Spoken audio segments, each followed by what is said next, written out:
Li Wu, who possessed enslevel talent, summoned a sunflower during her awakening ceremony, leaving everyone deeply disappointed.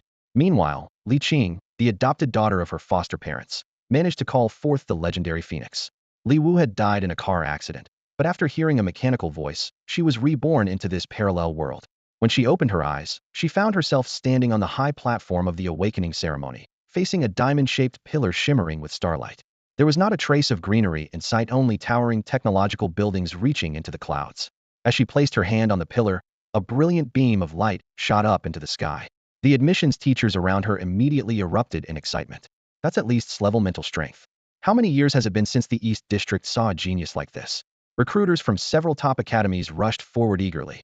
However, when the light faded, all that appeared in Li Wu's hand was a sunflower with a smiling face. It swayed its leaves cheerfully, yet the entire venue fell silent. The admissions teachers slumped back into their seats in disappointment. What use is enslevel talent if all she can do is grow sunflowers? Is she going to supply the battlefield with sunflower seeds? Just then, a system prompt announced, "Plant courtyard activated," and a wave of searing pain knocked Li Wu unconscious. In a haze, she learned that this world had been reshaped by radiation. Since the year 2000 of the new era, humanity had begun to awaken. Their abilities ranked from F to S across 7 levels. The original host had died during her awakening, unable to withstand the overwhelming mental power. Unwilling to accept her fate, her resentment attracted the system, giving Li Wu a second chance at life. She had missing parents, adorable twin siblings, and a calculating uncle. This awakening ceremony was supposed to be her chance to change her destiny. At that moment, the pair of twins barely waist-high, frantically searching for a doctor for their unconscious sister. All around them, people whispered maliciously, some even shoving the little ones to the ground and stomping on their hands.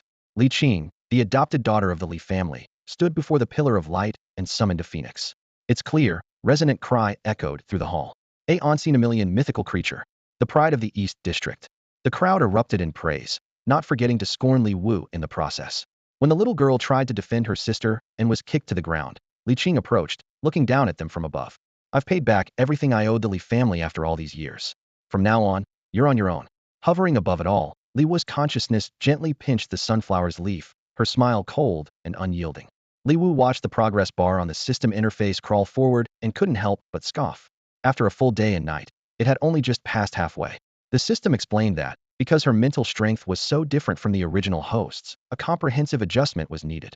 At the moment, her consciousness could only hover in midair, forced to watch the farce unfolding in the Li family. With just a few ambiguous words, Li Qing had thrown the 3 siblings into a storm of public opinion. The Li family's distant relatives pointed at them arrogantly and declared, "You're not real members of the Li family. Miss Qingqing is the rightful heir. If you won't leave, then get out with her." The 2 little ones, barely tall enough to reach her knees, clung to her with tear-filled eyes, searching for a place to stay. Li Wu lay on a portable hoverboard, the Li family's final act of charity. When the gates slammed shut behind them, not a single member of the Li family spoke a word in their defense. In the biting wind, the 2 children stumbled forward, wrapping what little clothing they'd managed to bring around her. Restless, Li Wu tugged at the leaf of a nearby sunflower, causing it to shrink back in distress. As she focused on urging her spiritual energy to fuse with her body, she also sensed a lingering trace of the original host's consciousness. The original host was desperate to say something, but couldn't form the words. Tilting her head in thought, Li Wu said softly, "Don't worry, we'll take care of your family." The original host grew even more anxious, only managing to mouth "I" and "you" before fading away completely. Plant courtyard loading progress, 99. 100, loading complete. Li Wu slowly opened her eyes, and the twins immediately noticed the change in her. Their eyes widened first, then quickly filled with tears. Their lips pressed into a thin line as they struggled not to cry. "Come here, let me give you a hug," Li Wu said, opening her arms with a smile. Her words seemed to break the dam. The 2 little ones burst into tears, crying out, "Sis! Sis!" Their small bodies shook as they sobbed. "They kicked us out. I hate Uncle.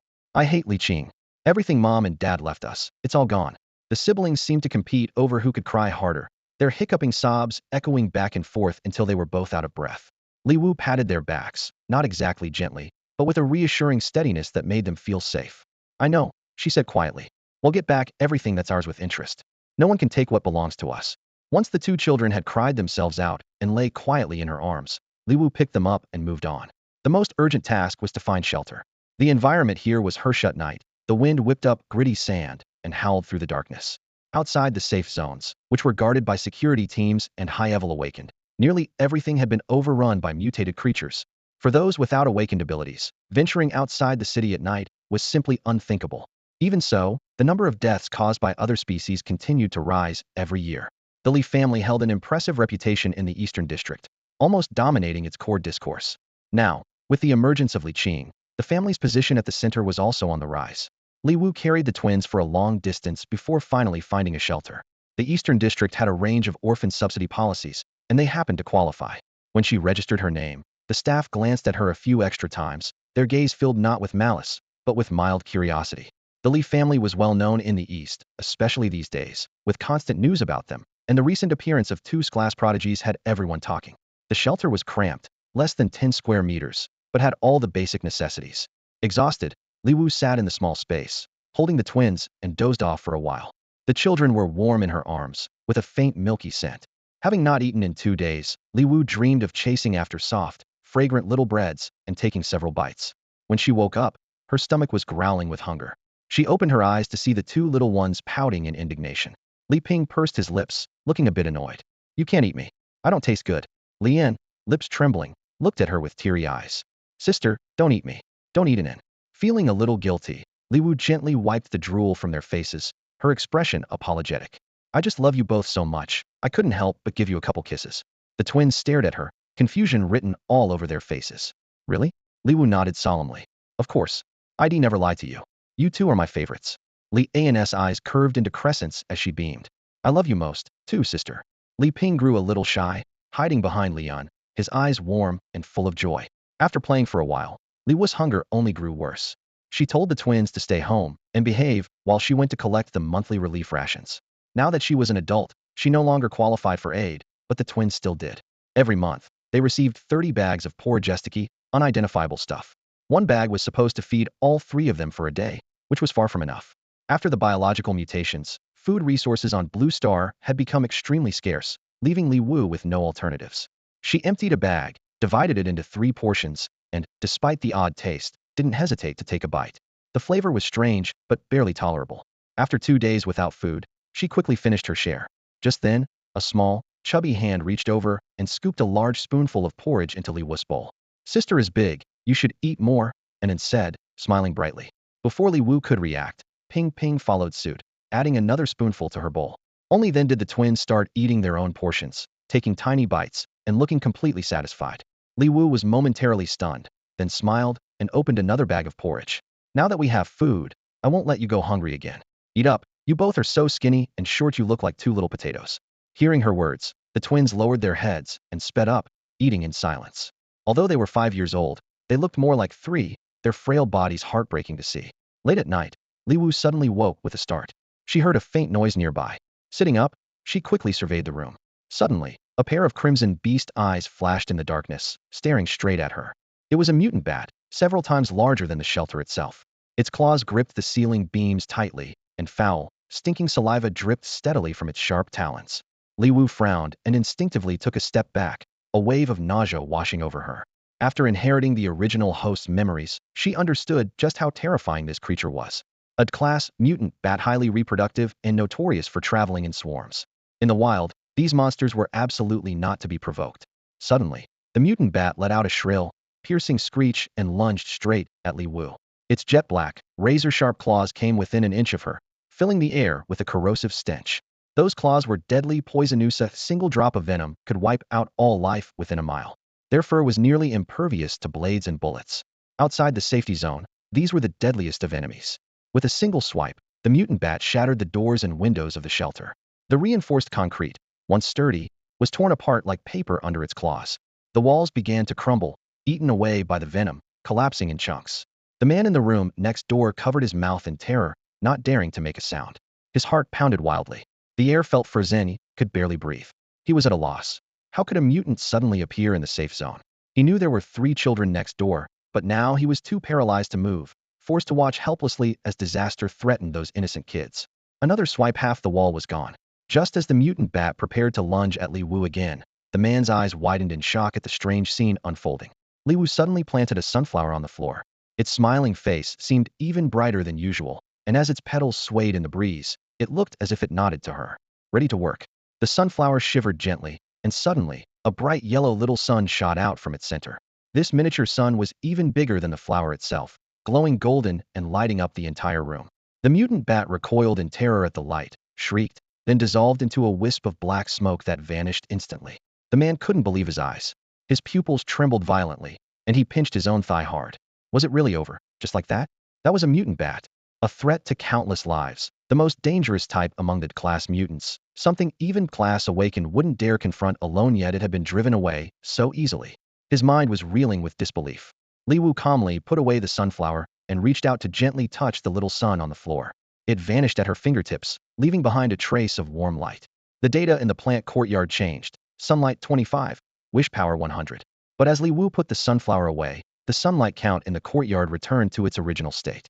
On the floor, the mutant bat had left behind a pair of gleaming fangs, valuable items that could be sold for money. Li Wu quickly gathered them up and brought them into the room, then closed what remained of the battered door. She had no idea that even for awakened, killing a mutant bat in the wild was extremely difficult. Its hide was almost invulnerable, immune to both blades and fire. Those with light-based powers who could actually threaten it were extremely rare. Usually, it took several awakened working together just to keep a mutant bat at bay and gradually wear it down. Li Wu turned her attention inward, carefully examining the plant courtyard within her spiritual sea. In the list of plants, only the sunflower was lit up, the rest remained shrouded in darkness. She tapped on the sunflower's details. Sunflower, level 1, upgradable. Each time a plant is placed, it costs 50 sunlight. After planting, it generates 25 sunlight every 5 seconds, with a 5-second cooldown between plantings. Sunlight can be used to grow other plants. These numbers flashed quickly through Li Wu's mind as her gaze fell on the sunflower cheerfully swaying in front of her. This little singer was always full of energy, bobbing its head as if it were dreaming of holding its own concert.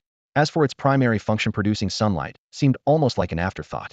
Li Wu reached out to touch the shadow beside the sunflower, and a message instantly popped up in the garden. Insufficient willpower. She stared thoughtfully at the prompt. Willpower, this unfamiliar term, was likely related to defeating the mutated bat earlier. To confirm her suspicion, she would have to hunt more aberrant creatures. After summoning a new sunflower, Li Wu gently patted its smooth, round head and watched it happily sway before finally allowing herself to sleep. Still, questions about the mutated bat lingered in her mind. Why would such a social species appear alone inside the safe zone? It was definitely not a simple accident. The next day, Li Wu decided to take the two little ones out with her. This was her first real look at this parallel world that so closely resembled Blue Star. Their first stop was the shelter to report the damage to their home. Repairs had to be paid for out of pocket, and with little money to spare, Li Wu had to put it off for now. The shelter was a haven for orphans, with tall buildings divided into countless tiny rooms. As newcomers, Li Wu's family had been assigned a damp, poorly lit room on the first floor. As they walked through the narrow corridors, curious and wary glances followed them. Outside, the streets were fractured by the overgrown roots of mutated plants, barely passable for vehicles after some rough repairs. The two little ones, who rarely ventured out, were wide-eyed with curiosity, taking in everything around them. All along the streets were the ruins and remnants left by mutated plants and animals. Eventually, they arrived at the bustling market near the shelter, a lively alley filled with vendors. Hawkers shouted out their wares. Cabbage, 50 crystals each. Mutated birch branches, great for making weapons. Class mutant crocodile skin, price negotiable. Plant type master, ripened cherry tomatoes. Cultivation techniques from the central district, genuine or your money back. Rumors about the Li family had been growing more intense over the past few days. When Li Wu's parents were alive, they treated Li Qing very well, personally guiding her cultivation. After their disappearance, it was said that Li Wu treated Li Qing harshly, calling her nothing more than a dog raised by her parents. Even though Li Qing had risked her life to save her several times, she was eventually driven to despair. If she hadn't awakened N's class fantasy ability this time, she might still be enduring that bullying. Adding to the intrigue, a rumor about the hereditary nature of awakened abilities was quietly spreading. Children whose parents were both animal-type awakeners rarely developed plant-type powers. This bit of gossip, like a hidden seed, was quietly taking root and beginning to grow. That's why people kept saying that Li Qing was the real eldest daughter of the Li family. Both Li Xiaoming and Shun Xinxue had awakened powerful animal-type mythical abilities. So how did Li Wu end up with a mutated sunflower power? And Li Qing, too, had a mythical ability. She was a phoenix, just like Shun Xinxue. The rumors grew more and more outrageous, with some even claiming that Li Qing seemed more like Li Xiaoming and Shun Xingxue's daughter than Li Wu did. The two little ones nestled in Li Wu's arms, their ears picking up snippets of gossip all around them. Their cheeks flushed red with anger, and their eyes sparkled with fury. They wriggled in Li Wu's embrace, trying to break free and confront those spreading rumors. How could Li Qing possibly be their sister? In their hearts, Li Wu was their only real sister. Li Wu held onto the collars of both kids, making sure they didn't act impulsively. Her gaze swept past the noisy crowd and landed on a nearby materials recycling stall. She already knew the price's mutant bat fangs were common, but because of their sharpness, they could be used to make various tools and fetched a decent price, usually around a dozen crystal coins each. She walked up to the stall and placed 2 fangs in front of the vendor. After a bit of bargaining, they settled on 30 crystal coins. Li Wu carefully pocketed the money and headed for the food section. First, she bought 3 pounds of rice, which cost her 20 crystal coins. Then she hesitated in front of the fruit stand, finally gritting her teeth and buying a single aptly a small, slightly shriveled apple, barely bigger than her palm, yet it cost 8 crystal coins. After all that, she was left with only 2 coins to her name. 8 coins for 1 apple, what's so special about it? Li Wu muttered to herself as she took the 2 kids and her purchases back home. As soon as they got home, Li Wu took out the precious apple and carefully sliced it, giving each child a small piece. The kids held their slices, eyes shining with excitement, but reluctant to take a bite.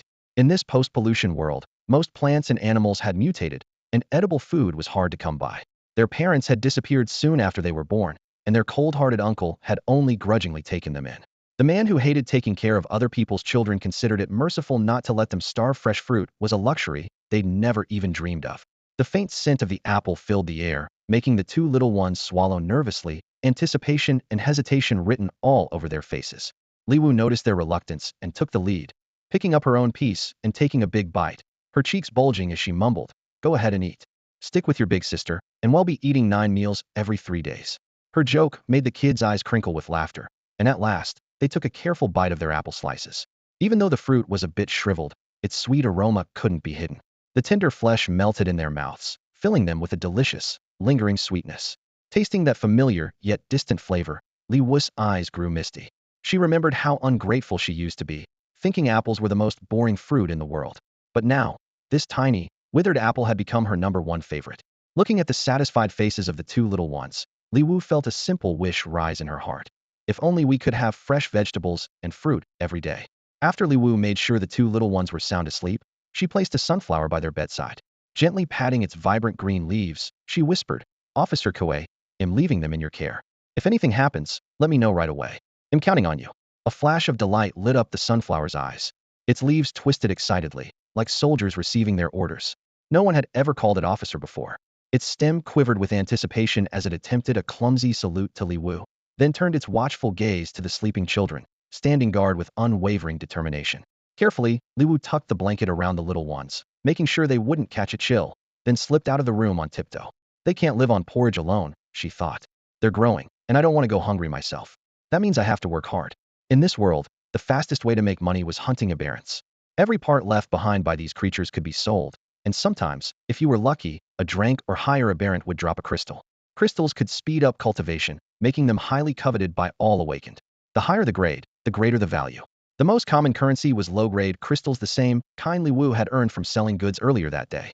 Nighttime was when aberrants were most active, and Li Wu was determined to hunt them. She moved swiftly through the quiet streets toward the edge of the safe zone. About 10 kilometers beyond the shelter lay the contamination zone. Patrols regularly swept the area to keep aberrants at bay, but some always managed to slip through the defenses. Li Wu's luck was good tonight. Just as she reached the border of the safe zone, she encountered a drank mutant wild dog. This beast was more than 10 times the size of an ordinary dog, with fangs longer than a grown man's arm, glinting in the moonlight. Its hind paws tore a deep gouge in the ground as it glared at Li Wu with blood-red eyes, growling menacingly before lunging at her. Li Wu dodged nimbly, weaving away from its attacks. At some point, a sharp knife had appeared in her hand. In this world, natural food was expensive, but other supplies were relatively cheap. She traded a single crystal for this knife. The blade flashed cold under the moon, but when she struck, it barely scratched the dog's tough hide. Enraged, the mutant let out a deafening howl and lunged again. Li Wu rolled aside, her knife slicing at its less protected belly, finally drawing blood. Warm blood splattered across her face, but instead of disgust, a spark of excitement flickered in her eyes. She sparred with the mutant dog for several rounds, gradually figuring out its attack pattern and finally breaching its outer defenses. Seizing the moment, she drove her knife down hard. In an instant, the creature's head was severed from its body, blood spraying everywhere. Willpower 100. The system's notification rang in her ears. Meanwhile, back in the plant courtyard, another plant began to glow faintly. Before Li Wu could investigate, a chorus of howls rose from all directions as more mutant wild dogs, drawn by the scent of blood, charged toward her. Their eyes blazed with bloodlust, fangs bared, their expressions growing more savage by the second. Li Wu clicked her tongue and said calmly, "Honestly, I'm not a fan of bloodshed." Despite her words, she tightened her grip on the dagger and took a fighting stance. At that critical moment, a figure raced toward her at incredible speed. As he ran, he urgently reported into his wrist communicator, "We need backup. Coordinates 113.068 aberrant sighting. Drank mutant wild dogs. 5 confirmed, possibly more nearby." Within a minute, 10 more figures appeared from all sides, quickly surrounding the area. Each one was accompanied by a unique spirit companion, a sleek leopard, a powerful tiger, even a spirit shaped like an ancient tree. Each radiated a formidable energy, ready to fight alongside their partners against the approaching threat. The class mutant wild dogs were as fragile as paper in their hands. With a few swift swings of their blades, 5 creatures were killed in an instant. As the fight ended, a burly man stepped out from the group. This was Wang Chun, captain of the patrol team. Wang Chun walked over to Li Wu, his brows tightly knit. "What are you doing here?" He looked her up and down, taking in her youthful appearance. "The edge of the safe zone is dangerous, you know that? How old are you? Have you awakened yet?" Before Li Wu could reply, he continued, "Awakened or not, someone your age should be in school, not trying to become a mercenary. If you don't focus on your studies now, you'll regret it later." Li Wu slowly made a questioning gesture, which only deepened Wang Chun's frown. "Where are your parents?" he asked sternly. "Have them come to the patrol team tomorrow. How could they let a kid your age wander out at night?" "I'm an adult," Li Wu replied calmly. "An adult?" Wang Chun looked her up and down again. "You look like a 14 or 15-year-old chick. Even if you are an adult, you should be in school. These mutant beasts aren't a joke. One wrong move, and you could lose your life." As he spoke, he pulled out a large handful of crystals from his storage pouch. "Take these. If you need anything, come find me at the patrol team." He names Wang Chun. Li Wu's eyes lit up immediately. "Thank you, Brother Wang." "No problem, Brother Wang." She quickly calculated that there were at least 100 crystals in the Pylea windfall that felt like a gift from the gods. The other team members exchanged resigned looks. Clearly, this wasn't the first time they'd seen their captain act this way. "It's too late," Wang Chun said. "It's not safe for a young girl like you to be out here. We'll take you home and talk to your parents while we're at it."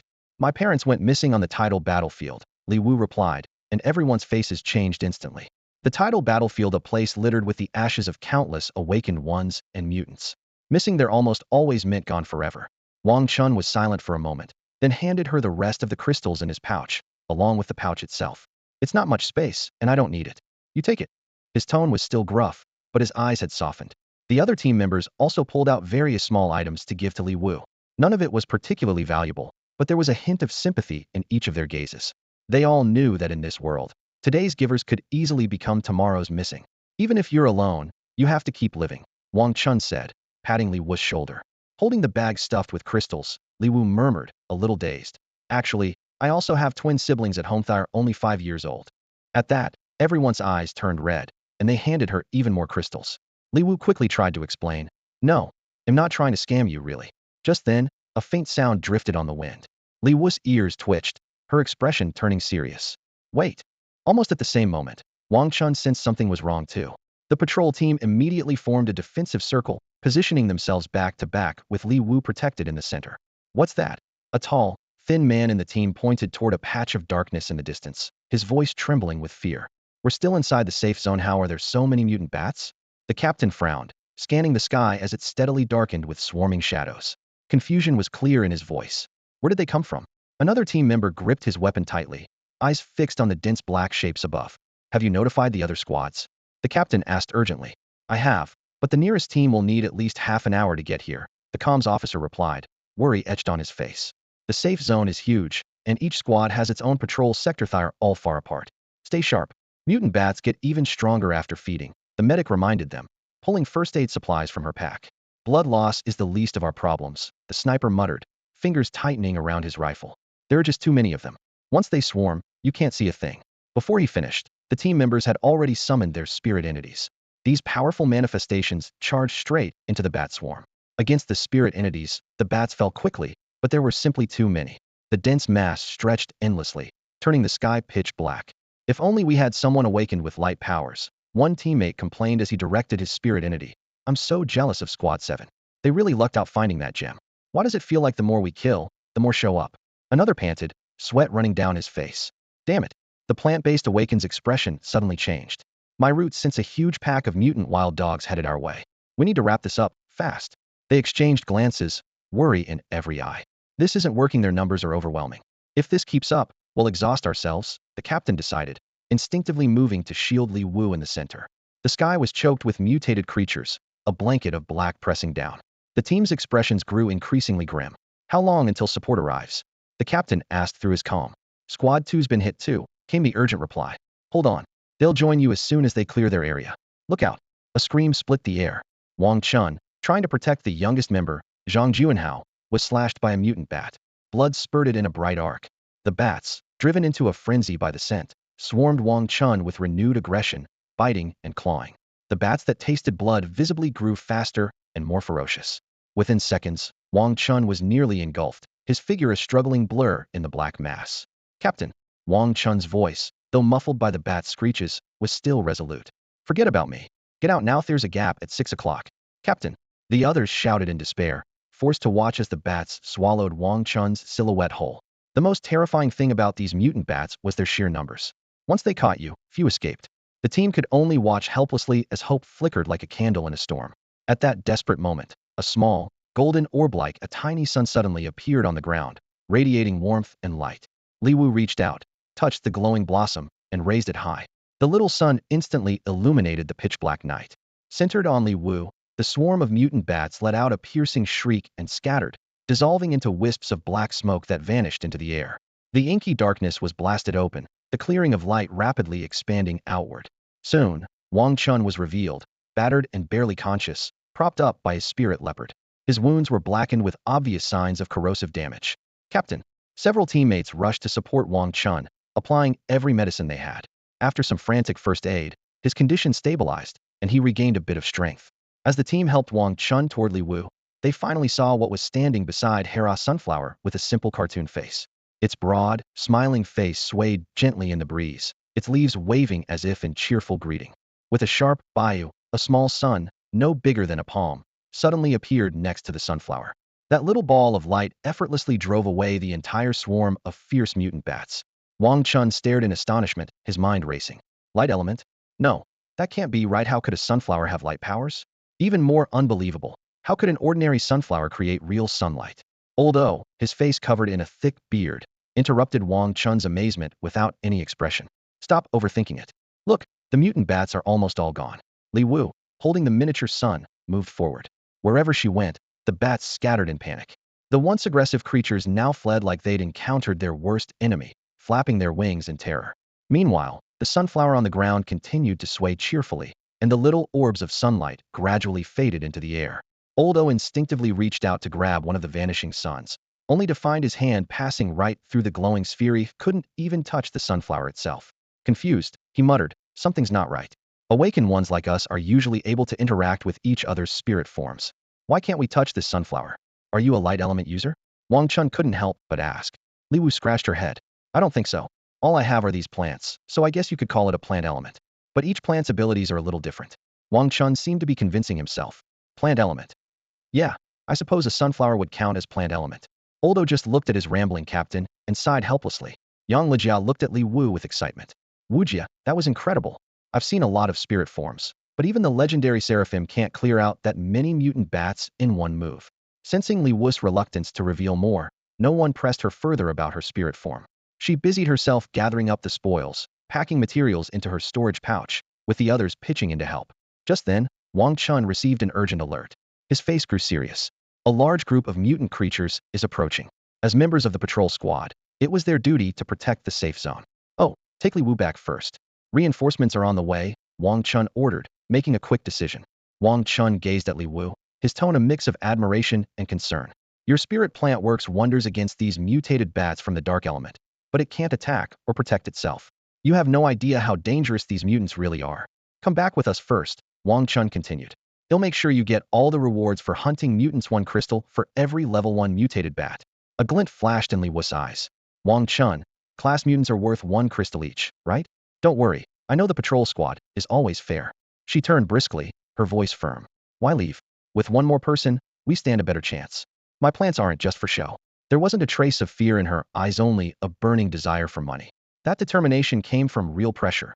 2 little ones about to start school, expenses piling up, and no way they could stay in the shelter's resettlement zone forever. Wang Chun and the others exchanged looks. They had to admit Li Wu's sunflower was impressive, but using a sunflower to fight mutated wild dogs? Awkward smiles appeared on their faces. They didn't have the heart to shatter her naive optimism. But during this brief delay, the vanguard of the mutated wild dogs had already drawn near. The patrol squad had no time to worry about Li Wu and immediately summoned their spirit entities to fight. What's going on? There are way too many mutants. Someone shouted. Team 7 just ran into a huge pack in the southeast corner too. Worst news came from the command center. The protective shield over the safe zone is malfunctioning. Emergency repairs underway. It was just checked yesterday. How could this happen? Suddenly, a team member cried out, "Why can't my spirit tiger bite through the necks of these class mutants?" Imab class. Something's wrong. Wang Chun realized. These mutants are overflowing with energy thyrevolving. Even as he spoke, the mutants before them began to tremble violently, their bodies swelling to several times their original size. These mutated wild dogs were far smarter than the bats, coordinating their attacks and moving in and out with tactical precision. Yang Jiale's spirit tree lost several branches to the dog's bites, the pain draining the color from his face before his spirit faded away. One wild dog seized the chance to pounce, but Wang Chun yanked him back, just in time though Yang Jiale's arm was still left with a bloody gash. The leopard beside Wang Chun roared, its body swelling just as dramatically. "Captain!" The others called out in concern. Wang Chun had only just returned from the front lines. His mental strength was already unstable, and he was badly wounded. Could he handle a battle this intense? "I'm fine. I can do this," Wang Chun gritted out. His leopard charged forward, rallying the squad as all their spirit entities followed. They managed to tear open a gap in the enemy ranks, but before they could retreat, more wild dogs surged in to fill the breach, eyes glowing red and fangs bared as they fixed on their prey, hot breath pouring over the squad. Just as the situation turned desperate, the image of a second plant suddenly became clear in Li Wu's Minda P. Shitarak, accompanied by the mechanical chime of her system. Unlocked 2 types of plants. Achievement complete. The plant yard is officially activated. The system notification sounded in Li Wu's mind, clear and cold. Once the host deploys the plant yard, all nearby units within a 5-kilometer radius can be forcibly summoned into it. If enemy units break through, the host dies. If all enemy units are eliminated, the domain disappears. Li Wu took a deep breath and silently said, "Activate the yard." In an instant, a 12 by 12 grid of land appeared before her, the soil soft and perfect for planting. Immediately after, all the mutated stray dogs within 5 kilometers were pulled in by an invisible force, pressed up against an unseen boundary on the right side of the land. They struggled, but couldn't cross the line. Countdown, 3, 2, 1. The game officially begins. "Good luck, host." The system's icy voice echoed again. The invisible barrier restraining the mutated dogs vanished. Confusion in their eyes was instantly replaced by ferocity. At first, they crashed wildly against the now-gone boundary, but then quickly calmed down. The moment they spotted Li Wu standing at the far end of the field, they bared their teeth and charged at her. Strangely, what seemed like a short distance now felt impossible to cross. The dogs ran for what felt like ages, yet barely moved a single square forward, as if the space itself was warped by some mysterious rule. Li Wu remained calm and focused on planting sunflowers. Her movements were steady and precise. Plant a seed. Wait 5 seconds. Harvest 50 units of sunlight, then plant another. Each sunflower swayed with golden petals, radiating a gentle, warm glow. Outside the domain, the patrolling squad could see everything happening inside the plant yard, but couldn't enter. An invisible barrier kept them firmly out, no matter how hard they tried to break through. "What's going on? What is that place?" Oldo frowned. In all his years, had never seen anything so strange. Wang Chun, the more experienced of the group, touched the unseen barrier and murmured, "A domain." "A domain?" the others gasped. "Isn't that a skill only those with S-level abilities can awaken, usually when they're about to break through? S-level talents are national treasures, always heavily guarded. How could one show up here?" Wang Chun's expression was grave, and he didn't answer. Had once witnessed a domain, displayed by the patriarch of a famous family on Central Star, but in every way, Li Wu's domain surpassed even that. Is this really just an ordinary domain? Wang Chun glanced at Li Wu within the field, a flash of doubt in his eyes. The other team members, less experienced, only knew that within a domain, the user could set their own rules. The rules could be bizarre, but had to be reasonable and recognized by the laws of nature. Once a domain was activated, it wouldn't disappear until one side won. Now, they could only watch as Li Wu faced all those mutated creatures alone. Yang Jala was pacing nervously. What's the rule of Wuji's domain? Why is she planting sunflowers? Sure, sunflowers are great against dark-type creatures, but those little suns don't really do much damage, right? What's she going to do, throw the sun at them?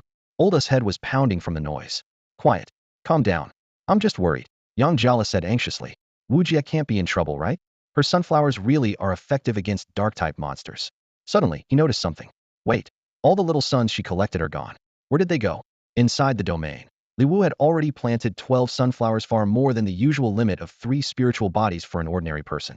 No one knew where her upper limit was.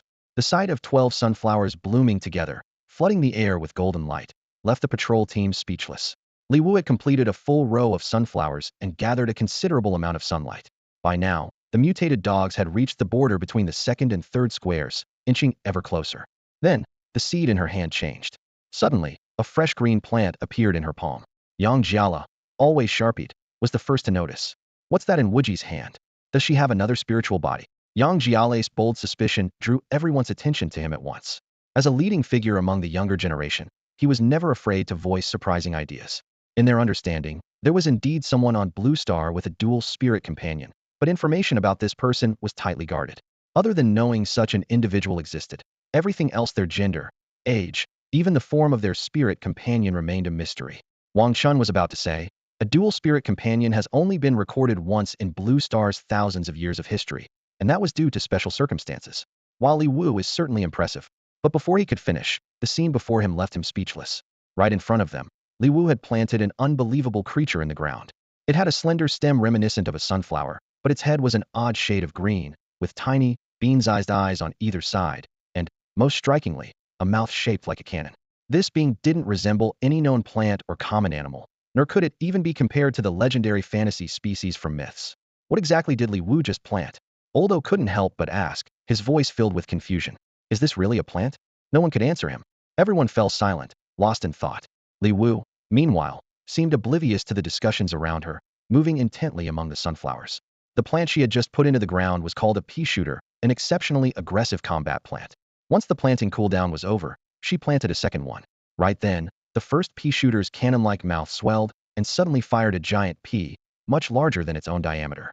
This green bullet shot forward at incredible speed, striking a mutant wild dog and leaving a clear wound on its body. Yang Jiala was as excited as a child with a new toy, waving his arms and exclaiming, an attack plant. Wujie really does have a dual spirit companion. She's amazing. Seeing that just 5 peas were enough to defeat a class mutant wild dog, he got even more worked up. This is practically a magical plant. The bullets just keep coming. No one's ever seen an attack like this. She's planting a third one now. From today on, she's my idol. This time, no one found his excitement annoying, because everyone was still in shock. In their understanding, plant-based attacks had always followed 2 patterns. Either the plant itself was used to strike, or the plant's related abilities were unleashed as a skill. For example, Yang Jiale's birch tree fought by manipulating its branches and roots. The stronger his spirit, the more solid and powerful the birch became. Though he had exceptional talent and could summon 2 birch trees, his limited spiritual power meant each tree's individual attack strength was reduced, and their duration was much shorter. Li Wu's performance was incredibly consistent. Each plant she summoned looked as if it had been copied and pasted. The plants formed neat, orderly rows, their leaves lush and green, appearing endlessly like products rolling off an assembly line. Even now, she showed no sign of mental fatigue. This unnerving stability sent chills down the spines of everyone watching. The way these plants attacked was unlike anything anyone had ever seen. Whether it was spraying, entangling, or vines bursting from the ground in surprise attacks, every move defied conventional understanding. One question surfaced in everyone's mind at the same time. Was Li Wu really a plant-type user? At first, Yang Jiala was excitedly counting each plant she summoned, eyes shining as he muttered, 29, 30, 31, but as the numbers kept climbing, his expression grew stiff, his gaze vacant, as if his soul had left his body. He slumped to the ground, his face drained of color. Does Wujie's mental power have no limits? He murmured, almost questioning his own existence. How can she summon so many? And she doesn't even look like she's going to stop. He covered his face with his hand, his lips trembling. Honestly, if there was enough space, I think Wujie could keep summoning plants forever. He remembered how proud had been to summon 2 spirit entities, but compared to Li Wu's seemingly limitless summoning ability, he now felt utterly insignificant. By this point, the battle was finally drawing to a close. The last mutated stray dog faded away, dissolving into nothing. A system message appeared. Wishes 3000, crystals 30. In the next instant, Li Wu's miniature garden vanished as she recalled her plants, leaving the ground calm and undisturbed. The patrol team quickly gathered around, their eyes filled with awe and respect. Yang Jiala rushed over the fastest, practically throwing himself at Li Wu with an exaggerated look of excitement on his face. Wujie, he shouted, almost at the top of his lungs. From today on, you're my absolute idol. Idol. Idol. He waved his arms enthusiastically. I admire you so much. How do you do it? Do you know you have dual spirit entities? You're incredible. What exactly are your spirit entities? They're so cute. You mean this one? Li Wu raised her hand, and a miniature pea shooter appeared in her palm. It stood tall and straight, its expression determined. Its two round pea-like eyes stared intently at Yang Jiala, as if studying him. Yang Jiala immediately straightened up nervously, speaking as earnestly as if making a heartfelt confession. Your name is Pea Shooter, right? Hi, I'm Yang Jiala. I really like you. I admire you a lot. Can we be friends? The pea shooter blinked its pea eyes and gave a slow nod. Then, in a clear, youthful voice, it said, okay. The whole group fell silent for 3 seconds. Then, almost in unison, everyone exclaimed, you can talk? Even Li Wu was surprised. Shed noticed they had facial features, but since the sunflower had never spoken, Shed assumed these plants had spirits but couldn't talk. Pea shooter lifted its head with a serious look. Of course. Li Wu turned to it and asked, what about Kwaikaway? Pea shooter's tone dropped an octave, sounding exasperated. Its singing is terrible, and it always insists on being the first to appear. To avoid scaring away the summoner we worked so hard to get, we all agreed it's not allowed to speak. Li Wu was momentarily stunned, then felt a pang of sympathy for Sunflower, along with a wave of curiosity. Just how bad could its singing be if everyone had to silence it? Pea shooter seemed to read her thoughts, its voice suddenly becoming grave. Whatever you do, never give it anything related to music. Li Wu couldn't help but laugh at its life or death tone, but her curiosity only grew. Could it really be that bad? Sunflower looked harmless enough, and its only skill was producing sunlight. How dangerous could its singing possibly be? Her curiosity was almost unbearable, and she started to consider summoning Sunflower just to hear it sing for herself. Just then, her expression changed and her brow furrowed. She sensed something off from the sunflower shed left at home. There were only 2 little ones at home right now. Without time to think, she turned to Brother Wong and said, Brother Wong, something's come up at my place. I need to go back. See you at the trading market tomorrow. With that, Li Wu dashed off, disappearing from sight in moments. Li Wu had already heard about what happened at home from Sunflower. The situation wasn't complicated, just that the 2 little ones woke up in the middle of the night, couldn't find her, and cried their hearts out. As soon as she reached the door, she heard the sound of sobbing from inside the room, mixed with a bright, melodious voice she didn't recognize. The voice was warm and cheerful, like sunlight. Little ones, let me show you a flower trick, the voice said playfully. Wow, isn't it pretty? No? Well, then I won't do it anymore. Don't cry, okay? Wu Wu is already on her way. Wah. Sister. Sister. The 2 children's cries rose and fell, one after the other. If you keep crying, someone scary will come get you. There's a big bad wolf outside. The voice tried to scare them. The crying paused for a moment, then grew even louder. The voice panicked. Don't cry, don't cry. I was just kidding, there's no big bad wolf. Want me to sing you a song? Li Wu pushed open the door and saw a sunflower standing by the bed. 3 faces turned toward her, all wearing the same pitiful expression. The 2 little ones had red, tear-streaked faces, and the moment they saw her, their lips trembled, ready to burst into tears again. She rushed over and scooped them up, one in each arm, gently patting their backs. I was only gone for a little while, but you both cried yourselves into little kittens. Sister. An hiccup between sobs, while Ping Ping just cried silently, both clinging tightly to her. Their warm little bodies, smelling faintly of milk, snuggled against her like 2 little sons. Once the children had calmed down, Li Wu turned to the sunflower, which was shrinking in the corner, looking wronged. I tried to comfort them, but they just cried even harder, it said, covering its mouth with 2 green leaves as if suddenly realizing it had said too much. I already know what happened, Li Wu said, gently pinching one of its leaves. Our dear sunflower, your voice is beautiful like music from the heavens. The sunflower's eyes lit up immediately, its stems swaying with excitement. Really? Then, would you like to hear me sing a song? It looked at Li Wu with anticipation, its leaves twisting together nervously. Li Wu couldn't help but laugh at how adorable it looked. I'd be honored. A string of tiny suns appeared above the sunflower's head as it shouted, Sunflower loves to sing. Sunflower loves you. It conjured up a microphone and was about to start singing when a pea shooter suddenly popped up, hurriedly covering its mouth and dragging it out to the little garden. MMM. Sunflower protested, its voice muffled. The 2 leaves on the back of the pea shooter's head shook gently. Sorry, it's just a bit too excited. It'll be fine by tomorrow. With that, the 2 plants, along with the little suns, disappeared from sight. Ping Ping opened her eyes wide, forgetting to cry, her curious gaze following the figures as they disappeared. Li Wu explained softly, those are my spirit forms.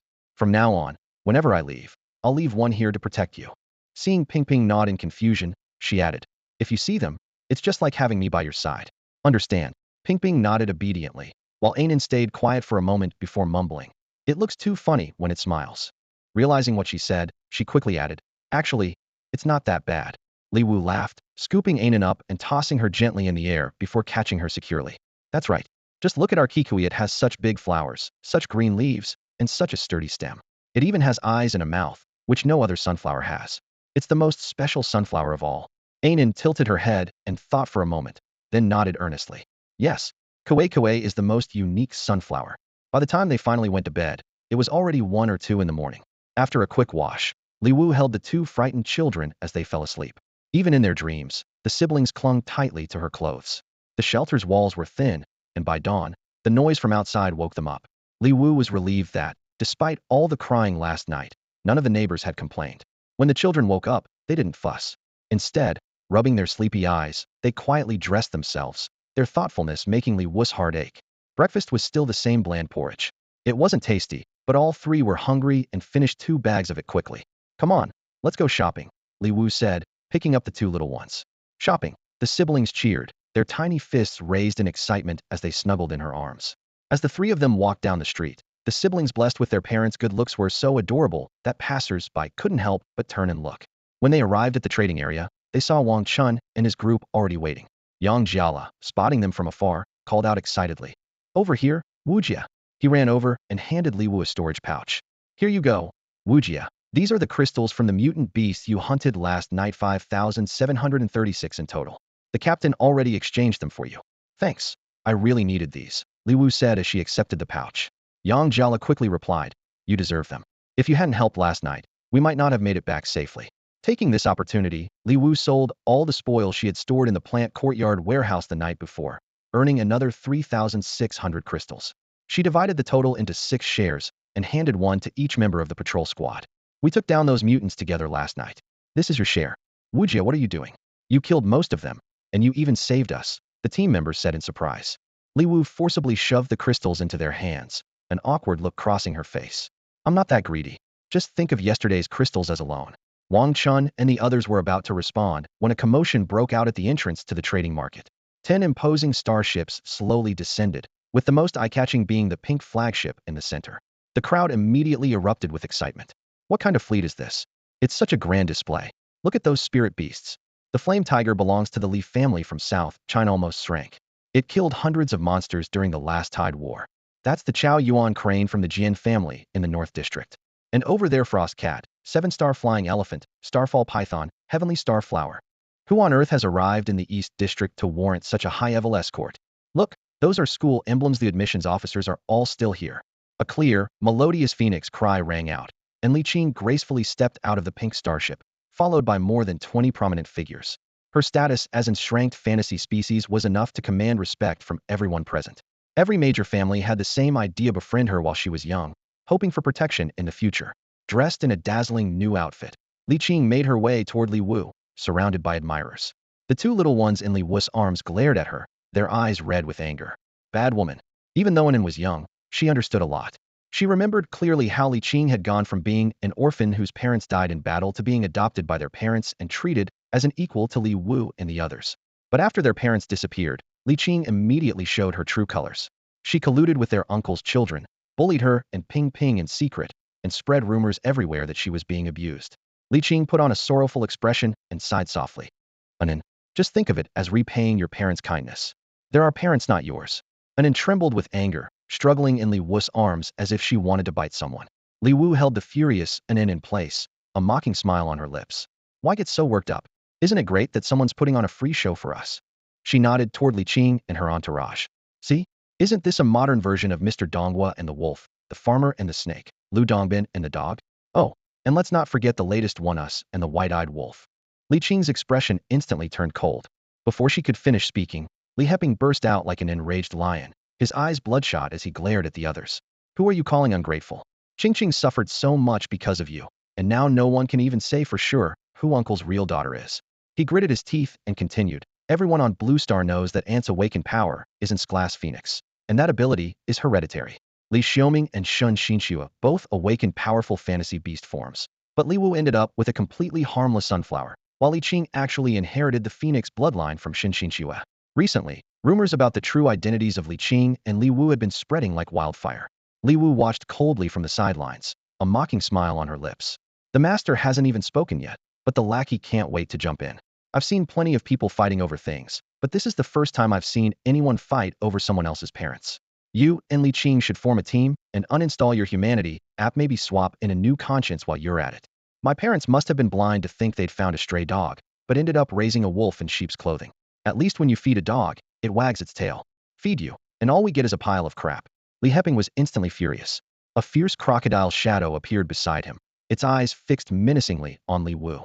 The others, like Wang Chun, also revealed their awakened forms. Li Qing gently pulled Li Heping's arm, her voice soft. Let it go, Heping. Uncle and aunt were good to me before. They'll consider this my way of repaying them. We have other things to do, let's go. Li Wu's expression was indifferent.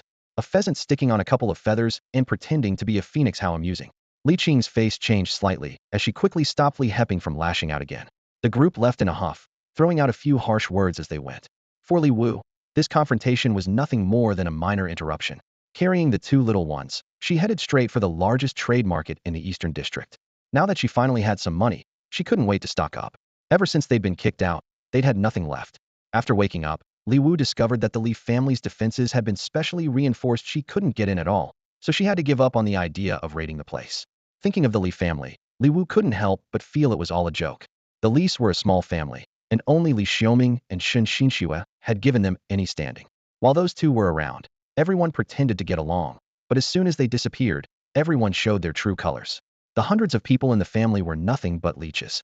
With the two little ones in tow, Li Wu started buying daily necessities, some new clothes, pots and pans, kitchenware, toiletries. It all added up to over 800 low-grade crystals. She rented a robot to deliver the goods to the shelter, then went on to buy groceries. Rice cost 50 crystals a pound, so she bought 10 pounds. Tomatoes were 30 a pound, so she got 3 pounds. She bought 10 pounds each of cabbage, carrots, and potatoes. Fruit was outrageously expensive. Cucumbers and apples were 20 crystals each, but she still bought one for everyone. Wang Chun watched Li Wu spend money so lavishly and was about to say something when she stuffed an apple into his mouth. Although he usually earned a decent income, had never splurged on fruit, sticking to nutrient drinks instead. As he chewed the sweet apple, he couldn't help but marvel at this kid's generosity. The sight of a group of over a dozen people walking through the market, snacking as they went, was quite a spectacle. As Li Wu focused on her shopping, she caught a glimpse of a familiar figure out of the corner of her eye, a young man with a buzz cut and a scar on his left eyebrow. Someone she'd seen before at Li Qing's side. Li Wu tested her theory twice more, making sure her instincts were correct. Someone was following Femur, to be more precise, following her and her companion. She noticed a clear pattern. When she was shopping for daily necessities, the man would keep his distance, but whenever she stopped at stalls selling rare treasures, he would edge closer, lingering nearby while keeping a close eye on her every move. At one stall, Li Wu picked up a strangely textured stone and looked up. Boss, how much for this stone? The stall owner's eyes lit up. You've got a good eye? That's Zhuangguang sand, a rare relic left behind by an outcast beast. In all these years, only one piece has ever surfaced in the entire East District market. Li Wu feigned great interest. Just tell me the price. The stall owner's gaze darted around as he named his price. Fixed price 500 crystals. That's too expensive, Li Wu said, frowning. The vendor immediately launched into a sales pitch. Not at all. This is the drop from an outcast mutant beast. Weapons made from this can easily take down class beasts, and if you're lucky, it might even kill an outcast in one strike. My cousin's brother-in-law owns a weapon made from this stuff. He's only a class awakened, but he managed to slay an outcast beast with it. Li Wu pretended to hesitate and was about to speak when the buzzcut man suddenly cut in. He'll take it, he said, tossing a storage pouch onto the stall. The vendor's eyes shone as he eagerly grabbed the pouch. Li Wu's expression darkened. First come, first served, she said coldly. The man smirked. Whoever pays first gets it. Li Wu gave him a thoughtful glance before turning her attention to another pitch-black item on the stall. Before she could ask, the buzzcut man spoke up again. We'll take that too. Sensing an opportunity, the vendor immediately raised the price. That's the Emperor's bone, 1,000 crystals. The man frowned, but still handed over the payment without hesitation. The vendor looked between his two generous customers, his eyes filled with anticipation, as if fortune itself had smiled upon him. But Li Wu's patience had run out. She picked up Ping Ping and an N and turned to leave. Suddenly, she spun around and snapped at the man. Follow me again and you'll regret it. The man shrugged, a look of challenge and satisfaction in his eyes. He didn't follow immediately, clearly remembering Miss Qingqing's instructions not to provoke Li Wu, but to buy up anything she showed interest in. After all, Miss Qingqing had given him a generous sum of 100,000 crystals for this task. 10 minutes later, the buzzcut man quietly followed Li Wu again. This time, she was crouched by a peculiar roadside stall. The vendor was a mysterious figure, wrapped head to toe in black cloth, with only a pair of deep, penetrating eyes visible. Spread out before him on a gray rug were a random assortment of seemingly ordinary objects: stones, twigs, scraps of fabric, torn pieces of paper, and even half an apple core. The buzz-cut man frowned, baffled by the idea that these odds and ends could be considered treasures. Yet Li Wu was completely absorbed, squatting by the stall and carefully examining each item. The black-clad vendor remained indifferent, his attitude making it clear, if you can't afford it, don't touch. Let me take a look, Li Wu said, her gaze focused as she studied each object on the rug. Pingping looked at Li Wu in confusion and asked softly, "Sister, isn't this just a piece of rag? It even seems torn." Li Wu replied in a low voice, her tone laced with mystery. "No, there's a strange energy coming from this cloth. I can sense it." The man in the black robe glanced up at Li Wu, surprise flickering in his eyes. Its glass awakened. No wonder. Li Wu lowered her head respectfully. "Senior, I have a question. Where did these things come from?" The man in black snorted, seeming to think for a moment before speaking. "Since fate has brought us together, I'll tell you. These things came from the tidal battlefield." Li Wu was taken aback, then nodded quickly. "The tidal battlefield? Of course I know it. That's where awakened and variants fight on a massive scale. Those battles are brutal. Rumor has it countless powerful warriors are buried there." The man's voice turned grave. "As long as you understand, these items were brought back from the tidal battlefield. Just think, anything that could survive in that kind of magnetic field is far from ordinary." Li Wu's eyes lit up as she tightened her grip on the cloth. "How many crystals for all of these?" "They'll take everything." The man in black let out a low laugh. "Since you have such a keen eye, they'll sell them to you for 10,000 crystals. "All right," Li Wu started, but was abruptly cut off by the man with the buzz cut. He glanced at the cloth, a hint of disdain in his eyes, though he couldn't see anything unusual. But seeing Li Wu's interest, he realized there must be more to it. He stepped forward without hesitation, his tone mocking. "Hold on, senior, did you forget about me? I'm interested in this too." Li Wu sneered and turned to him, her gaze sharp. "You again? Trying to steal what's mine?" The buzz-cut man smirked, feigning profundity. "What do you mean, yours? It's still up for grabs. Whoever pays the most gets it. Isn't that right, senior?" A cold glint flashed in Li Wu's eyes. "This time, I won't let you win." She took a deep breath and spoke firmly. 30,000 crystals." The man in black didn't even lift his eyelids. 50,000. 60,000. Li Wu fired back without hesitation. 80,000. She said through gritted teeth, her voice icy. The buzz-cut man caught the look on her face, a trace of smugness in his eyes. 100,000. The crowd began to murmur, quietly discussing this unusual bidding war. 100,000? Is that thing really worth so much? Maybe it's some rare treasure we don't recognize. That pile of ragged cloth could be the remains of a mutant plant or something. Yeah, sometimes the most unremarkable things are the most valuable. Hearing these whispers only made Li Wu more certain of the cloth's worth. She trembled with anger and called out to Wang Chun and the others. "Brother Wang, can you lend me some crystals? This is really important to me. Promise I'll pay you back." Wang Chun nodded slightly, giving her a calm smile. "Don't worry. We brothers can pool our resources. We have some savings." "Thank you, Brother Wang." Li Wu flashed a grateful smile. She raised her voice again, this time leaving no room for doubt. 150,000. The buzz-cut man's smug grin grew wider. 180,000. Li Wu stared him down coldly. "Do you even have that many crystals?" The buzz-cut man's expression faltered for a moment, but he quickly recovered and grinned. "Just wait, he'll go get the money." He turned and hurried off into the crowd, leaving Li Wu with a frosty expression and eyes as sharp as blades. In less than 10 minutes, the man with the buzz cut pushed through the dense crowd, shouting anxiously, "Move. Make way." He hurried forward, rushing to the stall. Only after seeing that everything was still intact did he finally breathe a sigh of relief.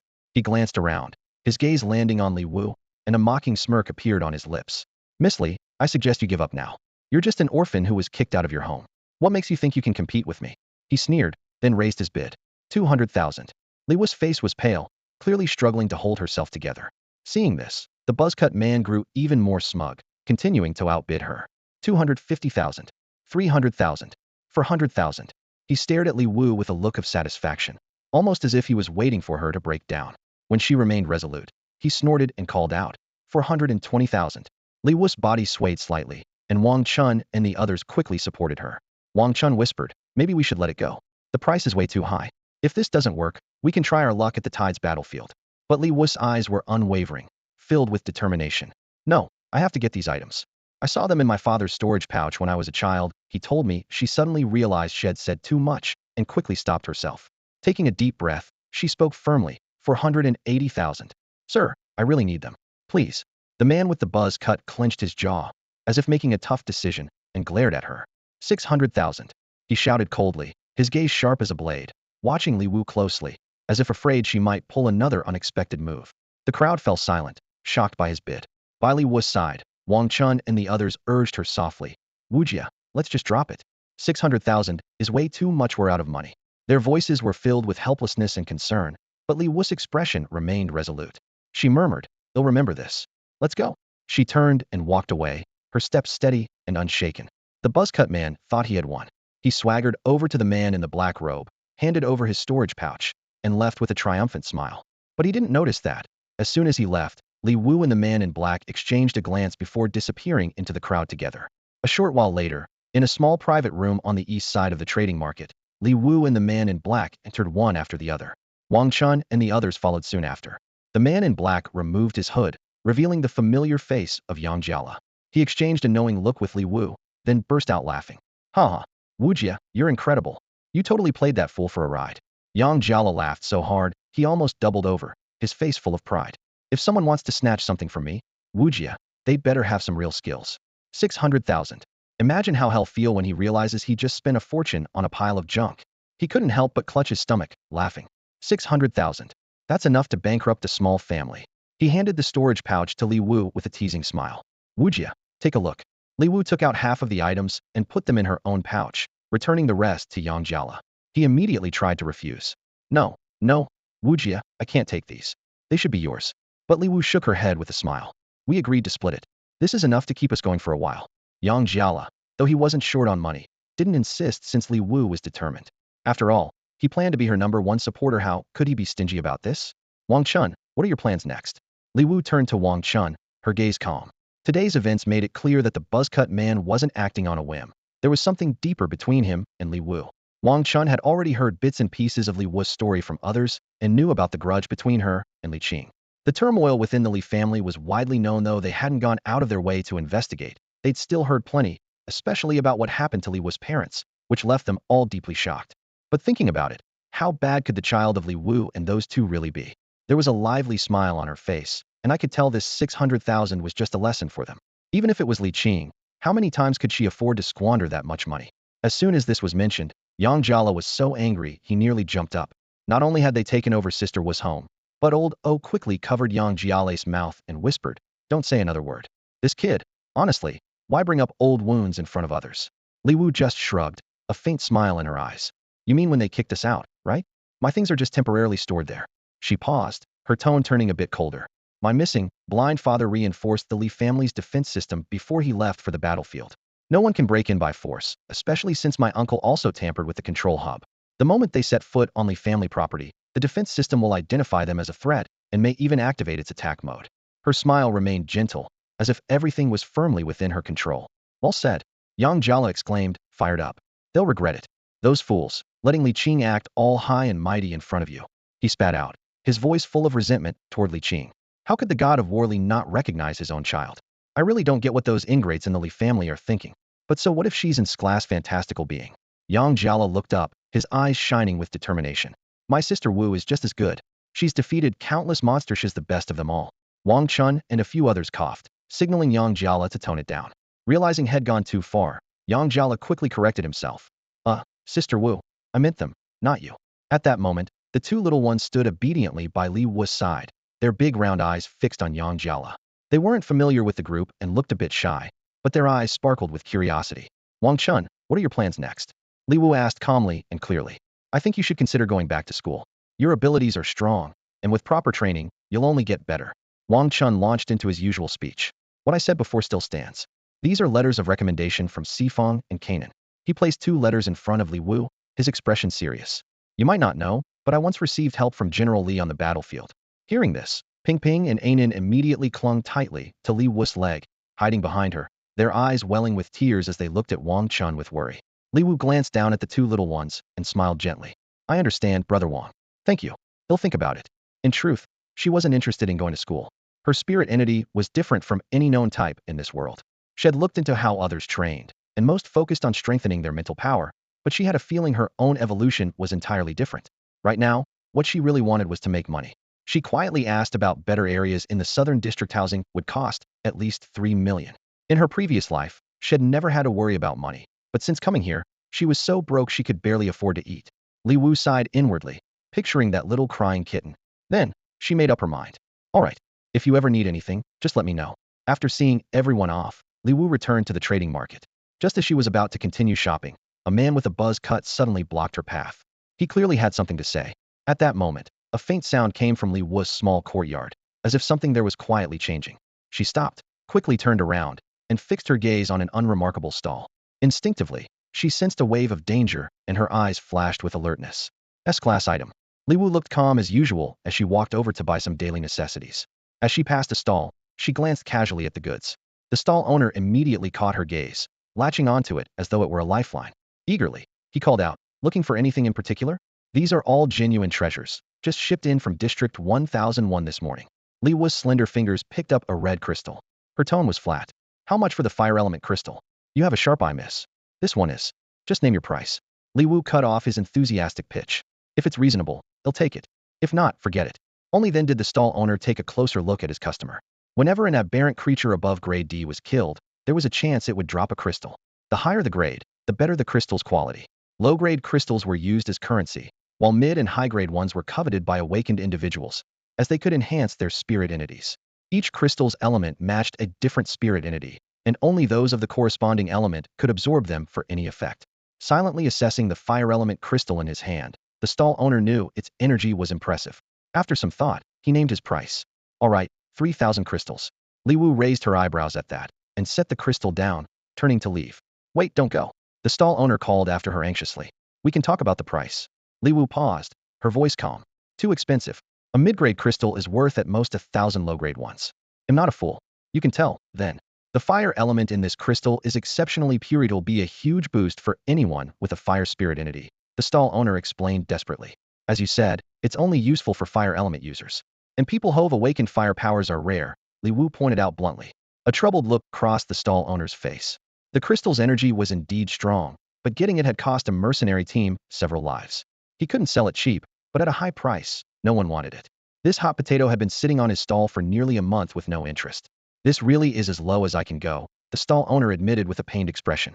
Without another word, Li Wu tossed 10,000 crystals onto the stall. 10,000. Use it to get them proper treatment. And throw in 2 freebies. She set her hand on a pitch-black stone, then picked up a color-changing flower. "They're useless, but perfect for entertaining kids." The pile of crystals left the stall owner seeing stars, but when he saw what she had picked as her freebies, he hesitated. The rainbow flower grew everywhere outside the safe zone, and the black stone was just something they'd picked up at random. "Miss, are you sure you don't want to choose something else? You're paying too much. I have other treasures," the stall owner suggested, frowning. "These are enough." Li Wu picked up her things and walked away. "On behalf of the shark mercenaries, thank you for your generosity," the stall owner shouted after her. Li Wu simply waved a hand dismissively. The 2 children, Ping Ping and Anan, followed her obediently, each clutching a corner of her clothes like little tails. She handed the rainbow flower to them, and the petals quickly changed to match the colors of their clothes. "Wow!" the 2 children exclaimed in unison, their innocent wonder drawing a rare smile from Li Wu. The man with the buzz cut, holding the item he had bought at a high price, quietly sought out Li Qing. Li Qing was now living in the largest master bedroom of the Li family, which used to belong to Li Wu. Embedded in the foundation at the center of the room was an inscribed neutral crystal, which could continuously nourish a person's mental energy as long as they stayed within that space. Shen Xinxue had specifically prepared it for Li Wu. Li Qing sneered to herself. They're always claiming to treat Li Wu no differently than their own children. So why was this precious crystal reserved only for her? Well, now everything here belonged to her. A sharp glint flashed in Li Qing's eyes before she returned to her usual calm. The buzz-cut man knocked gently on the door, carefully carrying a package as he entered. He placed it respectfully in front of Li Qing and straightened his back, saying, "Miss, I've completed the task and brought you what you wanted." A faint smile curled on Li Qing's lips. "Thank you. Are you sure this is the one Li Wu wanted most?" The man patted his chest confidently. "Of course. She borrowed over 400,000, but still couldn't outbid me. You should have seen the look on her face." Li Qing nodded in satisfaction. "You did well. From now on, you'll work for me." The man was instantly overjoyed, dropping to one knee. "I'm at your service, miss." Li Qing slowly untied the cloth wrapping the package, but her expression gradually darkened. "This is the treasure you mentioned?" Without hesitation, the man replied, "Yes, this came from the Tide battlefield. They say it gives off a special energy wave. I couldn't sense anything myself, but Li Wu seemed to react to it." Li Qing's gaze turned uncertain as she began to inspect each so-called treasure. She remembered that Li Wu had once acquired something extraordinary at the trading market, and her later achievements were all thanks to it. Maybe she really was missing something special about these items? She recalled everything that had happened in her previous life. Given a second chance, she was determined not to let Li Wu trample her again. She would strike first and seize all of Li Wu's opportunities. She picked up a half-eaten apple core, her brows knitted in frustration. Next, she examined a scrap of cloth with a hole in it, her face growing even gloomier. There was a piece of used tissue and a crystal with no discernible grade or quality. Li Qing's eyes grew colder and colder. Finally, she picked up a torn piece of paper. It was wrinkled and looked like it had been crumpled many times, but she could still make out some writing. Good luck in grand opening special offers. With a loud slap, Li Qing threw everything onto the table, her expression icy. How exactly did you get these things from Li Wu? The buzzcut man realized something was wrong and nervously recounted the entire process. Li Qing, expressionless, began tearing the scrap of paper into tiny pieces. How much did you spend? The man stammered, 60,000. Great. Wonderful. The hatred in Li Qing's eyes reached its peak. 60,000 was all she had left. After awakening as an exclaimed fantasy type, various parties had given her crystals to curry favor, but after buying her new wardrobe, she had handed the rest to the buzzcut man. And now, Li Wu had managed to swindle it all away. The man sensed he might be in trouble, but he had only followed Li Qing's instructions. He spoke up timidly. So, about joining your security team? Li Qing quickly forced a smile. I keep my promises. Go see Huang Lin and get arranged. The man was overjoyed. Thank you, miss. They'll serve you with all my heart. Go. The man didn't see the coldness in Li Qing's eyes once her back was turned.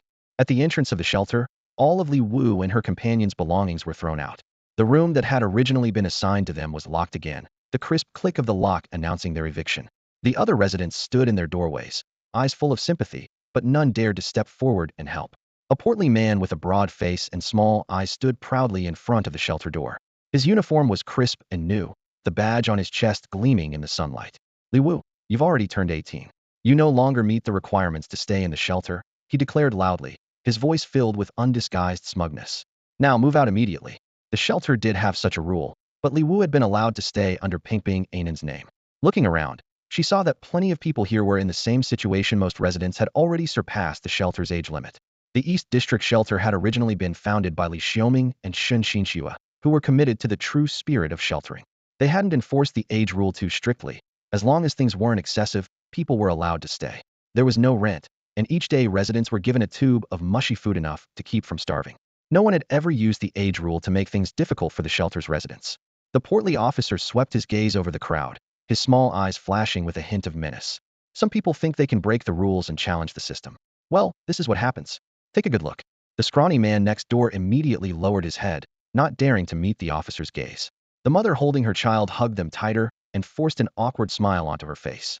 Fear and helplessness hung in the air. Li Wu was silent for a moment, then suddenly smiled.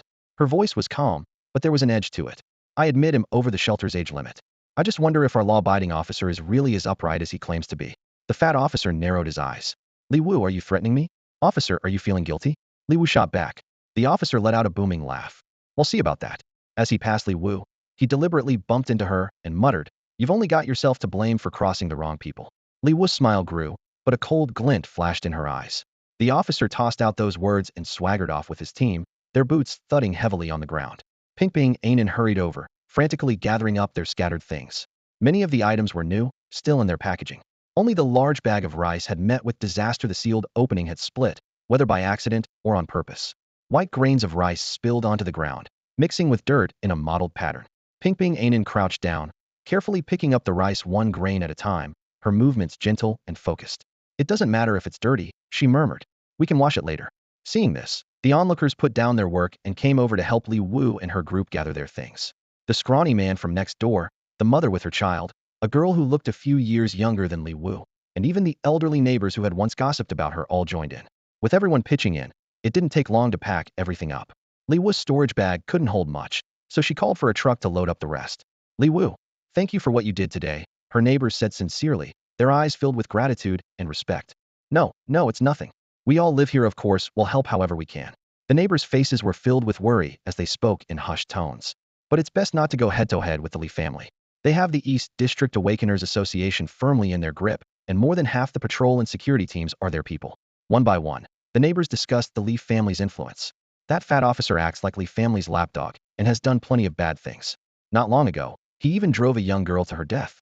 When her family went to demand justice from the Lis, the speaker's voice grew quieter and quieter, ending in a heavy, meaningful sigh. The Lee family are like warlords in the East District. Even the Central Star has to show them some respect. A woman in her 40s hesitated as she looked at Li Wu. What will you do tonight? I've already found a place to stay. As soon as Li Wu finished speaking, the car she called arrived. The neighbors watched her leave with Ping Ping and Anan, their eyes full of worry and reluctance. Li Wu used her earnings to rent a 2-bedroom apartment for $3,000 a month, paying 6 months up front. The place was fully furnished, saving her the trouble of buying anything extra. Still, the day's events had clearly affected Ping Ping, and Ananthe clung to her like little koalas, refusing to let go. Li Wu didn't rush to put them down. She held one in each arm, letting them hang on as long as they needed. She carefully prepared a hearty dinner, and only after much coaxing did the two finally fall asleep. She left Kue to watch over them, and then went straight to find Wang Chun. When Wang Chun saw Li Wu at his door late at night, he was surprised. What happened? Why are you here so late? Brother Wang, Li Wu got straight to the point. I want to join the military. She had long noticed Wang Chun's military background. It was obvious in everything he did. Wang Chun was stunned. Why do you want to join the army? I want to erase the Li family from this world, Li Wu replied, her voice calm and resolute. But the Li family was built by your parents, Wang Chun said. Li Wu's lips curled in a faint, bitter smile. I can't help it, having such blind parents. If the Li family is rotten to the core, then it needs to be uprooted. If they could build the Li family, I can destroy it. Consider it one last good deed for those lost, blind parents of mine. Wang Chun's expression grew serious. Have you thought this through? This won't be easy. The Li family has produced 3 class fantasials, and those abilities are hereditary. Neither the central authorities nor anyone else will let them be destroyed. It's not just favoritism. Their achievements, especially Li Xiaoming and Shen Xingshu's, are enormous. Now there's Li Qing as well. With the threat of the others growing and humanity's survival shrinking, every high-level awakener is a precious resource. Even if people resent the Lis, no one will let them fall. People make things happen, Li Wu replied, a subtle, meaningful smile on her lips. And if I turn out to be more valuable than the entire Li family, who do you think they'll choose? Wang Chun's pupils contracted sharply, and for a moment, all other sounds faded away. If anyone else had said something like this, he would have dismissed it as arrogance. But coming from Li Wu, Wang Chun stood up and took out a small item. Take this. Go to the 6th Army and find Gu Yuanlong. Li Wu finally had a moment to examine the stone she had picked up earlier that day. At first glance, it looked perfectly ordinary. There was no sign of any energy, nothing to set it apart from a pile of common rocks. However, her plant courtyard seemed eager to react. The system quickly detected it. S-grade item can be fused.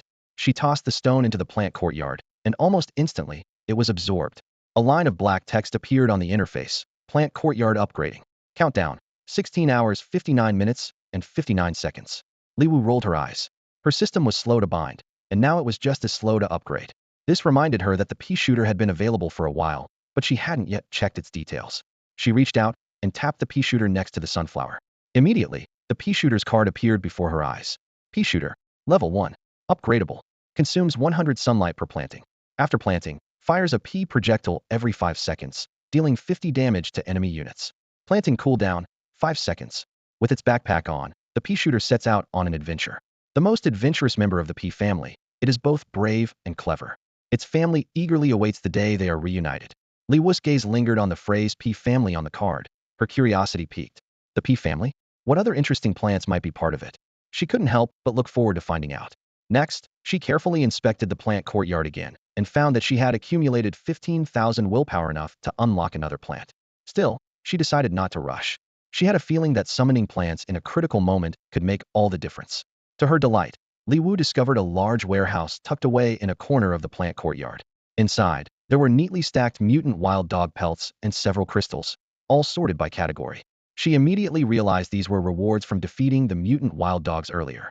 She had assumed that after forcing the wild dogs into a PK match and defeating them, their loot would disappear. She hadn't expected the materials to be stored here. The number of crystals was particularly surprising, more than she had dared hope for. Normally, mutant wild dogs had a drop rate of only 20 to 25.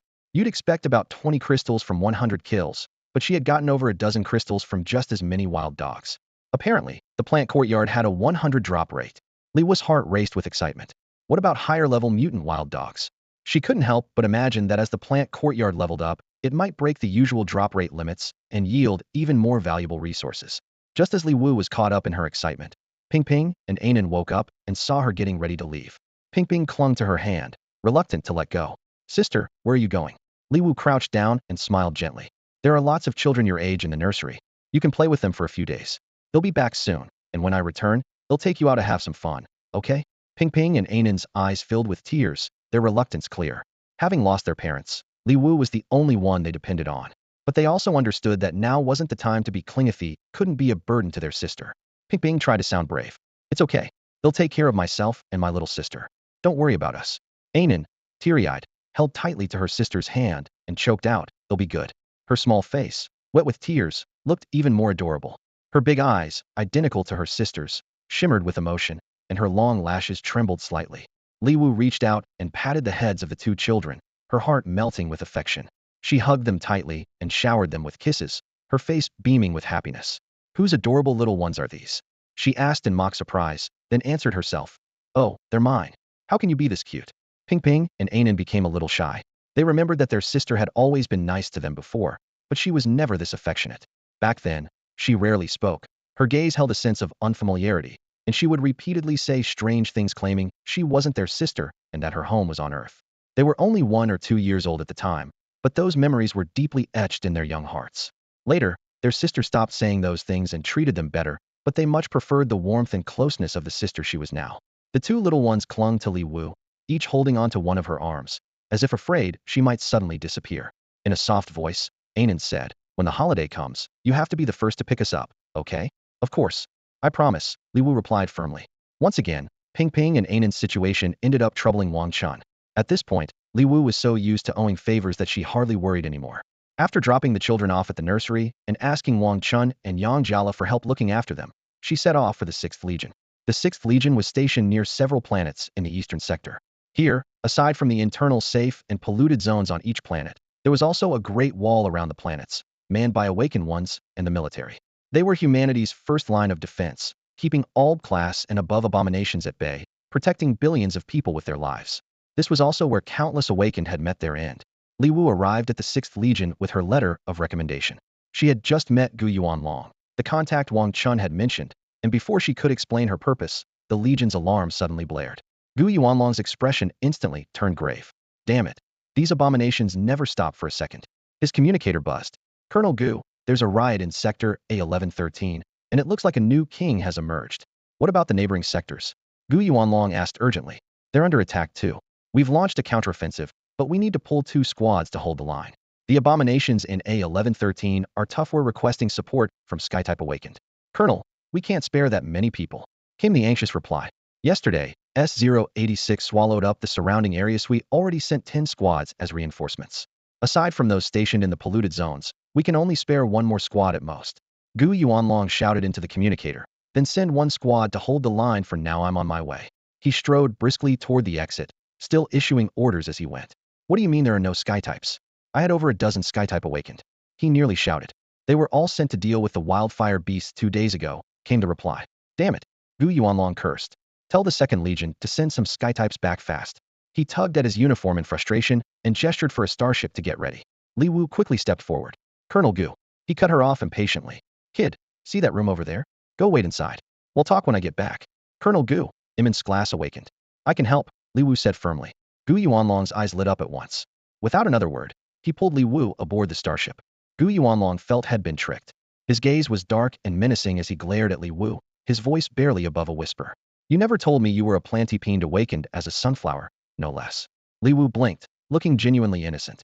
I really am Shrank. The sunflower in her arms swayed from side to side, its eerie smile seeming to mock Gu Yuanlong's slowness. Gu Yuanlong closed his eyes, wearing an expression of utter exasperation. He gritted his teeth and spat out, forget it. Just stay behind the others and don't wander off. With that, he turned away from Li Wu and headed straight for the command post. In Zone A1113, there lived in a class variant known as the Dome Carapace. These were colossal monsters, as tall as 3 or 4 stories, their bodies covered in metallic armor that made them impervious to blades, bullets, fire, and water. They were like steel behemoths, war machines evolved for ultimate defense. Their only weakness was a tiny, thumb-sized breathing hole on the top of their heads, protected by layers of heavy armor, used for observation and respiration. But compared to their massive bodies, that small opening was practically non-existent. Dome carapaces poured out from the breach in Zone A1113, a black tide of steel. Conventional attacks were useless, and trying to land a precise strike on that minuscule breathing hole was nearly impossible. If any Skytype spirit users were present, they could have attacked from above, targeting the weak spot. But all the sky types had been temporarily deployed elsewhere for support. Sky types were rare to begin with, and most of those left on the battlefield were ordinary plant and animal type awakeners. Gu Yuanlong stepped onto the main command platform, his voice steady as he ordered all teams to return to their positions. The chaos of the battlefield began to subside as he took control. Plant-type awakeners specializing in vines launched a coordinated assault, sending a dense web of vines surging from the ground to entangle the dome carapace's limbs and restrict their movement. Earth-type users hardened the ground, building traps and barriers to slow the enemy's advance. The rest of the teams focused their efforts on breaking through the dome carapace's defenses. But these creatures were far from helpless. Their armor was nearly impenetrable, and even their single weak point could move freely. If they sensed an attack approaching, they would quickly shift the breathing hole out of harm's way. Many spirit forms charged in, only to be battered and dazed by the unyielding shells. Still, sheer numbers had their effect. Amidst the relentless assault, a few attacks managed to strike true, piercing the tiny breathing holes. The dome carapaces began to fall, but far too slowly. Every time one was killed, two more crawled out of the breach. The barriers in Zone A1113 had completely failed, and a relentless tide of variants continued to surge forward. Each time a group of fighters fell, another immediately took their place. They moved like tireless machines, pushing themselves as long as they had a shred of spiritual power left, fighting on despite their injuries. The soldiers carried off the field were pale and utterly drained, some with limbs crushed and bleeding from the dome carapaces, staining the ground red. Li Wu stood behind the front lines, facing the brutality of war for the first time. Zones A1112 and A1114 were also growing restless. The chaos was spreading, and some beasts had already broken through the containment lines. At last, Gu Yuanlong's spirit form appeared, a massive, ancient tortoise with rivers and mountains etched on its shell, radiating an awe-inspiring presence. The Xiangwei of heaven and earth, General Gus' rank legendary spirit, descended onto the battlefield. It released a powerful protective field, a transparent barrier enveloping the front lines and everyone within. The dome carapaces crashed against it, only to be thrown back. The barrier held them all at bay. Li Wu stared in shock at the giant tortoise shielding the entire battlefield. She couldn't help but speak up. The Xiangwei of heaven and earth? Didn't the medic say he wasn't supposed to summon his spirit anymore? Someone answered quietly, the general did it for us. He's pushing himself too hard. If only we were stronger. Enough talking. Has anyone seen where the sky types are? Gu Yuanlong barked, cutting off their murmurs, his voice edged with urgency. I can't hold out much longer. Even as he spoke, someone launched a starship, rushing to retrieve the sky-type users from the support point. Li Wu stood not far from Gu Yuanlong. Through the chaos and dim light, she saw the back of his uniform soaked through with sweat, a dark patch that seemed to bear the weight of the entire battle. Gu Yuanlong was far from as calm as he appeared. When he noticed Li Wu's gaze, his eyes flashed sharply at her. Kid, get back. The base's shield can hold for a while. I'm here to join the army, Li Wu replied firmly. You haven't even enlisted. What are you trying to prove? Gu Yuanlong shouted angrily. Li Wu ignored him and walked straight toward the front of Zone A1113. The surrounding soldiers tried to stop her, but she skillfully dodged each one. Without hesitation, she positioned herself at the entrance where the monsters were pouring out and unleashed her plant domain. A miraculous scene unfolded. Within a 5-kilometer radius of Li Wu, every single domed carapace, including the newly spawned monsters from Zone A1113, was absorbed by her plant domain. Only a handful of stragglers remained on the battlefield, and they were quickly dispatched by the soldiers on the perimeter. Who is she? Which unit is she from? Why isn't she in uniform? A domain? Did the 6th Army just gain another domain user? She absorbed all the domed carapaces. Does she have a death wish? The soldiers buzzed with speculation. Gu Yuanlong's face darkened. A teenager had just outperformed a field of elite soldiers. He immediately ordered traps to be set around the domain. Once it collapsed, the monsters would inevitably surge out again. What's her power? Must be some advanced sky-type maybe with perfect accuracy. Why not just pray for all the monsters to disappear? So young, and already risking her life. What a waste. What's the rule of her domain? Forcing 1v1s on such a massive scale. With so many monsters, how long can her mental strength last? But Li Wu paid no attention to the chatter outside. She focused on the slow-moving domed carapaces. The monsters had invested all their stats in defense, giving her plenty of time to prepare. She began to plant first a sunflower, harvesting sunlight, then another. Is she seriously planting flowers at a time like this? If she's going to die, this isn't the way. The anxious soldiers outside stamped their feet in frustration. Gu Yuanlong's deputy lowered his voice. General, does this kid you brought have any other tricks up her sleeve? Her mental form can't really just be a sunflower, can it? Shut up. Gu Yuanlong's face was thunderous. The deputy sighed. Well, that's a first. Never seen a rookie this bold. Li Wu calmly planted an entire row of sunflowers, then placed her hand on a third card. Please, let it be the plant I need. She silently prayed, closing her eyes. A new plant appeared before Hera, golden, Mutated corn with a slender stem bent into a ladle shape, holding a small bundle of yellow energy, and sporting two tiny, green, bean-sized eyes. The card read, Corn Shooter. Seeing the name, Li Wu smiled with quiet confidence. Her instincts had been right all along. Gu Yuanlong and the others stared in disbelief at the scene before them. General, am I seeing things? Did she really just summon a second mental manifestation? The adjutant rubbed his eyes, his voice full of shock.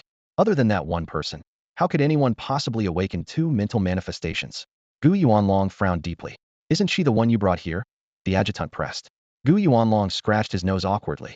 Old Wang wrote the recommendation letter. I haven't even had a chance to read it yet. On the field, Li Wu was focused on planting one plant after another. The count had already surpassed 20. Sunflowers radiated warm sunlight, while the corn shooters stood in neat rows, green headbands tied around their heads, looking full of energy. These plants. The deputy commander was dumbfounded. Why are the sunflowers producing sunlight? What kind of attack is that? In her new mental manifestation, it looks like some kind of offensive plant type? I've never heard of an attack method like this. Gu Yuanlong was bombarded by the deputy's barrage of questions until he couldn't take it anymore.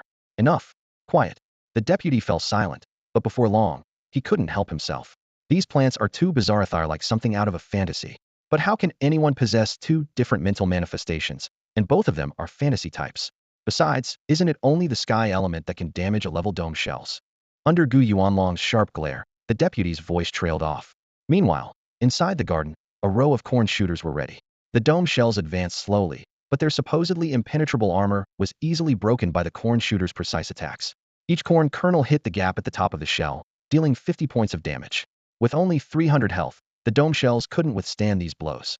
Standing in the center of her domain, Li Wu calmly continued her work, gathering sunlight from the sunflowers and planting more corn shooters. The corn shooters shouted, "Butter incoming," as they launched their kernels, each shot finding its mark. The shells of the dome shells began to crack and bleed. They tried to escape, but the rules of the garden kept them trapped, forcing them forward until they were destroyed before ever reaching the corn shooters. Their shells were automatically collected into storage, and the system repeatedly notified, Willpower 100. From Zone A1113, dome shells kept pouring in, only to be instantly drawn into the garden's domain. Li Wu maintained this efficient clearing system with unwavering focus.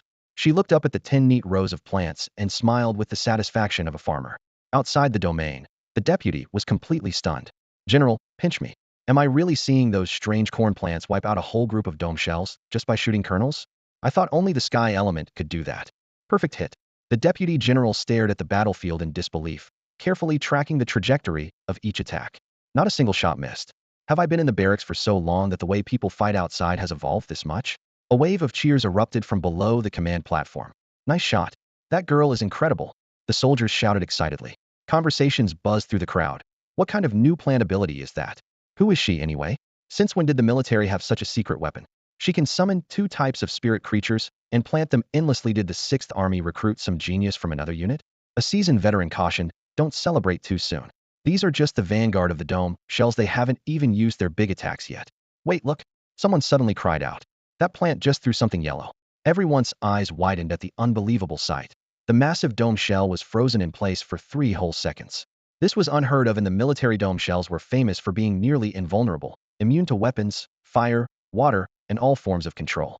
They were practically a bug among Class A aberrants. In the past, the only tactic was to bind them with vines. Even ice-based, freezing, and poison-based slowing effects were completely useless. On the battlefield, more and more corn launchers joined the fight, hurling a steady barrage of butter bombs.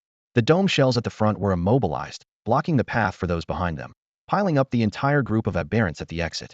Li Wu took a moment to check the corn launcher's attribute card. Corn launcher, level 1, upgradable. Planting cost, 100 sunlight. Skill, produces a corn projectile every 5 seconds. Damage, 50 per shot. Special effect, 20 chance to toss a mutated butter bomb, immobilizing the enemy for 3 seconds and interrupting their attacks. Cooldown time, 5 seconds. When she read the note at the bottom, every time a corn launcher goes into battle, it prays devoutly. Butter. Butter. Please let it be butter. Li Wu couldn't help but laugh. The corn launchers, hearing her laughter, all turned their heads to look at her, their tiny eyes filled with indignation. Are you laughing at us? Of course not. Li Wu replied with a smile, waving her hand. I'm praying for butter right along with you. Humph. The corn launchers turned back to the fight, muttering a chant they'd somehow picked up. Butter come, butter from every direction come. Maybe the chant really worked, or maybe it was just luck, but one corn launcher managed to throw 2 butter bombs in a row, freezing the massive monster for a full 6 seconds. Waving its launcher triumphantly, it inspired the others to join in, all of them chanting their butter spell in unison. The corn shooter poked Li Wu with a leaf. Hey, you should chant with us. The more people, the better it might work. Li Wu couldn't help but nod, a smile tugging at his lips. In an instant, the little garden filled with chanting voices, and the wish power value in the upper right corner kept climbing. Materials and crystals from the warehouse tumbled out, soon covering the ground. Suddenly, a thunderous crash erupted from the exit of Zone A1113. Li Wu tensed, eyes locked on the entrance. A colossal object rolled out, so massive it was shocking 20 or 30 meters tall, about 10 meters wide, like a gigantic, uneven boulder barreling toward them at breakneck speed. This boulder was actually formed from countless dome shells packed tightly together. Wherever it passed, nothing survived, not even the pile of dome shells at the door, which were crushed into pulp. It advanced relentlessly, and in the blink of an eye, it was bearing down on the front line of plants. One corn shooter barely had time to curse before being smashed to pieces. Outside the field, the deputy commander slumped on the steps, his face ashen. He should have guessed the dome shells had this kind of trump card. These plants had no way to defend themselves. Memories of the only 2 catastrophes in Blue Star's history sent a chill down his spine. The first disaster had killed over 100,000. The second happened just 2 years ago. He had just joined the 6th Army then and witnessed it firsthand. Even though Gu Yuanlong managed to hold off the disaster for 3 hours with his psychic form, allowing the residents of East District 061 City to escape, he fell into a coma from his injuries. The rampaging dome shells destroyed cities and roads, only stopping after crashing through several hills and plunging into a canyon. Only then did the catastrophe finally end. Although this combination move was devastating, it was so uncontrollable that it usually resulted in heavy casualties among their own kind, so the dome shells rarely used it. Many in the 6th Army remembered that attack vividly. Some had even lost loved ones to it. Now, this moving mountain of death had carved a swath of destruction through the plant army, and was almost upon Li Wu. Everyone's hearts leapt into their throats, pupils dilated, breath held. At that critical moment, the last corn shooter shouted, "Butter! Now!" and hurled a pat of butter at the deadly mountain. The seemingly insignificant butter floated down and landed on top of the massive structure. Miraculously, the unstoppable mountain came to a halt right in front of the last corn shooter. The second shot was more butter, and the third finally a corn kernel. Just as the mountain began to move again, another butter pat hit its mark. In this way, the mountain made of dome shells was suspended just 10 centimeters above the ground. Against this colossal threat, the tiny pats of butter seemed insignificant, yet they had an astonishing effect. If it weren't for the awakened one's exceptionally sharp eyesight, no one would have even noticed that tiny pat of butter. The crowd stared in shock, unable to believe what they were seeing. Had the world really become this fantastical? Li Wu hadn't been idle during this time. She had planted plenty of kernel pulse. The massive mountain formed by the domed shells stretched across 12 whole rows, meaning nearly every plant in those rows could attack it. Did the butter's effect wear off? No problem, there were still more chances. With a 1 in 5 probability, how could she miss? One pat of butter after another landed precisely on the domed shell, not only controlling the enemy, but also dealing significant damage. The shell began to crack and split, like a mountain being torn apart, with fragments tumbling down. The damaged domed shells fell to the ground, quickly collected by the kernel pulse. At the very center, the enormous mountain-like mutant never moved. Butter kept landing on its head, over and over again. What once seemed like an apocalyptic disaster was now being resolved with surprising ease. For a moment, everyone on the battlefield was stunned, unable to process what was happening. No one could have imagined that such a disaster would be handled so effortlessly by an army of plants. Especially when they saw the plant's abilities, these couldn't possibly be ordinary plant-type powers, could they? What kind of plant could be this strong? Those seemingly normal sunflowers actually produced sunlight, and the corn could fling butter? It defied all logic. Fantasy species? 2 fantasy species? They could barely believe it. Had fate finally smiled upon Blue Star and the 6th Army? It was hard to imagine anyone besides that one person possessing 2 psychic entities. Even then, the cost had been immense, and their fate still remained uncertain. With the fall of the last dome shell, mutants in Zone A1113 stopped appearing. Calm returned, and the soldiers, who had been on edge due to the extreme danger, finally let out a sigh of relief. Some even felt a bit dazed from the sudden ease after surviving such a crisis. The deputy commander and Gu Yuanlong also relaxed their tense expressions at last. However, Li Wu remained cautious. Her plant garden was still active, and she promptly planted a few more rows of kernel pulse. Just then, a crisp notification sounded from the garden. Plant garden has leveled up. Her reward, 1 shovel and 1 power bean. Power beans could unleash a plant's full potential and activate their ultimate move. There was a chance for them to drop when killing mutants of grade A or higher, with a maximum of 5 per battle. A shovel appeared in Li Wu's hand, and its description popped up in her vision. It could remove any plant from a grid. Li Wu had been wondering how to replace the sunflowers in the back row with more kernel pults. She had been saving up sunlight, and now she had several thousand to spend. Each kernel pult only cost 100 sunlight to plant. What she really needed was more firepower. Seeing the sunflower's forlorn expressions, she made up her mind to remove them and replace them with kernel pults. To be safe, she left 3 sunflowers behind, enough to keep producing sunlight and maintain her defenses. Just as Li Wu was about to check the power beam's effects, unsettling noises echoed from Zone A1113 once again. Rumbling sounds filled the air. Mutants were emerging from the zone once more. Unlike the previous solitary domed shells, this time they formed a ball-shaped formation of 6 or 7 shells grouped together. While their defenses seemed lower, their speed had noticeably increased. According to the plant garden's rules, they could now roll forward more than a meter per second. What was even more terrifying was that, as this ball formation appeared, countless more spherical monsters of similar size followed closely behind. After surviving one crisis after another, everyone had just breathed a sigh of relief when the sight before them made their pupils contract in terror. How many dome-shell beasts were there? Had the entire nest mobilized? Had they lost their minds? There must be something wrong inside Zone A1113 otherwise. Why would so many dome-shell beasts be pouring out at once? What should they do now? How could they possibly stop these creatures? With such a massive swarm bearing down on them, what would be left of this entire area? They had accepted the possibility of dying in battle for their homeland the moment they stepped onto the battlefield. But who can truly face death without fear? To be crushed alive was a terrifying and hopeless way to die. The deputy commander's face was grim, his voice low and heavy. That's right, the warriors outside the domain are prepared to sacrifice themselves, buying a sliver of hope for the people nearby. Inside the domain, Li Wu was in no better shape.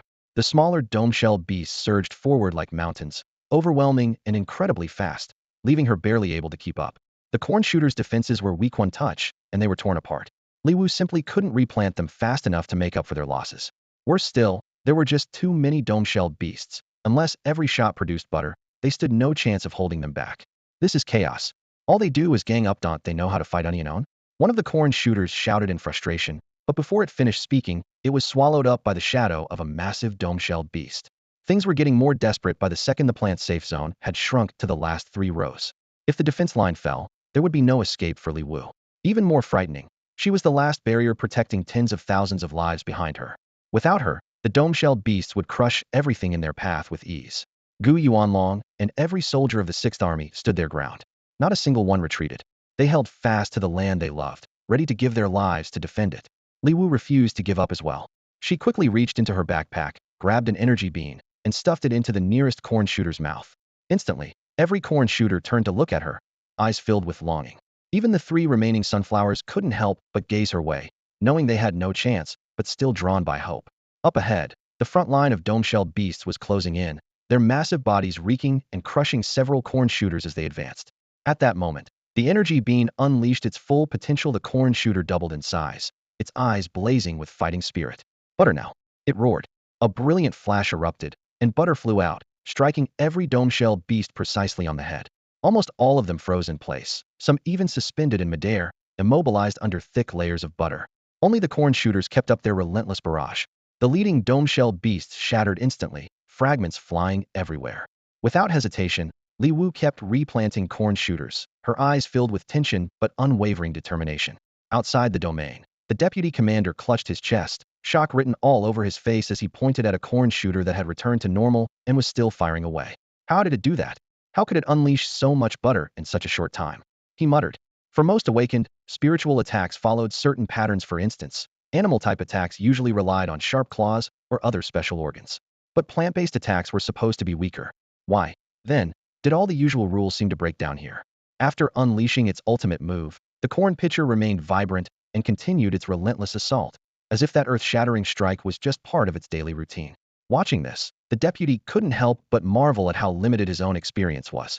How many times could this plant actually throw butter? Was there really no limit? He exchanged a meaningful glance with Gu Yuanlong, and both fell silent, lost in thought. Meanwhile, Li Wu's condition had improved slightly, but only by the smallest margin. Even more concerning, the dome beetles were beginning to stir again. Fortunately, fate offered a lifeline. A perfectly timed energy beam landed in Li Wu's hand. The corn pitchers swayed their stalks, cheering, one more time, as if eagerly anticipating the next performance.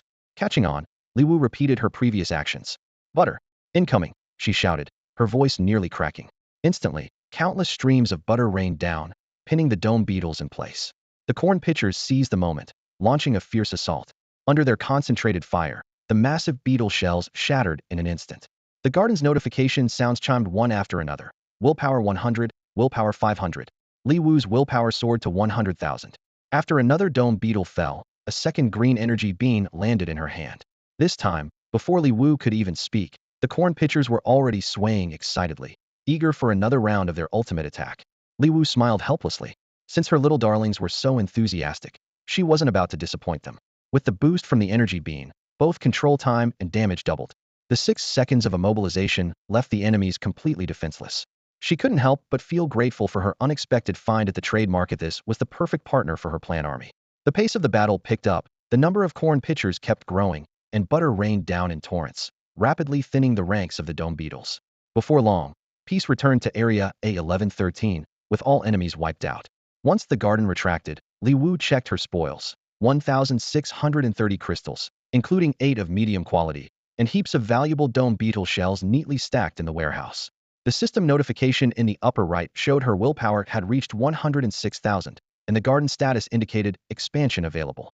Thinking back to those first difficult days and looking at her current harvest, Li Wu was overwhelmed with joy.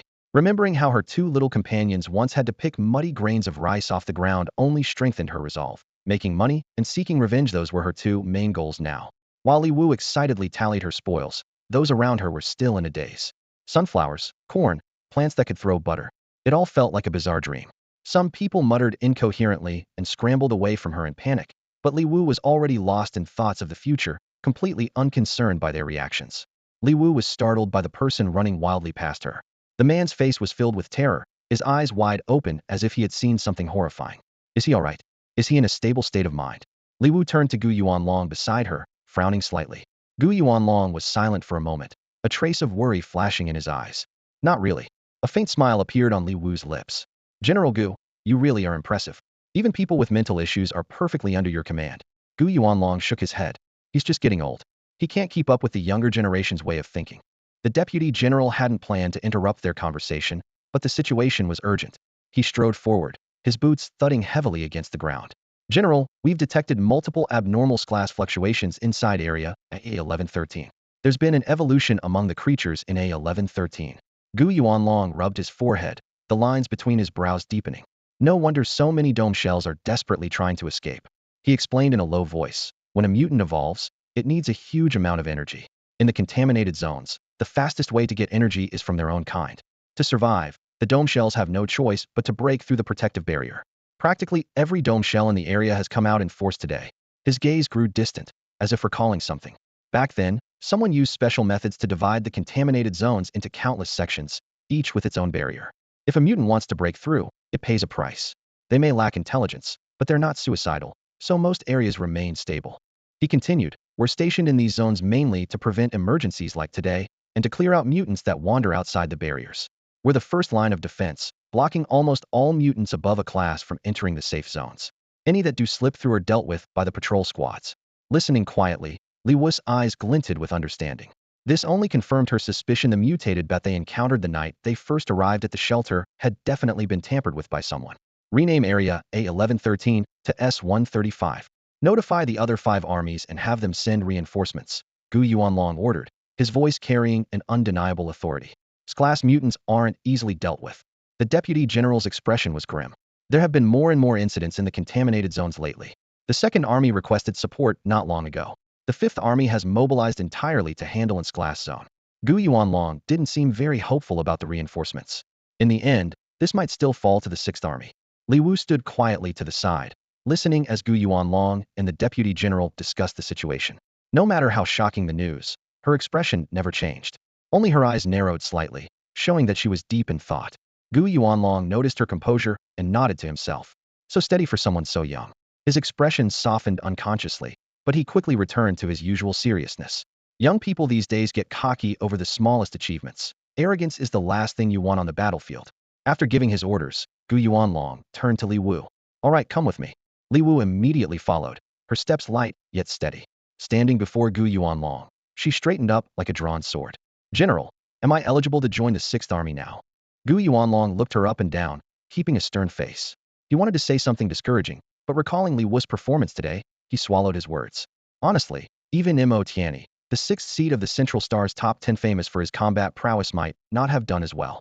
Gu Yuanlong's expression stayed stiff for a long moment before he finally gave in. Your performance today was up to standard. A genuine smile finally broke through on Li Wu's face, her eyes shining with unmistakable joy. Thank you, General. They'll keep working hard. Go find Mao Cheng, the deputy you saw earlier. He'll arrange your next steps. Li Wu nodded. If there's nothing else, General, they'll head out now. With that, she turned and left, her stride firm and purposeful. As soon as she was gone, Gu Yuanlong couldn't hold back his smile any longer. His usually stern face wrinkled into a broad grin, his eyes full of pride and anticipation. Ha ha ha, this treasure now belongs to the Sixth Army. Gu Yuanlong grinned like a sunflower in full bloom, his eyes gleaming with mischief. Just thinking about how they'll react when they find out makes me excited. They'll have to take at least 100 photos to show Thimken Wait to see how furious they get. Who says our Sixth Army is stuck out in the middle of nowhere with no decent awakened? Next time I see old Wang, I'm definitely having a drink with him. Two fantasy-type spirit beasts, this is just hilarious. Gu Yuanlong's laughter stopped abruptly. Li Wu quietly returned to the doorway, standing there with a slightly awkward expression. Gu Yuanlong's smile froze on his face, and it took him a moment to recover. He put on a stern look, his gaze sharpening. Is there something else? Li Wu looked up at Gu Yuanlong with a hint of anticipation in her eyes, seemingly unaware of his change in mood. General, I wanted to ask, are there rewards for killing aberrants? The patrol squad gets 100 crystals for everyone they take down. Gu Yuanlong snorted dismissively. What use are those low-grade crystals? In the Sixth Army, taking down in a class aberrant earns you 5 military merit points. You can exchange those for whatever you need at the logistics department. His tone was steady, but an unreadable emotion flickered in his eyes. Li Wu tilted her head, not quite understanding. Can military merit be traded for crystals?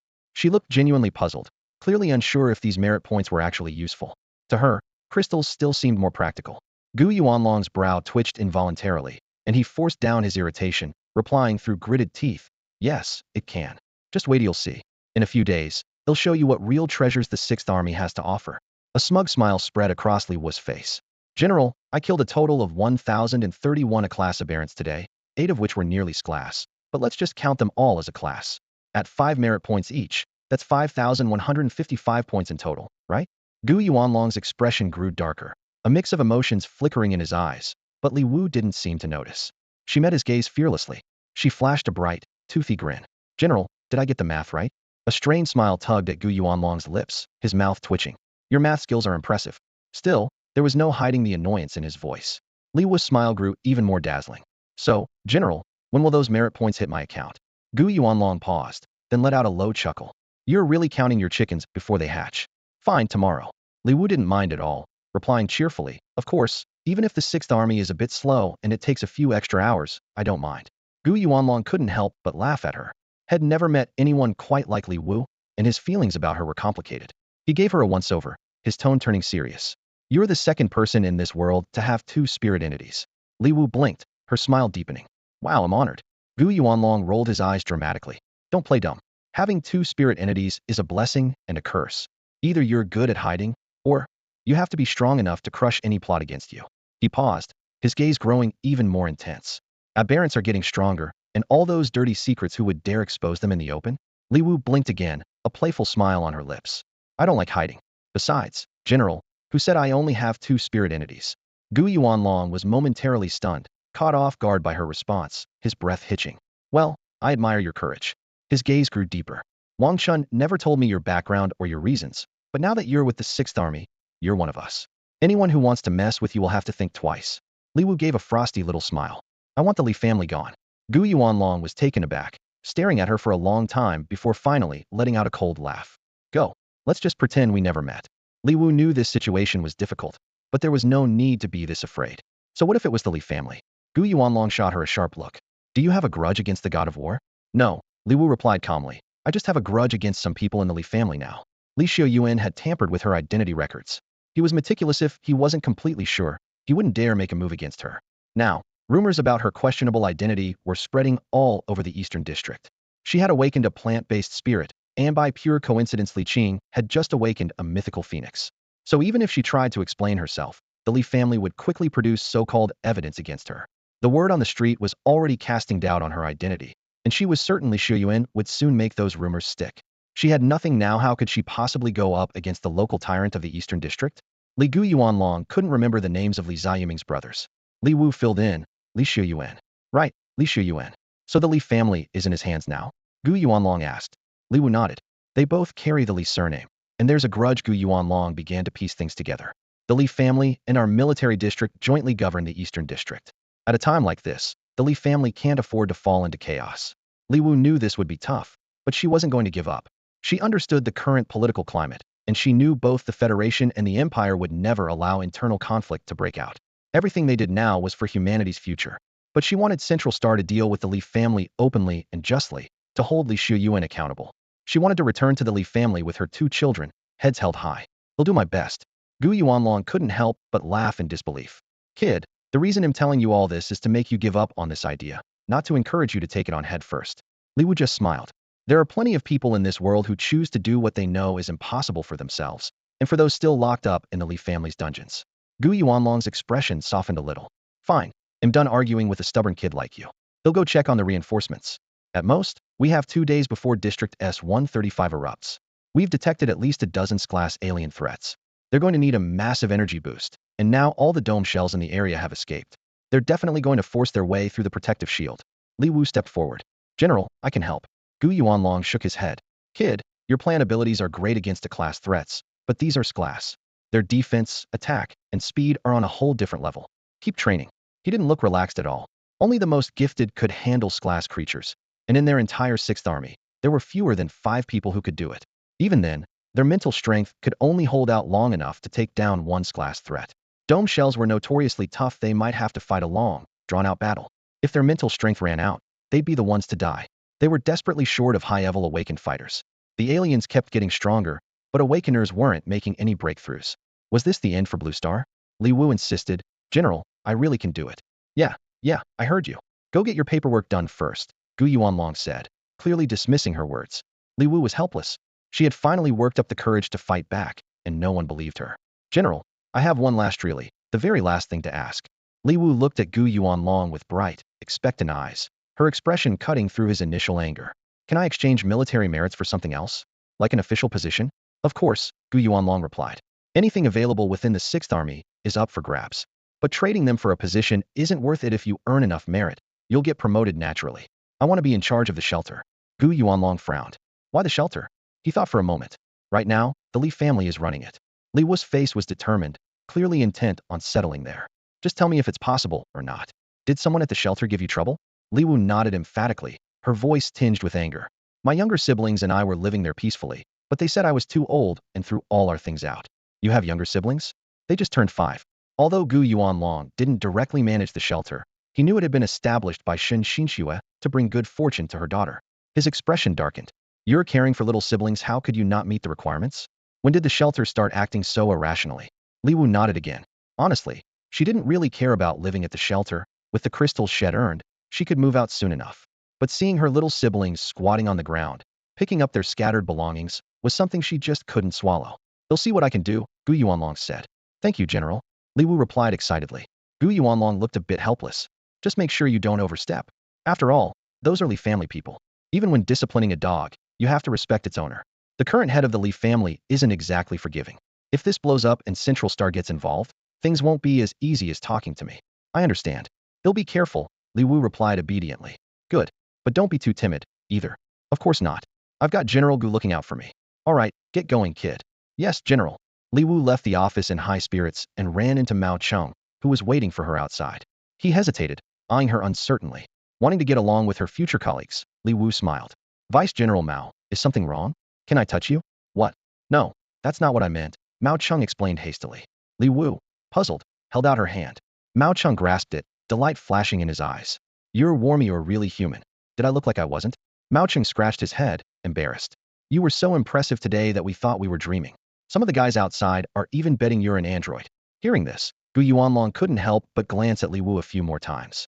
After confirming that Li Wu was a real person, Mao Cheng's excitement was almost impossible to hide. As they walked, he enthusiastically introduced the area. Our 6th Army has over 300,000 awakened and more than 500,000 regular people. The command center is right here. We also have more than 30 districts spread out across different locations. His voice was full of pride. We have 100,000 awakened above level, 20,000 above a level, and including you, there are 18 level awakened. Even though 12 have been temporarily assigned to the 2nd and 5th armies, we're still a powerful force. Li Wu nodded, though she was a little surprised. 18 level awakened? Mao Cheng didn't seem to think there was anything unusual about that number, and went on. Yeah, we have more awakened here than anywhere else. General Li and General Shen's talents have attracted many gifted people from other regions. There was a hint of admiration in his tone. No wonder everyone reacted so strongly when Li Qing awakened this level fantasy type, Li Wu thought to herself. As they passed the training grounds, Mao Cheng looked even more triumphant, walking with his head held high. Behind him, the awakened in training kept sneaking glances at Li Wu. A few were so distracted they nearly walked into the walls. Hey, one trainee had just bumped into a wall hurried over. Deputy Mao, is this our new team member? I can help her with the onboarding process. He grinned, showing a row of bright white teeth. The other trainees all turned to look at He Peng, clearly thinking, this guy is really shameless. Still, they didn't say anything, just watched with eager eyes. Li Wu's name spread through the 6th Army like wildfire, and soon, the news reached other districts as well. Everyone was talking about the rising star with dual spiritual forms. Her astonishing performance in that recent battle was still the talk of the army. Li Wu, that genius who appeared out of nowhere. Mao Cheng wasn't surprised by any of this. He glanced at the eager young faces and thought privately, all you can do is focus on your own training. He Peng's smile froze on his face. Just as he was about to speak, Mao Cheng shot him a look, and he wisely kept quiet. Li Wu's onboarding process went smoothly. Everything she needed had already been prepared. All she had to do was sign in. The 6th Army's benefits were pretty good. 2A gave her a 50 square meter storage pouch, a communicator, and some daily necessities.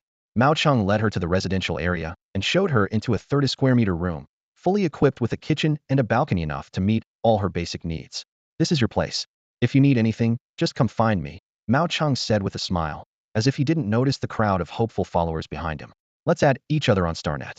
As he spoke, he raised his watch. The communicator was the standard device for communication on Blue Star. Li Wu had one before, but it had broken for some reason. By then, her world had already changed completely. Gu Xiaoming and Shen Xinxue had disappeared on the tidal battlefield. Although there was no official announcement, it was almost certain that they were gone. When the news reached the Li family, Li Shuyuan and his group wasted no time in taking over the main house that originally belonged to Li Wu's family, forcing them into the cramped quarters meant for the servants. They even claimed all the possessions inside the house for themselves. Faced with this situation, the original Li Wuberli in her teens had no choice but to swallow her pride and endure, taking care of 2 toddlers barely 2 or 3 years old and letting the others do as they pleased. Li Wu completely understood her predecessor's decision under those circumstances. It would have been far too easy for 3 people to disappear from the Li family without a trace. In her heart, she silently vowed that she would be the one to settle this score. Meanwhile, Mao Cheng, who had just added her as a friend, was so excited he bounced out like a child. As he turned the corner, he let out a strange whoop, jumped up to tap the edge of the roof, and only then left, thoroughly satisfied. Watching this, Li Wu couldn't help but think. Everyone in the 6th Army seemed a bit unusual. After a whole day without seeing the 2 little ones, Li Wu found herself missing them. She opened the live feed from the nursery and immediately saw Pingping and Anan. Pingping was sitting on the floor, completely absorbed in a Tangram puzzle, while Anan sat quietly by his side, sipping on a nutrient drink. The 2 children looked so earnest as they focused on the puzzle, as if they were conducting some important experiment. Their adorable, matching faces made her heart melt. Li Wu watched the stream as she walked outside, but as soon as she stepped out, she was surrounded by a crowd. These people seemed to have planned it in advance, rushing in from all directions, their enthusiasm almost overwhelming. Someone even offered her a treasured cherry tomato, their eyes full of anticipation. Li Wu, if you need anything, just say the word. She guessed what they were after. Could we see your spirit companions again? The sunflower and the corn one?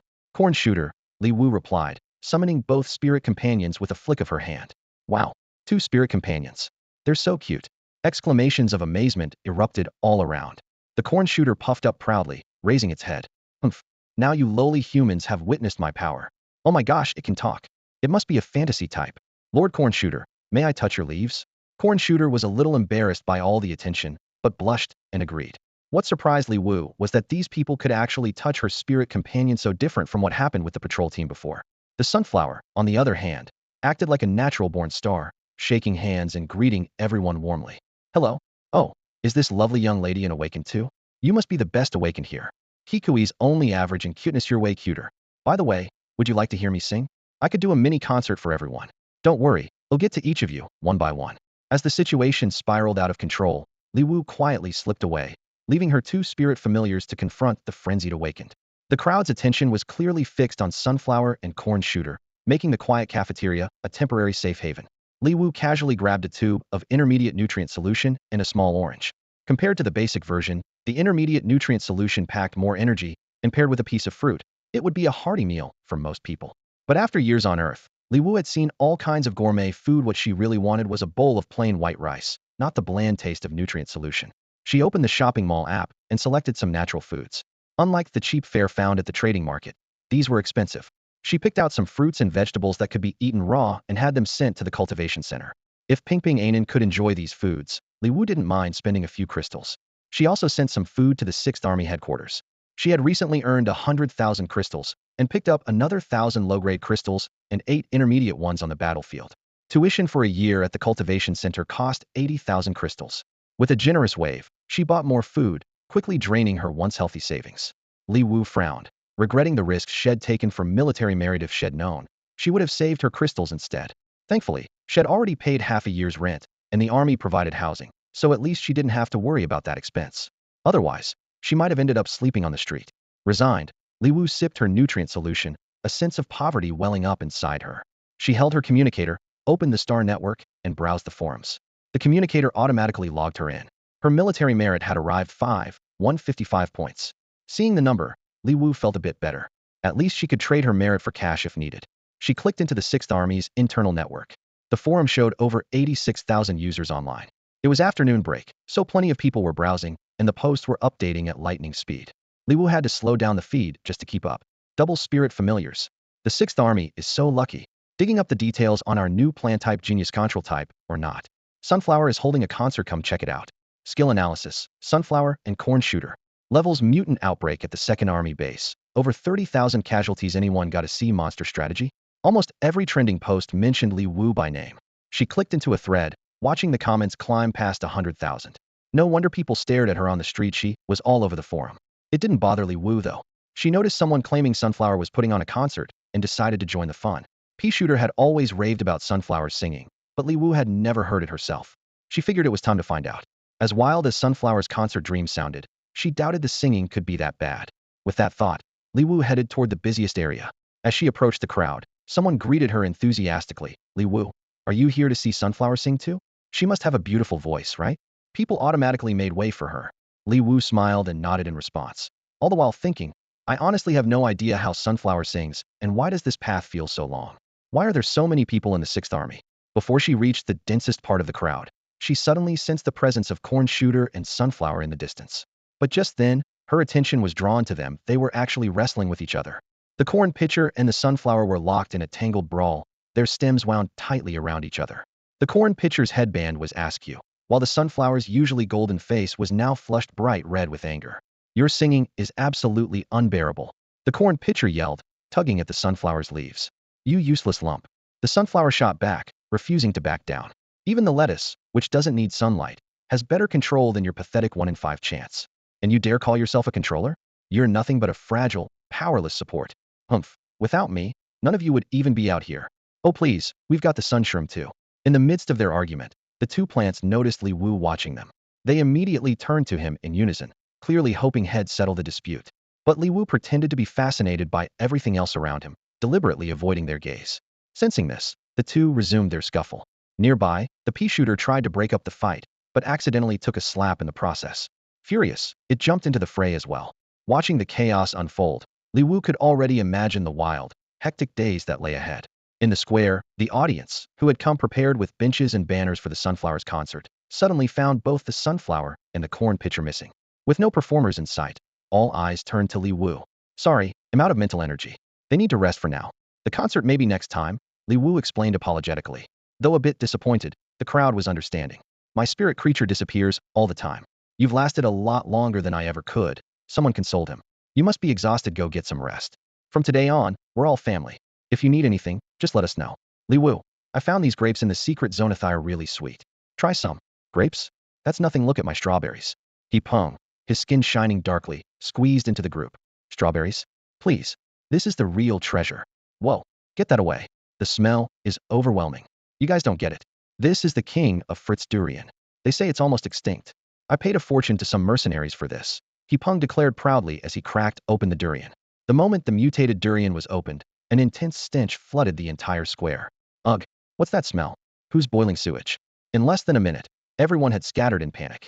The loudspeaker crackled to life with Gu Yuanlong's furious voice. Which brat brought a biochemical weapon in here? Li Wu had quickly become familiar with the members of the 6th Army, picking up most of the camp gossip along the way. She had only joined a day ago and hadn't yet been assigned a commanding officer or a place to stay, so she was temporarily exempt from training. She spent her day flitting between camps, and before she knew it, the day had flown by. Gu Yuanlong brought her some good news. She could exchange military merit for the position of shelter director. The catch was, she'd need 50,000 merit points. The shelter might seem insignificant, but it was actually quite lucrative.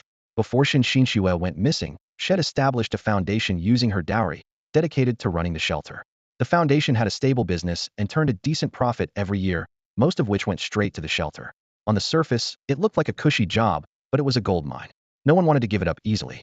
The Federation was divided into 5 districts. The Central District held the most power, while the other 4 were largely autonomous. Thanks to Li Xiaoming and Gu Yuanlong, the Eastern District operated on a pure cooperative model, with both sides working together to defend it. Gu Yuanlong admired Li Ziyuming's straightforward and easygoing nature, and the two had long since reached a tacit understanding. Gu Yuanlong wouldn't interfere with the Li family's influence, and Li Xiaoming would stay out of military affairs. The military zone was Gu Yuanlong's domain, while the city was Li Ziyuming's territory. The shelter was managed by the Li family, but this time, Gu Yuanlong decided to get involved. For various reasons, the Li family was reluctant to let go. After some negotiation, Gu Yuanlong finally managed to get their reluctant agreement to let someone exchange military merit for the position. Military merit was accepted across different military districts and was a valuable resource. After some bargaining, the Li family gave in. When Li Wu heard the news, she smiled with satisfaction. "Thank you, General. I knew you could pull it off," she said with complete trust in her voice. Gu Yuanlong rolled his eyes. 50,000 merit points aren't exactly easy to come by. Li Wu didn't seem concerned and even looked a bit eager. An A-class mutant is worth 5 points. How much for ins-class? Do you even know what ins-class means? Gu Yuanlong's eyes narrowed as he frowned. I do, Li Wu replied with a knowing smile. S-class mutants have special abilities and are extremely difficult to handle. Just tell me how many merit points they're worth. Gu Yuanlong hesitated before finally answering. 100 points each. If you can actually take down ins-class, you can keep the crystal core they drop. Most S-class mutants drop mid-grade crystals. Li Wu touched her nose, secretly amused. Her own plant garden had a 100% drop rate, and sometimes even produced higher-grade crystals. If she needed 100 points per S-class, then she'd only need to take out 450 of them. It sounded like a lot, but she wasn't worried. As long as she had a clear goal, nothing could stop her. All right, General, let me take on S-135 District, she said, her eyes shining with determination. Gu Yuanlong still hesitated, his expression darkening. Li Wu, you're too young. Even with your powerful plant abilities, you can't hide the fact that you've only just awakened. At your age, you should be in school, gaining some field experience, and then heading to the front lines in 3 years. Li Wu gave a relaxed smile and replied softly, Don't worry, General. I can take care of myself. If things get dangerous, I'm faster than anyone when it comes to running away.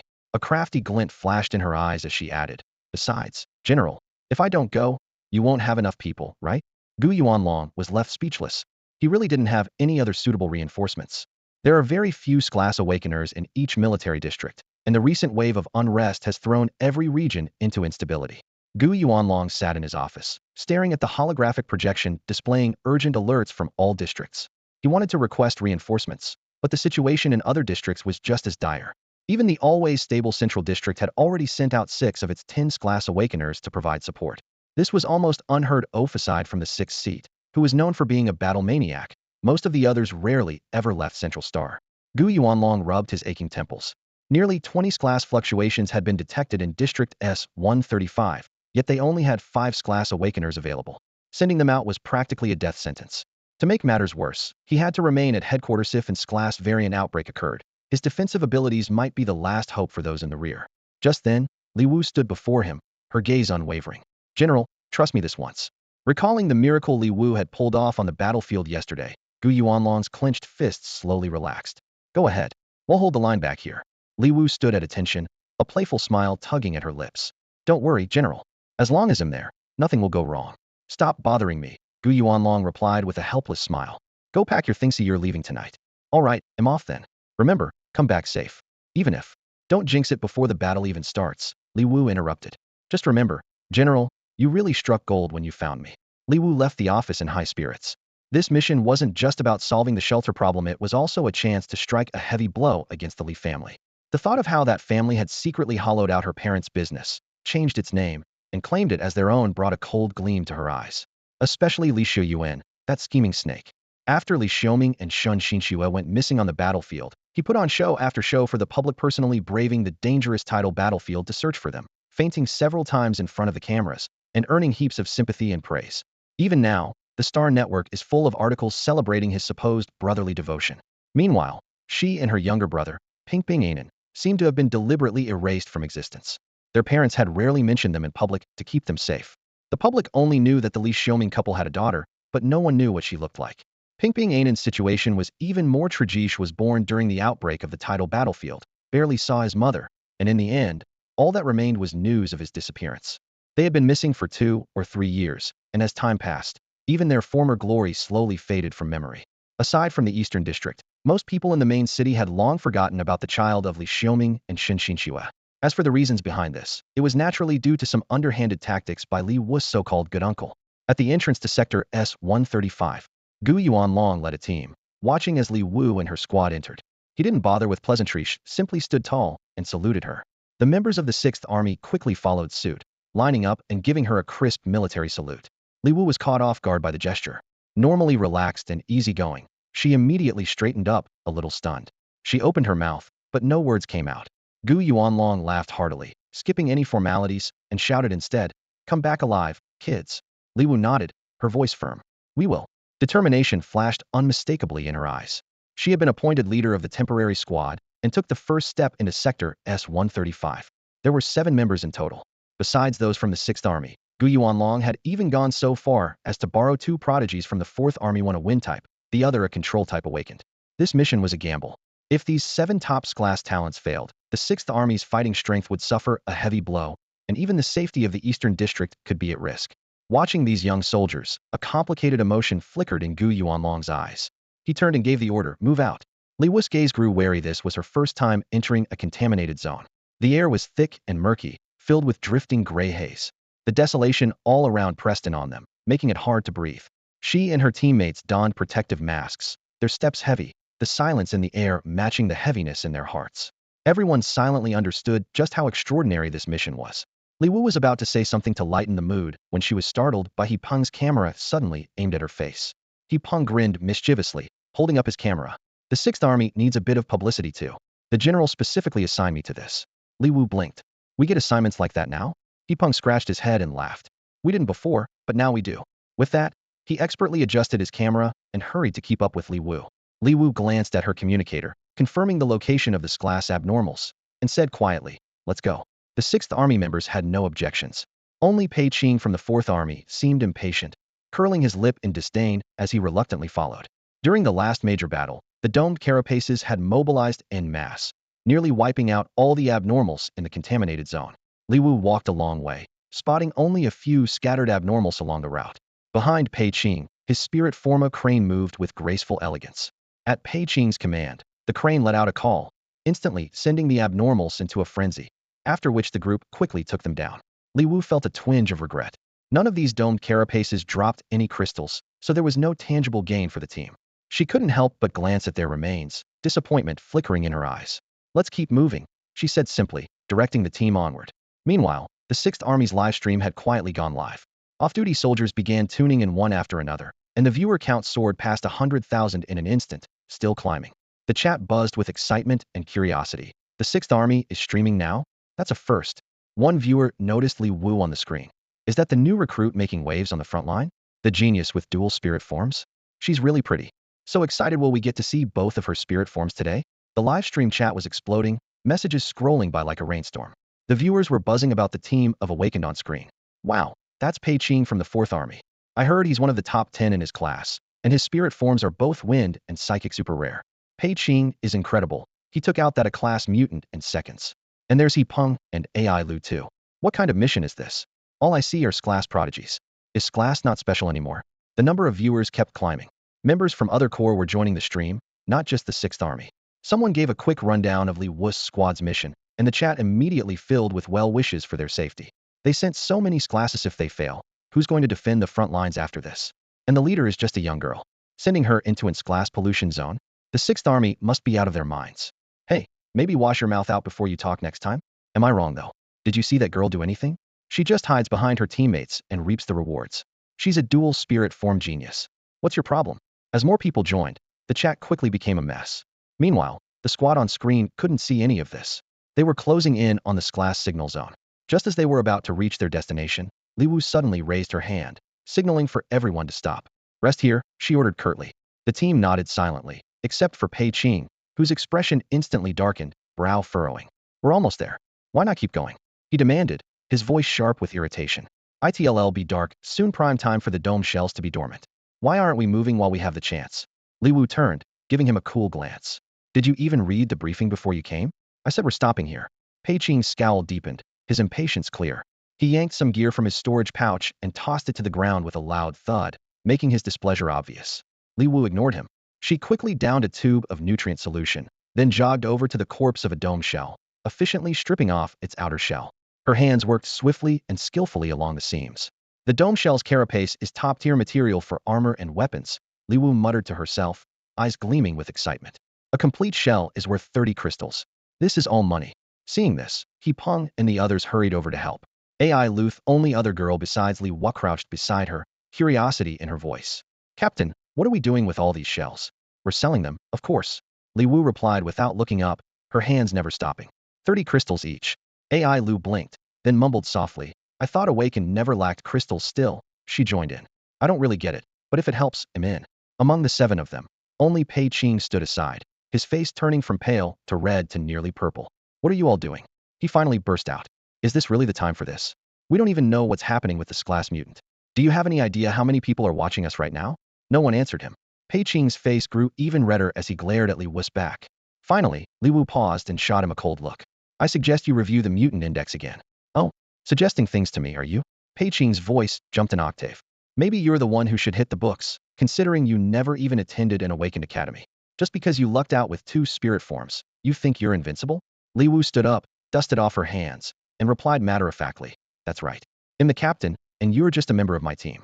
My orders are to rest here and move out tomorrow morning. Any objections? He Peng and the others instantly replied in unison. No, Captain.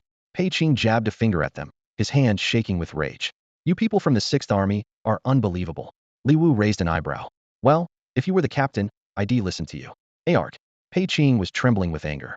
He really, truly hated Li Wu. After this, he swore he'd never, ever help the Sixth Army again. Online, the incident between Li Wu and Pei Qing had sparked a heated debate. Who is this little upstart? Is she even an adult? How dare she throw her weight around like she's in charge? One comment was pinned at the top of the forum. On the battlefield, following orders is fundamental. If Li Wu is the squad leader, then the others should listen to her. Makes perfect sense, someone quickly countered. Yeah, right. Who knows how she even became the team leader? Pei Qing's been fighting since his freshman year, seen more action than she's had hot meals. Doesn't she get that hesitation leads to trouble? They should have charged in while it was still dark. It's scary how ignorant some people are. Seriously, go read the record of aberrants. There are tens of thousands of aberrant species, with plenty of secondary and tertiary evolutions. Who has the patience to read all that? What's this got to do with the record of aberrants? Isn't this just the 6th Corps bullying Pei Qing from our 4th Corps? Our 4th Corps won't let this slide. We went out of our way to help, and this is how we're treated? Hey, 4th Corps, chill out. Our 6th Corps leader is actually pretty amazing. The argument raged on online, while in reality, Pei Qing lay restlessly in a corner of the camp, growing angrier the more he thought about it. His gaze kept drifting toward the campfire a few meters away, where Li Wu was handing out fruit to the team. Laughter echoed from that direction, and everyone looked relaxed and at ease. Pei Qing, want to come over for some fruit? Li Wu called out for the 3rd time. Pei Qing snorted and turned his back to them. No, I don't need anything from you. By the fire, Li Wu cracked a joke, sending everyone into fits of laughter. The cheerful sounds pierced Pei Qing's ears like needles, making his frustration boil over. Even though he was the one who refused the invitation, he couldn't shake the feeling that everyone was excluding him. The sensation burned in his chest like a fire, growing hotter until, suddenly, he sat bolt upright. AI Lu noticed and turned to him with concern. Pei Qing, are you okay? I'm going to the bathroom, Pei Qing replied stiffly. All right, don't be long. Got it. Pei Qing stood up, still fuming, but instead of heading for the temporary toilets at the edge of camp, he strode straight toward the heart of the contaminated zone. His mental power could boost his speed, so even if he ran into a pack of glass aberrants, he figured he could outrun them. At night, the dome carapace falls asleep, its defenses drop, and it's easier to hit its weak spot. If I don't go now, when will I? Pei Qing justified his actions to himself. Once I take down the dome carapace, they'll have no choice but to apologize to me. Having never faced the harsh realities of the world, Pei Qing thought things would be simple. His figure quickly disappeared into the darkness. The laughter by the fire continued for a while, until Li Wu suddenly frowned and looked around. Has Pei Qing still not come back? Only then did everyone realize had been gone for quite some time. He Peng stood up, his expression serious. He shouldn't be gone this long. He'll go look for him. Just then, a rumbling sound echoed from deep inside the contaminated zone. The ground shook, as if some massive creature had been awakened. Oh no, someone's disturbed the dome carapace. Everyone exchanged shocked glances, then shouted in unison, Pei Qing. Without hesitation, Li Wu dashed toward the depths of the nest, the others close behind. The livestream chat exploded as viewers caught wind of the situation. Quick question: does the dome carapace go dormant at night? You're thinking of the class 1. This is class. What's the difference? Forget it. You'll see for yourself. Someone posted a photo from the record of aberrance about the dome carapace. At the end was a note. Class dome carapace has evolved to lose its only weak spot. Nighttime is no longer a vulnerability. With the loss of its weak point, its attack, defense, and speed all increase by 100. Its defenses were already insane, and now they've doubled? That's just nuts. It used to have a weakness, and now it doesn't. What are they supposed to do? It's all that girl's fault. If she'd explained things clearly, Pei Qing wouldn't have gone charging in at night. Unbelievable, some people are still blaming Li Wu. Let's hope everyone stays safe. Worries and prayers flooded the chat, while deep in the contaminated zone, a life-or-death crisis was unfolding.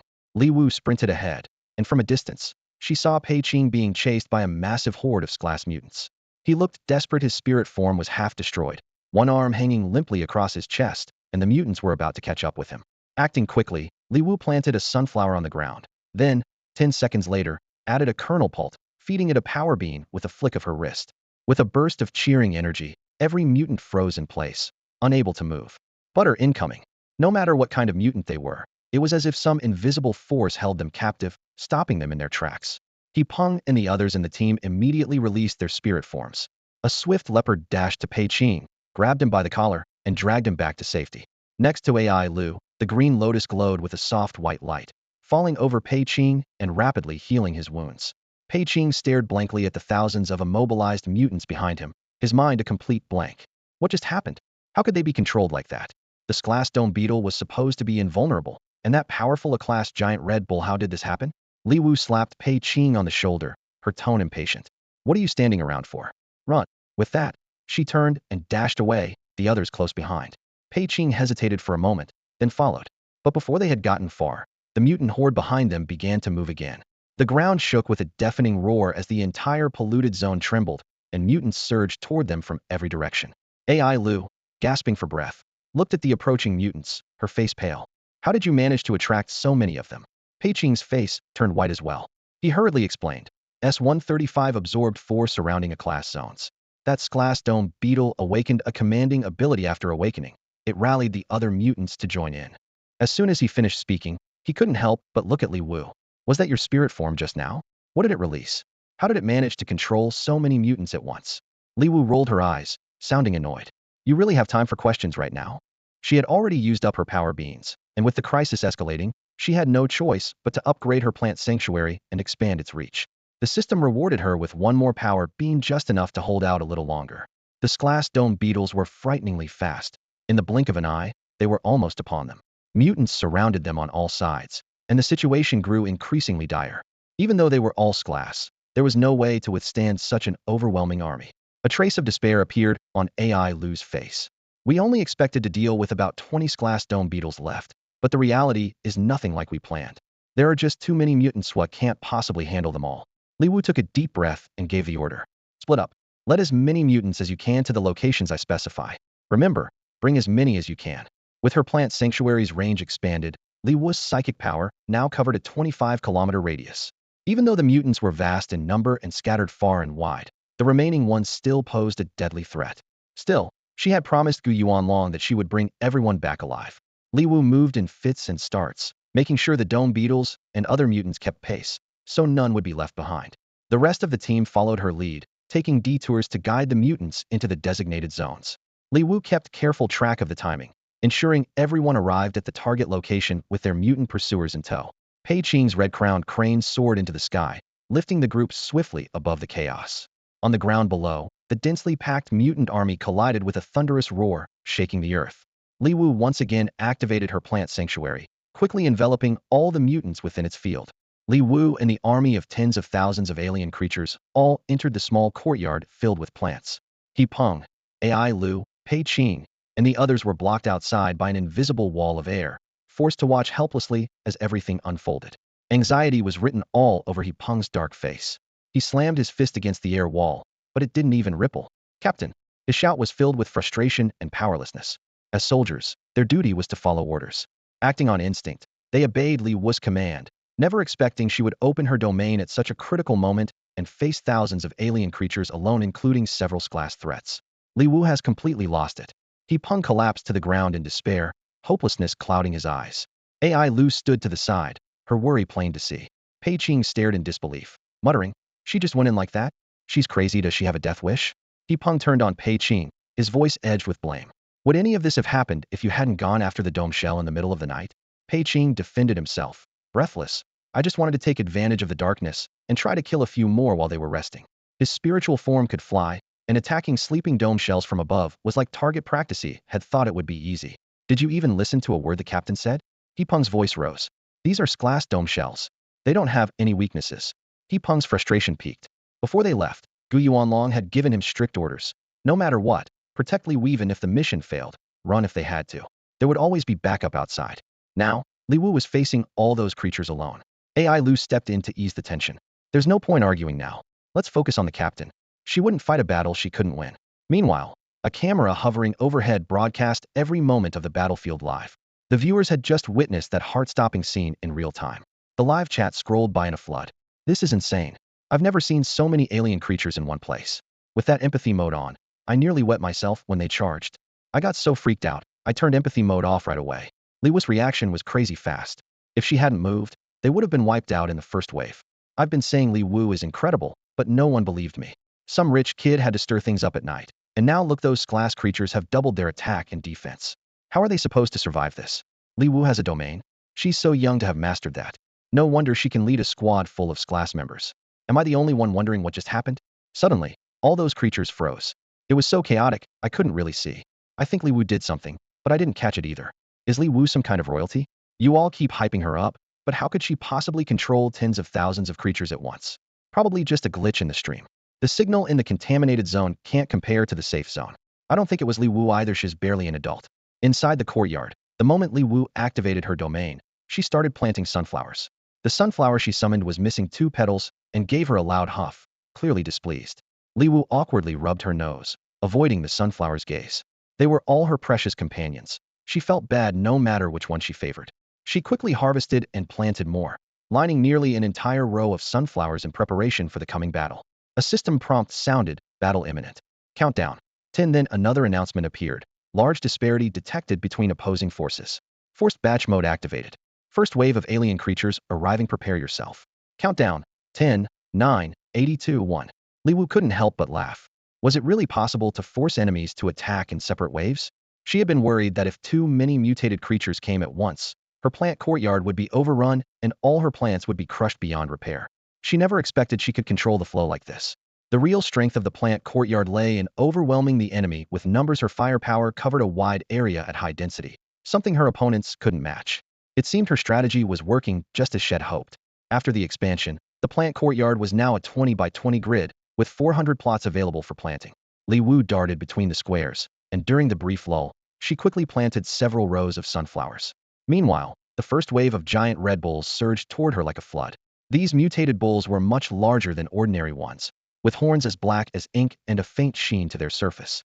Their hides were thick and tough, and there were a lot of them. Those sharp horns could easily cause massive destruction with a single thrust.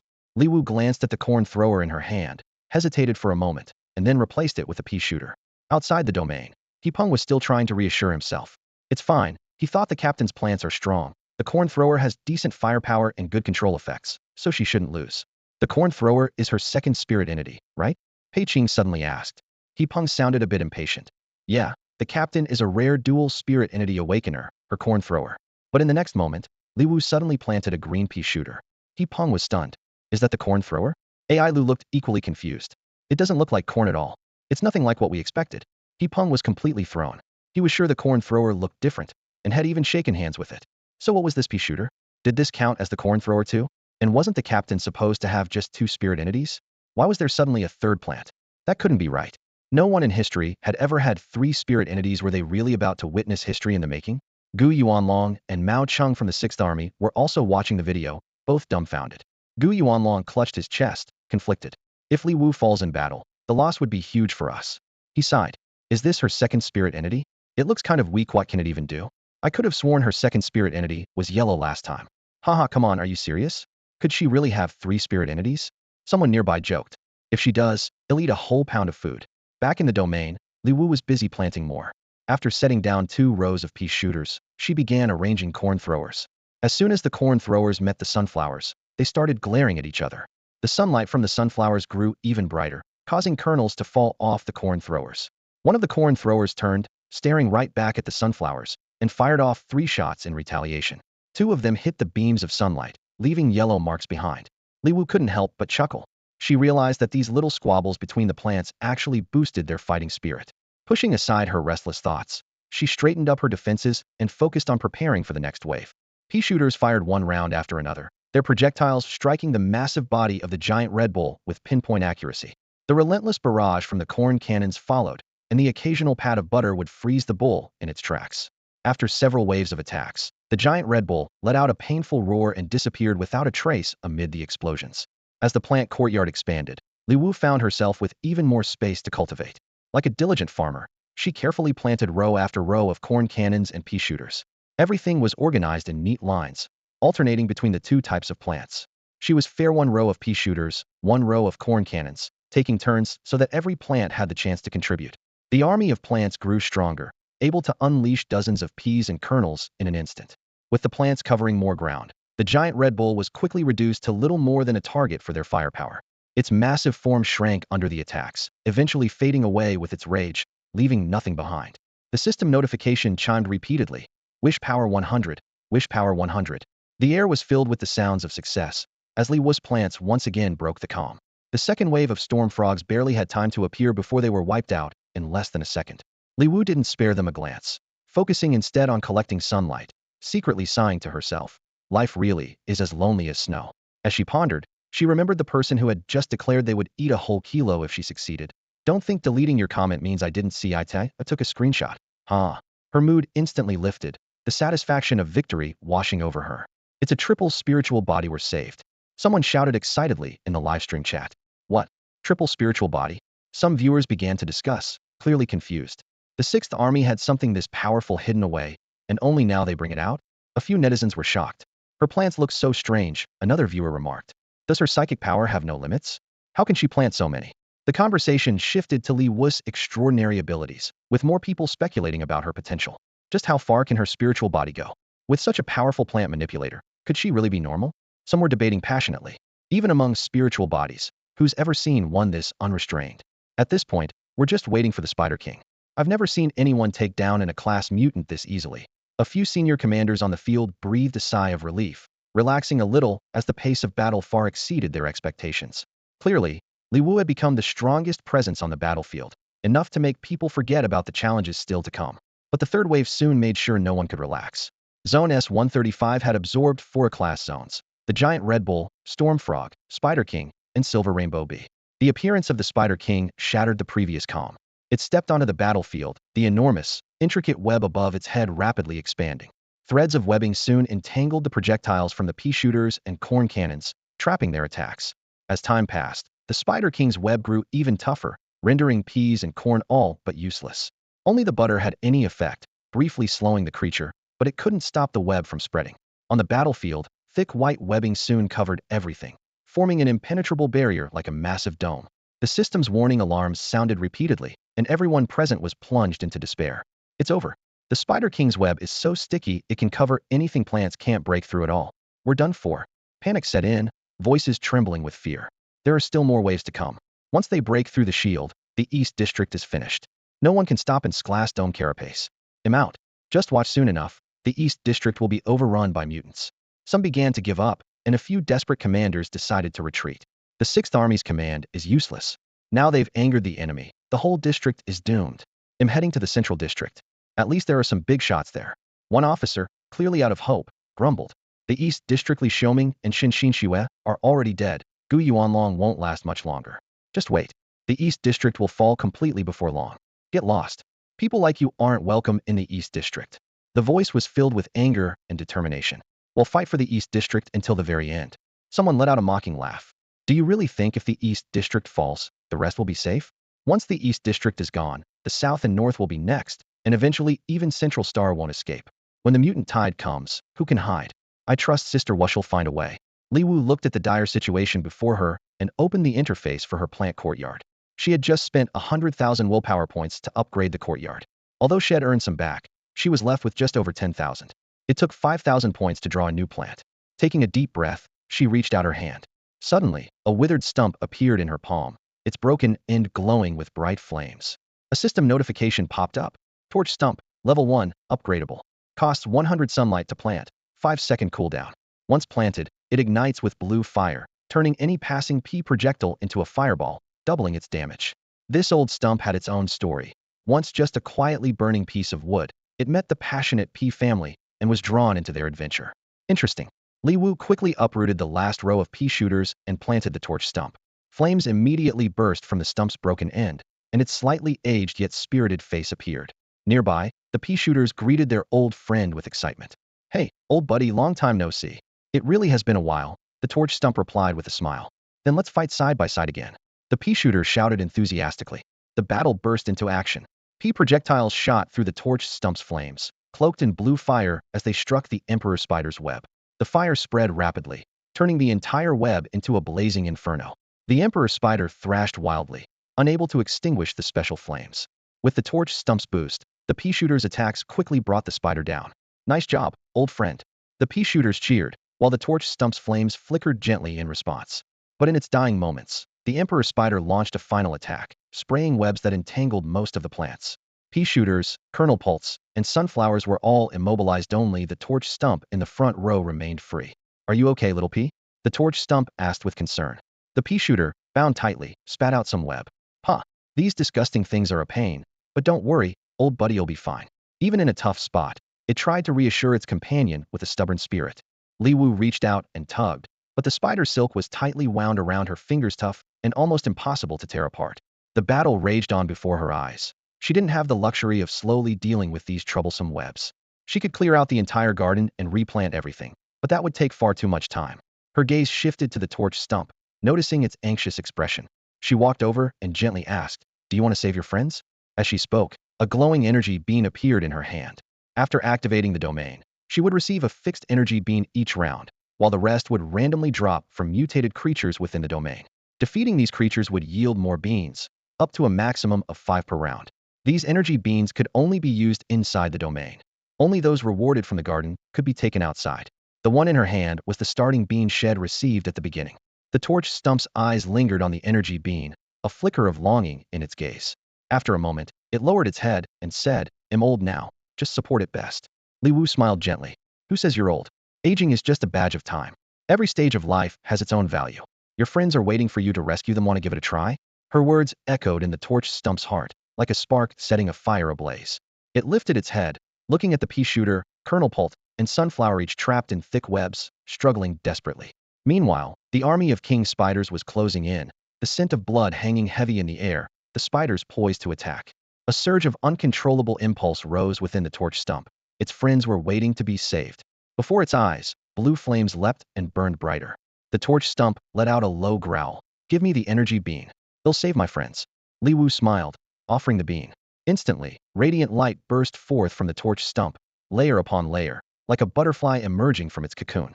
It wasn't old. It still had strength. It was more than just support. Behind it stood countless friends worth protecting. Burn. The torch stump erupted, blue flames spreading rapidly, engulfing the first row, then the second, sweeping from one column to the next. Every inch of its bark blazed, and the surrounding webs dissolved in an instant, freeing the plants at last. The small king spiders that entered the domain touched the blue fire, which clung to them like a ghost, crawling over their bodies and refusing to let go. They writhed and screamed in pain, but no matter how they struggled, the flames chased them relentlessly, swallowing them whole. More and more king spiders were consumed, the fire growing fiercer with each passing moment. The spider horde became a mass of burning embers, their shrieks and frantic movements filling the air. The flames spread, the temperature soared, and only when every last spider had turned to ash did the fire finally die down, leaving behind nothing but empty, scorched ruins. Freed from the webs, the pea shooter, Colonel Pult, and Sunflower cheered excitedly at the torch stump. Nice job, old pal. The pea shooter even jumped up in excitement. Wow, Grandpa Torch, you're amazing. 100 times better than that yellow lump beside you. The Sunflower winked. Stop kidding around and make me work harder than I have to. The Colonel Pult shook its leaves and laughed. Well done. From now on, you're officially one of us. Outside the domain, Pei Qing muttered under his breath, for she actually has 4 spirit entities? How is that possible? Who could possess 4 spirit entities? And each one has a different skill. He had always thought, with his dual-type red-crowned crane, that he was a prodigy amongst Glacis, a beacon of hope for humanity's future. But compared to Li Wu, his pride collapsed instantly. It was like a firefly trying to compete with the brilliance of the moon. What did he have to be proud of? Alone, he could only take down a handful of class aberrations without special abilities. But at this moment, Li Wu, commanding her army of plants, effortlessly wiped out thousands of aberrations. Pei Qing's gaze settled on Li Wu at the center of the battlefield. She stood tall and proud among her plant legion, her hair flowing in the wind, a confident smile playing on her lips. Her boldness and certainty shone like the sun, making it impossible to look away. In the livestream chat, comments poured in like rain. Oh my god, for spirit forms. I need a moment to process this. Sister Wu is incredible. I knew she'd have a way out of this. Someone asked, what's the use of those furnace-like plants? But before the question could linger, the torch stumps set the king spiders ablaze, drawing cheers and laughter from the viewers.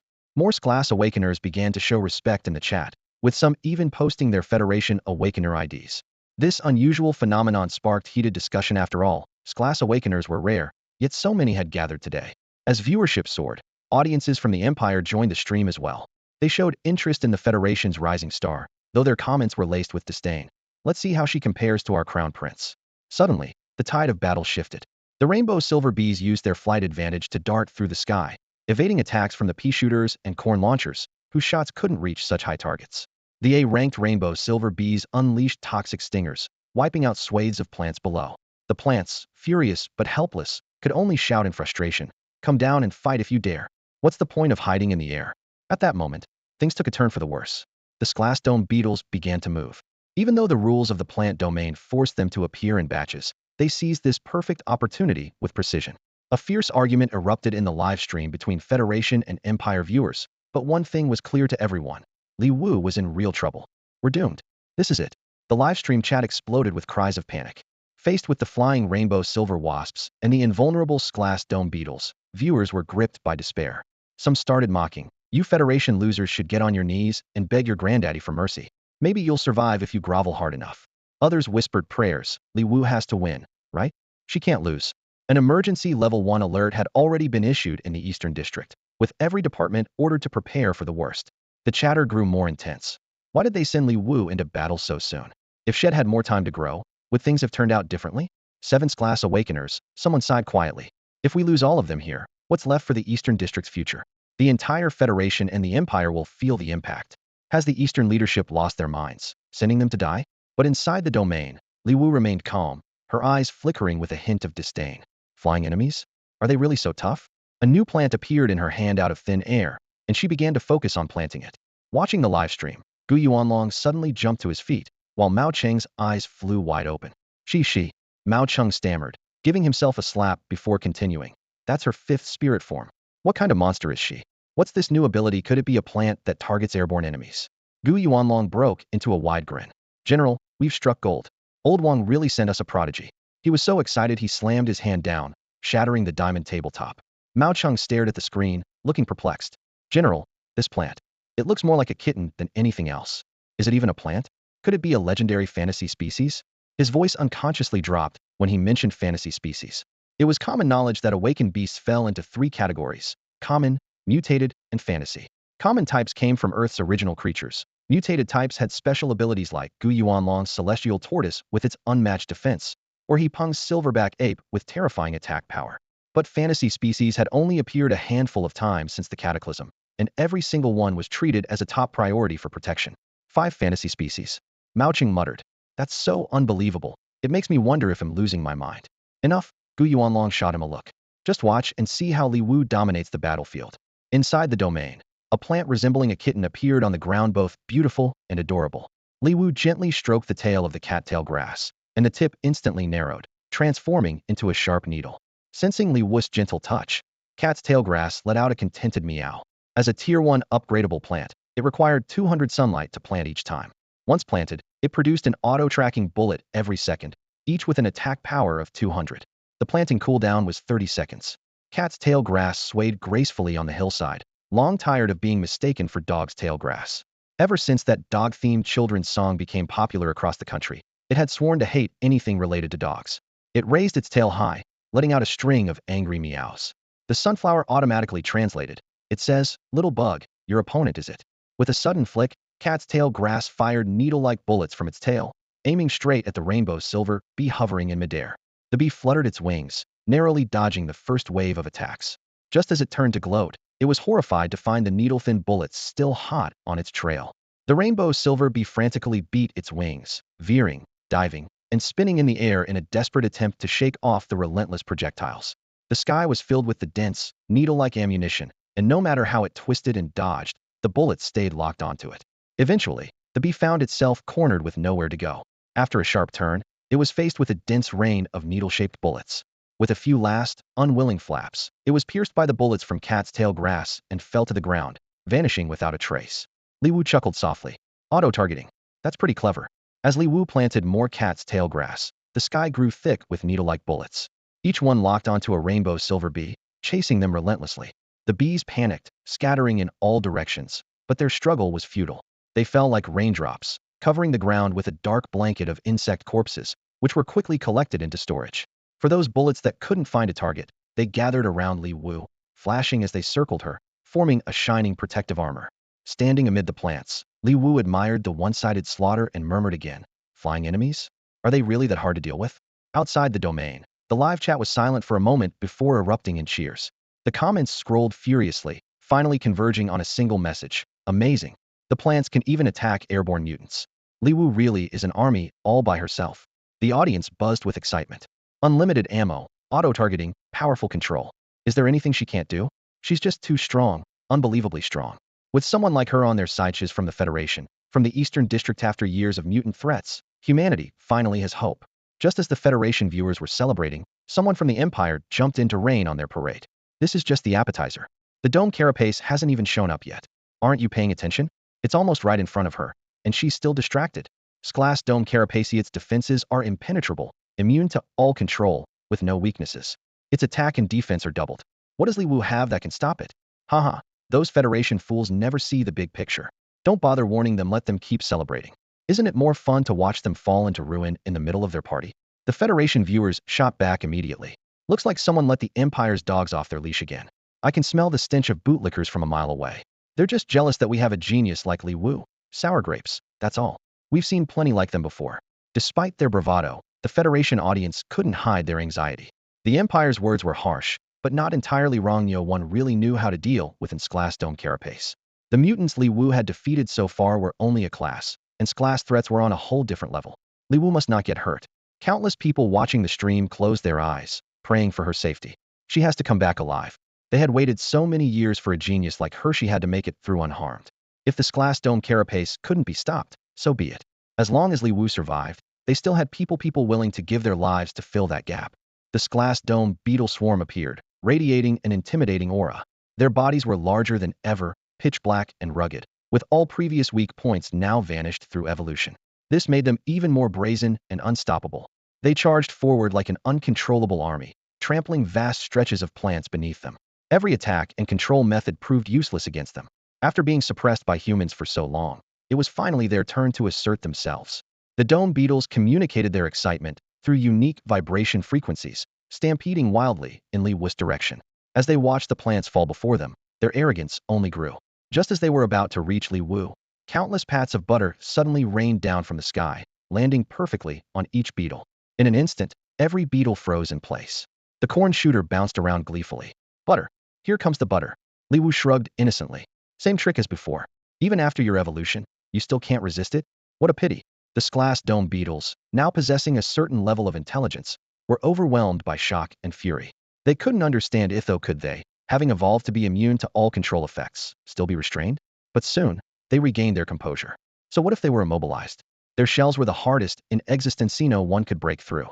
Once the control wore off, they would crush this arrogant human into pulp. Then, the world would belong to their kind. However, a strange itch and stabbing pain began to spread across their bodies. Looking up, they saw countless fine beams of light raining down from the sky, easily piercing their prized shells and stabbing straight into their bodies. The agony sent them rolling wildly on the ground. How? How is this possible? The dome beetles croaked out in raspy, human-like voices. Li Wu replied casually, ever heard of piercing attacks? Your shells are tough, but my attacks ignore defense. With that, she fed an energy bean to the corn shooter, reward randomly earned from defeating mutants, and she had collected enough for this round's limit. The corn shooter shouted in excitement, butter. Here it comes. After immobilizing all the dome beetles, the corn shooter smugly shot a glance at the sunflower. The sunflower was so annoyed it looked ready to tear the corn shooter's leaves apart. Quickly, Li Wu fed an energy bean to the sunflower as well. The sunflower's mood changed instantly, twirling happily as countless tiny suns burst forth. Woo woo, Kue Kue likes you best. The little suns scattered everywhere, and as Li Wu reached out to touch them, she instantly gained thousands of points of sunlight energy. With the other plants watching eagerly, Li Wu gave the last energy bean to the cat tail. Its tail shot up, first standing on end, and it let out excited meows. The previously small needle-like barrage transformed into dazzling white beams of light. A beam of white light, charged with overwhelming energy, locked onto the group of dome shell creatures. Under this immense pressure, every dome shell froze in place. They all looked up at the blinding light above them, terror flickering in their eyes. The instinct to flee screamed within them, but it was already too late. The white beam zeroed in on the first dome shell, and in less than a second, the massive creature was reduced to nothing, completely obliterated, not even a scrap left behind. The second and third followed in quick succession, vanishing as if death itself were calling roll, erasing each one the instant its name was called. Their pride in their formidable defenses meant nothing against this terrifying power. Their shells might as well have been made of paper. The remaining dome shells scattered in panic, desperately searching for shelter, only to realize the entire battlefield was within cattail grass attack range. There was nowhere to run. All they could do was stare in despair at the white beam, awaiting death. Cattail grass energy attack lasted a full 30 seconds. Those dome shells lucky enough to survive the onslaught still couldn't escape its ordinary attacks, which ignored all defense and ability that proved fatal to them. As the last dome shell fell, it managed a hoarse, mechanical-sounding question. WH. Why? Li Wu answered calmly and firmly. I suppose it's because my abilities surpass yours. You're immune to control effects, but I can overpower anything. Your defense is unbeatable, but I ignore defenses entirely. With a thunderous crash, the final dome shell collapsed. As the dust settled, its form faded away. A system notification sounded, announcing the results. 5 plant unlocks achieved, reward system activated. In this battle, 10,560 A-class mutants and 76 class mutants were eliminated. The spoils were listed out: edible beef, bullfrogs, honey, rare king spider silk, and dome shell carapaces. There was also a large haul of crystals and various enhancement potions. More importantly, the mutants in Zone S-135 had been completely wiped out, triggering Purification mode. Starting from Li Wu's location, the pollution began to recede, and the land came back to life. Fresh springs bubbled up, and the air turned crisp and clean. Peng and the others watched in awe as this miracle unfolded, rushing to the water's edge. After AI Lu confirmed the water was safe, they knelt down and drank deeply. The sweet mountain spring brought tears to their eyes. Peng was so overjoyed he rolled through the new grass. AI Lu cradled a sprig of tender grass, sobbing with relief. This purified land would become a symbol of hope. In a world ravaged by pollution, this place might once again nurture life and provide precious food for humanity. For years, pollution had been an unbeatable nightmare. Even the light wielders could only contain it temporarily. But now, at last, they saw hope. Wiping away her tears, AI Lu ran to Li Wu and hugged her tightly. Thank you. Thank you so much. At last, humanity had found its savior. Gu Yuanlong convened a high-level meeting for the 6th Army, gathering all the top officials who could attend. When Li Wu revealed the 5th type of plant, the conference room erupted into chaos. Some people choked on their water, others frantically tried to pat out cigarette burns on their clothes, and someone nearly fell out of their chair. Gu Yuanlong forced himself to stay calm, his heart pounding, and said in a steady voice, "As you all can see, this is the new prodigy our 6th Army has discovered. She awakened less than a week ago, and her mental strength will only continue to grow with training. Her future potential is beyond imagination. Our top priority now is to ensure her safety. This is unbelievable. Old Gu, where did you find such a little monster? 5 spiritual entities, I never even heard of that before. one official exclaimed, standing up in excitement. Ha ha, the Sixth Army is about to rise. Let's see what those other armies who look down on us have to say now, another chimed in. Where is she? We need to send someone to bring our hero here. She deserves the highest honor, someone else suggested. The room buzzed with excited chatter as everyone discussed Li Wu's incredible feat of effortlessly taking down its glass variant. Just as Gu Yuanlong was about to speak again, Mao Cheng suddenly pointed at the live feed, his voice trembling. The pollution, it's been cleared? All eyes immediately turned to the screen. In the footage, a flash of white light emanated from Li Wu, and the contamination around her melted away like the first snow. Everyone present was stunned. If pollution could be eliminated, did it mean there was hope for their world to be reborn? I'll go pick them up myself, Gu Yuanlong declared, jumping to his feet. General, we're coming too. The others responded enthusiastically. Meanwhile, on Central Star, the chief and third seat who had stayed behind were monitoring the situation across various regions. After witnessing Li Wu's performance, the two exchanged a brief conversation about their newly accepted apprentices. When they saw the scene of the restored pollution zone, the chief's expression grew serious. Miller, send someone to protect that kid. Maybe the one foretold in the prophecy has finally appeared. Back in the Imperial Palace, the third prince, Ligan Lijiatu, angrily slammed down his communicator. The Star Network was flooded with criticism, and even people from the Federation were piling on. His expression grew even darker.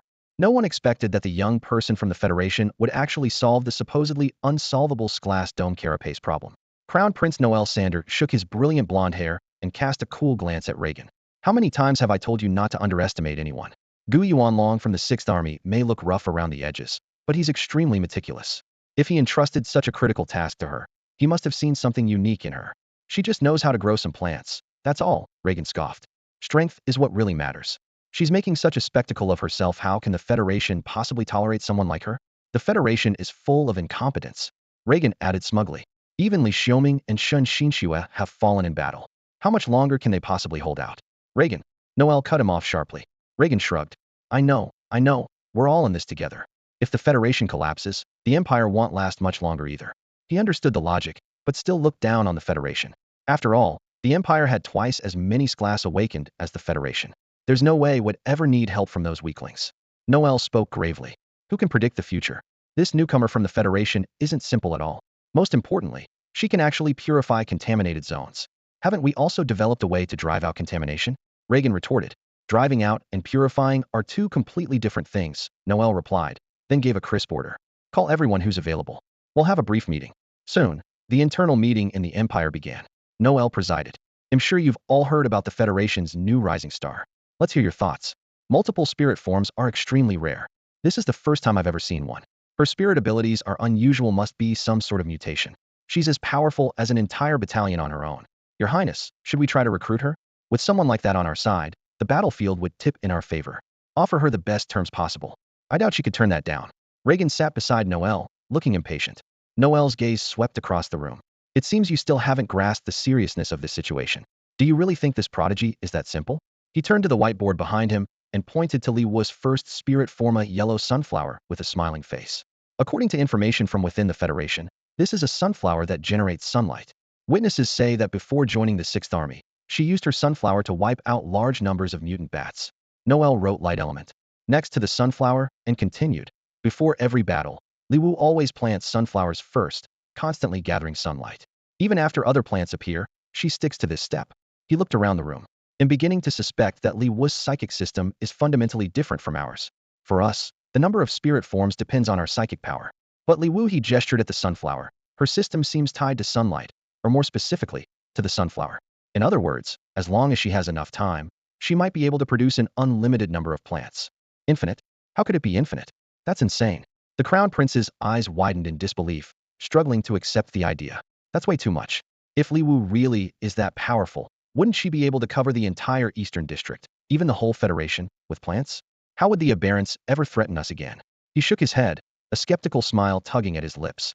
Noel's words, however, struck the room like a stone thrown into a still lake, sending ripples of shock through everyone present. The hall fell silent as everyone instinctively stood up, tension filling the air. Calm and confident, Noel continued. Of course, Li Wu's plants have their limitations. I'm not certain what those are yet. But based on the data, the range of her domain and the growth of her plants are closely connected. There's at least an 80% chance they're related. She paused, her expression darkening slightly. But if there really are no limits to Li Wu's abilities, then we're all in serious trouble. The Empire's Grand Marshal rubbed his forehead, a trace of unease crossing his features before he sat down again. Right now, her powers are still limited. But what about in the future? He muttered to himself. Noelle didn't answer immediately. Instead, she quickly switched the display to a video. The footage showed Li Wu's first battle with the Sixth Army.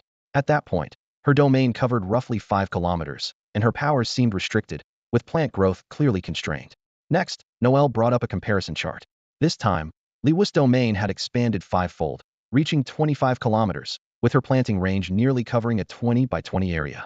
In the video, plants surged through the domain like a rising tide. The Grand Marshal glanced at the map, his voice uncertain. 25 kilometers? That's unbelievable. Noelle nodded gravely. Yes, based on the terrain, her domain expanded 5 times in less than 3 days. That means the Crown Prince stared at Noelle, his voice trembling. Her range grew from 5 kilometers to this size in just 2 days? Yes, Noelle replied calmly, her eyes thoughtful. So what about next time? What if she can keep expanding like this? The room fell silent.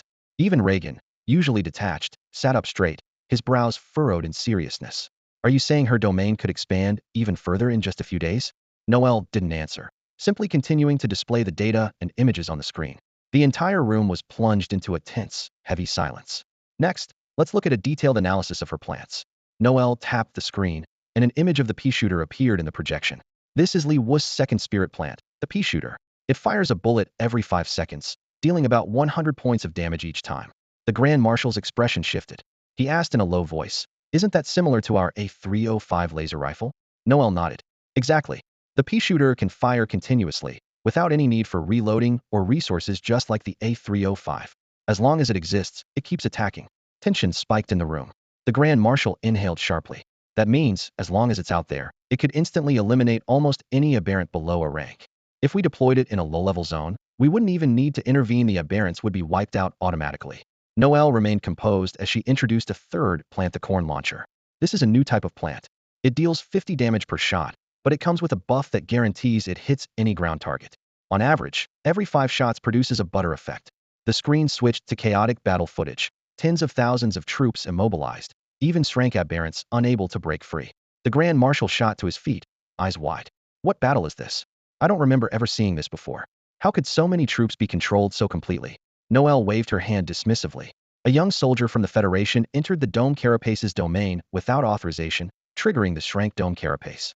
When Li Wu went in to rescue him, this ability was revealed. Shock filled the Grand Marshal's eyes. Tens of thousands of troops, even Shrank aberrants, all controlled. Only someone at the level of the High Priest could do that, right? Noelle shook her head. No, even the High Priest might not be able to control things with such precision. Her voice grew firmer, her eyes shining with deep thought. Noelle pulled up the video and slowed it down several times. The footage clearly showed Li Wu planting a corn pitcher, feeding it, and then the plant unleashed a staggering power. Tens of thousands of butter projectiles crisscrossed through the air, locking down the entire army of mutants. Reagan frowned deeply, staring at the screen in disbelief. Did she really do that? He recalled the chaos during the live broadcast. From where he was, it had been impossible to see clearly. Noelle didn't answer. Instead, he switched to another video footage of Li Wu leading the Sixth Army into battle for the first time. Even through the screen, the corn pitcher's exuberant energy was palpable. Noelle replayed the scene over and over, the plant's excited shouts echoing around the meeting room. Butter. More. Again. The general's expression grew dazed as he muttered, unbelievable. She can unleash an ultimate move like that multiple times? What on earth did she feed those plants? Hormones? He stared at the mutants frozen in midair.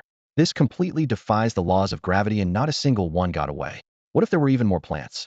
No one could answer the general's question, because it was the same mystery on everyone's mind. Reagan's frown deepened. Even though He'd seen it with his own eyes, He'd rather believe the network lag theory, absurd as it was. It still seemed easier to accept than a single plant wielding such power. Once the room had calmed a bit, Noelle brought up footage of the fourth plant. Let's call this one Fire Tree for now, he explained. On the surface, its ability seems simple. It sets passing pea projectiles on fire, doubling their damage from 100 to 200. But what if the base damage was 1,000 or 10,000? And I suspect its real abilities go far beyond that. After all, every plant Li Wu has demonstrated so far has been extraordinary. Next, the image of cattail grass appeared on the screen. Surrounded by a dense barrage of bullets, the sight immediately caught everyone's attention. Most of them had only tuned into the live broadcast later on, missing the earlier plant displays. But cattail grass' impressive performance was fully captured. This plant completely overturns our understanding of weaponry, someone exclaimed. 1 shot per second, unlimited ammo, auto-lock, auto-tracking, and a damage output of 200 points. Is there any weapon out there that can match this? The unlimited ammo alone puts it above all conventional firearms. Not to mention the autolock and tracking features. Those are the kinds of secret weapons we've spent a fortune developing. Noelle zoomed in on a key moment. Look, here Li Wu feeds it again, and Cattail Grass unleashes an ultimate move just as astounding as the corn pitchers. And Glass Dome Shell couldn't last even a second against it. Penetration type attacks, I've never heard of that before. And I'm sure you all understand just how significant Ignore's defense really is. Plus, there's one more thing you might not have noticed. Noelle frowned, his expression serious as he analyzed. Their plants can instantly recover after unleashing their ultimate moves, showing no signs of fatigue.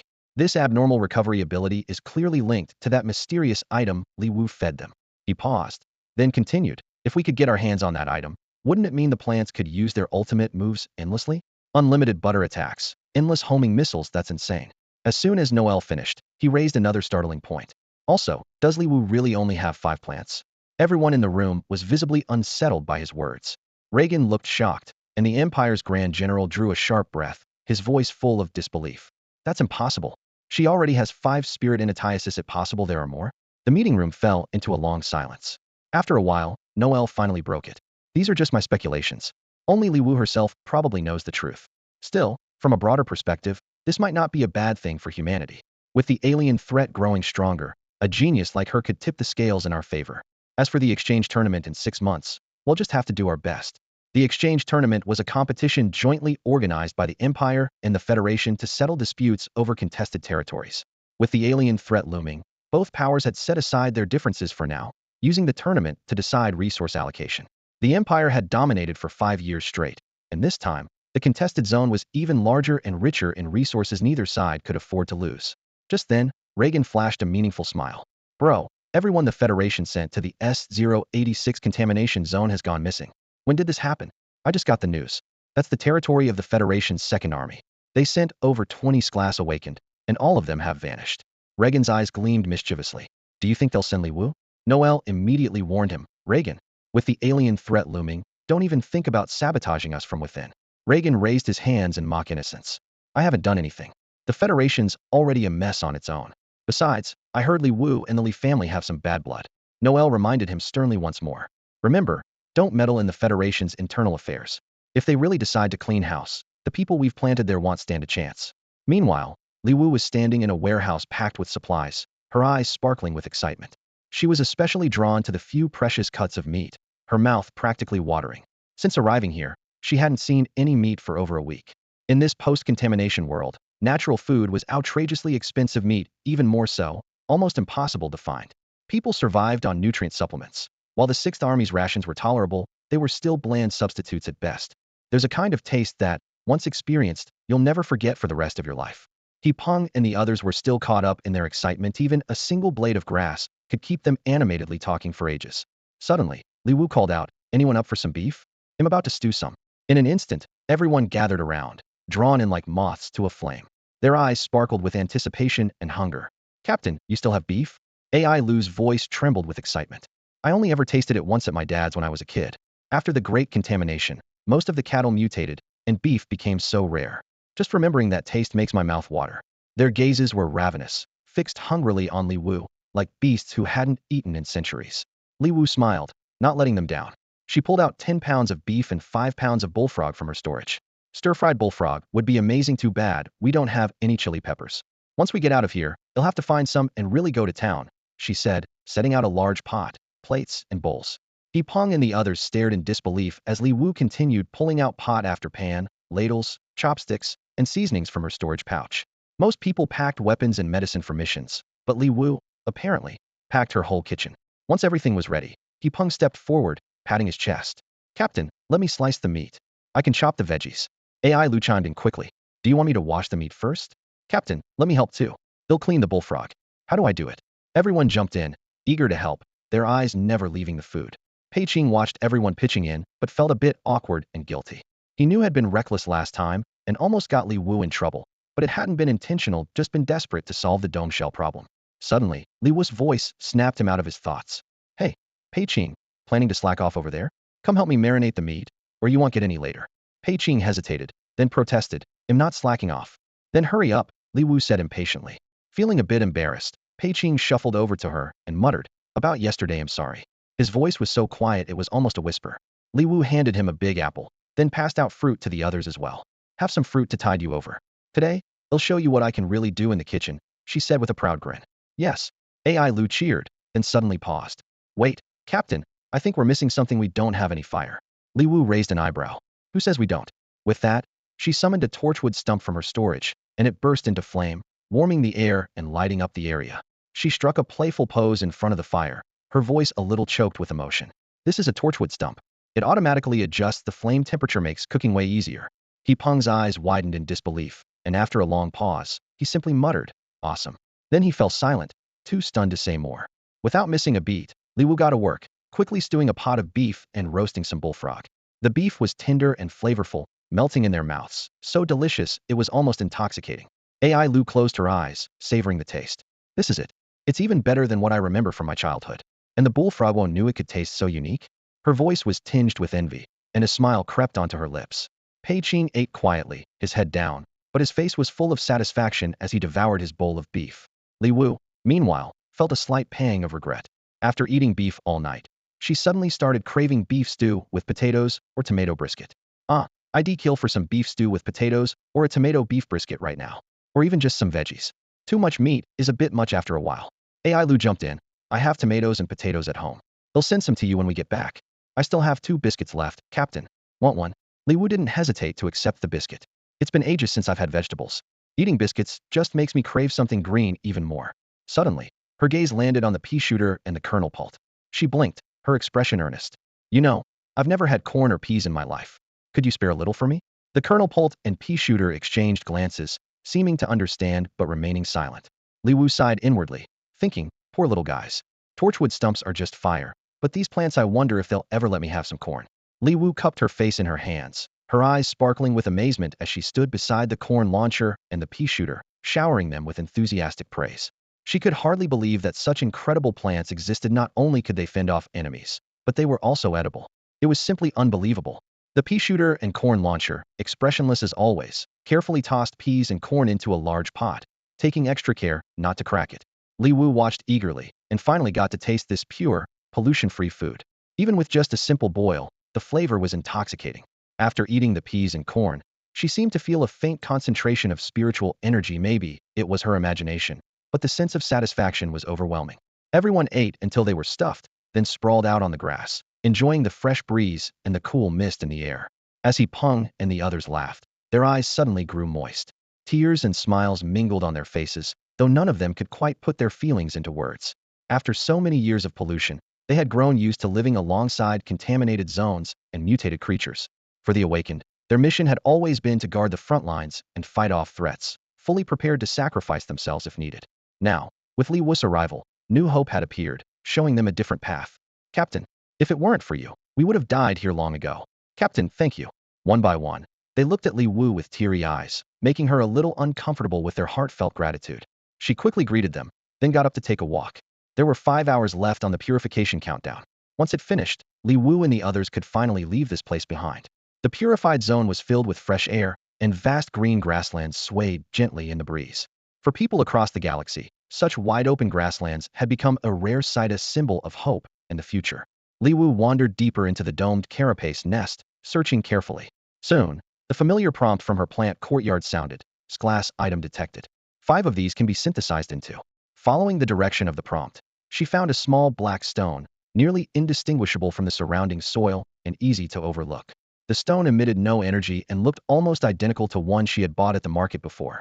It was smaller than her thumb, cold and hard to the touch. The last stone had upgraded her plant courtyard, unlocking the energy beam. She couldn't help but wonder what new feature this one might trigger. Carefully, she stored the mysterious stone in her plant courtyard. After checking the area and hearing no more prompts, she turned to head back. She had expected that some hidden secret must lie here, otherwise why would so many domed carapace creatures evolve at once? Mutant evolution always needed a catalyst, and this stone was clearly key to their transformation. Once she had gathered her things, Li Wu returned to camp, where the others were already preparing the travel pod, ready for their next move. The travel pod was incredibly convenient, small enough to fit inside a storage pouch, ready to be used at any time. "Captain, come over here. We've got yours all set up." AI Lu waved to Li Wu, signaling that her resting spot was ready.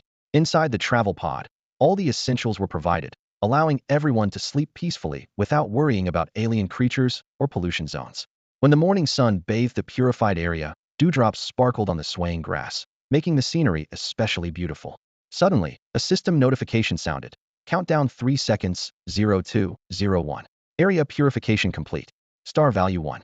Li Wu looked at the unfamiliar prompt with curiosity and tapped the screen. It only showed a brief description. Contains the power of the stars.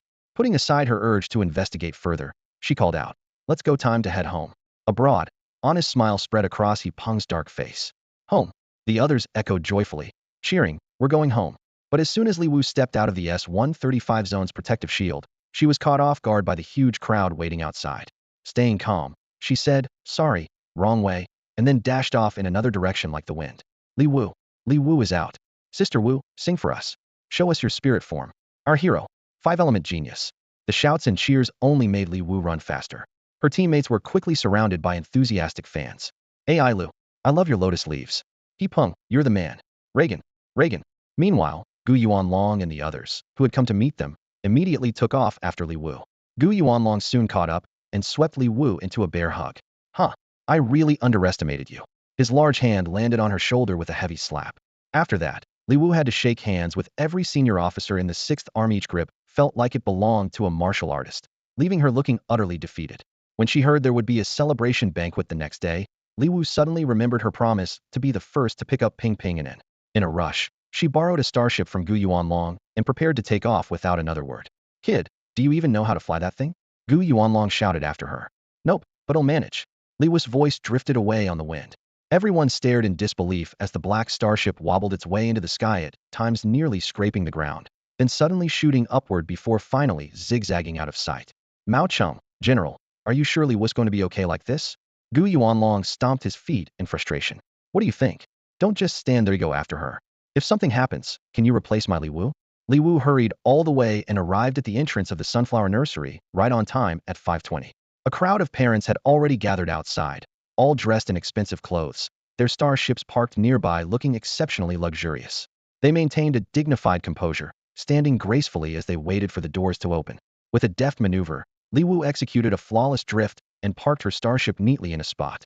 It was exactly 5:25 perfect timing. Unlike the other parents who kept their distance, she wove nimbly through the crowd and claimed the best spot in the front row by the entrance. Some parents turned around, clearly displeased, but as soon as they recognized Li Wu, their expressions froze. Are you Li Wu? As her name was uttered, everyone's attention snapped to her. A man holding a communicator excitedly compared his livestream screenshots to Li Wu standing before him, barely able to get his words out. Li Wu, it's really you. I watched the live broadcast and awakened with 5 spirit forms. You're incredible. You protected the East District. You protected all of us. He eagerly offered. Come, this spot has a better view. As soon as the kids come out, you'll see them first. Li Wu offered a polite smile. Hello, everyone. But inside, she thought, oh, I guess I need to start living up to my reputation. At exactly 5:30, the nursery doors opened. Teachers led the children out in an orderly line, with the youngest, Ping Ping and Anan, right at the front. The 2 little ones looked a bit nervous, but as soon as they saw Li Wu waving, they lit up. Ping Ping, Anan, their eyes instantly brightened. They let go of the teacher's hands and ran straight to Li Wu, calling out in their sweet voices, Sis, we missed you so much. They hugged her legs tightly. The crowd around them erupted in surprised whispers. So she's Ping Ping and Anan's sister. Teacher Hua Hua said they're heroes. The 2 little ones puffed out their chests with pride. Of course, she's our big sister. The other children looked on enviously, some even calling out, I wish I had a big sister like that. Li Wu quietly gathered the 2 little ones and slipped away, but someone called out behind her, Sister Li Wu, come back safe every single time. The words reminded everyone that, in this war between humans and the others that had lasted over 20 years, awakened warriors like her were in short supply and had to return to the battlefield again and again. Li Wu gave a confident smile. Of course, I'm stronger than you think. Don't worry. After a week apart, Ping Ping and Anan stuck to Li Wu like little shadows, following her everywhere she went. Taking advantage of the time, Li Wu bought some household essentials, gradually turning her rented apartment into a real home. Next, she took the 2 little ones with her to visit the patrol team. Wang Chun and the others had already left on a mission, so Li Wu left them several dozen pounds of meat, some honey bullfrogs, and a mental power enhancement potion for each of them, all neatly arranged in their rest area. After taking care of these matters, Li Wu turned to the 2 children, her expression resolute. Now comes the most important thing, the shelter, she said softly. Every year, the shelter received a massive budget, but only a pitiful amount ever reached the residents, just enough to barely keep them alive. Although the shelter was technically a welfare institution, and those who received benefits had little room to complain, as survival was already a blessing, it was high time those corrupt parasites were cleaned out. On the street, passers-by kept recognizing Li Wu and greeted her warmly. Her face was nearly frozen from smiling, so she could only nod and smile in response. The two children in her arms, however, looked proudly around, clinging tightly to her arm, radiating happiness. Li Wu decided to make another trip to the shelter. The last time, when those people had thrown her things out the door, a few pieces of fruit and some vegetables she had bought had gone missing. She had bought a lot, but she remembered every single item clearly. The incident happened so suddenly that she hadn't had time to check carefully, but later, when she counted, she realized the numbers didn't add up. Those greedy leeches can't even keep their hands off the smallest things, she thought through gritted teeth. The Li family really is rotten to the core. The road from the trade market to the shelter was in terrible condition, full of potholes and mud everywhere after the rain. Despite the tens of millions of crystal stones allocated every year, they couldn't be bothered to spend a bit to fix this road. Just as she reached the shelter entrance, Li Wu ran into a group of people. With one glance, she recognized them all: the man who used to live next door, the mother and daughter 2 doors down, and other old neighbors who had once helped her move things. Li Wu. Their eyes lit up when they saw her, their arms full of bags. They had all watched her live stream fighting the mutants and wanted to proudly tell everyone that she was someone who came from their shelter. Li Wu smiled and greeted them. What brings you here? Their faces instantly fell. We don't meet the shelter's requirements anymore. We've been kicked out. Looking at the elderly, the sick, and the disabled in front of her, Li Wu let out a bitter laugh. Does this have anything to do with me? Of course not. An older man hurried to explain. They said too many new people came to the shelter recently, so there's not enough space or resources. We were cleared out. They suspected it might have something to do with Li Wu, but didn't want her to worry. Having lived in the Eastern District all their lives, they knew just how much influence the Li family had. Going up against the Li family gave Li Wu no chance of winning. The chubby officer appeared silently behind them. His eyes narrowed and his mouth stretched in a mocking grin. Li Wu met his gaze with a cold smirk. What a coincidence, huh? Suddenly they just don't qualify anymore? The group spotted the officer and immediately shrank back, lowering their heads and barely daring to speak. Someone even tried to tug at Li Wu's arm, hinting that she shouldn't cause trouble. As strong as Li Wu was, she was no match for the officer or the Li family. There was nothing to do but accept their bad luck. The officer looked Li Wu up and down, his tone dripping with sarcasm. Isn't this the famous 5-element awakened one? Li Wu shot back without hesitation. And isn't this the blood-sucking leech of an officer? Heh, you sure have a sharp tongue, he sneered. They don't meet the requirements? Li Wu stared him down, a dangerous glint in her eyes. So what? Is there a problem? The officer stuck out his belly. Just a little curious about the shelter's criteria, that's all. Criteria? The officer laughed loudly, his voice grating. This is a shelter. A shelter built by the Li family. Whoever we want gone has to go. Understood, Miss Li? His last words were thick with mockery. Li Wu's expression turned icy, her voice cold as steel. This shelter was built by the mother of the person whose body I'm in. It was never meant to be a tool for you to line your pockets or show off your power. What an impressive display of authority, Li Wu sneered, a flicker of disdain in her eyes. Let's see if you're still laughing in a moment. She thought to herself that if the person in charge of a mere shelter could act this arrogant, the others were likely even worse. She reached into her pocket and took out her communicator, dialing Gu Yuanlong's number with practiced ease. General, is what I asked for ready? Her tone was calm, as if she were asking about something trivial. On the other end, Gu Yuanlong's furious roar nearly burst her eardrums. Kid, are you flying a starship like it's a fighter jet? Where the hell did you go? Unbelievable. Li Wu couldn't help but cover her ear, a faint smile tugging at her lips. With just a few words, the general had completely shattered the tense atmosphere. She could easily picture his exasperated face. Had so many subordinates. Even captains had piloted starships for over a decade, yet none of them could outdo her. General, I still have something to deal with. They'll explain later, Li Wu said, getting back to business. Do I have enough merit points now? You sorted out the shelter issue before even leaving the S-135 zone, Gu Yuanlong replied, his tone cooling down. Check your profile. Li Wu opened her contact list and tapped her profile. The screen instantly displayed her updated information. Li Wu, S-Class Awakened, Captain of 6th Army S-1 Squad, Director of the Eastern District Shelter. A flash of satisfaction crossed her eyes. So the documents came through this fast? My status has already been updated. All right, got it. Thank you, General. Finish up and come back soon, Gu Yuanlong reminded her. We still have a ton of issues to resolve here. We'll need a meeting to decide how to handle the purified zones. You'll need to attend. Okay, Li Wu replied quickly, then hung up. The overweight officer continued to eye her with contempt, a mocking smile on his face. What's the point of making calls? The Li family is in charge here. Li Wu's face remained expressionless as she pointed at them, her voice icy cold. You're all fired. Get ready for a summons from the interstellar tribunal. The fat officer and his men were stunned for a moment, then burst into exaggerated laughter. Ha ha ha. They exchanged glances, mocking her in an over-the-top fashion. You're fired, ha ha ha. The genius of the Five Elements department. Wow, how impressive. The genius wants you fired, shouldn't you be begging for forgiveness? I'm sorry, Miss Li Wu. Ha ha. They laughed so hard they could barely stand, their faces full of scorn and ridicule. To them, this was Eastern Blue Star, the Li family's stronghold. The shelter was founded by the Lees themselves. This was their domain.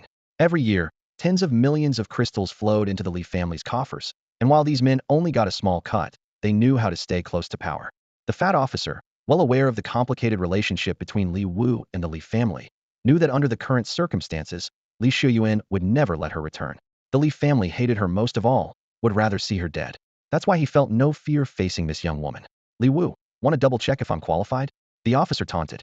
She just won't give up, the others snickered, pulling out their communicators. Let's see what kind of backer our Five Elements geniuses found. Everyone had only one account on the Star Network, and unless you hid it, anyone could check your identity. When they pulled up Li Wu's profile, they saw it had been updated. Even more shocking, there was an official notice announcing a change in the shelter's leadership. It hit them like a bolt from the blue, no warning whatsoever. Their laughter froze, disbelief written all over their faces. They refreshed the page, checked again and again, but the red-letter document and Li Wu's new status were undeniably real. It's real? How could this be? This can't be happening. They had always worked for the Li family. How could the Li family just abandon them? Shock and fear flickered across their faces, their arrogance from moments earlier vanishing without a trace. The change in their expressions was obvious. Li Wu quietly enjoyed their panic and confusion, the corners of her lips lifting slightly as she spoke in a cold, resolute voice. I'm in charge of the shelter now. If I tell someone to leave, they leave. Is that clear? She threw their own words right back at them, her gaze carrying an unquestionable authority. The arrogance on the fat officer's face collapsed instantly, replaced by anxiety and unease. I don't believe you. I want to see the head of the Li family. Just you wait. His voice trembled, uncertainty flickering in his eyes. How could Li Shuyuan possibly abandon them? It was unthinkable. But if it were true, he didn't dare pursue that thought. It was just too terrifying. Interstellar court, the words squeezed out of his mouth, and all color drained from his face. His legs went weak, and he had to lean on someone else just to stay upright. Watching him falter, Li Wu let go of her wrist, which she had just finished stretching, looking a little disappointed. She had expected at least a minor confrontation, but the other side was so utterly defenseless. Turning to the others, Li Wu's tone softened. All right, don't mind them anymore. From now on, I'm responsible for the shelter, and no one will force you out. The mother and daughter exchanged glances, their eyes filled with a mix of confusion and a glimmer of hope. We really don't have to leave? The mother asked cautiously, as if afraid this was just a dream that would soon be shattered. Yes, Li Wu replied with firm conviction. This shelter is your home. Soon, new policies will be put in place, and the living conditions here will improve. Li Wu looked around. Everyone here was a casualty of war, children whose families had died on the battlefield, people who had lost limbs and could no longer care for themselves. Like the mother and daughter next door, their family breadwinner, not even an awakened, had volunteered for the front lines just to give them a better life. Less than a year later, he was killed in action, leaving behind only a bloodstained shirt and 1,000 crystals. The shelter was all they had left. Li Wu's words left everyone stunned, as if the clouds above them had suddenly parted and sunlight shone down, warm and almost unreal. Go on home. From now on, this shelter truly belongs to you. Li Wu helped turn their luggage around and started moving it herself. Their belongings were Mia Gurno storage bags, just a blanket, a few clothes, and some food. Ping Pingon also picked up a few things to help. It wasn't until Li Wu and Ping Pingon had pushed the luggage several meters ahead that the others snapped out of their daze and hurried to take their things back from them. Director Li, we don't know how to thank you. An elderly man choked out. Just call me Li Wu. Director Li sounds like some middle-aged uncle, Li Wu replied with a smile. Li Wu, thank you. Thank you. Really, thank you so much. Gratitude echoed all around her. At the door, the little girl suddenly pulled a small red object from her bag and walked shyly up to Li Wu. Sister Li Wu, this is for you, she said in a small but determined voice. My dad brought it back from the contaminated zone. We don't know what it's for, but maybe you can find a use for it. She quickly ran back to her mother, hiding in her arms, but couldn't help peeking at Li Wu's reaction. Li Wu opened her palm, and her eyes lit up when she saw what it was, a chili pepper. A real chili pepper. Chili peppers weren't those from before the Great Contamination? The girl's mother asked curiously. Yes. Li Wu nodded, unable to hide her excitement. Thank you, I really like this gift. She had missed spicy food for so long. During the Great Contamination, chili peppers had suffered severe genetic mutations, and she hadn't found a normal one since. Now, with seeds, she could grow as many as she wanted. Hot, spicy bullfrog, just thinking about it made her mouth water. The little girl's cheeks turned rosy. I'm glad you like it, Sister Li Wu. This is precious. Are you sure you want to give it to me? Li Wu asked seriously. Where shed come from? Chili peppers weren't rare, but here, a seed from an extinct plant could fetch a fortune. Yes, take it, Sister Li Wu, the girl replied firmly. Li Wu looked at the girl's mother, who gave her a warm smile. Please, keep it. It's no use to us, but if it can help you, that's all that matters. All right, when I've grown them, I'll invite you both to try some delicious food, Li Wu promised. She also left them with some food beef, bullfrog, honey, and some fruit shed bought. More importantly, she gave the little girl a bottle of mental power enhancement potion, reminding her to take it after she awakened. The little girl's eyes sparkled. Sister Li Wu, my name is Tsining. I'll work hard. Her voice brimmed with longing, dreaming that one day she could join Li Wu's team and fight by her side like the others. Li Wu reached out and gently patted the girl's hair, a gentle smile curving her lips. All right, they'll be waiting for you. The shelter's finances were a complete mess. What was even more shocking was that they didn't even bother to fabricate fake records anymore. Every year, a huge chunk of money would inexplicably go missing. It started with a few million, then tens of millions, and this year, the deficit had ballooned to over 80 million. The shelter was originally established by Shen Xinxue. Because she was busy with other matters and couldn't manage it herself, Li Shiyuan volunteered to help. To ensure proper financial oversight, Shen Xinxue set up a foundation, appointing a dedicated team to manage it. Each year, the foundation would allocate 20 of its profits to the shelter. As the foundation grew, its annual contribution to the shelter exceeded 100 million. However, Li Shiyuan and his associates became increasingly greedy. This year alone, they embezzled over 80 million. Still can't get in touch with the foundation? General Shun had anticipated the possibility of collusion between the foundation and the shelter, so she deliberately severed their direct communication. It was said that all the foundation staff were handpicked by General Shun herself, and only they could initiate contact with the shelter, not the other way around. Those people were hard to approach. Every year, they would transfer the funds on schedule, but never got involved in anything else or made their presence known. No one really knew how General Shun had found these people in the first place. Li Wu muttered a couple of complaints to herself, thinking that while those people might be shrewd, at least they weren't outright reckless. They were still better than her unreliable fat hair. At least General Shun had chosen the right people. Bringing the conversation back on track, she said, all right, get all the financial statements organized and hand them over to me. Then she asked, by the way, how's the situation with the messages we sent out? No luck. The narrative online is completely controlled by them. As soon as our messages went out, they disappeared without a trace. After a couple more posts, our account got restricted, a colleague replied from the other side. Li Wu nodded, showing she understood. Got it. Send me all the files, then you can call it a day. Thank you, Director. Goodbye, Director. The colleague let out a sigh of relief. Those were their favorite words to hear. They hoped the new director would be easy to work with and wouldn't stir up unnecessary trouble. But Li Wu was not someone who just caused minor trouble. Her methods were far more decisive. She intended to overturn the entire situation. She quickly sent a message to Gu Yuanlong. General, I'd like to use the 6th Army's livestream account. Gu Yuanlong replied almost instantly, sending over the account details and starting a video call. Kid, what are you up to now? I heard you fired 90% of the shelter's staff in just half a day. I'm a little concerned. Your family's reputation is pretty high in the public eye, so don't do anything reckless. Li Wu looked innocent, her eyes wide. General, I just noticed there are a lot of fans online who love Kue and the others, so I wanted to do a live stream to introduce my spirit beasts. She sounded relaxed, but inside, she was quietly pleased with herself. Gu Yuanlong, however, felt uneasy. Li Wu looked harmless on the outside, but her actions were always unpredictable. After thinking it over, he still reminded her, don't go overboard. Li Wu smiled reassuringly. Don't worry, General. Still uneasy, Gu Yuanlong put aside his work and opened the 6th Army's livestream room.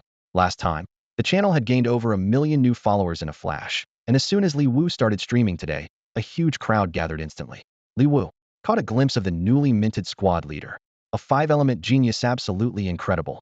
Took down and class mutant in seconds. It was jaw-dropping. Fans flooded the screen with messages, so excited they could barely contain themselves. That was epic. When she took down the glass dome carapace, I nearly jumped out of my chair. Wow. Wujia, we love you. The live chat was exploding with messages. Wujia, can you show us your spirit companions? I bet they're super cute. Li Wu sat in front of her streaming setup, the blue glow of the screen highlighting her delicate features. She smiled at the camera. Today's stream is all about introducing my spirit companions to everyone. The chat erupted instantly. Sunflower. Sunflower. I love Sunflower. Pea Shooter, the true king of unlimited ammo. Corn Launcher is the real MVP. And what about the last two we don't know the names of? Please, Wujia, let us see them all. One comment stood out. I'm already kneeling. Wujia, bring out the big shots. Li Wu glanced over the comments, her smile growing even brighter. She waved her hand gently, and a golden light formed beside her, gradually taking the shape of a sunflower. This is Sunflower, Li Wu introduced. The sunflower seemed naturally outgoing. It immediately waved its leaves, leaned in toward the camera, and gave the audience a playful wink. The chat exploded again. Are we all just here for Sunflower?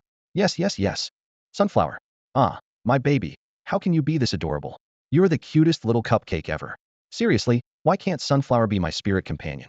Seeing the reactions on screen, Sunflower got even more excited, shaking its petals. If you like Sunflower, Sunflower likes you too. Li Wu tapped her fingers, as if gathering some invisible energy.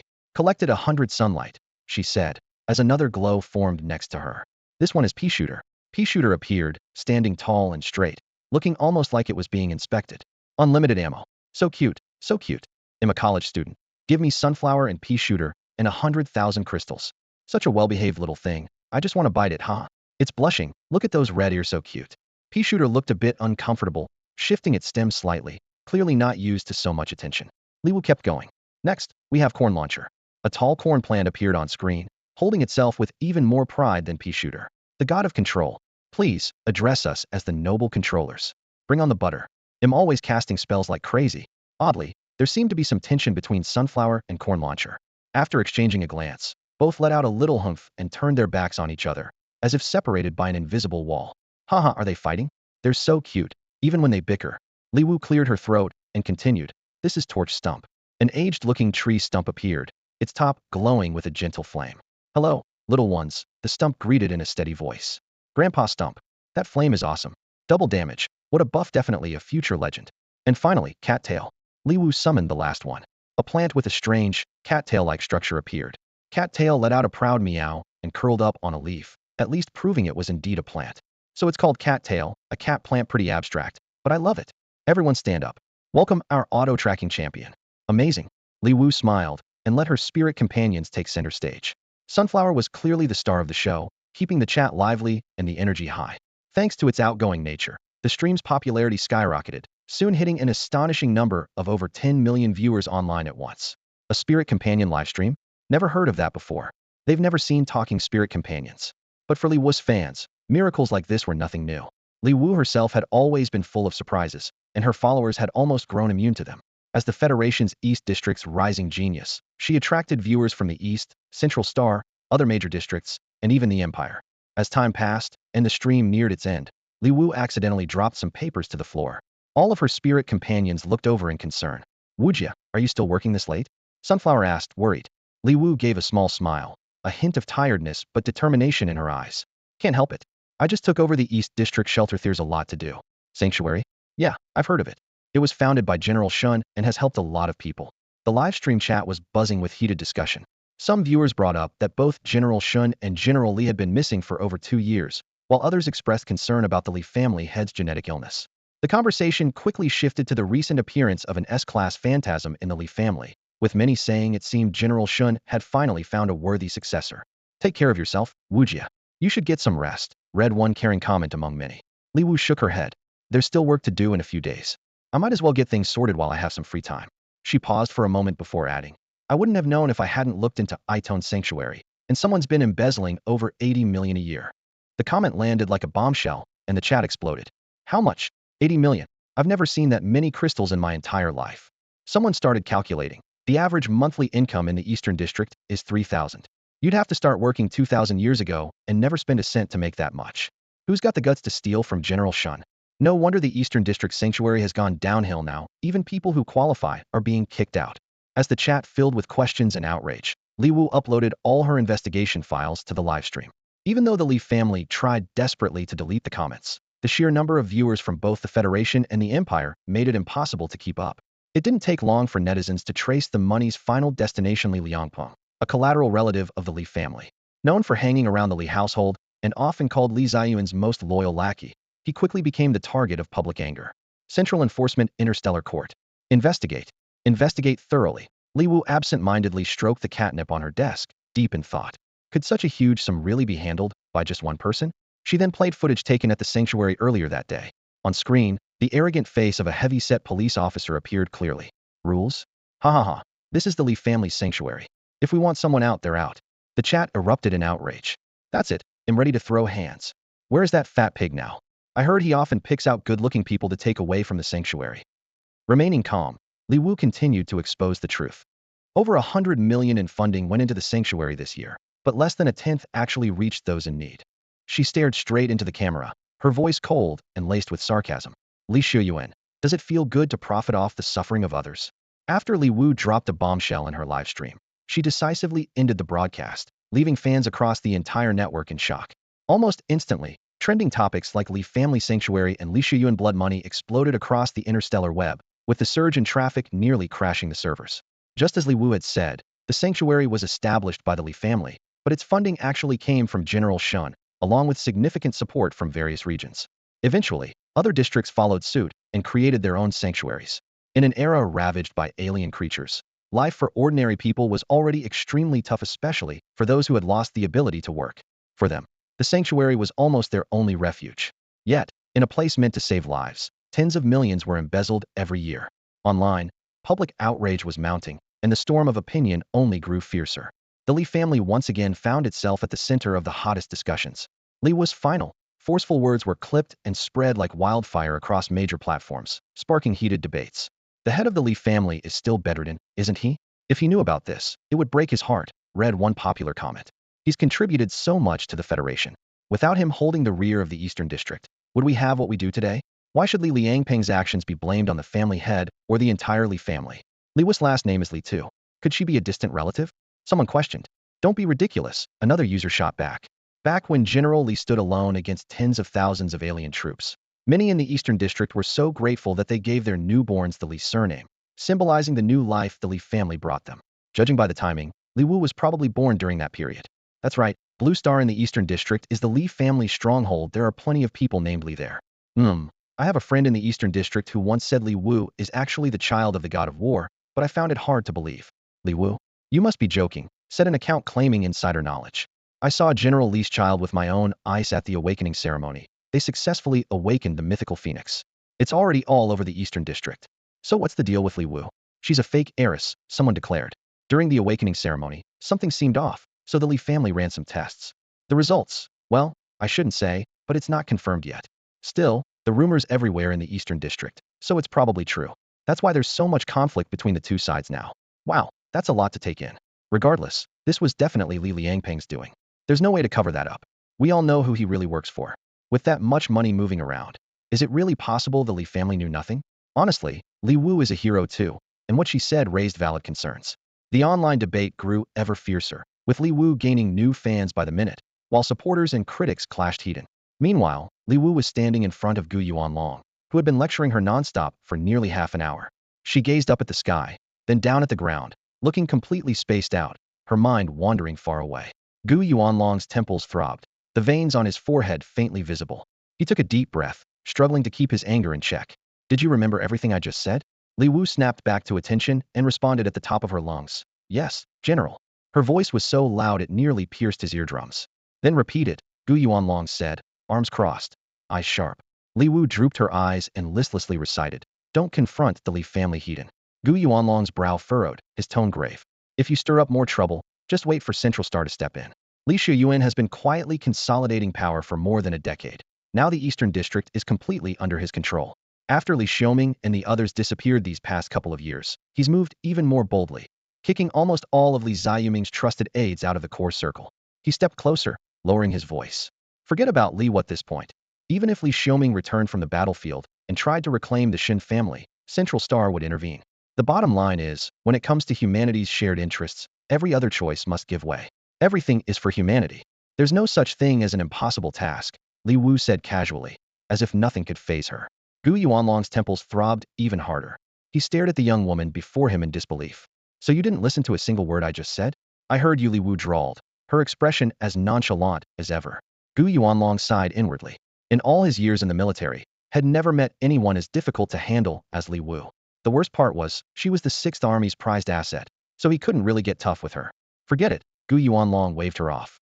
He'll take care of the rest. Go get some rest. As for the mission I just mentioned, you don't have to take it. We'll try to work something out. In the Federation, awakened individuals enjoyed the best benefits, but in return, They were required to take on certain missions, at least one trip to a contaminated zone or frontline each month. Normally, Li Wu wouldn't be up next, but a special order had come down from Central Star, specifically requesting her. The reward was unusually generous, but Gu Yuanlong didn't want her risking it. After all, Central Star didn't fully control the Eastern District, so there was still room to negotiate. General, have we lost people from the 6th Army too? Li Wu suddenly asked. Gu Yuanlong's face darkened. Yes. Everyone we sent to support the 2nd Army has gone missing. Li Wu considered this for a moment, then said firmly, General, it'll go. Her tone left no room for argument. I'm the best person for this, and there are still a lot of our people in there. This is still under discussion, nothing's decided yet. Gu Yuanlong frowned. We're still here, it's not your place to take the lead. They simply couldn't afford to risk losing her. The whole situation was too strange. Gu Yuanlong was genuinely puzzled. The reports said there were only some A-level porcupines on the perimeter, yet every squad sent and had vanished without a trace. His expression grew even grimmer. All those sent were elite members of the 6th Army. If they were all lost, it would be a devastating blow. That was the last thing he wanted. Porcupines? Mutated wild boars? Li Wu pressed. Yeah, they're tough, but it shouldn't be enough to make so many Class Awakened disappear, Gu Yuanlong explained. Li Wu's eyes lit up instantly, excitement radiating from her. Captain, let me go? Pork. I want it. I want it so much. She nearly bounced on the spot. Braised pork, sweet and sour ribs. Mom's pig trotters, she was practically drooling. Beef and bullfrog tasted good, but after a while, you just craved something different. She grabbed Gu Yuanlong's sleeve eagerly. General, you have to help me get this spot. Gu Yuanlong brushed her hand away. You little rascal, everyone else is desperate to stay as far away as possible, and you're rushing in. Do you really think this is a good gig? One wrong step, and you could lose your life. Li Wu looked up at him, eyes full of hope. Gu Yuanlong hesitated. Are you confident? Absolutely. Li Wu was practically glowing with excitement and confidence. All right, just go get some rest, kid. There's a lot to do tomorrow, Gu Yuanlong finally said. Yes, General. Li Wu replied, practically skipping out, her mind filled with visions of delicious food. Especially after drinking that cafeteria nutrient mix, Li Wu looked even more lifeless. She cast one last regretful glance at the torch stumps and cat's tail grass outside, finally settling on the sunflowers. She could understand why the first two didn't bear fruit, but she couldn't help wondering why didn't sunflowers produce seeds? After Li Wu left, Gu Yuanlong stayed busy in his office. The Federation might be unified, but there were always interests to fight for. This mission was truly bizarre. Over 2,000 people from the 2nd Army had vanished, including several Class Awakened. Things were so dire that the 2nd Army had to ask Central Star for help. None of the other legions wanted any part of it, which pushed the mission reward from the original 8 million all the way up to a staggering 50 million. The art of negotiation.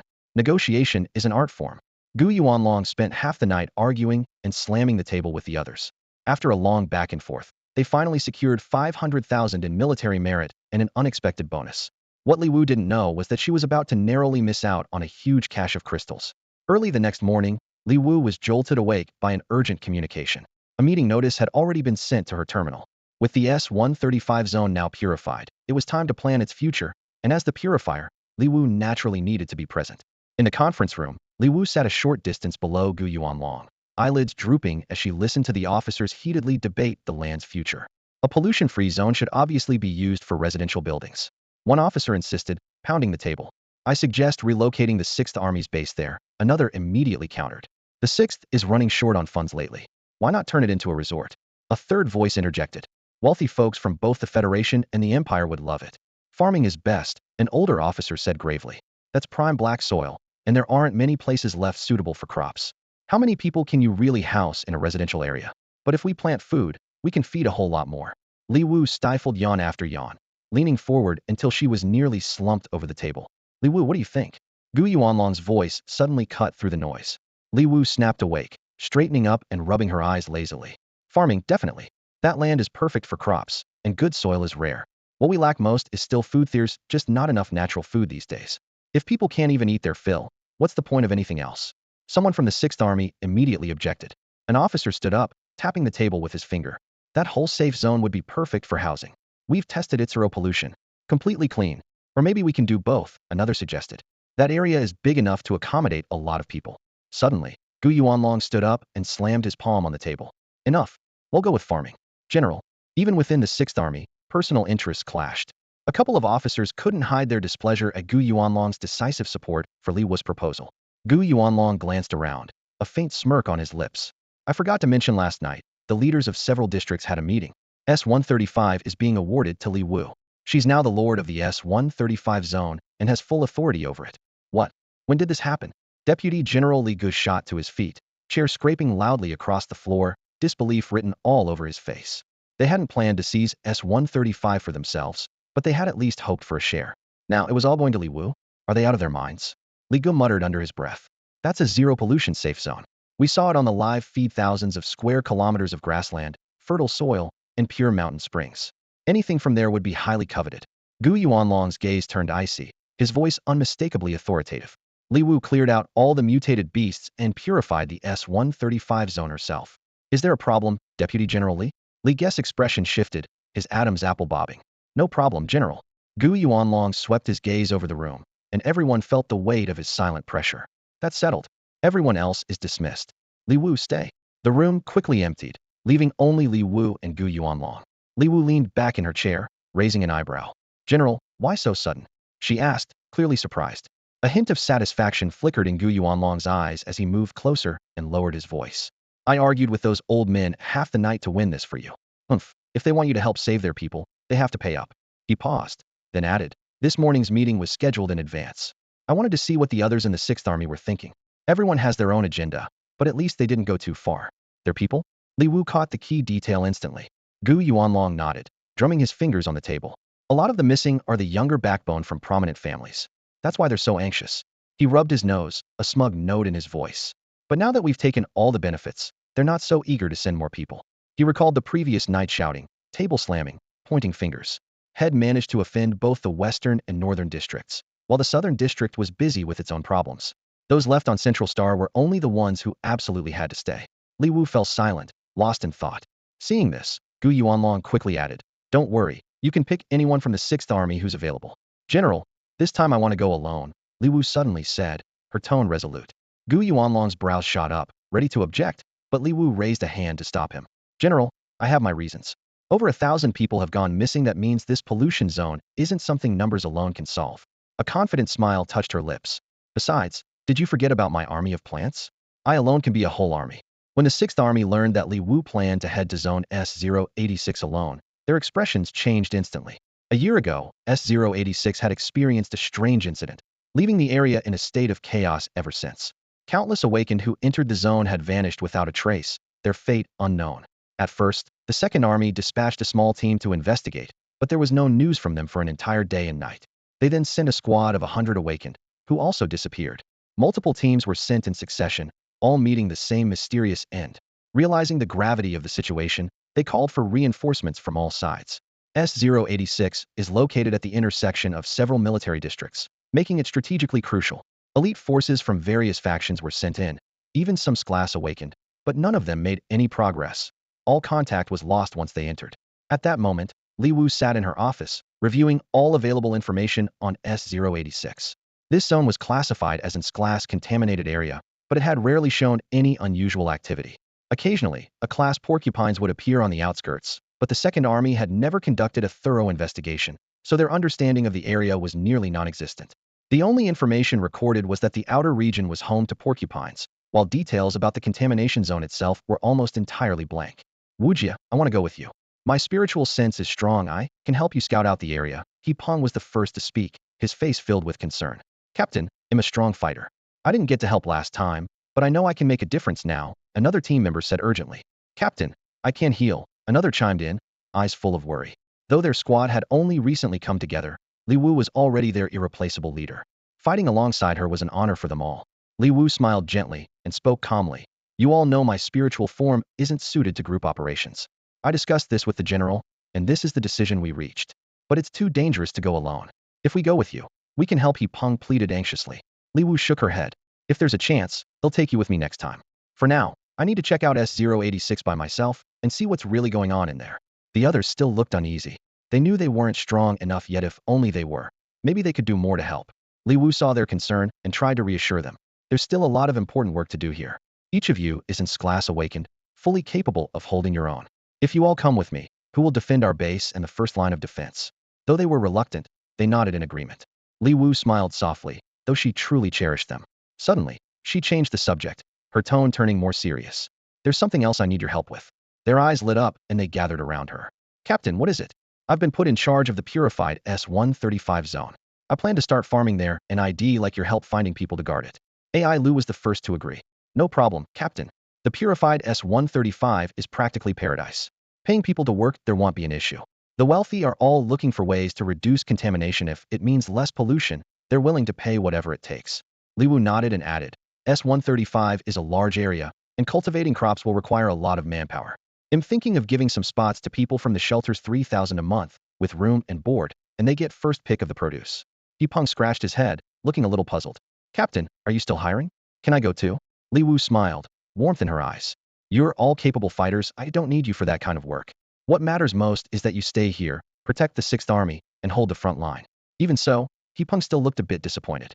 He knew he couldn't change Li Wu's mind, so he simply nodded in silence. Yeah, Captain, let's go too, several team members shouted excitedly. Li Wu looked at the eager group in front of her and shook her head with a helpless smile.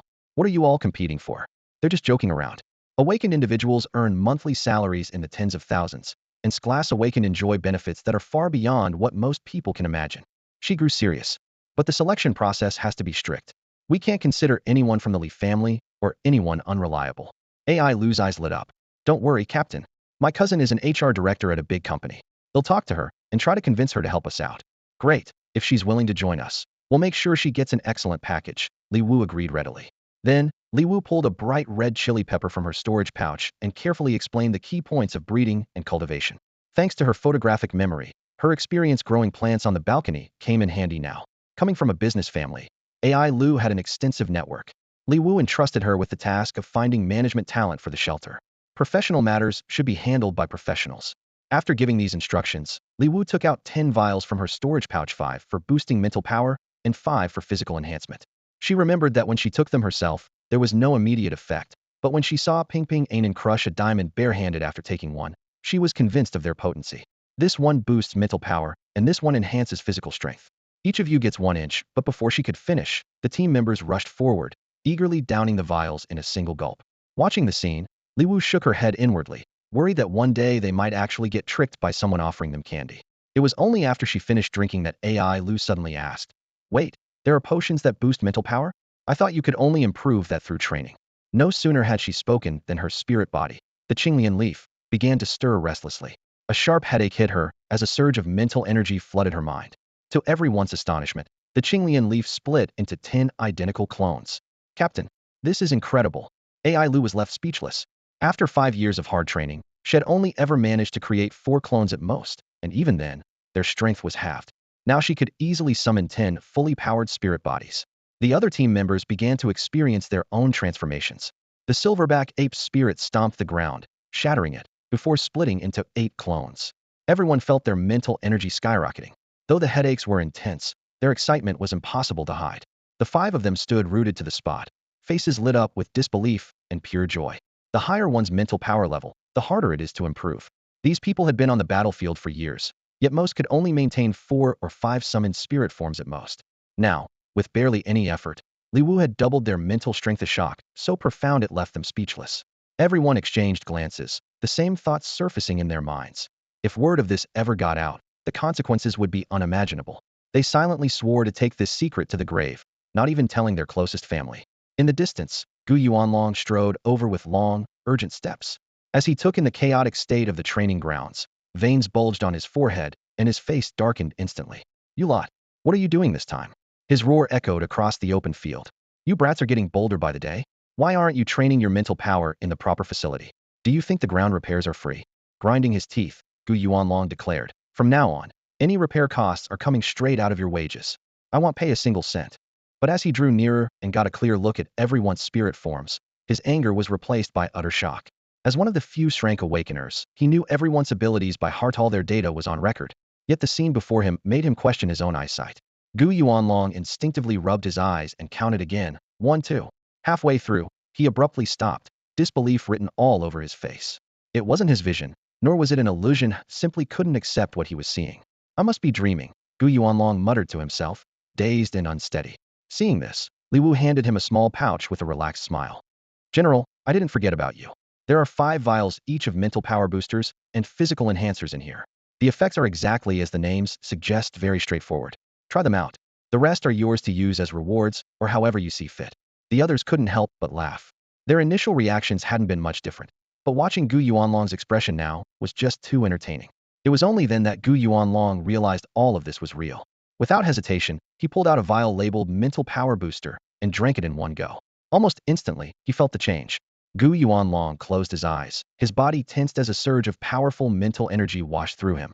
The mental reservoir that had been worn down and nearly depleted from years of combat was not only completely restored, but its capacity had even expanded. This hidden injury had plagued Gu Yuanlong for a long time. Had sought help from countless healers to no avail.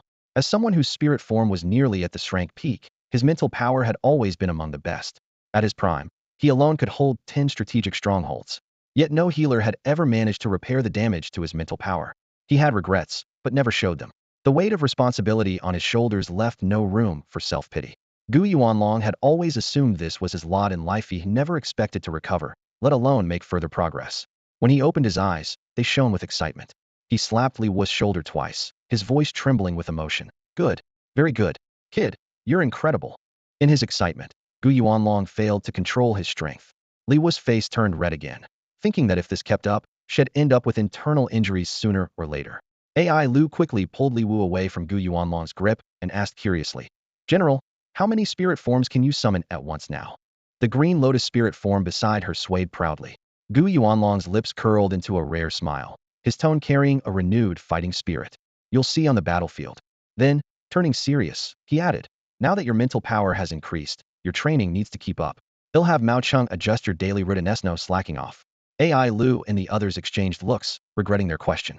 They should have known nothing good ever comes without a catch. He Peng scratched his head, a sheepish look appearing on his tanned face. They'll find someone to fix it, he said, clearly feeling guilty about the damage. After all, there was a reason for its destruction had been caused by his spirit entity, so it was only right that he take responsibility for the repairs. Gu Yuanlong muttered under his breath, his tone making it clear that this was something no one else could ever find out about. The others around him nodded silently, understanding without a word. Once the discussion finally wound down, Li Wu spoke up again. Try testing the effects of your physical enhancement. How do we test it? He Peng turned around and placed his hand on a nearby pillar. With a gentle press, the pillar instantly cracked, emitting a sharp creak. The entire corridor began to shake violently before collapsing, the floor caving in with a thunderous crash and a cloud of dust rising up. Suddenly, everything fell silent for 2 seconds. Then, Gu Yuanlong's furious roar shattered the stillness. He Peng stared blankly at his own hand, shock written all over his face. My strength, it's at least doubled. What kind of medicine is this? It's like a divine skill. Captain, this is truly a gift from the heavens. The others couldn't wait to pull out strength testers from their storage bags, nervously checking their results. No one dared touch anything nearby, afraid they might cause even greater destruction. Gu Yuanlong looked at the damage, heart aching as he carefully put away the physical enhancement serum, tucking it safely into his pocket. Training intensity is doubling, and you all need to keep up with the physical fitness regimen, he said, his face serious. And He Peng, go fix everything you broke, right now. Still caught up in his excitement, He Peng grinned foolishly and responded at once. Got it, General. Gu Yuanlong nodded in satisfaction and turned to leave. Suddenly, he slapped his forehead as if remembering something important. My memory is useless, I almost forgot. He pulled another item from his storage bag and handed it to Li Wu. This is some equipment from logistics. Take it, and see if you need anything else. There's a yellow box inside with a single-use teleportation scroll. Keep it on you at all times. If you ever run into something you can't handle, just tear it open. With those instructions given, Gu Yuanlong finally left, looking relieved. As soon as he disappeared from view, He Peng and the others crowded around Li Wu. Come on, Captain, let us see the teleportation scroll. I've never seen one before. Li Wu carefully took out the yellow, old-fashioned scroll from the storage bag. Just touching its surface, she could feel a strange pulse of energy, something she had never experienced before. The others were equally amazed. Are teleportation scrolls really that rare? Li Wu asked, a bit curious. Of course. One of them replied eagerly.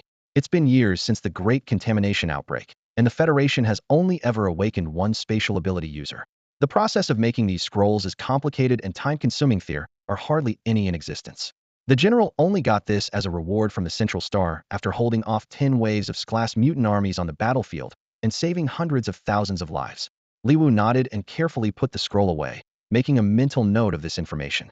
S-086, she would see for herself what secrets lay hidden there. Early the next morning, Li Wu left the 6th Army ahead of schedule. She couldn't help but frown, unable to stand the tearful goodbyes from the others.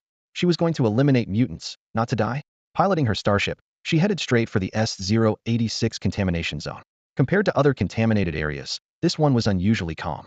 There was almost no overflow of contamination at the perimeter, and a strange, unsettling stillness seemed to hang in the air. Li Wu casually opened the livestream. Gu Yuanlong had handed her the 6th Army's streaming account, thinking to himself, whatever let it be. This thought came from General Gu Yuanlong's frustration after he tried to reason with netizens, only to lose the argument and get insulted instead.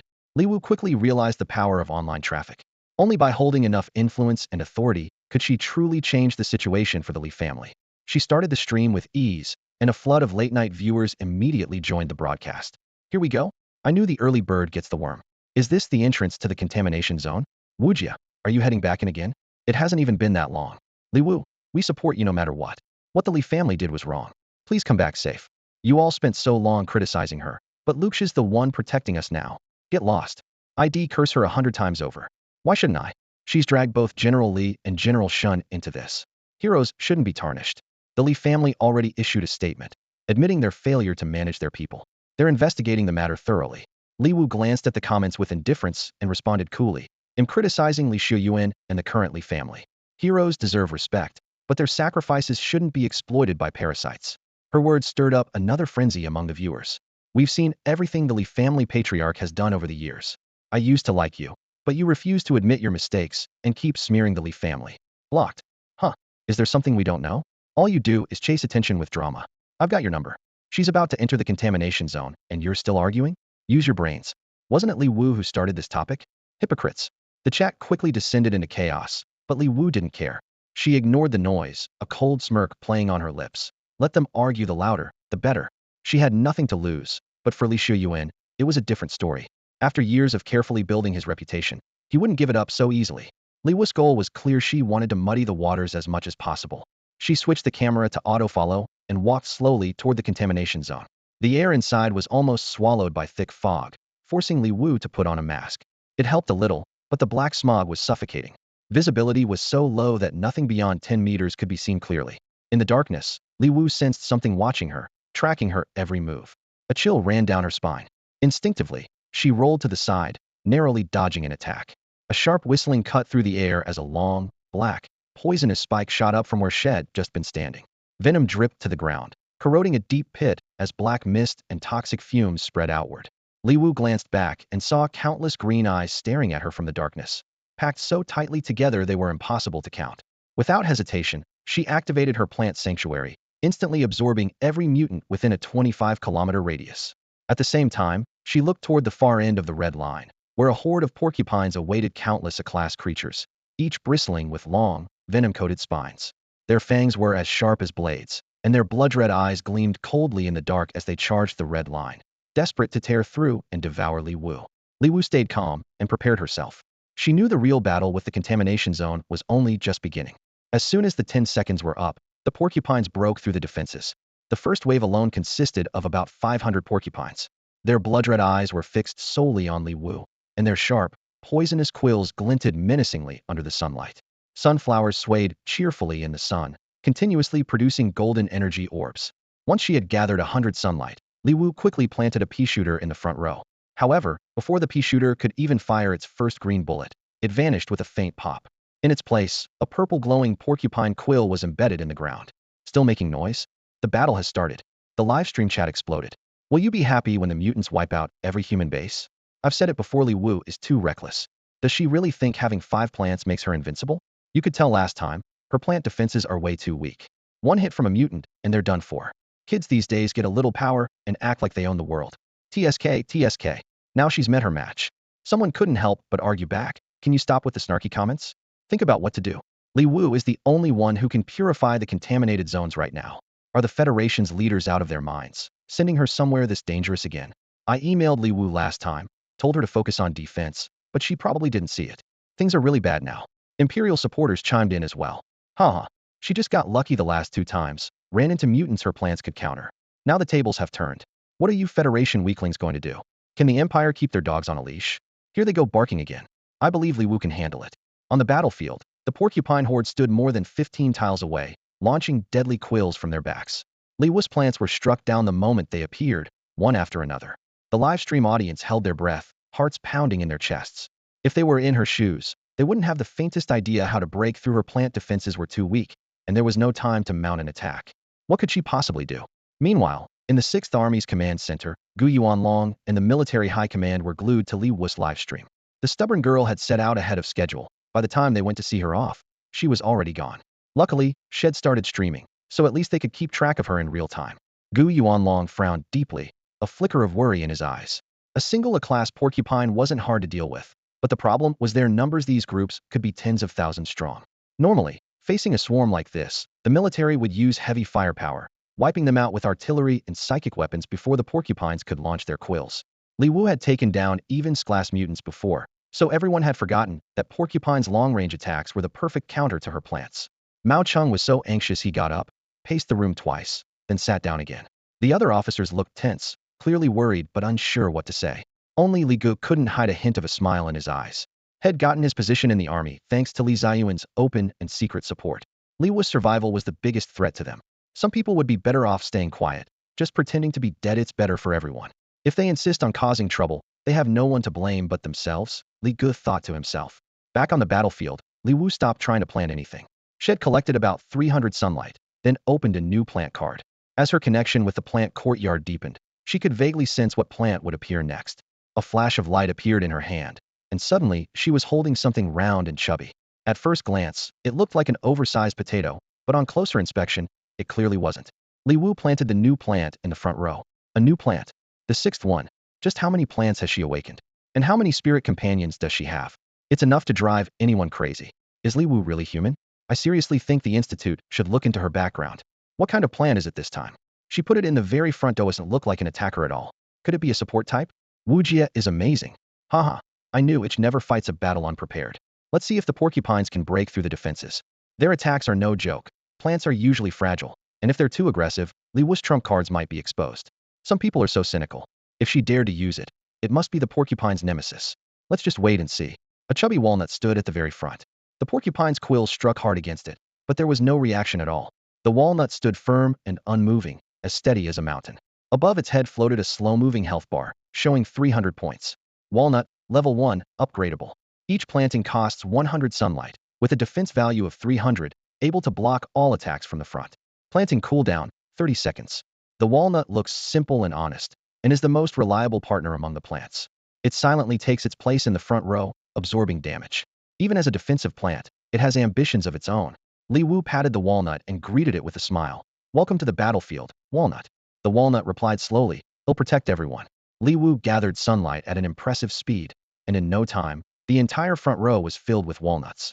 Each walnut had a pair of little eyes, watching the porcupines ahead with determination.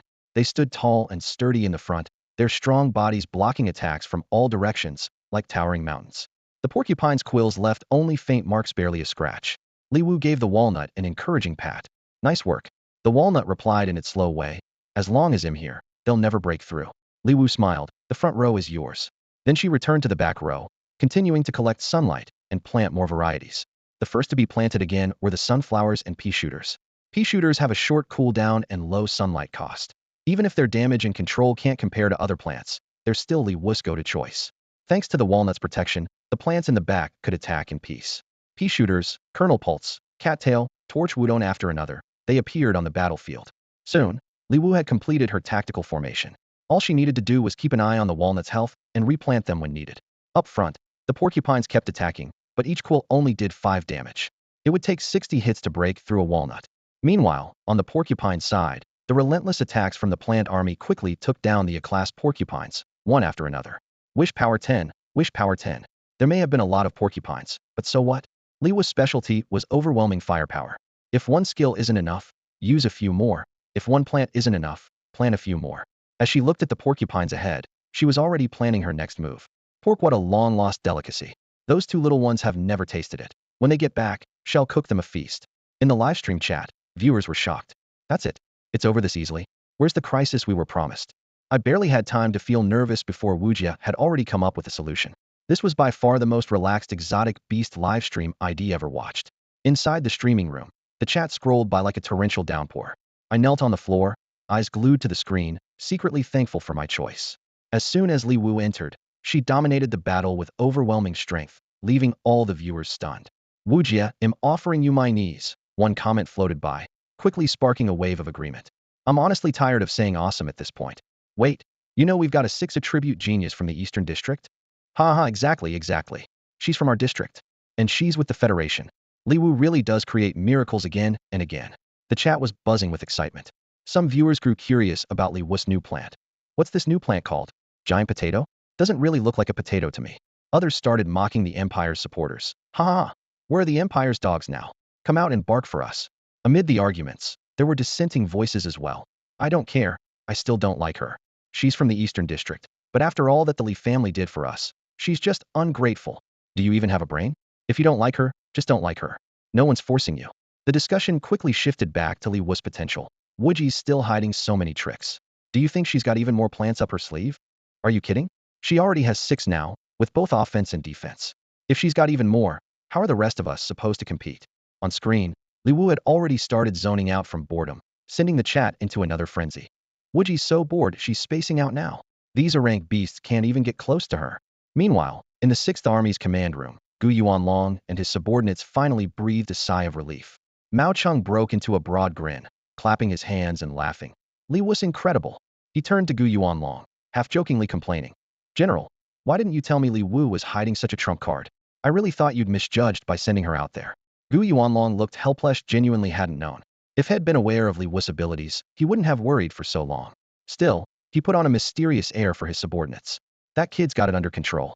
This is just the appetizer. Mao Cheng's eyes lit up, and he leaned forward. General, are you saying Li Wu still has more trump cards she hasn't revealed? Gu Yuanlong cursed inward Li was only pretending to know, not actually holding any secrets. He waved his hand seriously. Let's not pry into things like this. Mao Cheng immediately made a zipping his lips gesture and lowered his voice. Got it, General. He was so excited he almost wanted to howl on the spot. In his mind, he was already planning to personally redecorate Li Wu's dorm. How could the 6th Army's treasure live in such a shabby building? He wondered if Li Wu liked green plant users probably preferred that, right? At the same time, in the Imperial Palace, the Crown Prince Noel and the 3rd Prince Reagan were also watching the live stream. Reagan clicked his tongue in annoyance. Talk about luck, she even has defensive plants.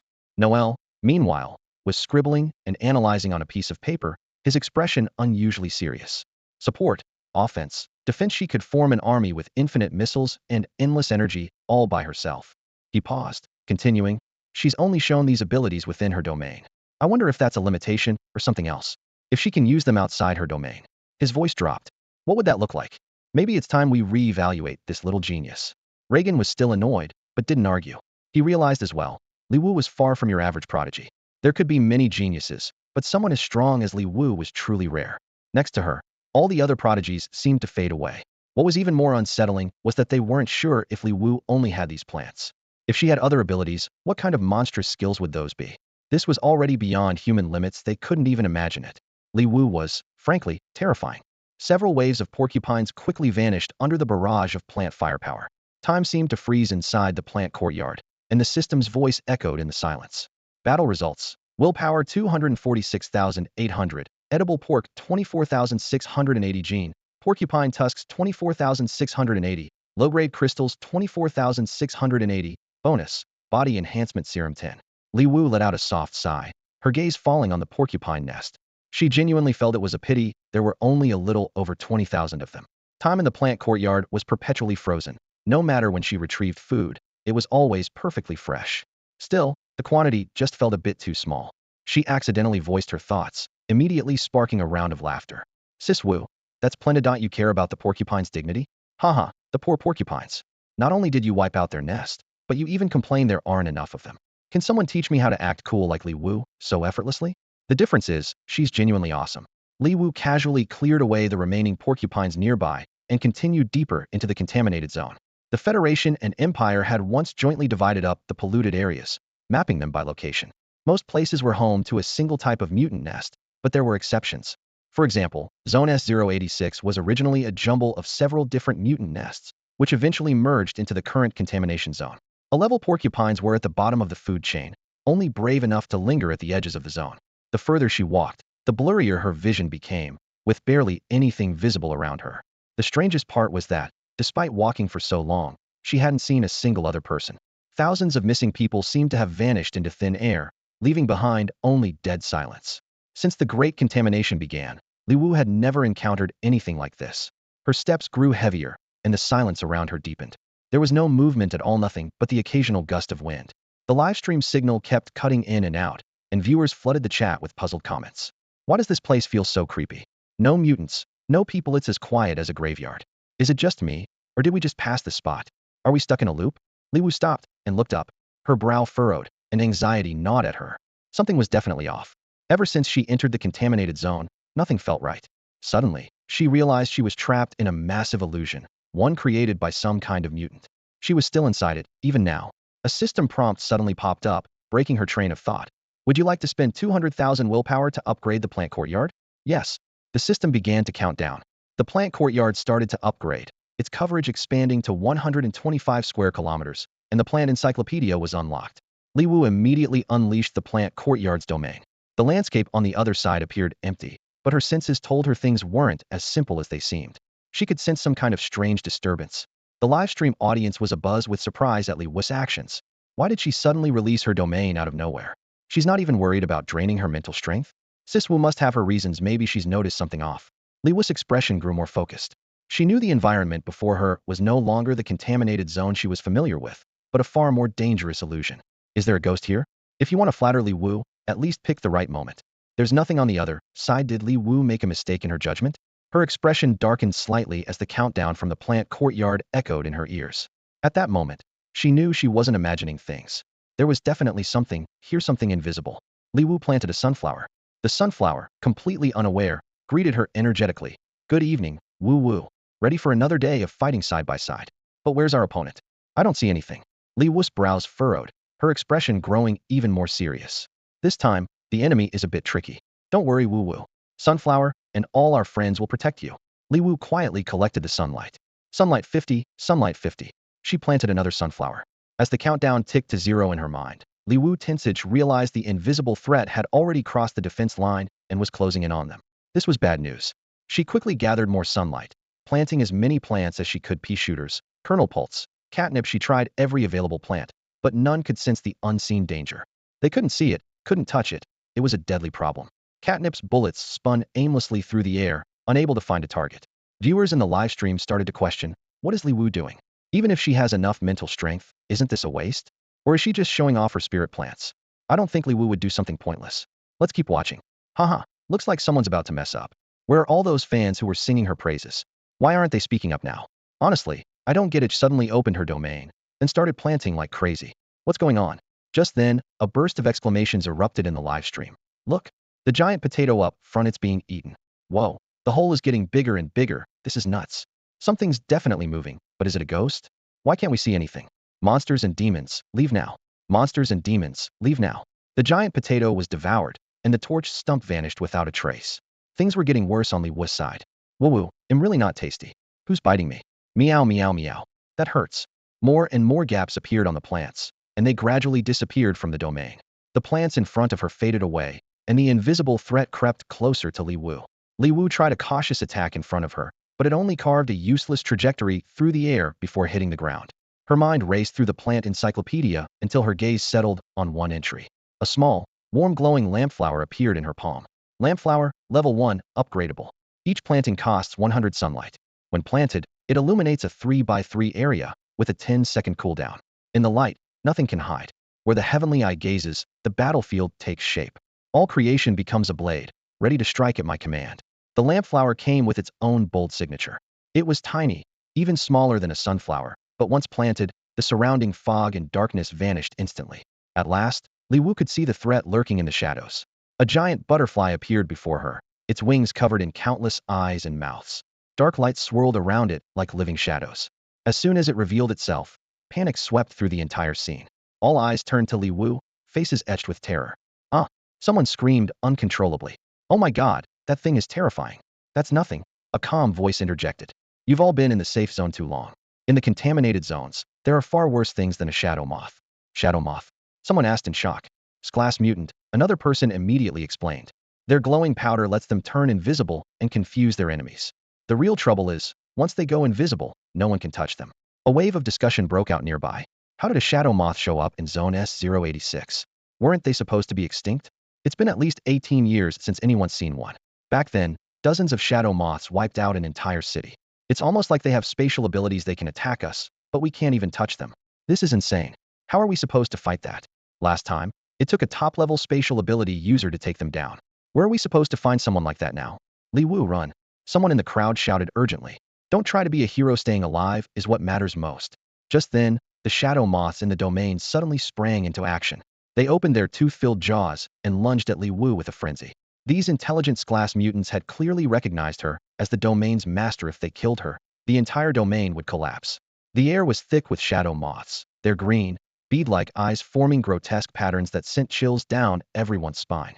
Viewers in the live stream stood up in alarm, calling out Li Wu's name, some unable to watch, covering their eyes in fear.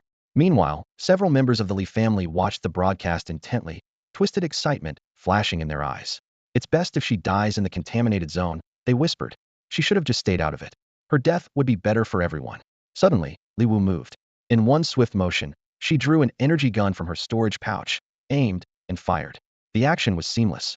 The energy shot hit a shadow moth deadened. Its green eyes widened in shock as it tumbled to the ground. Energy pod 1. Willpower 10. The system notification chimed.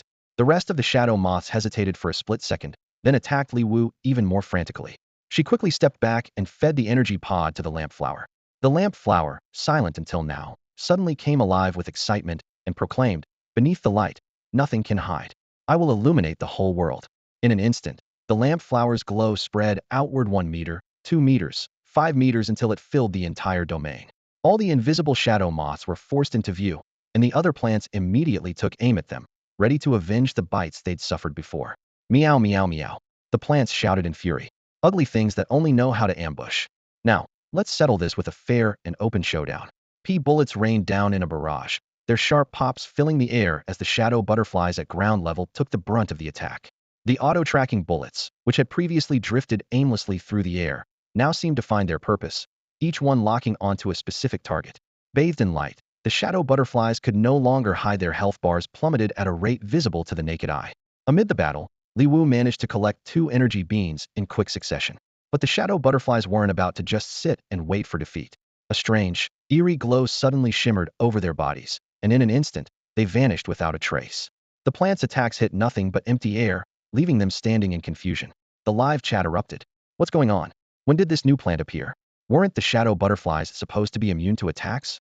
Something's up with those projectiles. Look at that new plant, it's adorable, like a little lantern. It must be a light-type plant, but how is it able to hit the shadow butterflies? Don't overthink it. Li Wu is basically a walking bug in the system. Viewers buzzed with speculation. Some marveled at how even shrank shadow butterflies seemed so vulnerable, while others recalled painful memories. My uncle's whole family was killed by those shadow butterflies. They didn't even have a chance to fight back. If only Li Wu had shown up sooner. But then, the situation took a sudden turn. The butterflies' mysterious disappearance threw everyone into panic.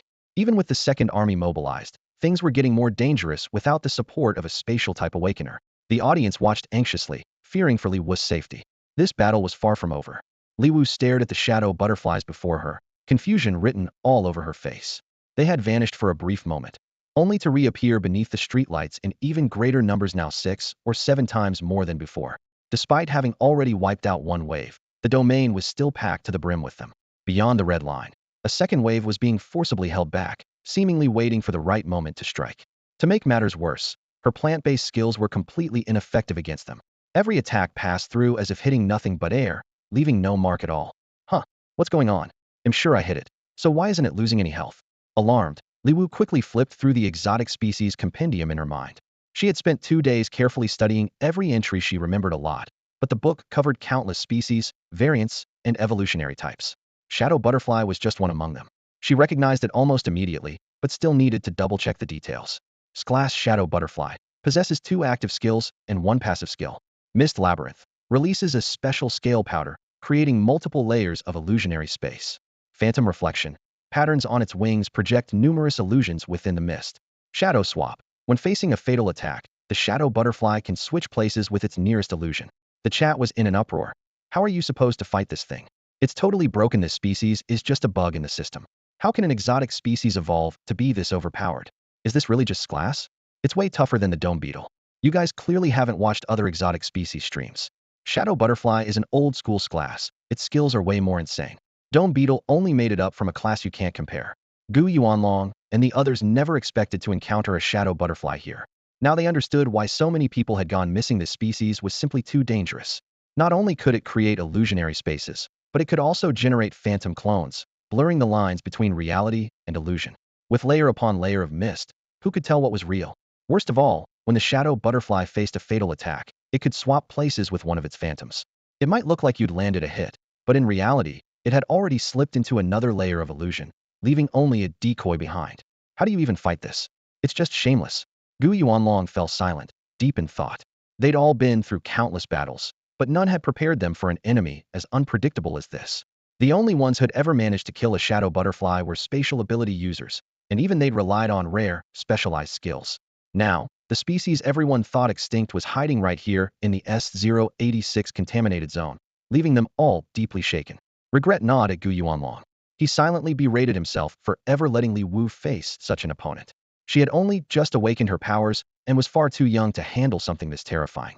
Maybe, with a few more years of experience, she could have managed, but right now, this was clearly beyond her abilities. How could I have let her go in there? Guilt clouded Gu Yuanlong's eyes, as if one careless decision had led to an irreversible disaster. Mao Cheng, on the other hand, was unaware of all this. He continued to watch Li Wu with silent hope and expectation. Li Gu, meanwhile, was filled with hostility, quietly praying behind the scenes.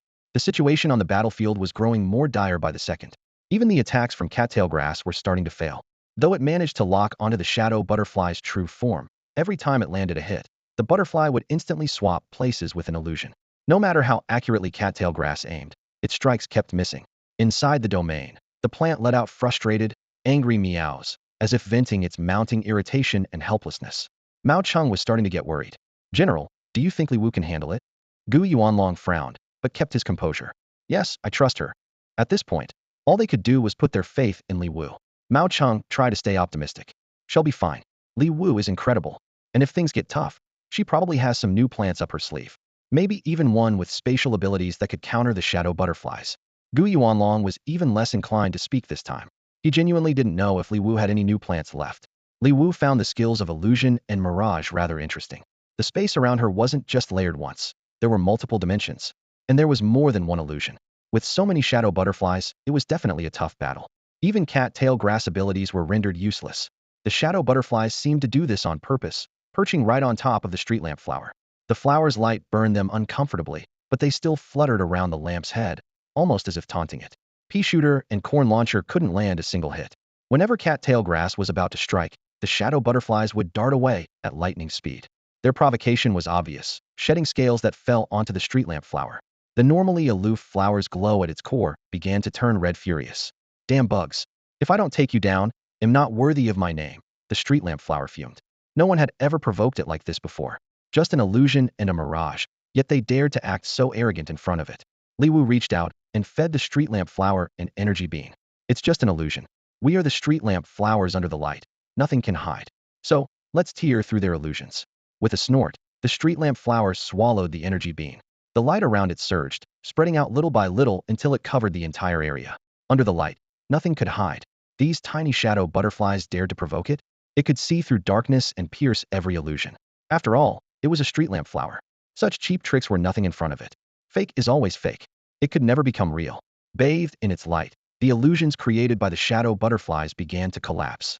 The space around them fractured into countless diamond-shaped shards, which fell away, layer after layer. Every illusion shattered. The mirages around the butterflies turned transparent like mist, then vanished. All that remained were the Shadow Butterflies themselves. The street lamp flower snorted again, as cold as ever. Such petty illusion swats there to brag about. Panic swept through the Shadow Butterflies as they scattered in all directions. Their offense and defense were weak. All their tricks were in their illusions. Now, stripped of their protective shell, they were like lambs to the slaughter. The plants, fueled by pent-up rage, went all out. Attack! Countless bullets rained down on the Shadow Butterflies in perfect unisona, spectacular sight. Li Wu stood among her plants like a crowned general. The Shadow Butterflies fell like leaves, dropping to the ground. There was nowhere left to run, nowhere to hide. Attacks came from above and below. Li Wu was a master of overwhelming firepower. Under such relentless assault, not a single Shadow Butterfly survived. Wish power 10. Wish Power 10. Energy Bean 1. The first wave of shadow butterflies was completely wiped out. The plants stood tall and proud. Shadow Butterfly had just been defeated, but taunting voices still echoed in the air. Weren't you so proud? Keep going. They jeered. Meow meow meow, what a bunch of losers. Young bug, don't get too cocky. Provoked by the mockery, the plants launched an even fiercer assault. The second wave of shadow butterflies was already closing in. Without hesitation, Liwu fed a power beam to the street lamp flower. Raising its chin, the street lamp flower chanted a more profound incantation. The web woven by sight marks the end for all beings. Under the light, nothing can hide. As the spell rang out, the illusion created by the shadow butterflies shattered, leaving them powerless to attack. Overwhelmed by the plant's relentless offensive, they were quickly wiped out. At the same time, Liwu kept hearing the notification of wish points being credited, and she also received the last power beam. But the crisis wasn't over yet. The second wave of shadow butterflies hadn't been fully cleared when the third wave arrived. The street lamp flower's ultimate skill only lasted 30 seconds, but the gap between waves was clearly longer than that.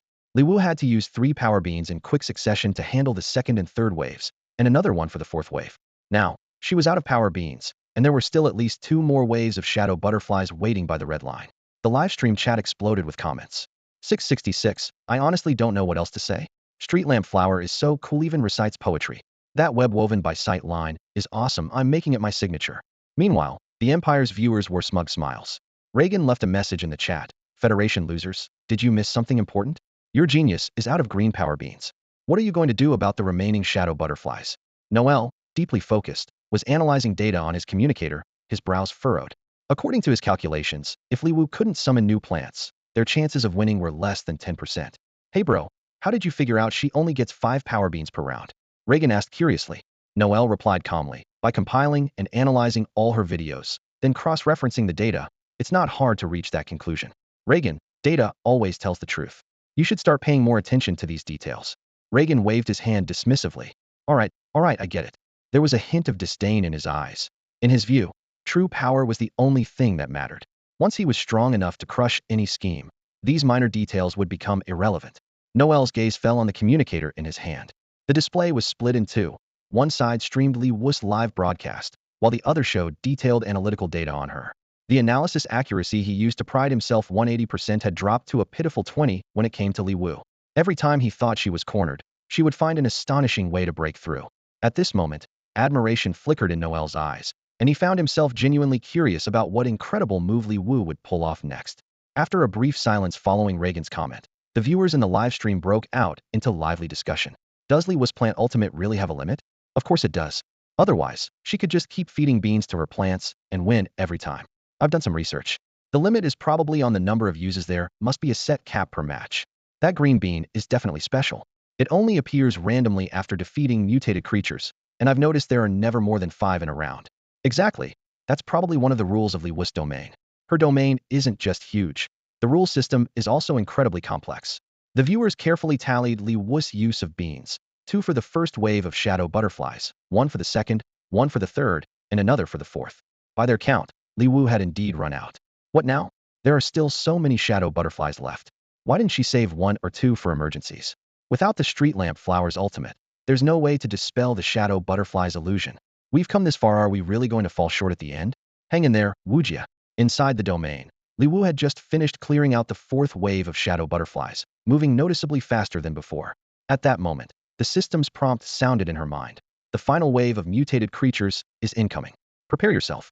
As the alert ended, all remaining shadow butterflies surged forward at once. What was Liwu doing? She was clearing plants in her domain, her movements seemingly random, digging up one here, another there without any apparent pattern. The swarm of shadow butterflies had almost reached her. Time was running out, yet she continued at her own unhurried pace. She must have given up after realizing she can't defeat the final wave of shadow butterflies, someone commented in the livestream chat. Without the street lamp flower's ultimate ability, Liwu's plants couldn't land a single hit, not even grazing the shadow butterflies.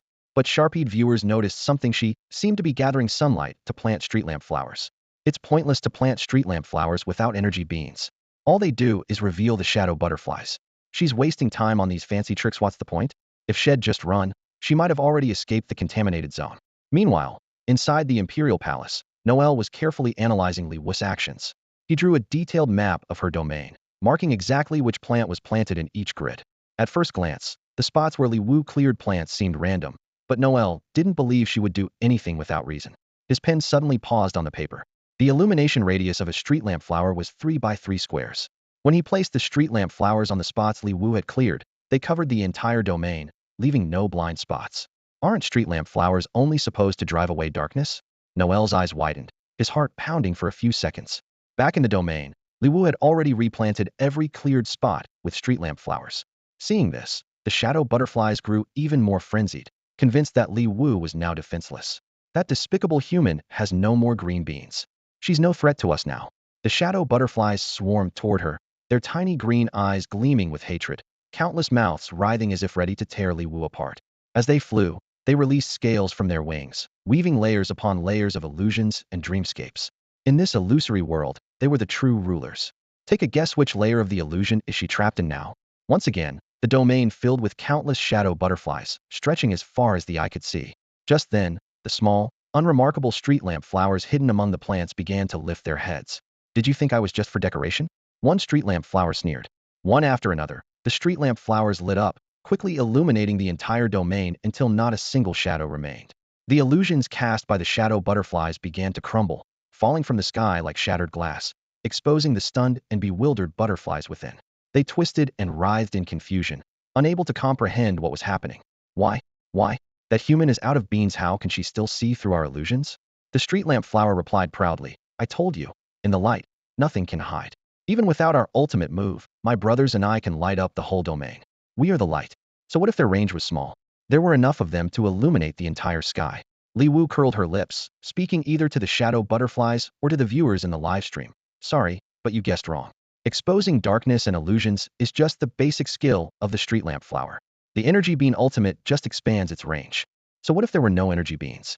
Li Wu's lips curled into a slight smile. Sunlight was her greatest asset, more than enough to let her endlessly replicate street lamp flowers. The 3 by 3 range restriction only applied to the street lamp flowers, but Li Wu herself was completely unbound. As long as she remained, victory would be theirs. The shadow butterflies' unnerving faces began to twist and contort. Desperate to capture Li Wu, they attacked with reckless abandon, each strike fueled by a do-or-die resolve. Damn humans! Why are we losing? This can't be happening. The shadow butterflies shrieked in ear-piercing tones. But the army of plants was already on full alert. The shadow butterflies' assault was like moths rushing into flames. They couldn't even shake the outermost wall of walnuts. Under the plants' concentrated fire, the shadow butterflies' ranks collapsed rapidly. One after another, they faded into nothingness within the domain, until not a single one remained. A system notification chimed in Li Wu's mind. Battle settlement. Willpower 73,200. Obtained scale powder X7, 320. Obtained intermediate crystal stone X7, 320. Reward. Body enhancement potion X100. Reward. Mental power upgrade potion X10. Li Wu skimmed over the list of spoils and shook her head, a little disappointed. The shadow butterflies weren't edible, so there was nothing she could actually eat this time. Her gaze landed on the mental power upgrade potions. These could instantly promote in a rank awakened to strength. But for her, these potions were no different from plain water effect at all. Li Wu couldn't help but mock the system inwardly for a few seconds. Why can't you give me something actually useful? If the system could write, it would have scribbled a huge innocent across itself. Its host was just too unusual. Her mental sea was vast as an ocean. Any potion thrown in would disappear without a trace, causing not even a ripple. When the battle ended, the domain naturally faded away. Li Wu stepped out, and the illusion of the contaminated zone vanished as well. Without the interference of the shadow butterflies, visibility improved significantly, revealing the dilapidated, decaying reality around her. Yet the thousands of people who had gone missing were still nowhere to be found. Could other strange beings be lurking here? Li Wu frowned slightly and continued deeper into the contamination zone. Meanwhile, in the Imperial Palace, Noel watched Li Wu's performance, a smile of admiration tugging at his lips. Brilliant. Absolutely brilliant. He had simulated countless ways Li Wu might respond, but had never predicted this one. Had thought breaking the illusion would be the street lamp flower's ultimate move, something that would require energy beans. After all, when the street lamp flower first appeared, it had only revealed its ability to expose shadow butterflies. He hadn't expected that to be just a basic skill. Li Wu always managed to surprise him. Noel's eyes shone with appreciation. Having someone like her, both a rival and an ally, was undoubtedly a great boon for the Empire. He looked forward even more to what she would do next. The comment section immediately exploded, with countless viewers amazed by Li Wu's performance. Wujia, from now on you're the only big sister I'll ever acknowledge. He'll never doubt you again. I can't believe you can play like that. This is absolutely incredible. Who would have thought that street lamp flower's basic skill could see through illusions? This completely changes what I thought I knew. Everyone was talking at once, thoroughly impressed by how Li Wu adapted on the fly even without any energy beans. What was even more astonishing was that this was already the 7th plant shed shown off. Well, that's what genius looks like. Ordinary folks like us can only look up in admiration. I used to be called a genius myself, but after meeting Li Wu, I realized I'm not even qualified to be in the same room. At that moment, a verified user caught everyone's attention. It was Gao Qianfan, the top-ranked contestant in this year's Academy League. Even as number 1, he had nothing but praise for Li Wu. Meanwhile, at the entrance to the A1138 contaminated zone, Li Qing was leading a group of young people out of the area. Qing, we really have you to thank. Without you, would all have been wiped out. It's only your 2nd time in the contaminated zone, and you took down an A-level mutant on your own. That's an insane growth rate. This class fantasy type really lives up to its reputation. In the face of everyone's compliments, Li Qing just maintained a modest smile. It was a team effort. We only succeeded because we all worked together. Come on, no need to be so humble. You're the pride of Canaan Academy now. Someone mentioned that one of the 3 top seats was about to retire, hinting that the position might be hers in the future. Just then, a wave of cheers erupted at the zone entrance. Oh my god, Wu Jie is unstoppable. The shadow butterflies got wiped out. Street lamp flower may be a support plant, but in her hands, it's practically invincible. The crowd at the entrance kept growing, everyone excitedly discussing the events, all tuning their communicators to the same live stream, waiting to see more of Li Wu's brilliance. Someone suggested going out to greet her, but was quickly reminded that last time in Zone S135, so many fans showed up that even the starship couldn't land. Watching Wujie's streams is such a treat. It seems like there's nothing she can't handle. So now you're calling her Wujie? Didn't you just call her Li Wu before? She's so amazing at this point. I'd call her Woodad if I had to. Get lost. She doesn't need a son like you. The lively discussion continued at the entrance, with everyone glued to the same live stream, eagerly anticipating the next move from their idol. As one of the more stable areas within the A-level contamination zones, Zone A1138 attracts a constant stream of people each day, all hoping to hunt aberrations. At the entrance, the crowd bustled with activity students, mercenaries, and ordinary civilians mingled together, their conversations overlapping. Yet, every discussion inevitably revolved around one name, Li Wu. Standing among the crowd, Li Qing felt a wave of unease wash over her. In her memories from her previous life, Li Wu was supposed to enter Canaan and become a renowned senior sister. But now, everything seemed to have gone off track. Had her own rebirth altered Li Wu's fate? Her fingertips trembled slightly, but she quickly regained her composure. I'm an awakened glass fantastical type. While she's just a plant type, Li Qing reminded herself, a glint of ruthlessness flashing in her eyes. Besides, I remember all of her opportunities. Just over a week ago, Li Qing and a few fellow academy students had entered the contamination zone to hunt aberrations. Due to poor signal, they lost contact with the outside world. Now, reconnecting at last, they eagerly opened the live stream channels, only to be greeted by a flood of news about Li Wu. She wiped out every aberration in Zone S135 and even purified the contamination. She single-handedly killed over 20,000 A-level aberrations and thousands of shadow butterflies. Those shadow butterflies can create pseudospaces. A genius with mastery over all 7 elements: unlimited planting, defense bypass, Filaria crowd control, infinite ammo, auto-tracking, double damage, and even the ability to see through illusions. The teenagers around her buzzed with excitement and disbelief. We've only been offline for a little over a week, and it feels like the whole world has changed. Any one of those abilities would make someone unstoppable, and she's younger than us and has them all. Qing, did you hear that? Someone turned to her. We have such a legend in the Eastern District now. There's hope for humanity. Li Qing forced a faint smile, her nails digging deep into her palm. Yeah, it's really incredible. Meanwhile, at the Li family home, Li Shiyan lay in bed, his expression stormy. When a subordinate asked about the people from the shelter being arrested by the Interstellar Tribunal, he replied flatly, they made mistakes, so naturally they have to face the consequences. Soon after, the Li family's official website released a video. In the footage, a pale-faced Li Shiyuan struggled to stand. The shelter incident was our failure. We let down Xingshu's trust. The Li family sincerely apologizes to everyone. He bowed deeply. We want shirk responsibility, well, investigate thoroughly, and accept public oversight. After speaking, he clutched his chest and coughed, his face growing even paler. Xiao Wu, whether or not you're really Zai Yuming's biological child, the Li family will always be your home. Please, come back. Oh my god, is it what I think it is? A comment flashed across the livestream chat. Is Li Wu really from the Li family? If she's not General Li's biological daughter, what's the story? Is this a real-life, switched-at-birth drama? The chat exploded instantly, with messages flying by like snowflakes. One viewer frantically typed, right now I feel like a monkey jumping around in a melon patch. Can someone please explain what's going on? If I don't get the latest gossip, I'm going to die here. I'm from the Eastern District, another viewer replied, fingers flying across the keyboard. I saw Li Wu a long time ago. She really is General Li and General Shin's child. As for the rest, I honestly don't know. This is huge news. Someone exclaimed. You people from the East really keep your mouths shut. I can't believe no one told us. So Wujia is their kid? No wonder she's so incredible. But doubts quickly surfaced. Nothing's confirmed yet, right? What did the Li family head mean by that? Was Wujia adopted, or what? A cautious response came from the East District. Honestly, I'm not sure. I just heard that General Li and General Shin adopted another girl, who grew up with Li Wu. At the awakening ceremony, Li Wu awakened to its class sunflower plant ability, while the adopted daughter awakened to its class mythical phoenix. If I remember right, General Shin's ability is also the class mythical phoenix, someone pointed out sharply. Not everyone inherits their parents' abilities, but Li Wu didn't get it and the adopted daughter did? That's a little weird. Yeah, that's why no one dares to say for sure. The chat kept rolling. So what's the truth? Is Li Wu really their child, or not? Did she fall out with the Li family because of her background? A comment tinged with malice slid across the screen. Huh. No wonder some people keep targeting the Li family.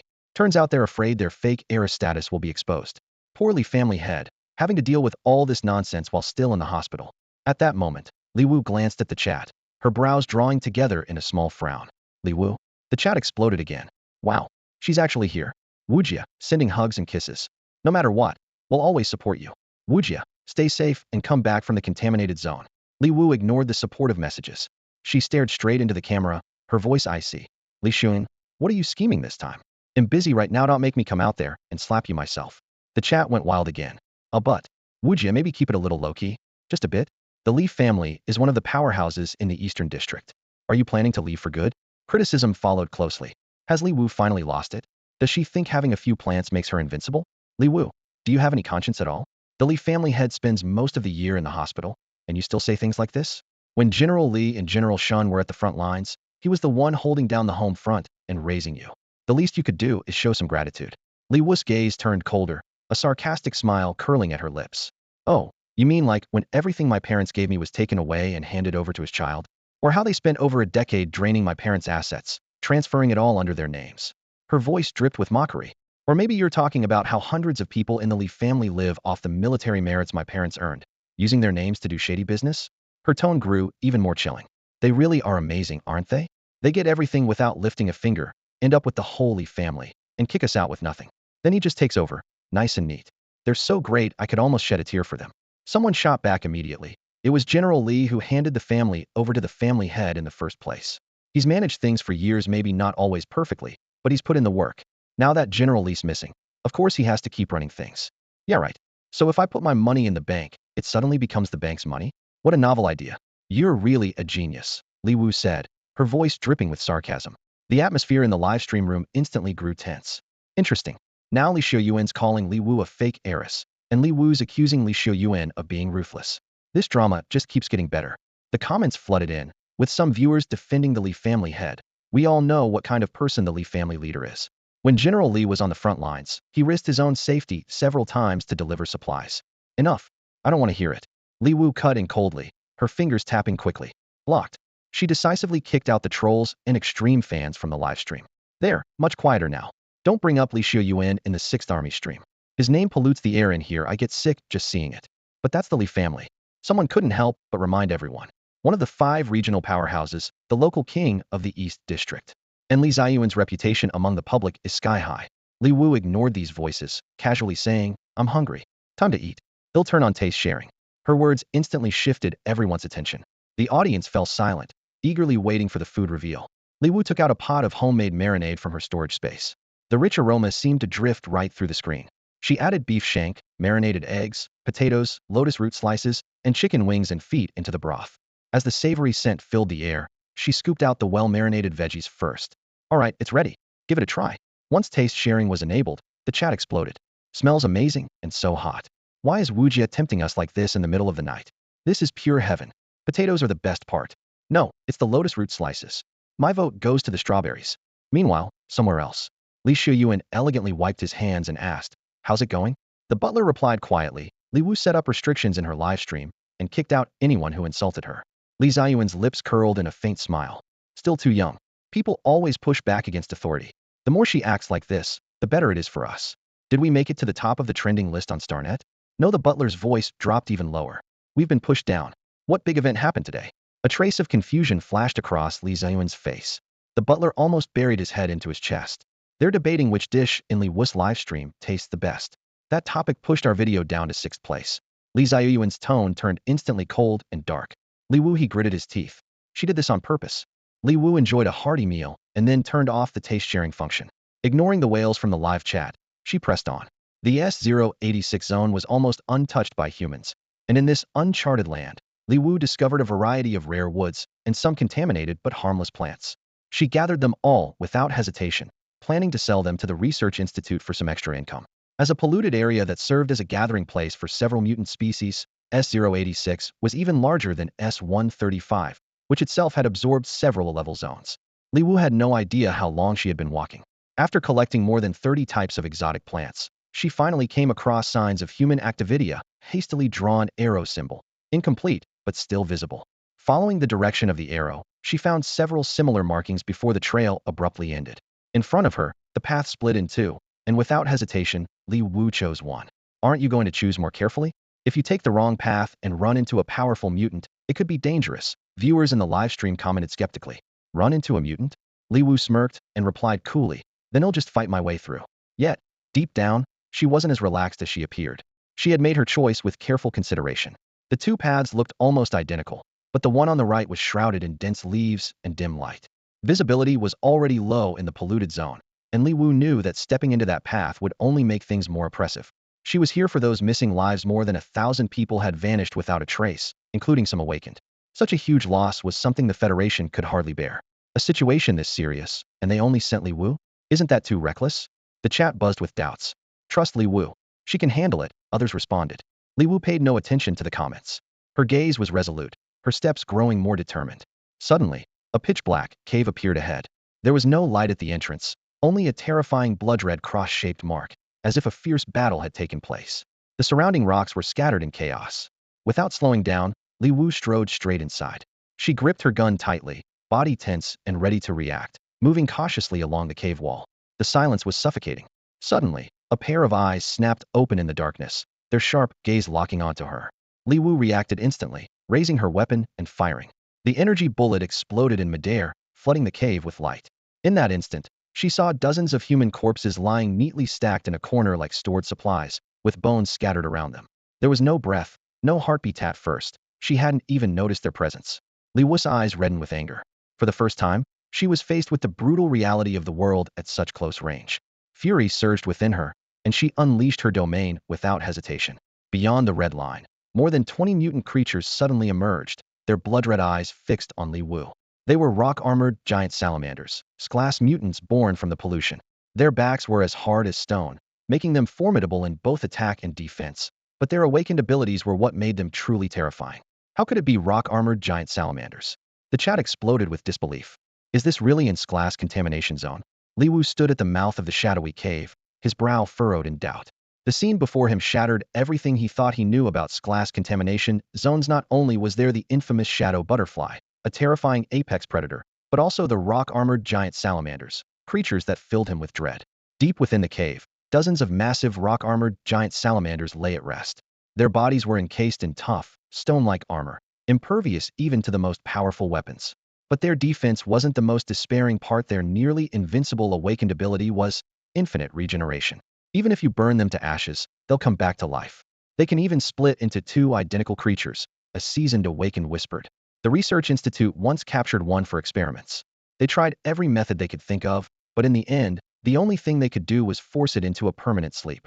Suddenly, Li Wu's gaze was drawn to a corpse in the corner. His heart skipped a beat at the familiar facade. Was when Shu Fong, the young woman who had just graduated from military academy at only 23.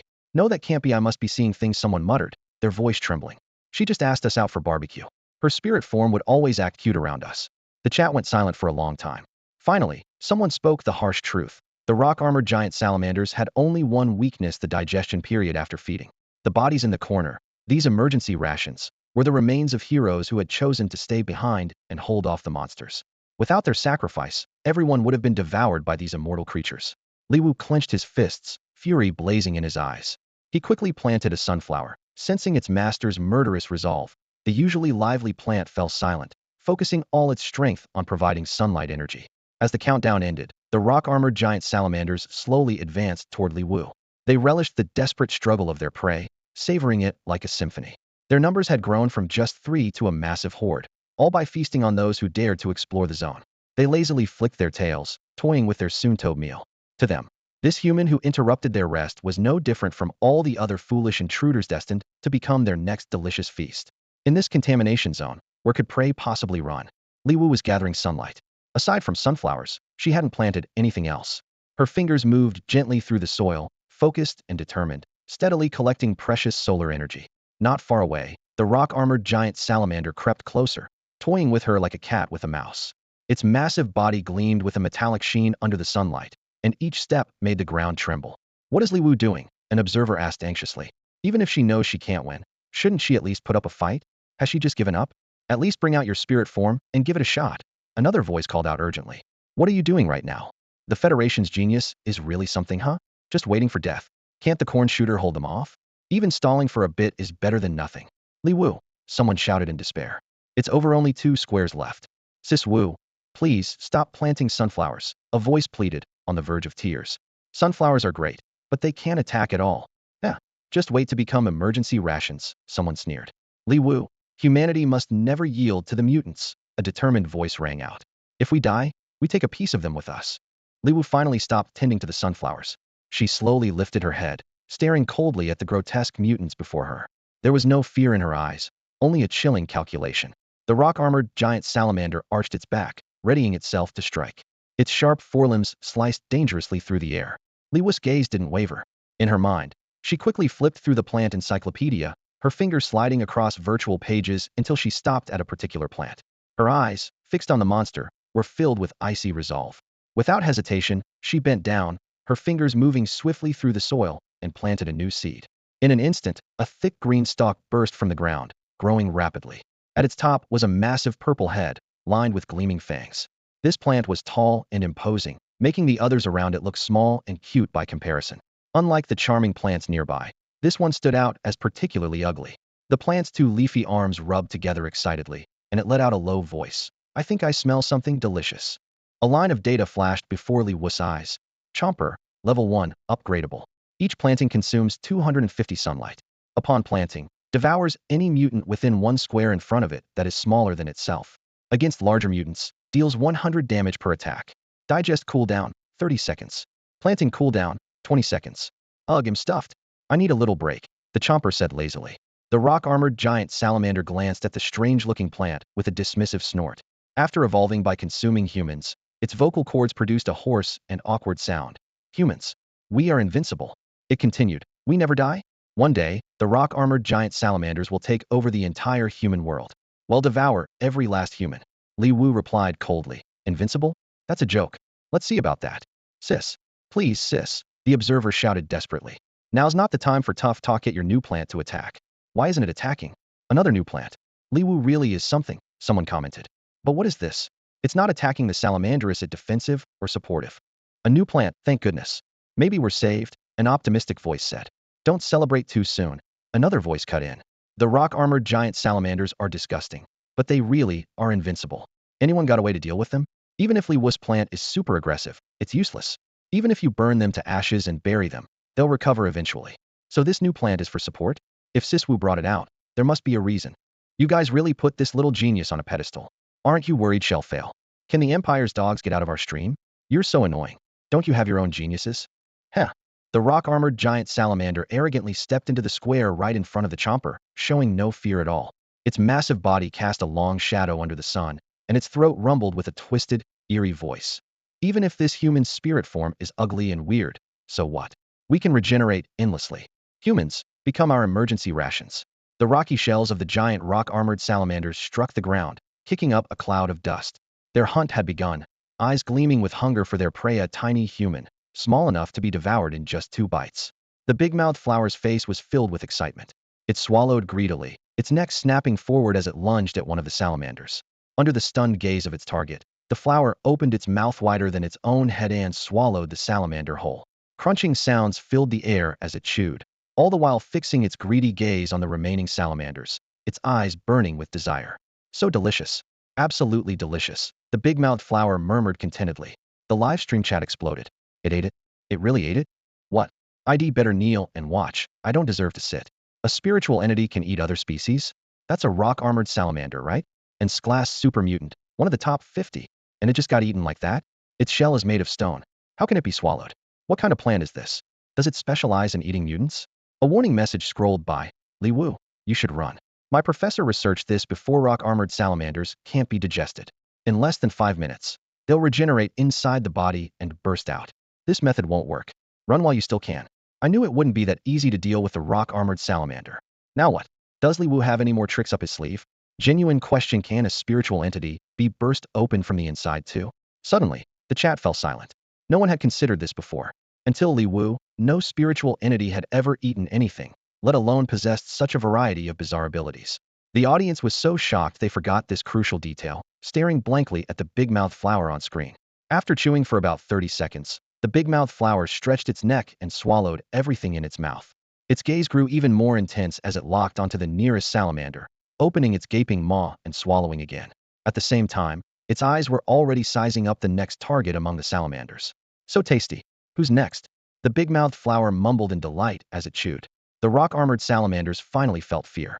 They tried to retreat, but the rules of the domain held them in place. With all their strength, they managed only to stop advancing. As they stiffly turned their heads and looked around, they realized in despair that they were now surrounded by these hideous plants. Drool dripped from the huge mouths hanging from the tall branches, splattering onto their bodies. Rock-armored salamander. Humans. One of the salamanders barely managed to speak before being swallowed whole by another gaping mouth. Their prized abilities attack, regeneration, defense, and even splitting were all rendered useless in the face of the big-mouthed flowers. They were utterly helpless, forced to experience true despair as they awaited their fate. They were supposed to be the apex predators, perfectly evolved, with humans as their emergency rations. Why had the roles suddenly reversed? Even as they died, the salamanders couldn't comprehend how these strange plants could devour them so easily. The moment they stepped into the attack range of the big-mouthed flowers, their doom was sealed. Li Wu stood coldly beside the big-mouthed flower, watching the salamander's destruction. At least, he thought, they did one good thing before they died. However, there were too many big-mouthed flowers and not enough salamanders to go around. The clever flowers soon realized that if they bit the salamanders in half, each half would regenerate into a whole new salamander. Stars lit up in their beady eyes. Wow, it's an Aleocaniate buffet. How could food be so considerate? Since Sister Wu's dramatic rise, textbooks about spiritual entities have been revised more than 10 times, and scholars are still working overtime to keep them updated. During a live stream, a parent saw their 5-year-old son speak disrespectfully about Sister Wu and immediately said they would take him to the hospital for a checkup. On screen, the rock-armored giant salamander let out its final, despairing cry, thrilling the audience. This new plant is incredible. From now on, you're my number one. Sister Wu, what's the name of the new plant? Viewers flooded the chat with questions.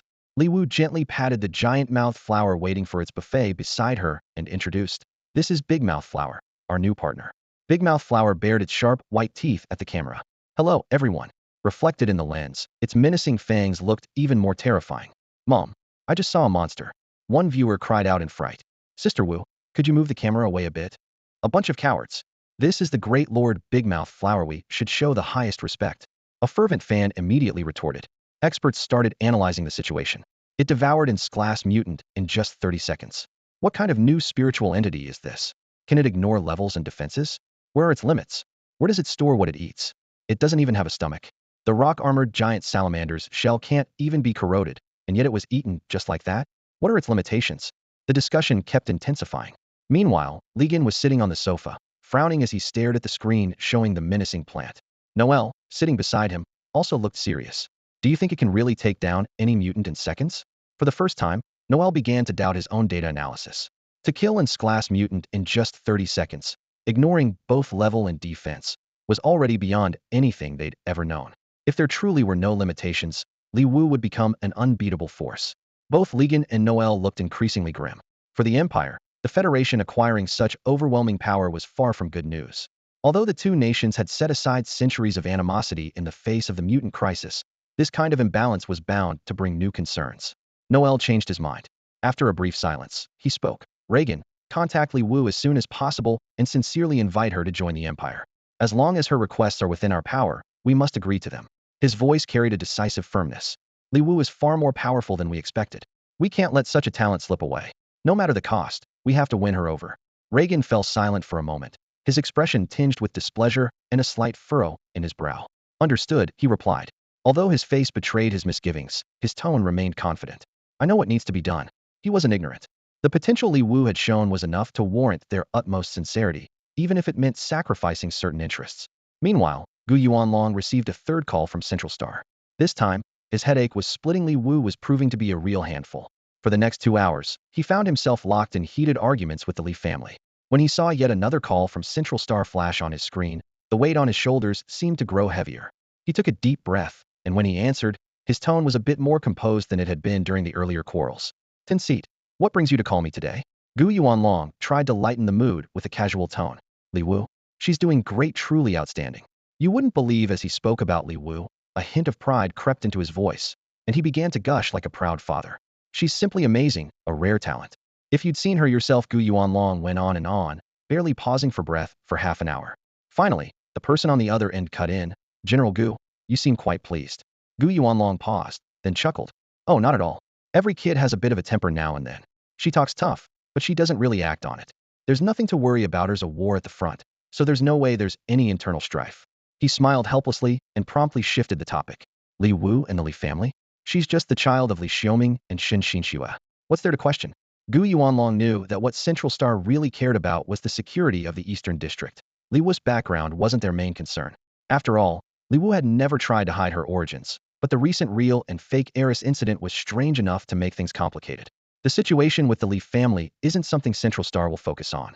The real issue is the instability in the Eastern District, and that's what we need to address, the person on the other end said calmly. Gu Yuanlong understood well that, at the moment, he couldn't spare the energy to deal with anything more.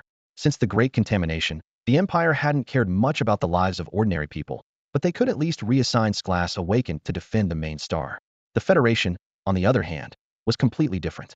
To defend every inch of territory, they stretched their defenses thin and poured all resources into the war against the aberrants. No matter how chaotic the Federation's internal affairs get, fighting the aberrants is our top priority, Gu Yuanlong sighed, mumbling to himself. But Li Wu hasn't done anything wrong, and the Li family isn't all bad. Without their support, would Li Wu be as capable as she is today? He let out a soft sigh, then brought up Li Xiaolin's excessive actions. As for that incident, Li Wu might have talked big, but she didn't actually cause any harm. So what if she said a few harsh words? She never stormed in the Li family's still-saved face. Suddenly, there was a long silence on the other end of the line. A wave of unease washed over Gu Yuanlong. Had he said something to upset the higher-ups at Central Star? He couldn't help but feel anxious. Then, a calm voice finally came through, regarding Li Wu and the Li family. It's fine to let her vent over the branch family situation. As for the main family, don't blow things out of proportion. As for the real and fake heiress issue, we'll investigate further. Gu Yuanlong was momentarily stunned, confusion written all over his face. Huh. The big-mouthed flower was addicted, devouring the rock-armored salamanders one after another. The sound of its crunching echoed through the entire cave, like a death knell for the salamanders. Fear filled their eyes as they struggled in vain, wishing for death but unable to escape. Whenever only a few were left, the flower would deliberately bite them into pieces and spit them out. As the salamanders split and regenerated, the flower would gobble them up again, enjoying them like snacks. It had never encountered such considerate food, and the salamanders had never seen a spirit this twisted. Their ability to split and regenerate became the source of their endless pain and despair. Facing the flower's gleaming white teeth, an uncontrollable terror rose from deep within them. Why had they encountered such a monster? They knew they were doomed. Several times, they tried to end it all, but each attempt was cut short by the flower's bite. Its star-speckled eyes sparkled with greed, filled with satisfaction, an Aleocaniate buffet. The rock-armored salamanders were truly the perfect meal. Li Wu gently patted the flower's leaf. That's enough. We have things to do. The big-mouthed flower looked longingly at the salamander in its grasp, its eyes darting around, but finally it opened its mouth and swallowed the last one. The system notification chimed. The last variant has been eliminated. Battle complete. Rewards are being calculated. The reward details appeared. Willpower 3220, intermediate crystals 322, mental power enhancement potion 100, physical enhancement potion 100, mental power level up potion 10. Li Wu was a little surprised. There had only been a few dozen salamanders at first, but the final total showed 322. She guessed that during their splitting, each new salamander counted as an individual. Pleased with this unexpected harvest, she nodded in approval. Well done, big-mouth flower. Unfortunately, aside from these rewards, there didn't seem to be anything else edible. With all the variants in the cave dealt with, Li Wu took a lantern from her storage pouch and illuminated the entire cavern. The light spread out, revealing everything inside. She saw a clear pool of water, with obvious traces of salamander activity around it. Next to the pool, hundreds of bodies were stacked in a neat pile, as orderly as a stack of firewood. The sight was heavy and hard to accept. Most of the bodies were young, barely 40 years old, lying silently, gone from this world without a sound. The livestream chat fell silent. Everyone was struck speechless by the scene. Li Wu carefully took out the storage pouch Gu Yuanlong had given her and began collecting every body and bone, intending to bring them home. Her movements were gentle and precise, making sure not a single bone or limb was left behind. Only after the last body was stored did she get up and head for the next area. At the entrance to the cavern, scattered traces pointed in all directions. Li Wu closed her eyes, recalling and piecing together the group's movements from memory and deduction. At first, they encountered a porcupine.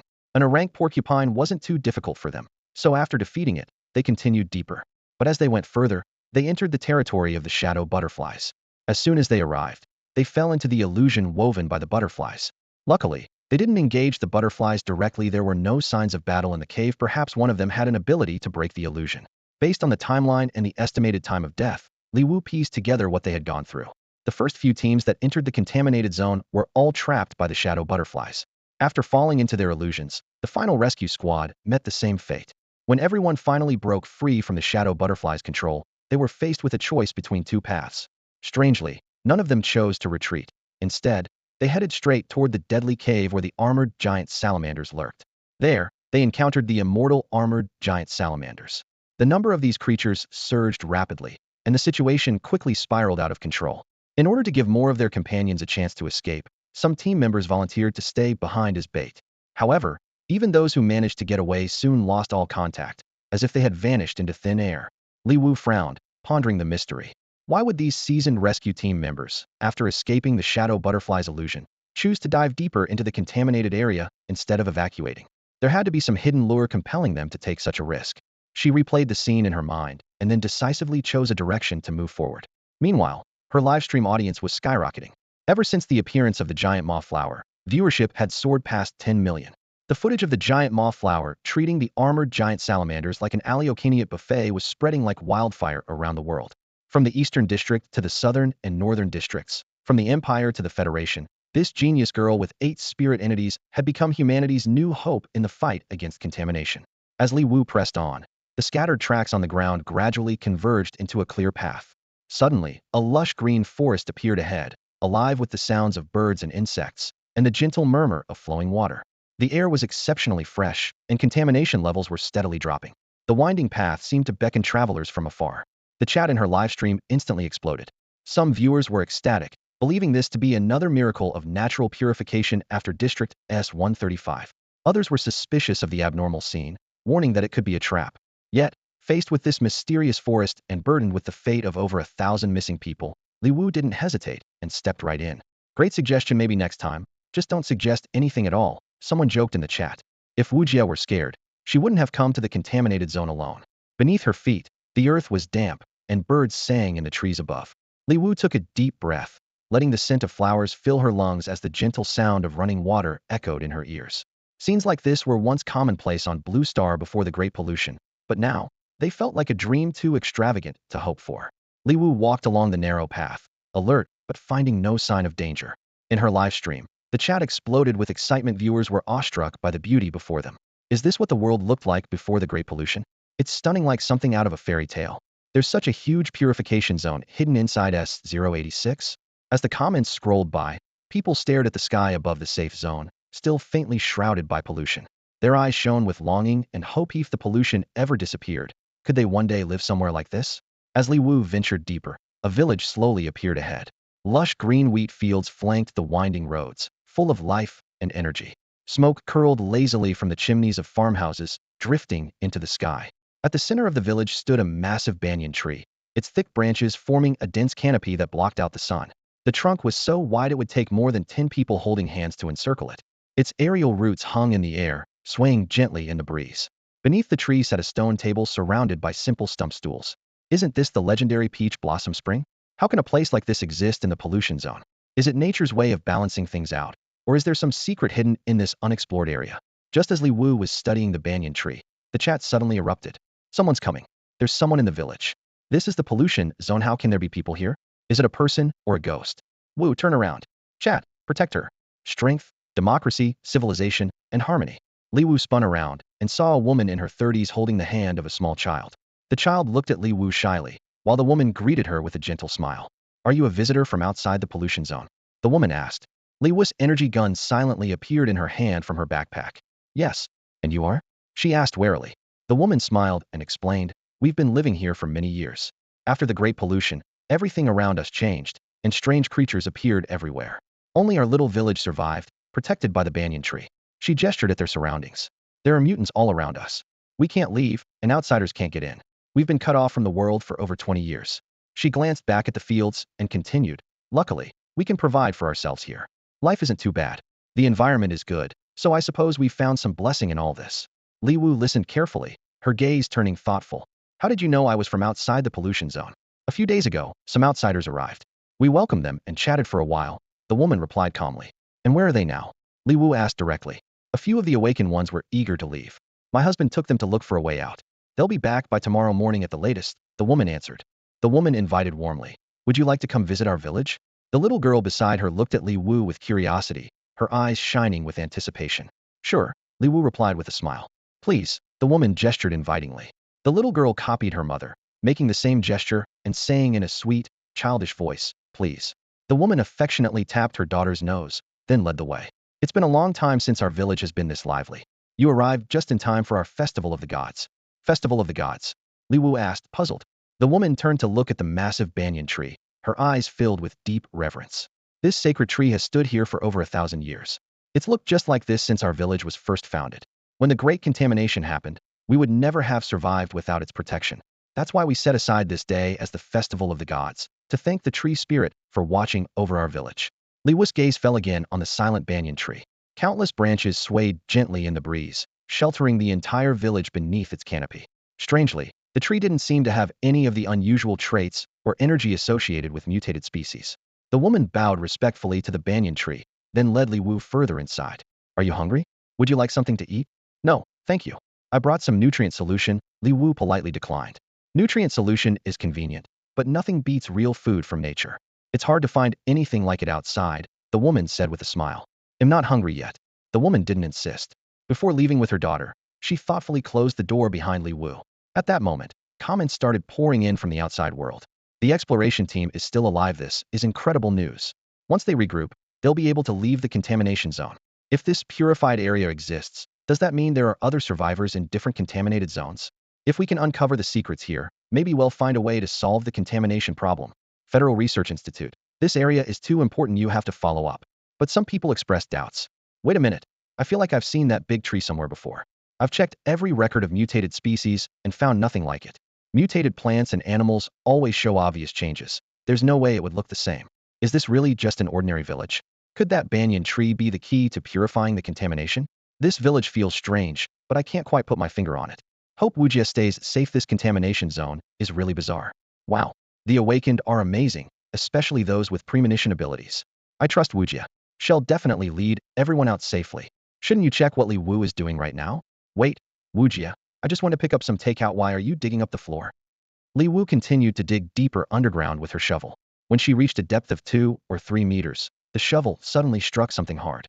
Carefully clearing away the surrounding soil, she gradually uncovered a massive root system. The roots were astonishingly thick, far broader than several adults could encircle with their arms, and stretched deep into the earth, twisting and sprawling in every direction. Even the smaller, scattered roots nearby were thicker than a human thigh. What was even more unsettling was that these roots were pulsing rhythmically, as if they were alive. Gritting her teeth, Li Wu swung her shovel down hard onto one of the roots.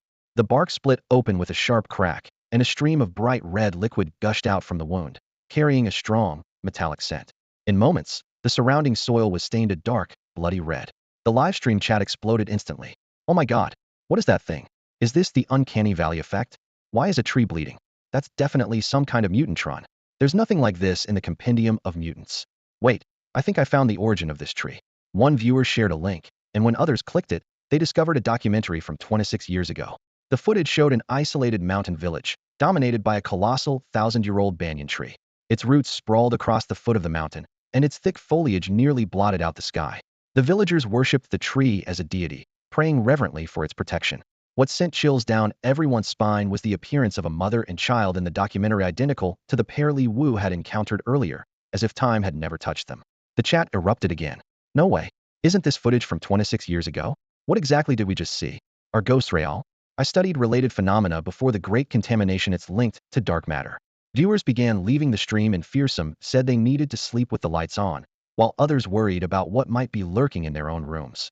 Back in the contaminated zone, Li Wu watched as the wound on the root healed over within minutes, forming a thick scab as the flow of blood stopped. The roots continued their steady, rhythmic pulsing. She tried to activate her domain, but the system displayed no enemy units detected.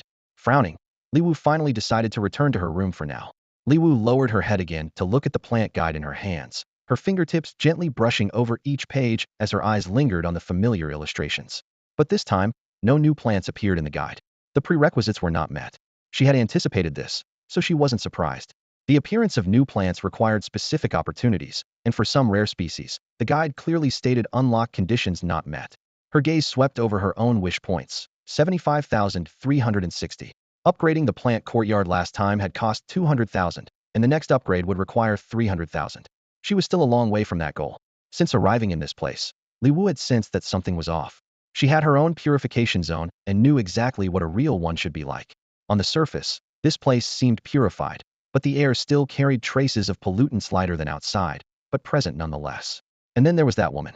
She claimed they had been cut off from the outside world for a long time, yet she seemed to know a lot about it, and chatted with Li Wu in a way that didn't fit someone who had been isolated. All these inconsistencies only deepened Li Wu's unease.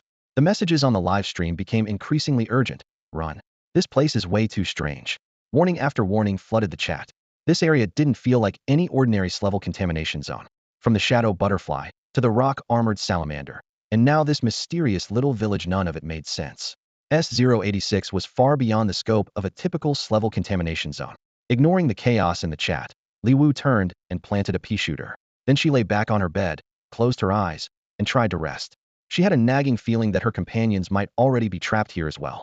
She decided to wait for tomorrow's God Festival to see what would happen. The pea shooter stood quietly at her bedside, waving its tiny leaves, standing tall and watchful like the most loyal guardian. As Li Wu drifted into a deep sleep, the chat remained in an uproar, with arguments escalating throughout the night. The bickering between two sides became the main theme of the stream, with topics ranging from politics and pollution to old grudges. Nothing was off limits. The number of viewers soared, and the heated debate pushed the atmosphere to a fever pitch. Though the Empire faction was smaller, they argued fiercely until, gradually, the dispute died down and the audience calmed. Many chose to keep watching, curious to see if Li Wu truly lived up to her reputation as a genius. Under the pea shooter's watchful protection, Li Wu slept soundly. Morning sunlight streamed through the window as she opened her eyes. Stretching lazily, she patted the pea shooter's leaves and said softly, "Thanks for your hard work, little pea." The pea shooter straightened up, replying energetically, "Glad you got some rest. Everything was peaceful last night, nothing unusual to report." Li Wu nodded. Good. She then returned the pea shooter to her plant courtyard. Just then, she spotted the woman from yesterday, still standing nearby with a kind smile. "You're awake? Would you like some breakfast?" The woman asked with a gentle smile.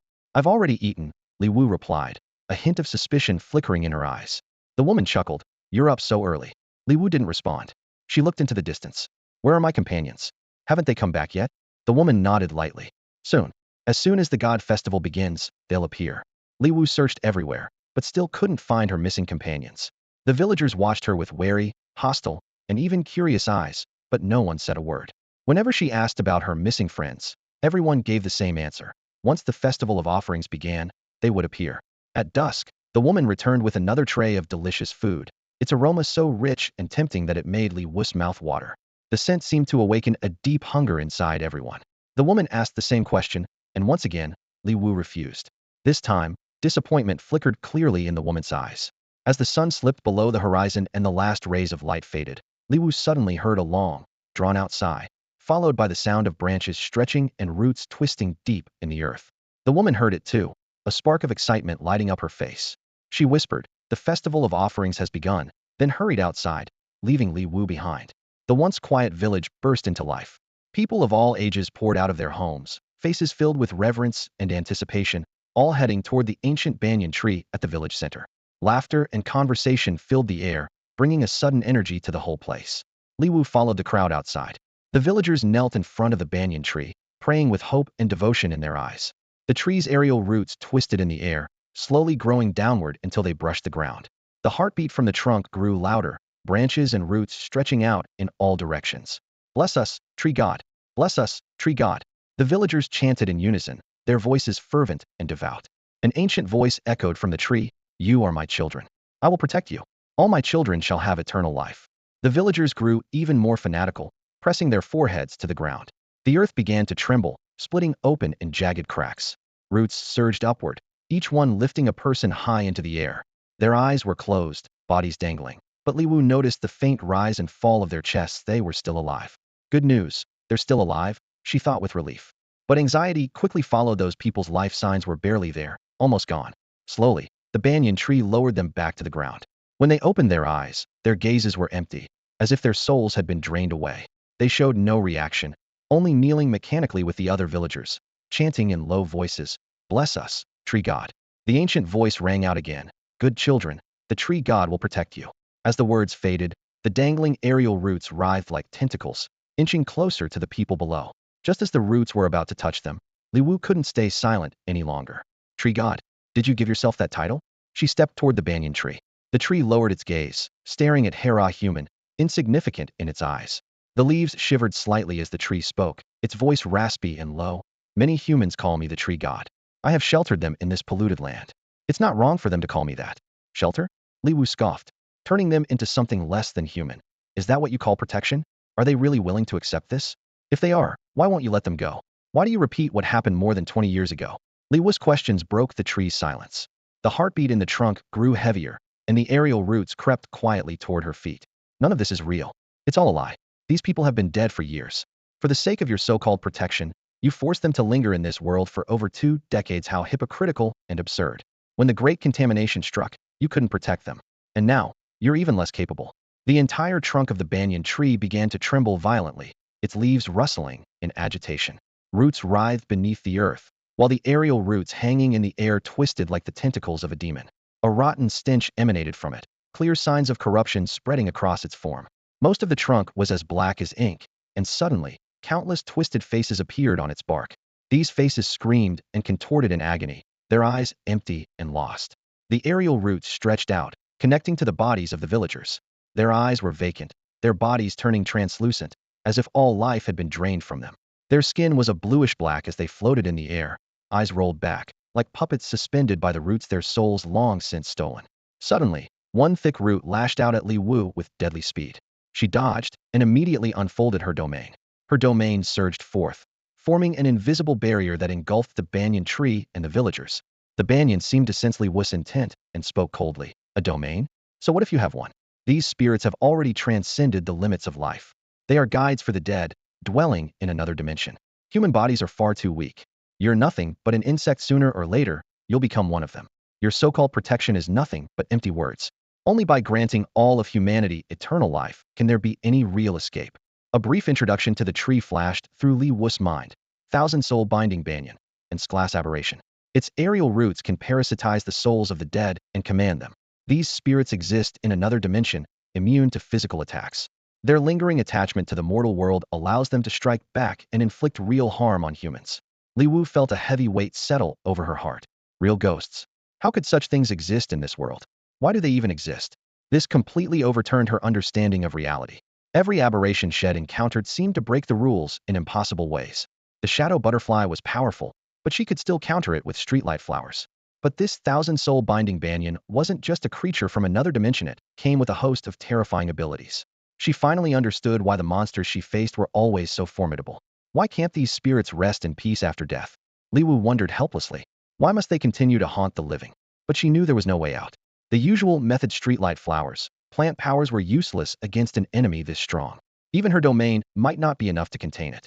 Everything before her felt like the workings of fate. What could she do? She couldn't think of a single effective solution, and despair began to seep into her heart. "I'm done for. I really can't think of any way out," Li Wu thought anxiously. "Can Wu Jie really handle this? Please, someone protect her. She can't fall here." She just started to make a name for herself. It would be such a waste. Amid her anxiety and fear, a cold, resigned voice echoed. It seems that your prodigies are destined for an early grave. The ghostly undead beings drifted closer to Li Wu, their forms transparent and aimless. In their eyes was a blank confusion, and at their chests, a root-like tendril tethered them to the Thousand Souls banyan. Suddenly, they lunged at Li Wu. He cautiously planted a new seed, but the plant's attacks passed right through the spirits. Cat's tail grass let out a series of angry meows, clearly disappointed. The big mouth flower snapped at the air, then spat out the rock-armored salamander it had been chewing, splitting it in half, eating one portion and hiding the other. Apparently, that snack was still its favorite. The other plants, seeing their skills fail, grew frustrated as well. Even the lamp flower's ability had no effect on the Thousand Souls banyan. The Thousand Souls banyan spoke in an ancient, raspy voice, laced with barely concealed contempt and pride. Human, your attacks are meaningless against me. I could tear you apart with ease. The shadow butterfly only learned the barest fragments of my power. It stole a sliver from me and dares to call itself a master of space. Do you really think it's my equal? Though the banyan's tone was soft, it carried an overwhelming, indescribable pressure. You are nothing but lowly creatures. I am the superior being here. You call yourself a god, but you are far from worthy. Suddenly, a flash of light appeared in Li Wu's hand. The pea shooter sensed something and looked up, exclaiming excitedly, "Shadow!" Li Wu glanced down and planted a shadow pea in the soil. This plant resembled the pea shooter but glowed with an ethereal, translucent blue light, as if it were a ghostly apparition. Shadow pea, level 1, cannot be upgraded. Each planting costs 200 sunlight. After planting, it fires a shadow bullet dealing 200 damage every 5 seconds, specifically harming extra-dimensional creatures. When an enemy comes within one tile in front of it, the shadow pea drags both itself and the enemy into an alternate dimension. Planting cooldown, 30 seconds. Within the pea family, the shadow pea is quiet and mysterious. It prefers the alternate dimension to this world and reigns supreme in that realm. If there are 2 or more pea family members on the field, their damage doubles with each additional member. The shadow pea glanced at the pea shooter and smiled warmly. "Hey, little pea, how have you been?" The pea shooter's voice was full of excitement. "This place is amazing. I'm so glad you and Hiru can fight side by side again. Undead creatures, huh? Leave them to me. I'll make sure none of them return." The shadow pea's voice was steady and resolute. It shifted into attack mode, launching a ghostly blue bullet that burned like a spectral flame. The Thousand Souls banyan felt a powerful pressure and a growing sense of dread. It could sense the overwhelming aura radiating from the shadow pea, but now, there was no turning back. The shadow pea's bullet struck the soul of an undead spirit with pinpoint accuracy. Thanks to the pea family's bonus, its damage rose to 400. The force was enough to instantly disperse the undead souls at most. 2 shots would erase them completely. A glint flashed in Li Wu's eyes. After a brief pause, he decided to plant a row of torch stumps at the front line. When the torch stump noticed the shadow pea, it called out with a warm, enthusiastic greeting, "Little Shadow, is that you? It's been a long time, Grandpa Stump." The shadow pea replied, its voice filled with affection. Grandpa Stump nodded. "Little Shadow, help me deal with these troublesome pests." "Don't worry, Grandpa Stump. I won't let any of them escape." The torch stump smiled, ready for the battle ahead. The shadow pea shooter's bullets whizzed over the torch stump, instantly ignited by its flames. The eerie blue bullets roared toward the undead creatures, and the moment they struck, the undead vanished into thin air before the fire could even consume them, leaving behind only a faint wisp of smoke. "So it was you who imprisoned them? You've doomed them to unrest even after death?" The shadow pea shooter's voice was icy, his gaze as sharp as a blade fixed on the Thousand Souls binding banyan. The aura of power radiating from him made the ancient tree's branches and leaves tremble uncontrollably. Astonishingly, the 1,000-year-old tree felt an urge to submit to the shadow pea shooter. This thought filled the Thousand Souls binding banyan with both shame and fury. After all, it had stood tall for a millennium, worshipped by countless faithful followers. How could it possibly fear a mere pea shooter? A twisted human face formed on the tree's trunk, contorted with rage as it protested. "I'm helping them. I'm the one who gave them eternal life." Stubborn and blind, the shadow pea shooter scoffed coldly, the pressure around him intensifying. "Souls deserve peace after death. The undead have their own rules, and Orderno one has the right to make choices for them." Under this overwhelming force, the undead that once obeyed the Thousand Souls binding banyan began to tremble and cower, some even struggling to break free from its control. Realizing its grip was slipping, the tree's branches shook violently, and dozens of even more powerful beings materialized on its thick aerial roots, each radiating the unique aura of awakened ones. Over the years, nearly everyone who disappeared in the contaminated zone had become subjects of the Thousand Souls binding banyan. It reveled in its godlike power, constructing a fragment of an illusory village within its domain, trapping these souls in a fabricated reality. Among the spirits, Li Wu recognized 2 glass awakened ones. far stronger than ordinary people. Only those of at least a class dared enter its class contaminated zone. Once they became otherworldly beings, their spiritual forms transformed as well. The awakened ones unleashed their spiritual forms, forming a barrier that blocked the shadow pea shooters' attacks. In the live broadcast, countless viewers gasped in shock. Li Wu really did have a backup plan. She's got creatures that can attack even in the otherworldly realm. Wait, isn't that Major General Ren Chao? What's he doing here? Major General Ren Chao has been missing for nearly 10 years. Who would have thought we'd see him again like this? Even heroes can't find peace after death. These abominations are unforgivable. Major General Ren Chaos' spiritual form is defensive, able to absorb most attacks and convert them into his own defense. He used that power to guard the first line of defense for a long time. The new plants can't attack anymore. Major General Ren Chao, please stop. You're attacking your own people. Major General Ren Chao, you're facing the Federation's hope. Humanity's hope, please. Stop. Don't go any further. If he were conscious and saw what's happening, he'd be devastated. The otherworldly beings drew closer and closer to Li Wu. The other plants couldn't touch them, and the Shadow Pea Shooter's attacks were completely blocked by Major General Ren Chaos' spiritual form. The Shadow Pea Shooter's expression was icy, his voice carrying an undeniable authority. In the otherworld, my word is law. It is the true ruler of the otherworld. The Shadow Peas stood silently, their ghostly blue heads slightly raised as they watched the approaching undead army. Led by Ren Chaos' spirit form, a dense tide of undead creatures surged toward Li Wu's line of plants. Sensing danger, the Shadow Peas quickly reacted, retreating into the otherworld and leaving only half of their glowing blue heads above ground.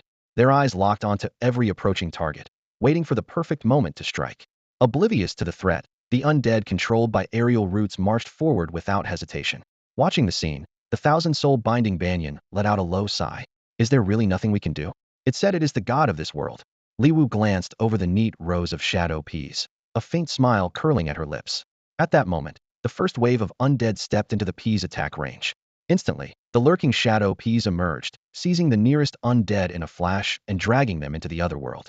One after another, the undead vanished into the void, whether awakened or ordinary, or rank or shrank. None could escape instant defeat once within range. The thousand-soul binding banyan felt its connection with these undead abruptly severed, its roots writhing anxiously underground. This scene was broadcast live around the world. Audiences leapt from their seats, their cheers echoing everywhere. Crowds filled the streets, shouting in excitement, "Wujia is awesome. Wujia, you're my one true goddess." Another instant kill move. Li Wu is incredible. She's humanity's hope. People on the street kept asking what had happened, and those nearby eagerly retold Li Wu's story again and again. Inside the 6th Army base, the officers buzzed with discussion. This is Li Wu's real trump card. It's terrifying, not just the damage, but the guaranteed one-for-one trait. They excitedly debated the potential limits of this ability, wondering if it could even be used against the super-class monsters.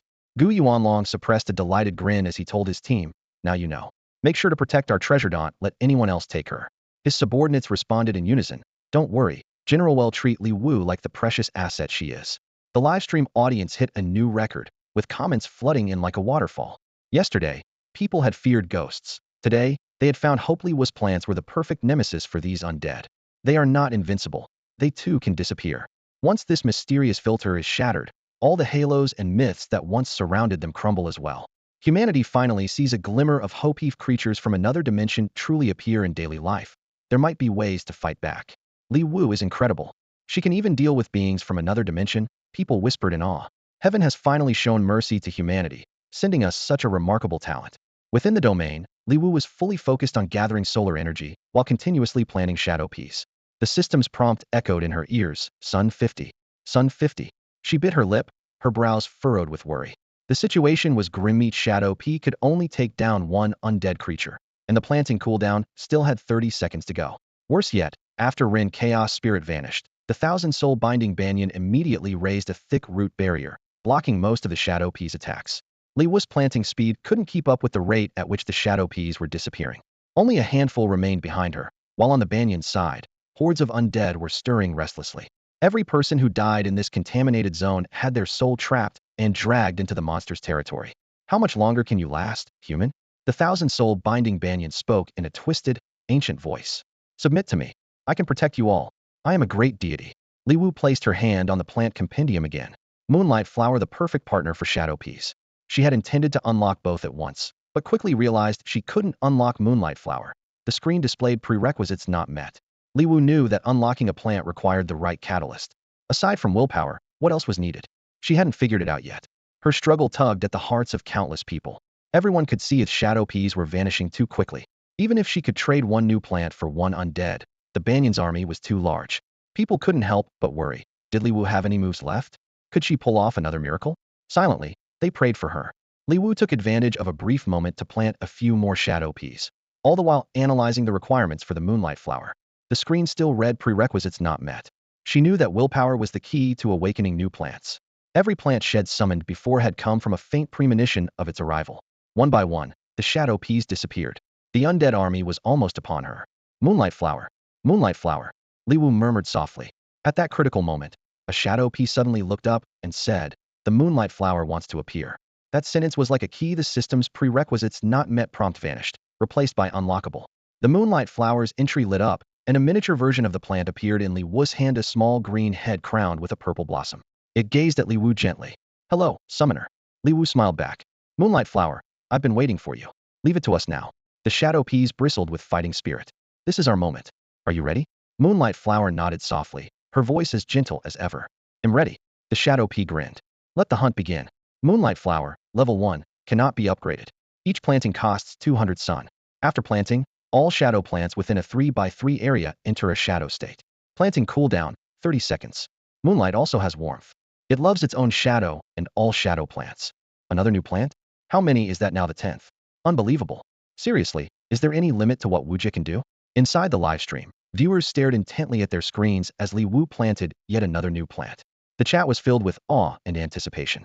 Some were curious about the new plant's abilities, hoping for another one-shot killer. If so, victory would be all but guaranteed. I used to worry about how Wujia would handle this, but now I realize my worries were pointless. One comment floated by. "I actually enjoy being proven wrong over and over." Wujia hit me with another surprise. "Careful, or you'll end up fangirling over Wujia." On screen, Li Wu's fingers brushed the ground, coaxing a blue-violet flower from the soil. A system prompt appeared. Li Wu has planted a moonlight flower. As the moonlight flowers bloomed, the shadow pea shooters within a 3x3 area around them became even more translucent, melting into the ground and lying in wait. At first glance, nothing seemed to have changed. As for the new moonlight flower, it just sat quietly among the shadow pea shooters, showing no special traits, no attack, no defense, no sign of any skill being activated. The chat grew noticeably cautious. A wave of viewers hesitated to comment, afraid they'd get proven wrong if they spoke too soon. Everyone held their breath, waiting to see what this new plant could really do. But the Empire's supporters weren't impressed. Seeing the situation, they sneered. So much flashy nonsense, and for what? Look how many undead are left compared to her plants. She must have a limit to how many she can plant, right? I counted she's only got about 30 seconds left. Can she really hold out? Haha. Soon she'll be planting, while begging the 1,000-soul binding banyan for mercy. Stalling for time, what a joke. Wait, let me plant something, didn't attack me yet. Haha, this is hilarious. Some viewers started losing patience. I got tricked into this stream. They said some genius was doing something incredible, but this is it? Our third prince's six-winged angel could wipe her out in one move. And this so-called genius still hasn't finished things? Boring, I'm out. Let's wait a bit longer. I want to see this so-called genius fall flat on her face. Inside the domain, the undead army closed in, now just one square away from the shadow pea shooters. The pea shooters tilted their faces upward, eager and ready, like patient hunters waiting for their prey to step into a carefully laid trap. Li Wu had already planted 3 rows of shadow pea shooters, each with a moonlight flower at the center of every 3x3 grid. Satisfied with her setup, she crossed her arms and stood among her plants, confidently declaring, "This should be enough plants. Let's see how many undead you have left to command." For a moment, the 1,000-soul binding banyan felt a pang of anxiety, but quickly regained confidence. It thought, she's already played her trump card against the undead. There's no way she has any more tricks up her sleeve. Impossible. The undead horde marched fearlessly into the shadow pea shooters' attack range. Hunting time. Hunting time. Hunting time. The shadow pea shooters shouted one after another, their voices merging into a deafening chorus. Each shadow pea shooter swiftly dragged the nearest undead into the shadow realm. Then they popped back up, even more excited, shouting, "Hunting time. Let the feast begin." Viewers were baffled. Are they just waiting for the right range? What are the undead waiting for? Death? Row after row of undead vanished from the field. Occasionally, a straggler slipped through, but was quickly captured and eliminated by the next line of shadow pea shooters. On the battlefield, the number of undead dwindled rapidly, and Li Wu's army of plants demonstrated overwhelming dominance.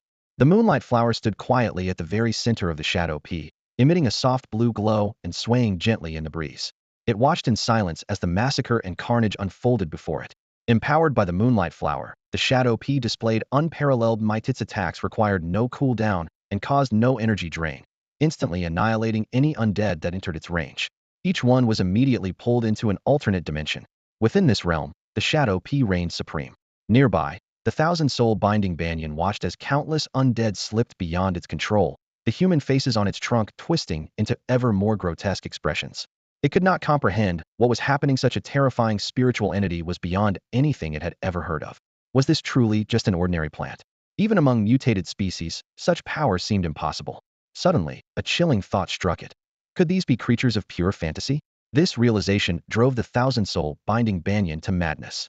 Its branches thrashed wildly in the air, weeping and laughing in turns, while its roots writhed across the ground as if trying to tear the earth apart.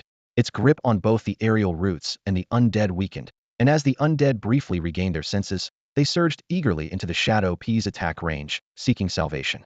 One after another, the undead rushed into the alternate dimension that promised release. There, they finally broke free from the thousand-soul binding banyan's hold and gained true freedom. No longer doomed to chase an unattainable dream, they willingly accepted dissolution as the price for peace. The thousand-soul binding banyan watched in utter confusion. It could not understand why those who once pleaded for its protection would now choose to betray it.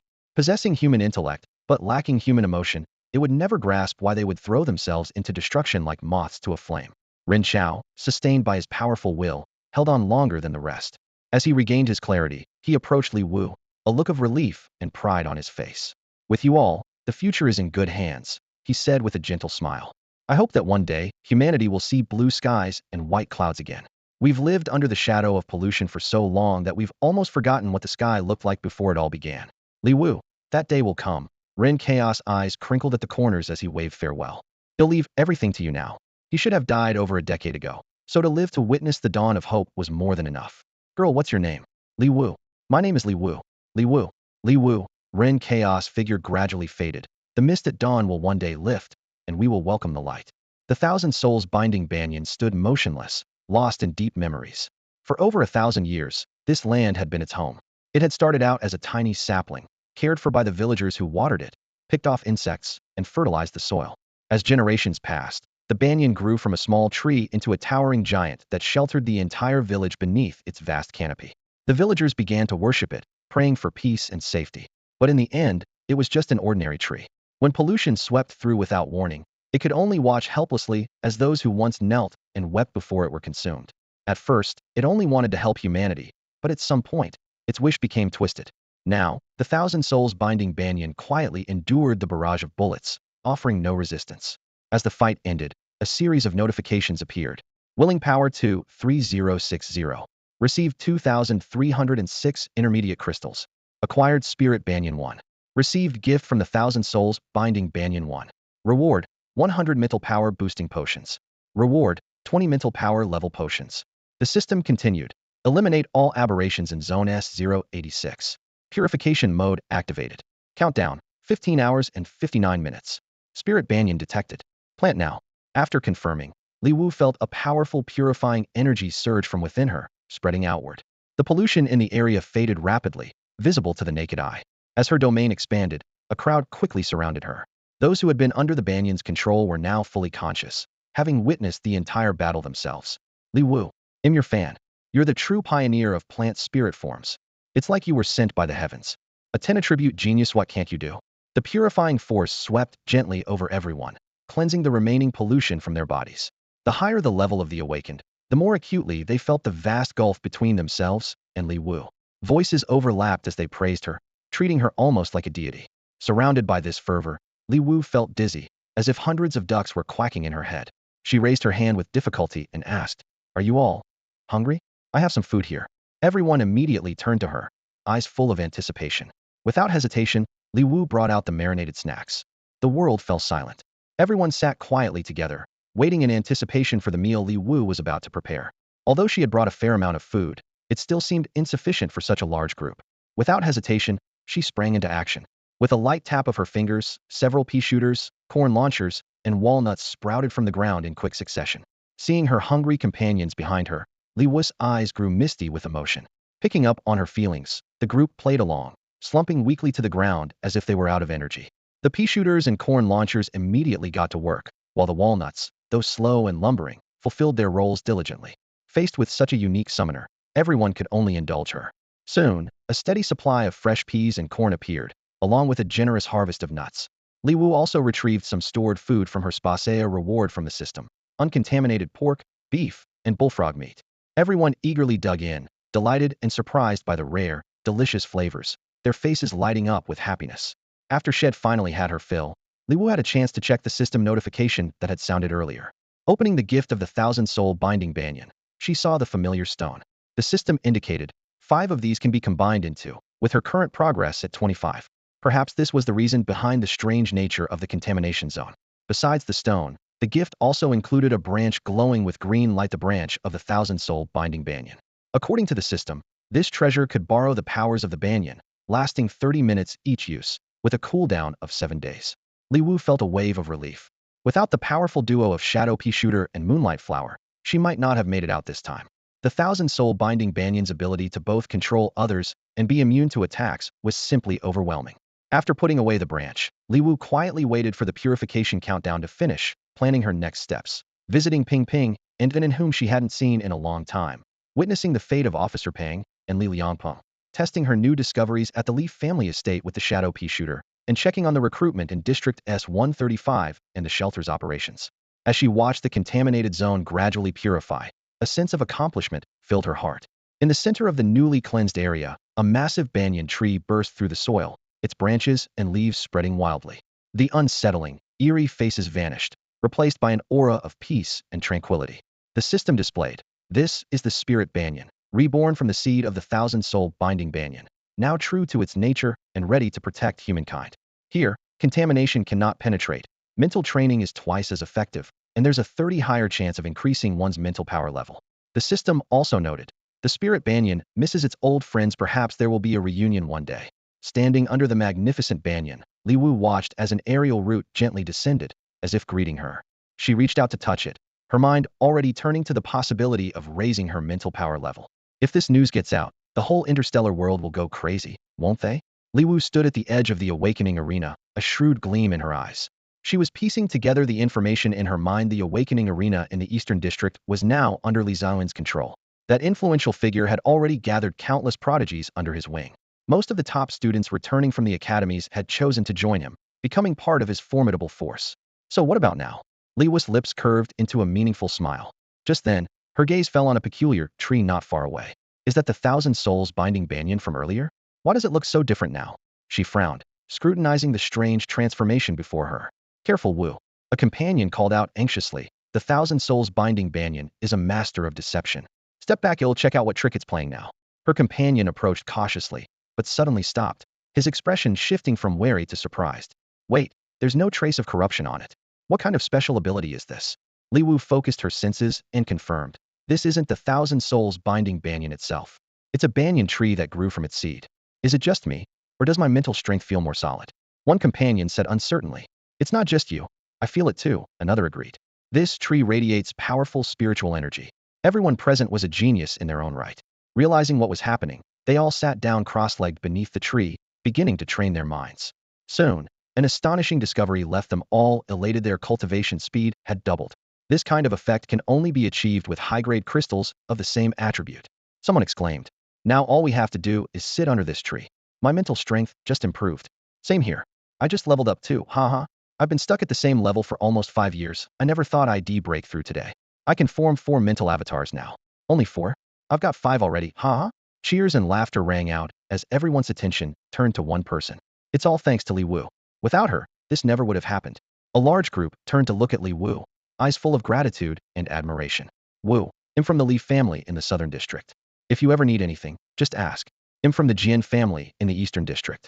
If you ever need my help, it'll be there. Jean family, Central Star. If it weren't for you, we'd all be dead. If you ever need anything on Central Star, just say the word. Wu I. Everyone rushed to express their thanks, their voices blending together in a wave of warmth and excitement. At the 6th Army's base, the atmosphere had been filled with celebration after Li Wu's resounding victory. But the mood was shattered by an urgent report from the front lines. Several contaminated zones surrounding the first defensive line had launched a coordinated, ferocious assault. The mutant army was closing in fast, threatening to tear through the defenses. The attack was sudden and overwhelming, leaving the first defensive line on the brink of collapse. All available reinforcements were immediately dispatched. Gu Yuanlong stood up swiftly, his gaze resolute. Let's go. Get the members of Team S. Team S, a newly formed unit led by Li Wu, had just emerged from a hard-fought victory. Mao Cheng's brow was furrowed with worry, his expression grim as the team sprang into action, racing to reinforce the first line. Without a moment's hesitation, Gu Yuanlong strode toward the starship, quickly setting out for the battlefield. The situation at the front had reached a critical point. Outside the first defensive line, the mutant horde surged like a black tide. B and A-class mutants spearheaded the assault, hurling themselves at the defenses in a frenzy, while S-class mutants directed the attack from the rear. Seemingly mindless and reckless, they launched suicidal charges at the barricades, slamming and tearing at them. Each impact triggered massive explosions, shaking the defenses to their core. The psychic defenders were fighting desperately, their spirit forms darting and clashing in the air, locked in fierce combat with the mutants. While the power of the contaminated zones could suppress most mutants, every riot period brought even greater madness and aggression. The mutants attacked with relentless ferocity, willing to pay any price to break through. Even as the resources in the contaminated zones neared depletion, they showed no sign of retreat.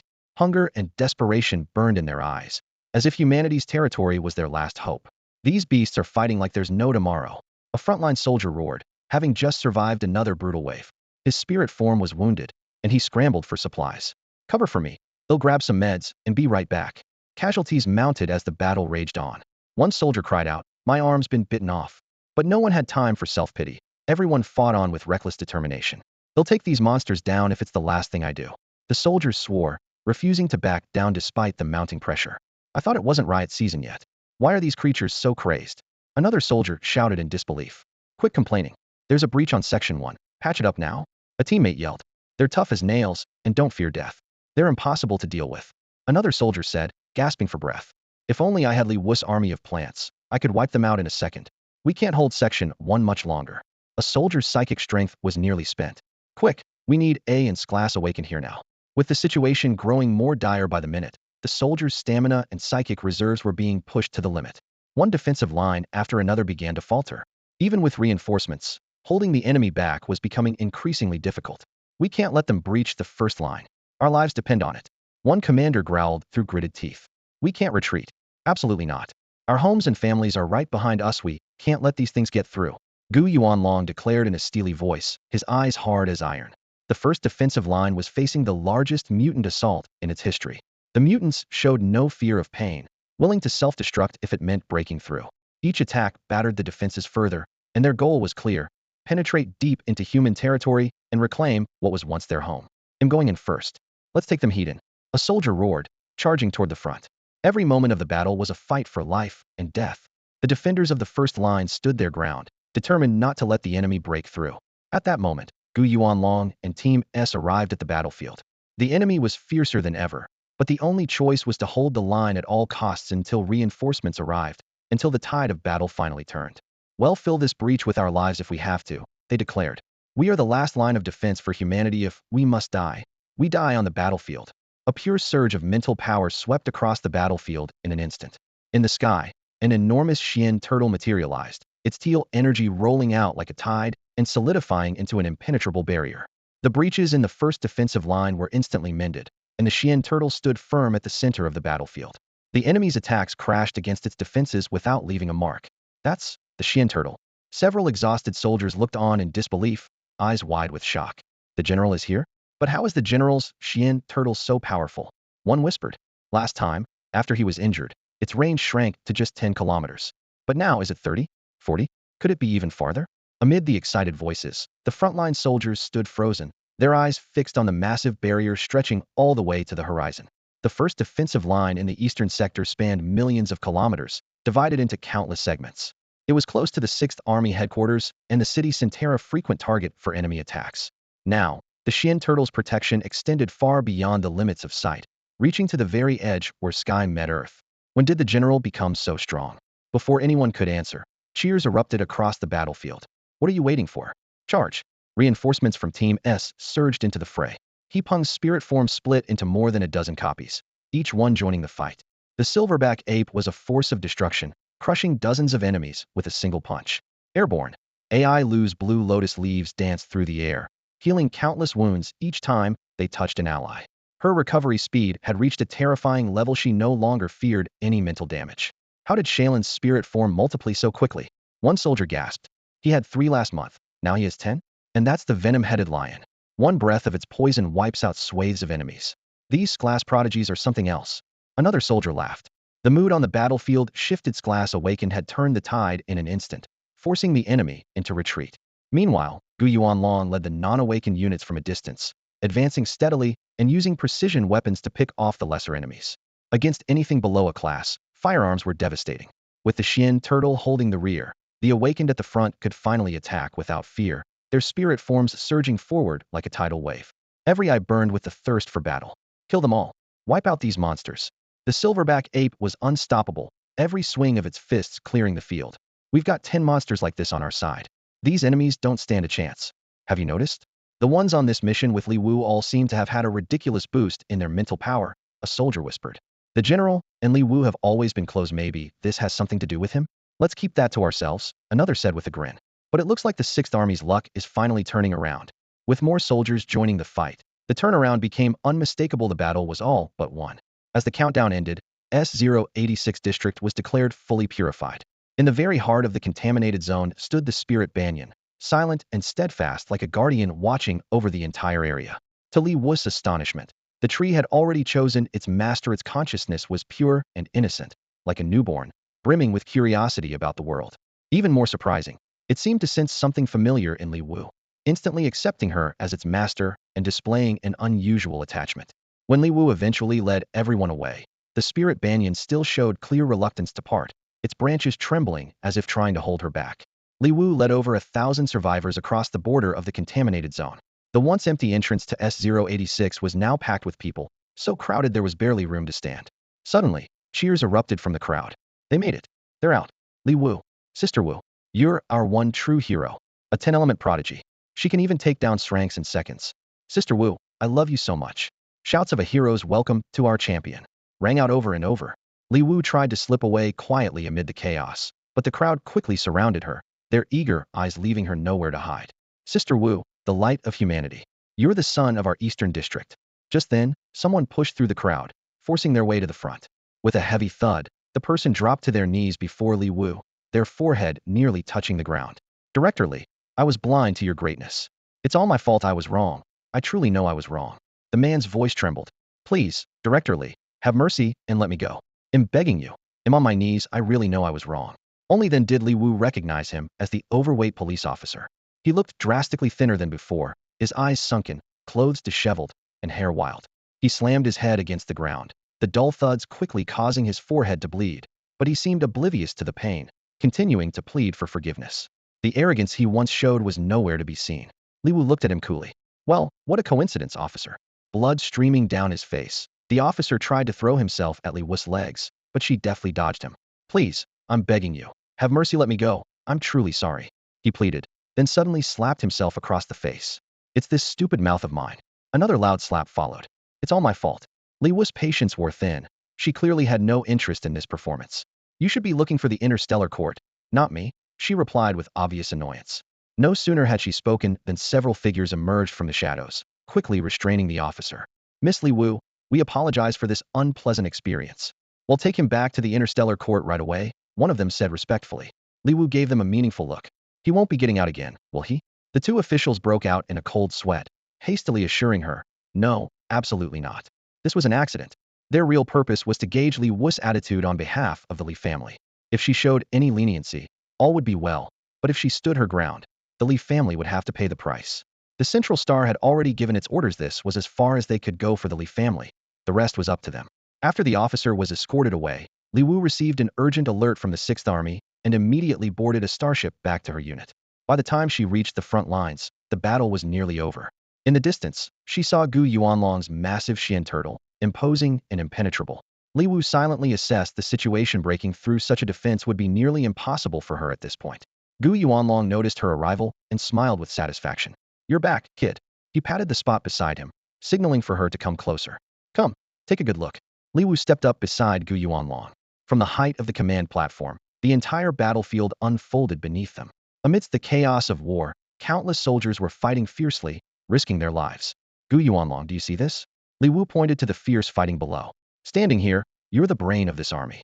You hold everyone's fate in your hands. As a commander, you have to see the bigger picture. Sometimes, even if you have to sacrifice a few, you must ensure ultimate victory. Li Wu scratched her head in confusion. General, why are you telling me this all of a sudden? A complex look flashed in Gu Yuanlong's eyes as he reached out to ruffle her hair. All right, kid, this is almost over. You must be Tored, go get some rest. In his heart, he thought, she's still young. I can hold on for a few more years. Let's wait a bit longer. General, Li Wu's expression grew serious. What should we do with the bodies of the heroes I brought back? Gu Yuanlong's gaze darkened. They'll have people claim them and take them to the martyrs' cemetery. As he looked over the battlefield, a wave of sorrow washed over him. Those were the elites from every core awakened ones who had stood out among millions and survived countless battles, only to quietly fall to the hands of the abominations. It seemed this was the fate of most awakened ones. Just as Li Wu was about to leave, she noticed He Peng and the others on the battlefield. They've improved so quickly. Of course, Gu Yuanlong said with satisfaction. They're afraid they'll fall behind you, so they train relentlessly every day, fighting abominations in the polluted zones. How could they not improve? I'm just doing okay, she replied. Get out of here, kid, he said with a grin. After saluting, Li Wu walked away, glancing at the 99 unread messages on her communicator. She began planning her schedule for the next few days. First to the shelter, then to S-135, and finally to the recently purified S-086. The shelter had improved significantly since her last visit. Li Shuyuan had made the use of funds public and accepted oversight, regaining some of his reputation. On the surface, the funds misappropriated by Li Liangpeng had been returned, and he himself had been sent to the interstellar court to take full responsibility. Watching all this, Li Wu sneered to herself. Even for Li Shuyuan, 80 million was a huge sum. Still, he was truly skilled at winning people over. For more than 20 years, he had woven his influence into every field, perhaps even reaching the central star. As Li Wu inspected the newly repaired roads with satisfaction, Li Heping suddenly rushed over, his eyes full of hatred. Li Wu, you're the reason Uncle Liangpeng is in trouble. My father has always been good to your family, and this is how you repay the Li family?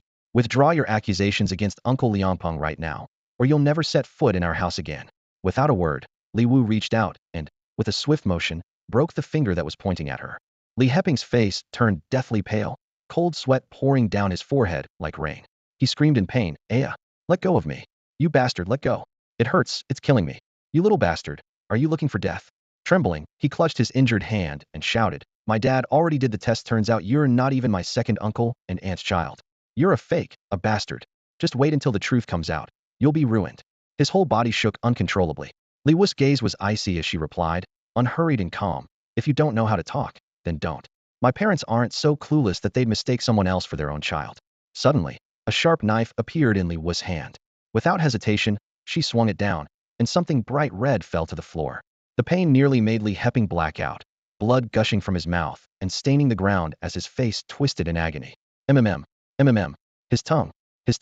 In the grip of excruciating pain, hatred and madness flared in Li Heping's eyes. His spirit form burst for the giant crocodile, with gaping jaws lunging straight at Li Wu. His eyes burned with murderous rage and the urge for revenge. Aya, he'll kill Li Wu. That bastard deserves to die? But just as Li Wu was about to strike back, a figure suddenly stepped between them. Li Heping's spirit form was trapped midair, completely immobilized, as if held by some invisible force. Li Wu glanced at the newcomer and noticed the patrol squad uniform, clearly not a stranger.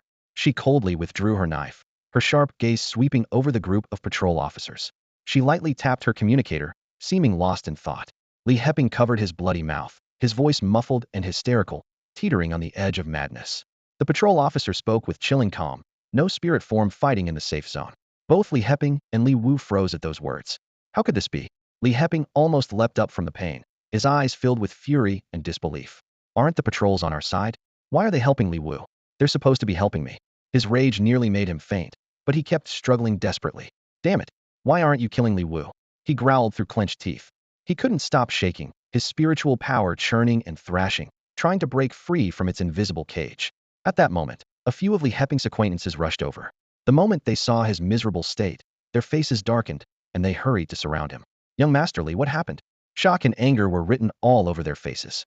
Li Heping was deathly pale, one hand pressed to his mouth, the other shakily pointing at Li Wu and the patrol officers. His lips trembled with pain, his words barely intelligible. Kill them! Kill them! A few of his lackeys spotted Li Wu and their expressions grew complicated, surprised and furious. Li Wu, you did this? How dare you? They wanted to step forward but hesitated, wary of Li Wu's strength. Instead, they angrily pointed at the patrol officers. What are you doing? Why aren't you arresting Li Wu? The officers remained expressionless, their tone firm. No spirit form fighting in the safe zone. Li Heping brought this on himself. We're just doing our job. Li Heping's face grew even paler. He couldn't help but spit out a mouthful of blood before collapsing to the ground, completely unconscious. You're siding with Li Wu? One of Li Heping's lackeys yelled furiously. Do you even know who young Master Li is? If you don't deal with Li Wu right now, you'll be finished in the Eastern District by tomorrow. The patrol officer replied calmly. We're here to protect the city, not to serve anyone's interests. Those words seemed to stun the onlookers, and a few began to realize just how serious the situation was. The Eastern District Patrol Squad is now officially under Central Star's command. From now on, we'll be enforcing the rules strictly, another officer added, his tone leaving no room for doubt. The patrol officers were strict and impartial. No one was allowed to use their spirit beasts for personal disputes in the safe zone, regardless of their status. One of the patrol members swept his gaze over the crowd, his eyes lingering briefly and almost imperceptibly on Li Wu. At that moment, Li Wu looked completely innocent. If someone hadn't witnessed her display of strength earlier, anyone would have mistaken her for a bystander caught up in the chaos. Central Star taking over? When did that happen? We've never heard anything about it. Someone murmured quietly. The patrol officers didn't even bother to respond. They stood tall and imposing, their expressions cold and their presence intimidating. The usual lackeys who followed Li Heping around, always throwing their weight around, immediately wilted under the pressure. They exchanged nervous glances and hurried to carry the now unconscious Li Heping away. This isn't over. We'll go to the head of the Li family. Won't let this slide. One of them threatened as they left. Wait a minute. Li Wu spoke up suddenly, drawing everyone's attention. She raised her wrist, showing a faint red mark. If her skin weren't so fair, the injury would have been almost invisible. He unleashed his spirit beast on me in the safe zone and injured me. Does he really think he can just walk away? She shook her hand slightly, her voice tinged with grievance. I'm seriously hurt and shaken up. My mental strength is unstable. The patrol officers exchanged glances. They had all seen how decisive and skillful Li Wu had been just moments before. She hardly seemed like someone who had been frightened. The patrol captain spoke carefully. Miss Li, that scratch on your hand will heal quickly. As for your spirit beast. No, Li Wu interrupted. I can already feel the plants resisting me. None of them want to respond. I'm afraid it'll be a long time before I recover. She looked genuinely distressed. I might not be able to live up to the expectations of the 10 chiefs of Central Star. Noticing the patrol's changing attitude toward her, Li Wu quickly realized what was happening. Was Central Star trying to smooth things over? No, it was probably more complicated than that. Since they were showing their cards, she decided to test just how far Central Star was willing to go. She leaned weakly against the wall, as if she might faint at any moment. How would Miss Li like to resolve this? The patrol captain asked. What do you mean? How would I like to resolve it? Li Wu shot back. Li Heping started this. Shouldn't he compensate me? I risk my life outside fighting aberrations and purifying polluted zones. Why should I be mocked by some pampered young master who does nothing but waste food and air in the safe zone? Is someone like him really worth us risking our lives to protect on the battlefield? The patrol captain's expression hardened. We will make sure you receive a satisfactory resolution. Li Wu broke into a smile. You're all busy people. I wouldn't dream of troubling you with something so trivial. I'll handle it myself. But you know how it is. I'm at odds with the current Li family. They probably won't even let me through the door. I can't exactly argue with them at the gate, can I? People would gather to watch, and at a critical time like this, we can't afford internal strife. The anger on Li Wu's face was almost palpable, her voice as cold and sharp as a blade. Do you really think this will solve the problem? The patrol captain hesitated for a moment before finally nodding. Well, inform the Li family. Then I'll leave it to you, she replied. Li Wu's smile was as dazzling as the first rays of dawn, so bright it was almost blinding. The captain didn't really understand her. He had only seen Li Wu's demeanor on Livestreamselways calm and formidable on the battlefield, standing alone at the edge of danger, unmatched by anyone. Now, in the safety zone, no one expected her to cause trouble. He sent a message to the Li family, asking them to unlock the outermost layer of security. Li Wu's smile grew even more radiant, almost curving into a crescent moon. She had been planning how to break in, but now, the opportunity had been handed to her effortlessly. She offered the captain a gentle smile. You all go ahead and take care of your business. I'll handle this myself. Turning to the group of followers by her side, her tone shifted instantly, laced with clear contempt. Take your useless young master and go. The followers hurried to catch up, visibly shaken. Just moments before, some of them had recognized the new patrol captain Cheng Gaozhua. Cheng Gaozhua was a trusted confidant of the chief, and class awakened of general rank, once renowned on the battlefield. 3 years ago, after his spirit was injured, He withdrew from the front lines and became one of the chief's inner circle. Now, why would he accept a position as an ordinary patrol captain? Even more surprising was his attitude toward Li Wu. Whether facing Li Shuyuan or other high-ranking officials, Cheng Gaozhua was always cold and unyielding. Yet with Li Wu, he seemed unusually gentle, even a bit dependent. This puzzled them. Why Li Wu? Li Wu was strong, yes, but she was still just one person, an awakened who could fall on the battlefield at any time. She could take down monsters, but so could others. Throughout history, countless heroes had been lost to the war, eventually forgotten by time. The Li family? After more than a decade of Li Ziyuan's careful management, their influence ran deep throughout the Eastern District. Even those with outstanding achievements couldn't compare to the Li family's power and resources. Central Star would never jeopardize the district's stability for the sake of one Li Wu. So why was this situation so different? The unease in their hearts grew heavier. They understood that as long as the Li family didn't cross any major lines, the Eastern District would remain stable. As long as they themselves didn't overstep, Central Star wouldn't interfere. But now, this sudden change left them more anxious than ever. Regardless, their current task was still to help Li Heping stop the bleeding, to prevent the Li family from erupting in fury over Li Heping's accident. Li Wu stood at the entrance of the Li family estate, gazing at the imposing front gates.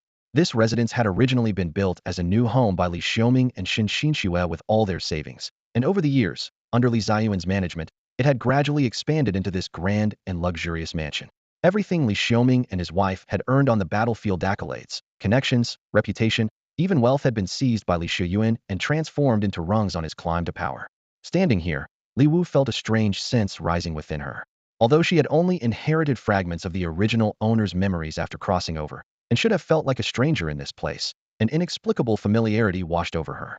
Now, she stood confidently in the center of the courtyard, while a few disheveled attendants huddled nearby, watching over the unconscious Li Heping. Li Wu had watched the protective barrier that once blocked her slowly dissipate, and a faint, satisfied smile played at her lips. There was a glint of pleasure in her eyes. The show was about to begin, and she could hardly wait to see how the Li family would respond this time. The main gate opened with a slow creak, and a tall, thin man stepped out. Li Wu quickly searched her memory for his identity. Li Zhan, one of Li Ziyuan's most trusted aides, often handling the family's unsavory affairs on his behalf. Miss Li, please, Li Zhan said stiffly. She scoffed, crossing her arms with an obvious hint of mockery in her voice. So what if your defenses were strong? In the end, you still have to welcome me in, don't you? She strode up to Li Zhan, looking down at this man who had carried out Li Ziyuan's dirty work, and sneered. What's wrong, watchdog? Are you not going to move aside? Li Zhan's composure wavered for a moment, but he quickly regained his calm and stepped aside without a word. Please. Li Wu deliberately brushed past him, striding confidently into the main hall and taking the seat of honor. Where's Li Shuyuan? The master is unwell and has been admitted to the hospital due to recent affairs, Li Zhan replied. Let me guess, handing over 80 million was too painful for him? Li Wu sneered. It's always easy to take, but when it's time to give back, suddenly it's too much to bear. After feasting on others' misfortunes for so long, he can't handle the taste of his own medicine? The master was unaware of this matter. As for Li Liangpeng, the master will handle the situation fairly. Li Wu let out a cold laugh. Don't bother with that nonsense. You're uselessly Heping hurt me, and I'm here for compensation. Li Zhan glanced at the gravely injured, unconsciously Heping, then at the completely unscathed Li Wu. For the first time, a crack appeared in his mask-like expression. Miss Li, where exactly were you hurt? If it truly was the young master's fault, we'll take responsibility. If not, the Li family won't be pushed around so easily. The patrol squad from Central Star saw it all with their own eyes, Li Wu replied, her tone laced with sarcasm. What? Are you saying the Li family doesn't even answer to Central Star now? With that kind of attitude, anyone would think you're planning to set up your own state. Miss Li, I advise you to watch your words. Our Li family has worked diligently for many years, always loyal, and without ulterior motives. Although we're based in the Eastern District, we've maintained a good relationship with the Federation, never once challenging the authority of Central Star. Even when there have been minor internal issues within the family, Central Star has tolerated us because we know how to adapt to the times. We've never dropped the ball when it comes to managing the Eastern District or handling important matters, and would never be foolish enough to openly oppose Central Star. Li Wu glanced down at her own hand, a barely perceptible hint of irony flickering in her eyes. Who really knows if there's resentment simmering beneath the surface? Are they just saying one thing and doing another? Veins bulged on Li Zhan's forehead in his panic. Miss Li, where exactly are you hurt? He asked urgently. Li Wu smiled faintly and extended her hand. In just a few minutes, the small wound from before had vanished completely. Her gaze darkened. Didn't you see how serious the injury was? I hurt my hand just to fight him. His spirit beast scared me so badly, and his blood splattered all over me. I'm suffering from severe psychological trauma now. How you choose to deal with this is up to you, but I don't care. At that moment, Li Heping regained consciousness. Before he even opened his eyes, he heard Li Wu's shameless accusation. Kill her! Kill her! Rage surged through Li Heping, and his spirit beast lost control again, its twisted form flickering in and out of view. Only now did Li Jun realize how serious things had become. His expression changed and he asked anxiously, "Young master, what's wrong? You're your tongue." Clearly, Li Heping's injuries were worse than had thought. Li Jun had never heard of a confrontation this intense between Li Heping and Li Wu. "How dare you, Li Wu?" Li Heping was furious, his eyes practically blood red.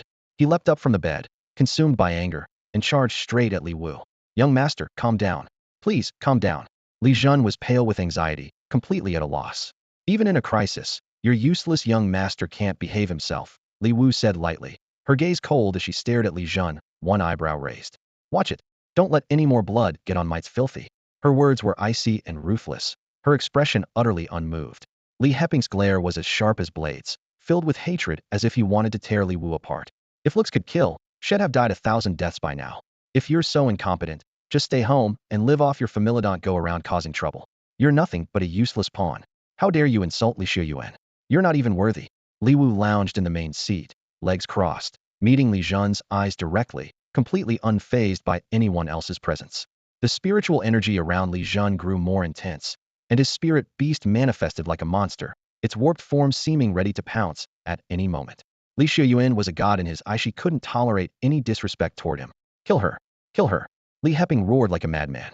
His spirit beast's eyes glowed red, breathing heavily, baring its teeth, and preparing to attack. Sensing danger, Li Wu dodged the oncoming assault almost on instinct, clutching her chest as her expression shifted instantly to one of utter terror. Right in front of her, the livestream device switched on quietly. Only then did Li Wu realize she had already been exposed to the audience. A triumphant smile appeared on her face, and as she spoke, the number of viewers skyrocketed, surpassing 10 million in an instant. "Look, did you see that? This is the Li family's idea of an apology. They actually unleashed their spirit beast and tried to kill me. All I wanted was an apology, but instead, they're trying to silence me. We've worked so hard to defend the borders, and this is what we get: an attack from within the Federation. Fine, that's just great. If anything like this happens again, the Li family is welcome to come after me." The live stream exploded instantly, with the topic going viral. At this moment, the Li family was facing unprecedented public pressure. "I considered the Federation my home, which is why I devoted myself so wholeheartedly. But now, I'm truly disheartened. Does the Federation really need awakened ones like us, who are so powerless?" Li Wu's shadow stretched long in the setting sun. Her shoulders trembled slightly, tears welling in her eyes, but she stubbornly refused to let them fall. Every step felt like walking on the edge of a blade, heavy and painful. Without looking back or hesitating, she left the Li family, where she had lived for so many years. As she walked away, a small, unremarkable plant seed slipped silently from her fingers, landing in the crack at the corner of the wall. It was as if this was the only trace she left behind. Meanwhile, the livestream chat exploded online. "What's going on? I just logged in and saw someone trying to attack Sister Wu. Isn't fighting between spiritual entities forbidden in the safe zone? Sister Wu just cleared out all the mutants from S086. And this is how you treat a hero in the East District? Sister Wu, come to the North District. We're all your fans here. Why go north? The South District is the best choice. Come to the South, Sister Wu. We've got an entire legion of strong men." This was followed by a group photo of muscle-bound men. "Wow, shameless. I recognize that guy in the videos, always by the Li family head's side. He's one of their main people." The Li family again. They've been trending a lot lately. Huh, so it's the East District's local tyrants. No wonder they're so domineering. The ban on using spiritual entities in the safe zone clearly doesn't apply to them. By the way, what's going on between Sister Wu and the Li family? Last time there was talk about a real and fake daughter, but there's been no follow-up. Central Star is investigating. We should have answers soon. Central Star is involved. Don't they usually stay out of these things? Someone said before that unless it's a matter of humanity's survival, Central Star won't intervene. It's not that they won't, it's that they can't keep up. The front lines are getting tighter, and all available personnel have been called away. Regardless of what happened between Sister Wu and the Li family, she doesn't deserve to be bullied. She worked so hard to clear the contaminated zone. These people are just too much. We don't know the full story. The Li family has always had a good reputation. Maybe there's more to it than we realize. Can Li Wu just get lost already? She keeps clinging to the Li family's reputation over a few achievements. It's disgusting. You're the one who should get lost. If Li Wu gets disheartened and stops going to the front lines, let's see you cry about it later. Exactly. If she really gives up and never returns to the front lines, can you find anyone to replace her? You're all idiots, fighting amongst yourselves. Investigate. There needs to be a full investigation. Sister Wu deserves answers. In with Li Wu. We fight so hard to defend the front lines, not so these freeloaders can bully us. This heated debate quickly shot to the top of the Federation's trending topics, and even most people in the Empire soon heard about it. In a hidden base in the Empire, Reagan and Noelle were staring intently at the latest updates on their virtual screens. They had been closely following Li Wu's movements. Noelle, any luck? Have you reached Li Wu yet? Reagan's brows were furrowed, his fingers drumming anxiously on the table. I've sent her tons of messages, no reply. I even tried calling, but she didn't pick up. Noelle shook his head, a trace of worry in his eyes. Reagan took a deep breath. Give it some more time. We have to win her over. We can't let Li Wu stay in the Federation's hands. Noelle, do you think she might be ignoring us on purpose? That battle 23 years ago, Noelle hesitated. That was a lifetime ago, Reagan interrupted, clearly unwilling to revisit the past. Noelle didn't dwell on it. He said lightly, Li Wu is smart. We can offer her more than the Federation ever could. Whatever she wants, we'll make it happen. She knows what's best for her. He flashed a confident smile. Besides, this is the perfect opportunity. The Federation siding with the Li family is only pushing Li Wu closer to us. Reagan rubbed his temples in frustration. Got it. They'll try reaching out again. Reagan, I've never seen anyone as foolish as those Federation types. Sending Sclass awakened ones to save a bunch of useless civilians, it's no wonder they're already falling apart after just 20 years, Noelle scoffed. Reagan looked out the window, his gaze complicated. Noelle, it's just a matter of different choices. From where we stand, we can't judge right or wrong. He paused. Let's hope Li Wu makes the smart choice. Li Wu had barely gotten home when Gu Yuanlong's video call came through. On the screen, Gu Yuanlong's flushed face was so close to the camera, it seemed like he might burst through it. The first thing out of his mouth was a furious roar. You little brat. Quick as a flash, Li Wu hit the mute button. On the other end, Gu Yuanlong was so angry his hair was practically standing on end. He was slamming the table and jabbing a finger at the camera, mouthing words Li Wu couldn't hear. Without the sound, the scene looked especially ridiculous. Standing in front of the transparent display, Li Wu put on her most innocent face, eyes wide as she nodded obediently. Got it, It won't happen again, I understand, I really do. She looked completely naive and harmless, nothing like the person she was at the Li family home. After Gu Yuanlong had yelled himself hoarse and gulped down a huge glass of water, Li Wu finally unmuted the call. Gu Yuanlong was rubbing his temples as he spoke. I just finished assuring Central Star everything was under control, and now you've landed me in this mess. If this were just a personal feud, it'd be Li Wu and the Li family's business. But on a bigger scale, it dragged in the Awakened, the Eastern District, and Central Star, making things much more complicated. Just then, Gu Yuanlong's communicator chimed again. Even Captain Cheng's messages are coming to me now, Gu Yuanlong said with a frown. The new patrol captain in the Eastern District used to be in my legion. And you went and involved him? Involved him? Not at all, Li Wu replied seriously. I just wanted some justice. Captain Cheng is fair and impartial, that's all. She blinked her big innocent eyes and added, sounding aggrieved. Besides, it was Li Heping who called me a half-breed and attacked me with his mental projection first. What? Gu Yuanlong exploded with anger. Li Shiyuan can't even teach his own kid, right? If I'd been there, I'd have dealt with him myself. In Li Ziyuan's eyes, Li Heping doesn't matter much, has always been left to his own devices. Maybe this was intentional, Li Wu analyzed calmly. Leave this to me. He'll handle it, Gu Yuanlong said coldly. Who do they think they are, picking a fight with the 6th Army? And you keep your head down for a while, and stop stirring up trouble. I've always been well behaved, Li Wu replied, looking even more innocent. Without another word, Gu Yuanlong hung up, didn't want to see this troublemaker any longer. The uproar online was growing, with Imperial spies taking the chance to fan the flames, making tensions between the Eastern District and Central Star even sharper. Fortunately, Central Star acted quickly, scrubbing all inflammatory posts from the Star network. Gu Yuanlong was ready when Central Star called. The voice on the other end was all pleasantries. Seat 10, everything going smoothly on the front lines? How could it be? Gu Yuanlong replied. Li Wu just came of Ajesha's not thinking that far ahead. She was just looking for some justice after being bullied. The online mess must have been stirred up by the Empire. I know the Li family just donated a huge batch of top-grade crystals, but today's incident was truly unexpected. He kept agreeing and echoing. Yes, exactly. His perfunctory tone was uncannily similar to Li Wu's earlier performance. The call went on for more than 10 minutes. Gu Yuanlong was starting to lose his patience and blurted out, all right, we get it. Next time, we'll wait until their donations arrive before we make a move. The other end of the call erupted instantly. Frowning, Gu Yuanlong pulled the communicator away from his ear and waited a few minutes before putting it back. The voice of the 10th seat was icy cold. Gu Yuanlong, this isn't a joke. You know better than anyone what would happen if we act against the Li family now. Can you produce another Li family overnight? The Li family has maintained a good public image and governed the Eastern District for years. If they collapse, what happens to the East? Gu Yuanlong's eyes drooped and his tone softened. We understand. Li Wu just needed to vent.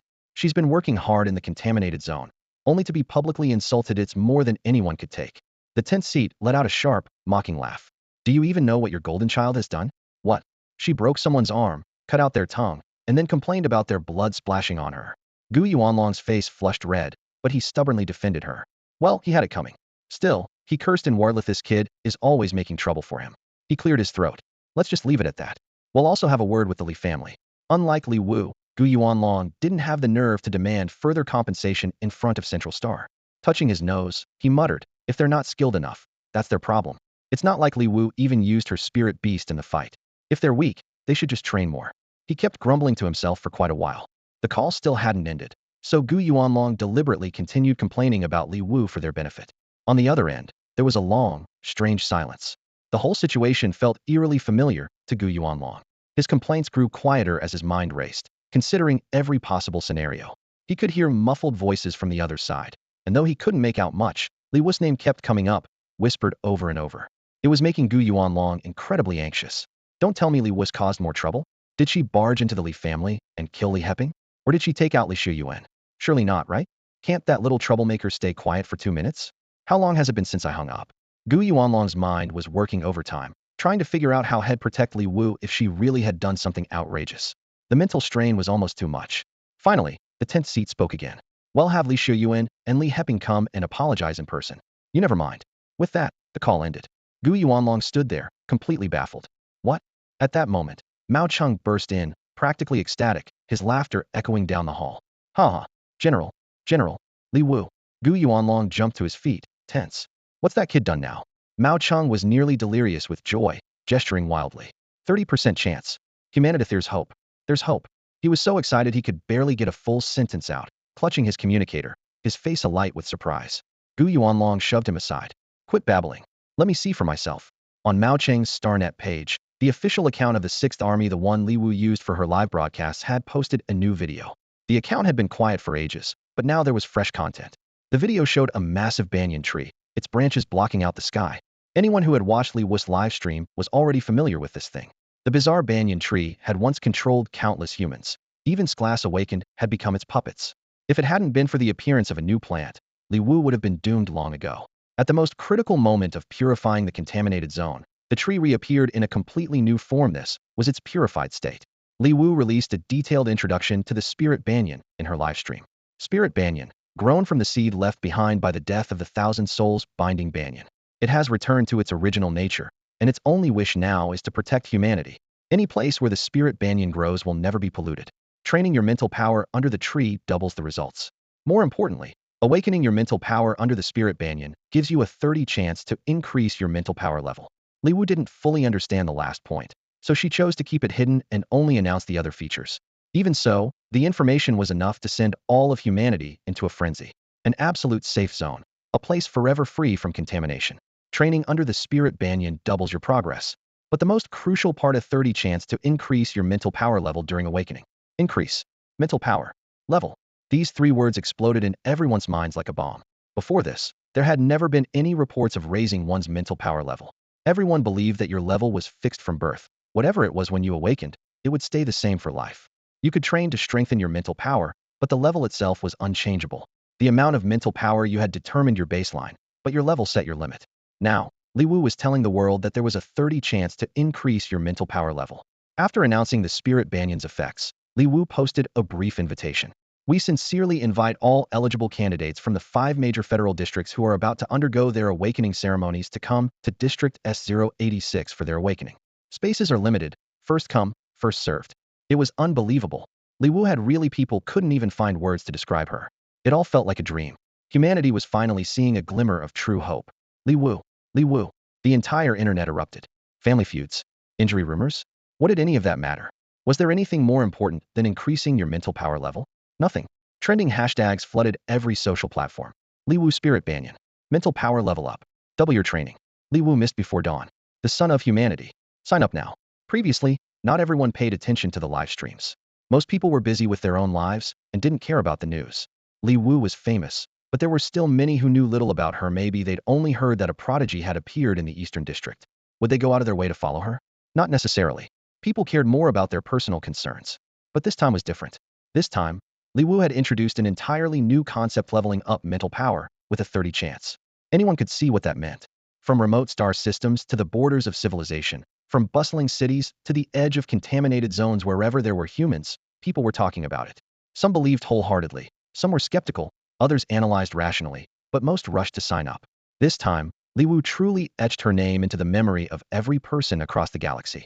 She was no longer just the prodigy of the 10 systems, nor a dark horse who came out of nowhere, nor just the awakened who could purify contamination, nor the real or fake heiress of the Li family. She was herself. Li Wu. Li Wu. Mao Cheng was still acting wild, grinning foolishly with an excitement he couldn't hide. Gu Yuanlong sat beside him, his chest rising and falling rapidly, his breath short clearly. He was still shaken by the news they'd just received. He closed his eyes, took a few deep breaths, and forced himself to calm down. Just then, the communicator lit up. Li Wu was calling. On the screen, Li Wu stood on the other side of the camera, her face lit up with a victorious smile and a mischievous glint in her eyes. "How's the general? Is everything taken care of?" she asked, her tone light and teasing. "You little troublemaker." Gu Yuanlong's voice was a mix of helplessness, pride, and satisfaction, the lines at the corners of his eyes relaxing. "I can handle it. I know what I'm doing, and I understand the Federation's difficulties. Don't worry, generally know my limits." Li Wu chuckled, her gaze revealing a wisdom and maturity beyond her years. Leaning forward, Gu Yuanlong lowered his voice to share the good news. "Get ready. Soon, Li Xiuyuan will personally bring Li Heping to apologize to you. Captain Cheng will lead the team's a good man, so don't go too hard on him." Li Wu's smile grew more layered, her tongue clicking lightly against the roof of her mouth. "Got it, General." Suddenly, another notification sounded on Li Wu's communicator. She glanced at it quickly, then said to Gu Yuanlong, "General, I'll have to talk to you later. Something's come up." With that, she ended the call. A look of helpless affection crossed Gu Yuanlong's face, and the corners of his mouth lifted slightly. Mao Cheng immediately leaned in, eyes shining. "Was that Sister Wu? What did she say?" He waggled his eyebrows. "Since when did you start calling her that?" "Mao Cheng, Sister Wu is everyone's big sister." Gu Yuanlong's eyes sparkled with excitement. Her mental strength level went up. If only she'd been born a few decades later, she'd be right at the forefront now. Even if there was only a tiny chance, say, less than a fraction of a percent, people would still be desperate for it. Gu Yuanlong reached out and gave Mao Cheng a hearty pat on the shoulder. "Still grinning like an idiot? Shouldn't someone be stationed at S086? What if something happens at such an important location?" He looked at him in mock annoyance, frowning. "How did I end up with such a clueless soldier?" Mao Cheng didn't seem to mind. He grinned, waving his communicator. "You're too late, General. Sister Wu already messaged Met told me not to worry about S086. She's got a backup plan." Gu Yuanlong shot him a sideways glance, his tone tinged with mild irritation. "So you just do whatever she says, huh? Didn't you tell me to?" Mao Cheng shot back. Gu Yuanlong just grunted, saying nothing more, but there was a trace of approval in his eyes. Meanwhile, in the Imperial Palace, Reagan stood to the side, clearly frustrated, jabbing at the communicator's panel. "He'll try again. I don't believe this." A moment later, Reagan suddenly sat upright, his voice shooting up several octaves. Li Wu replied. Noel immediately turned to him. "What did she ask for?" "Anything we can provide, give it to her," Noel said decisively. "If that's not enough, throw in a few planets from the Blue Sea system." Reagan's face twisted with disbelief and anger, and he nearly jumped out of his seat. "She said she wants the throne? Does she even know what she's saying?" He clenched his fists. "She's not serious about this at all." "Noel, try calling her again," Reagan said through gritted teeth. "I'll talk to her myself. She's just playing games with us." With a scowl, Reagan dialed the number. This time, the call was answered. Li Wu's image appeared clearly on the transparent screen. In person, Li Wu was even more striking than she appeared on live broadcasts. Yet her beauty was the least remarkable of her qualities. It was the intelligence and confidence in her eyes that truly commanded respect. Li Wu looked at the two men on the screen, raising her eyebrows slightly, her tone calm to the point of indifference. "And you are?" The tall man gave a slight bow. "Allow me to introduce myself. I'm Noel Sand, the Imperial Crown Prince. This is Reagan Legatu, my younger brother." Reagan forced down his displeasure, putting on a look of delighted surprise. "Li Wu, we've been watching your broadcasts. You're incredible." Noel placed a hand over his chest in a formal gesture. "On behalf of the Empire, we sincerely invite you to join us. Tell us what you want. Anything within our power, it's yours. Power, status, wealth." Handsome men. Li Wu glanced nonchalantly at everything in front of her, the corners of her lips curving up in a faint smile. "I already told you. Give me the throne of the Empire and I'll join you," she said casually, as if discussing something utterly trivial. When she first received that message, she thought it was just another scam and replied offhandedly. Who could have guessed it was actually real? "Miss Li Wu," the person opposite her spoke in a low voice. "We're here with the utmost sincerity, and we sincerely invite you to join us." Noel tapped a few keys on his light brain. then send an email. Miss Li Wu, please take a look. This is just part of what we can offer. As soon as you agree, everything here will be transferred to your name. Li Wu raised an eyebrow, curious about what they were really up to, and opened the email. 100 high-grade crystals, thousands of mansions, 10 habitable planets, 5 teleportation scrolls, a hereditary duke title. The long list of items was almost dizzying. At the end, there was even a video attached. Li Wu's finger hovered in midair as the video began to play automatically. The sound spilled out from her device, and the screen was instantly filled with the scene. The video opened with a bunga man in military uniform, restrained by a belt, surrounded by a roomful of handsome men, each with their own unique style and charm. Even by interstellar standards, their looks were top tier. Every one of them gazed straight at the camera, their eyes a blend of submission and temptation, calling out in unison, "Master." Li Wu was stunned. This was the first time she had ever witnessed something so extravagant. Well, she murmured to herself. You have to admit, Noelle's voice dropped, laced with obvious temptation. If you join the Empire, they're all yours. Whatever you want, it's yours to command. Li Wu looked a little troubled, as if she was genuinely considering the offer. Seeing this, Noelle's tone became even more persuasive. The Empire can satisfy your every desire. We can even help you take revenge on the entire Li family. You have a grudge with them, don't you? Li Wu nodded slightly. Sounds pretty good. But she looked Noelle straight in the eye. I still want to be emperor. Her tone was perfectly matter-of-fact, as if this was the most natural request in the world. Once I'm the ruler of the Empire, there's nothing I can't have, right? Miss Li Wu, please don't joke about this. The other person's expression grew serious. We're being sincere. Besides, the Federation doesn't value talent like yours. If you stay there, you might end up dying on the battlefield one day. But in the Empire, Awakeners receive the best treatment. With us, you would be our honored guest. Li Wu remained unmoved, arms crossed over her chest. Wouldn't being the Emperor be even better? Reagan finally lost his patience and shot to his feet. Li Wu, are you playing with us? That's right. You just figured that out? Li Wu replied, a mocking smile appearing at the corner of her lips. Reagan slammed his hand on the table, his expression turning cold, killing intent clear in his eyes. No matter how much of a prodigy Li Wu was, he couldn't hold back any longer. He had never been treated like this in his entire life. If it comes to it, we'll just kill Li Wu. The result is the same, he growled through gritted teeth. Noelle quickly reached out to restrain Reagan, then turned back to Li Wu. Miss Li Wu, may I ask why you're making this choice? What we can offer you far surpasses anything the Federation could provide. There's not really a big reason, Li Wu shrugged. I just plain dislike the Empire. Backstabbing teammates seems to come naturally to you guys. I wouldn't dare work with people like that. Who knows when you'd stab me in the back, and then I'd have nowhere to complain. Noelle and Reagan's expressions shifted slightly as they immediately thought of what happened 23 years ago. Miss Li Wu, are you really going to hold a grudge against us for something that happened over 20 years ago? Noelle tried to explain. That war was a huge loss for the Empire, as well. The truth isn't what the rumors say. You weren't even born back then, so maybe you've been misled by hearsay. Li Wu's expression suddenly turned cold. Don't you know my parents were on that battlefield? And because of your betrayal, they almost died? Li Wu let out a cold laugh, a trace of disdain flashing in her eyes. And do you really think I'd work with someone who doesn't even care about their own people? Her voice was as sharp as a blade. The person on the other side spoke in a calm, yet arrogant tone. Once you stand where we are, Miss Li Wu, you'll understand. Preserving the best seeds is the only way for humanity to reclaim its glory. Don't you feel let down by the Federation because of those parasites? The mortality rate for awakened in the Federation is dozens of times higher than in the Empire. Li Wu shot them a frosty glance, her brows knitting together. This is the first time I've heard someone dress up selfishness as something so noble. Consider me impressed. She stared directly at the screen and spoke slowly and clearly. I'll say it again. Either give me the throne or get out of my sight. With that, she ended the call without hesitation. After the call, a faint, almost imperceptible smile tugged at Li Wu's lips. She was acting there was no way she'd actually refused to fight.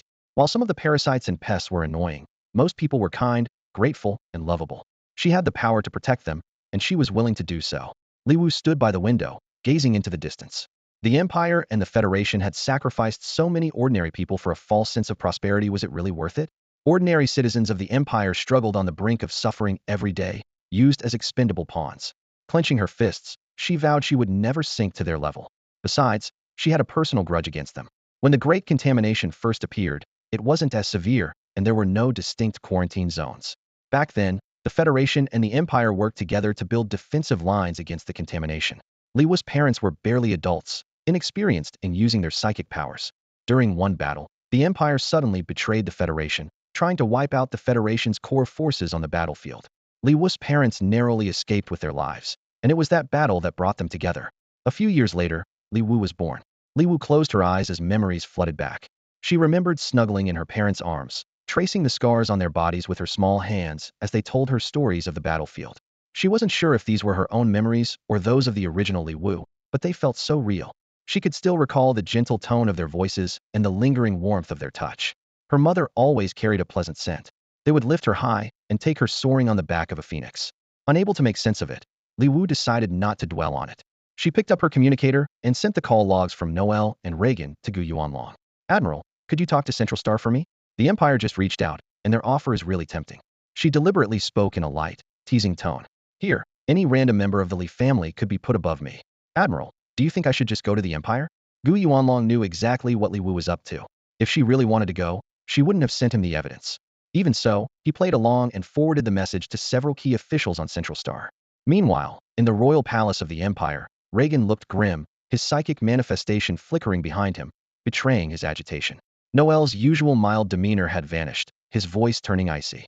If that's how it is, then Li Wu can't be allowed to stay. He stood up, his gaze sharp.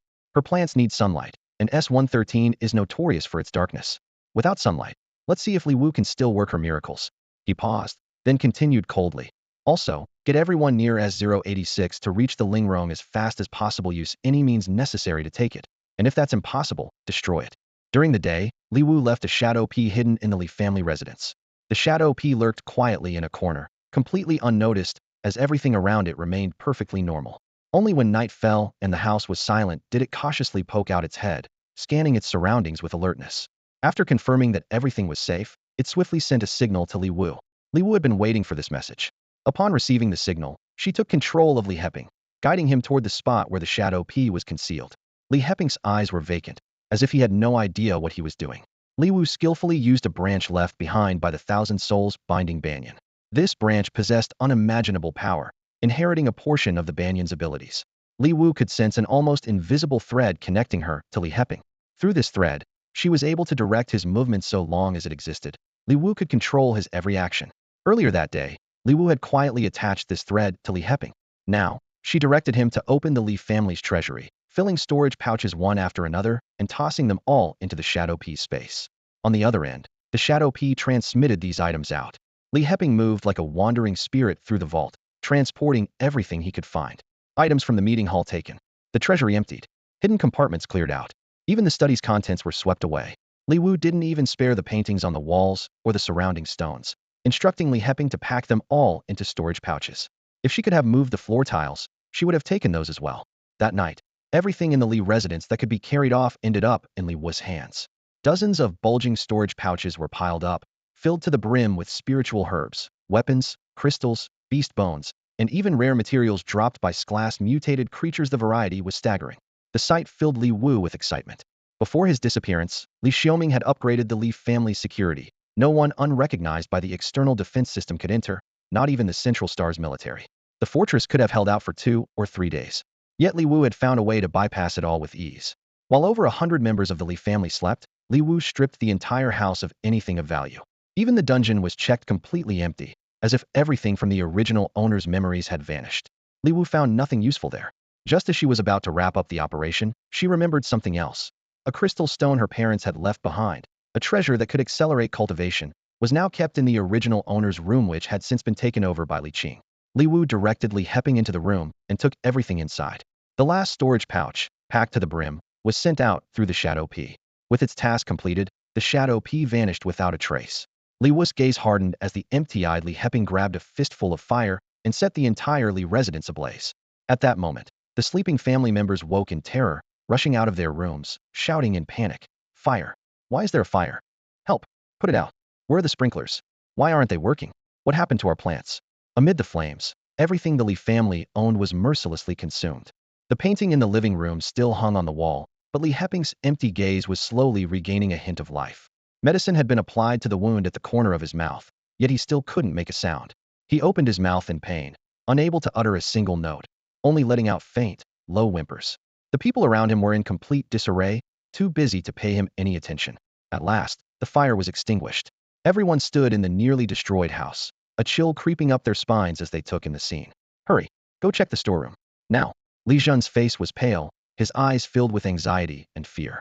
Just moments ago, they had moved everything from the rest of the house into the main residence, and now something had gone wrong there too.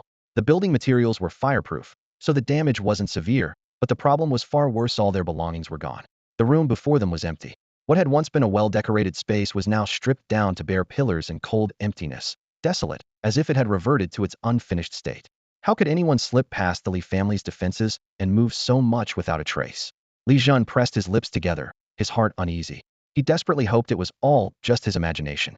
Taking a deep breath, he clenched his teeth and ordered, "Check the storeroom. That place is tightly guarded. No one should be able to get in." It wasn't long before news arrived. The steward, his face stricken with terror, rushed back. The storeroom door was wide open. "Everything is gone." Li Jun grabbed him by the collar, anger flashing in his eyes. "What about the secret door?" "That was forced open too. Everything inside is missing." It hit Li Jun like a bolt from the blue, leaving his mind blank and his nerves shattered. "It's over, it's all over." He could hardly believe his ears. Everything they'd worked so hard to accumulate over the years had simply vanished. Who could have done this? If the family head finds out, Li Jun's voice trembled with rage, his eyes bloodshot. "Find out what happened. There's no way all of this could just disappear." Meanwhile, Li Heping still lay on the bed, weak moans escaping his throat. It was as if his memory had been shrouded by a heavy curtain, couldn't recall anything that had happened. When he regained consciousness, everything around him felt foreign and unreal. He was still clutching the fire starter in his hand, a strong sense of foreboding rising in his chest. Li Wu was counting tonight's earnings, a satisfied smile appearing on her face despite herself. The Li family's rise might not have been complicated, but every step was ambitious and carefully planned. The parents of Li Shiyuan and Li Xiuming had died young, leaving the brothers to rely on each other. Life wasn't luxurious, but it was stable. Then the great contamination changed everything. Li Xiuming awakened the S-class fantasy star sword and became a famed warrior. Later, he married Shen Xinxue and had a child. To ensure Li Wu was cared for, he entrusted her to Li Shiyuan. Outwardly, Li Shiyuan seemed gentle and refined, but he was deeply calculating. The outside world always felt a debt to him and his brother, and all achievements and wealth seemed to gravitate toward their family. Over the years, he used the fame of Li Xiuming and Shen Xinxue to rise step by step, ultimately becoming the overlord of the Eastern District. Hundreds of family branches were organized under his command, forming a solid base of internal support. Even distant relatives who rose to power through a tenuous blood connection to Li Xiuming now threw their weight around using Li Ziyuan's name. Naturally, all this wealth and power was passed down to Li Wu. She was especially fond of the S-class mutant bodies sold at high prices at auction. The Li family had collected thousands, all preserved in lifelike condition. Their origins were mysterious, but Li Wu knew these weren't just for profit. There were likely deeper reasons behind their collection.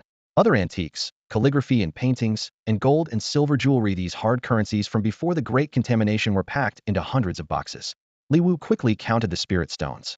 All the low, medium, and high-grade stones combined totaled over 1 trillion. 1 trillion. 12 zeros. Li Wu almost lost count of all those zeros. This was truly an overnight fortune. After being poor for so long, once even desperate enough to consider begging on the streets, Li Wu decided that tonight she'd sleep right on top of those spirit stones. Who cared if they were hard and uneven? It didn't matter. She had her own rhythm.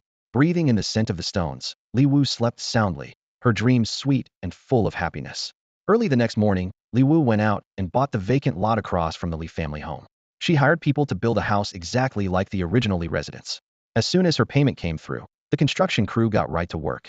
In at most a week, the new Li home would be a perfect replica, and Li Wu could move in with her 2 little ones, Ping Ping and Anan, safe and sound.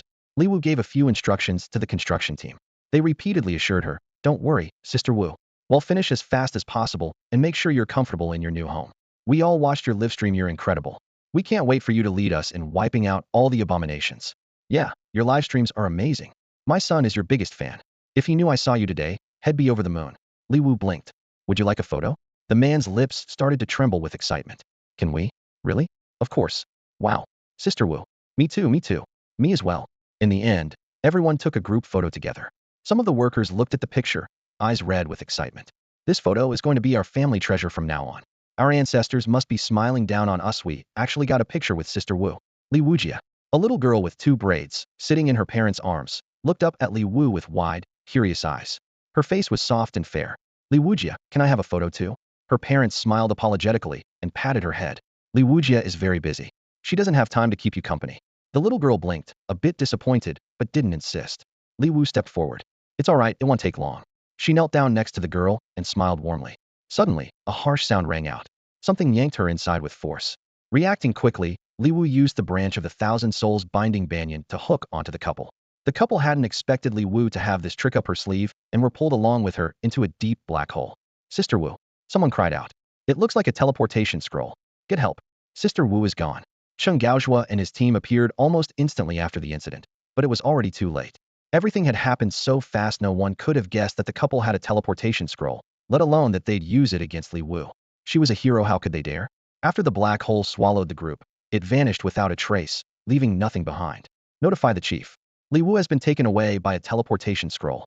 Li Wu had no idea how long she had been wandering in the darkness. As time passed, the blackness gradually invaded her senses. Finally, she felt solid ground beneath her feet, but there was still not a hint of light around her. She quickly took out her flashlight, and for a brief moment, a faint glow pierced the darkness, creating a narrow sliver of illumination. But almost instantly, it was as if the light was swallowed up. The beam shrank, barely lighting the lamp itself and a tiny patch nearby. Li Wu reached out, but even the outline of her own hand was hard to make out. The air was thick with a pungent, polluted scent. Li Wu immediately sensed that something was wrong. She took a special mask from her belt and put it on, blocking out most of the contamination. The mask was equipped with night vision, and soon, her surroundings began to take shape in the gloom. As she looked around, her communicator suddenly buzzed urgently. The caller ID displayed Gu Yuanlong's name. As soon as the call connected, Gu Yuanlong's anxious voice came through. Where are you? Are you okay? Is everything all right? His questions tumbled out, laced with worry. I'm fine, General, Li Wu replied calmly. Don't worry. Sit down, have some water, and take a breath. Seeing her so composed, Gu Yuanlong finally relaxed a little. Why is it so dark over there? Li Wu lifted her communicator and turned it, showing the pitch-black surroundings. As you can see, I'm back in the contaminated zone. This place is strange. The darkness is absolute. Even my flashlight can't cut through it. Gu Yuanlong's expression turned grave. S-113, the land of darkness. The land of darkness? Li Wu raised an eyebrow, puzzled. What kind of place is this? The land of darkness. This contaminated area used to be normal, Gu Yuanlong said, his tone heavy. But 3 years ago, darkness swallowed the entire zone. Now it erases all light. Our analysis suggests this place is specifically designed to counter your mental abilities. A hint of disdain flickered in Li Wu's eyes, though her tone remained steady. So this was a trap set for me? Gu Yuanlong paused, his face growing even more somber. Yes, their intentions are clear. Li Wu gave a short, dry laugh, touching her chin thoughtfully. So this is their backup plan? Honestly, it's a bit pathetic. Li Wu, who says I'm helpless without sunlight? And who says I can't create my own light without Kue? Her voice carried a trace of defiance, as if she was determined to give her enemies an unexpected surprise. Li Wu. Gu Yuanlong's urgent voice sounded again through the communicator. Don't underestimate this place. I'm starting a live feed now, watch how I handle this. When the call ended, Gu Yuanlong was still uneasy. No matter how strong Li Wu was, they all knew that if anything went wrong the consequences would be far too great for them to bear. They had never considered what they would do if Li Wu died. Such a rare and exceptional person, they had waited so long for someone like her. Gu Yuanlong immediately sent people to the dark zone. Meanwhile, things were far from calm on Li Wu's end. Her communicator buzzed almost nonstop. News of her disappearance shot to the top trending searches, making it into the top 10 within minutes. What Li Wu didn't realize was that multiple teams were already converging on the dark zone, stepping into this unknown territory without hesitation. Nearly everyone in her contacts had sent her messages, far more than she could possibly reply to one by one. In the end, she gave up trying and simply started a live stream. The camera hovered in the air, equipped with night vision, capturing the surrounding darkness in clear detail. As soon as the stream went live, viewers flooded in. The chat exploded with questions. Wujia, where are you now? Are you okay? Any injuries? Thank goodness, finally you're streaming. Where's this? Why is it so dark in your stream? Is it nighttime over there? Someone actually attacked Wujia in broad daylight? Are they crazy? Have people gotten too comfortable? Wujia, say something. Are you hurt? The messages flew by so quickly that Li Wu could barely read any of them. Standing in front of the camera, she gave a calm smile. Don't worry, I'm fine. This is the S-113 contaminated zone, also known as the dark zone. See, even the light gets swallowed up here. Pretty impressive, right? As she spoke, she demonstrated. She turned on a flashlight, but within moments, the light was slowly consumed by the darkness, until only a faint glow remained. Oh my God, please. That's a contamination zone, not a vacation spot. Can you not be so relaxed? One viewer pleaded in the chat. But for Li Wu, a contaminated zone was nothing she couldn't handle. She addressed the camera with ease. The anomalies here? I can handle them in no time. There was a brief pause in the chat, then someone responded, don't jinx it. The dark zone isn't like anywhere else. Here, all light is trapped. Before the words had even faded, the light in Li Wu's hand suddenly went out. Devices that should have produced light were useless here. She stared, wide-eyed, witnessing this bizarre phenomenon for the first time. She quickly tried other light source glowstones, flashlights, light crystals, but none of them worked. Every item that emitted light was first compressed to the faintest glow, then completely snuffed out as soon as it entered the contaminated zone. The name Dark Zone was well-deserved. Li Wu packed away her equipment and continued on, speaking lightly. Since I'm here, I might as well take a look. Wouldn't want to waste the effort of whoever's behind all this. Her tone was unhurried, as if she were facing an ordinary adventure rather than the perils of the Dark Zone. Behind her, some of the viewers in the stream seemed to relax a little. Still, the pitch-black screen was unsettling. Even with night vision, Li Wu's view remained blurry. Her mask was connected to the 6th Army's high-tech equipment. While she couldn't see the chat, she could sense the viewers' anxiety through faint feedback. She continued to interact with them easily. Who set me up? I don't know. Maybe the Li family, maybe the Empire. The Li family now? Bunch of ingrates. As for the Empire, it's just jealousy. What else could it be? Powerless rage, nothing more. Not long after, Li Wu stumbled upon a heartbreaking scene ahead the bodies of a couple and their little girl. Her heart sank, but she didn't stop. The use of a teleportation scroll could be dangerous, but Li Wu no longer cared. She pressed deeper into the darkness. Li Wu stopped in front of several cold bodies, her gaze frosty. She couldn't tell whether these people had died during teleportation or had been killed by the polluted environment. If that little girl really was their child, these parents truly deserved their fate for using their own flesh and blood. She pressed on, stepping into a darkness even more silent than any polluted zone she had encountered before. Here, it seemed as if nothing existed except eternal blackness. Instinctively, Li Wu grew more alert. Suddenly, the viewers in the live stream realized a serious problem. Li Wu's psychic abilities depended on sunlight. She needed a large amount of solar energy to grow her plants. In this pitch-black polluted zone with no sun, wouldn't her powers be completely suppressed? S-113 is nowhere near the top 50, and this so-called genius is already stumped? Someone mocked. Shut up. Don't make us set the dogs on you. Her supporters shot back. Someone else reminded the group. There's another thing about the land of darkness. If you stay too long, you lose yourself and turn into a monster. At that moment, the captain of the 3rd Legion's Ocean Squad sent a message. Sister Wu, we've entered S-113 and are under orders to ensure your safety. Li Wu rubbed her forehead. I'm fine. Don't go any further. I can handle this myself. This is an order from General Gu of the 6th Legion. The other side insisted. Watching from his screen, Gu Yuanlong cursed under his breath. That brat. Though he wasn't the direct leader of the 3rd Legion, as someone from Central Star, he did have the authority to issue such commands. Li Wu had no choice but to compromise. Fine. Stay where you are. They'll come find you after I'm done. Don't move around. Just as she was about to move on, she sensed something unusual. Instantly, she expanded her domain, and a system notification appeared. Special terrain detected. Fusion complete. The Land of Darkness battle arena has formed. Sunlight is forbidden in the Land of Darkness. Plants like sunflowers that generate sunlight are ineffective here. The battle is about to begin. Please prepare yourself. 10, 9, 8, 7. Opposite Li Wu, a massive tangle of mutated vines twisted and coiled like snakes, relentlessly spreading toward her. These overlord vines were classified as Grade A aberrations, a terrifying product of vine contamination.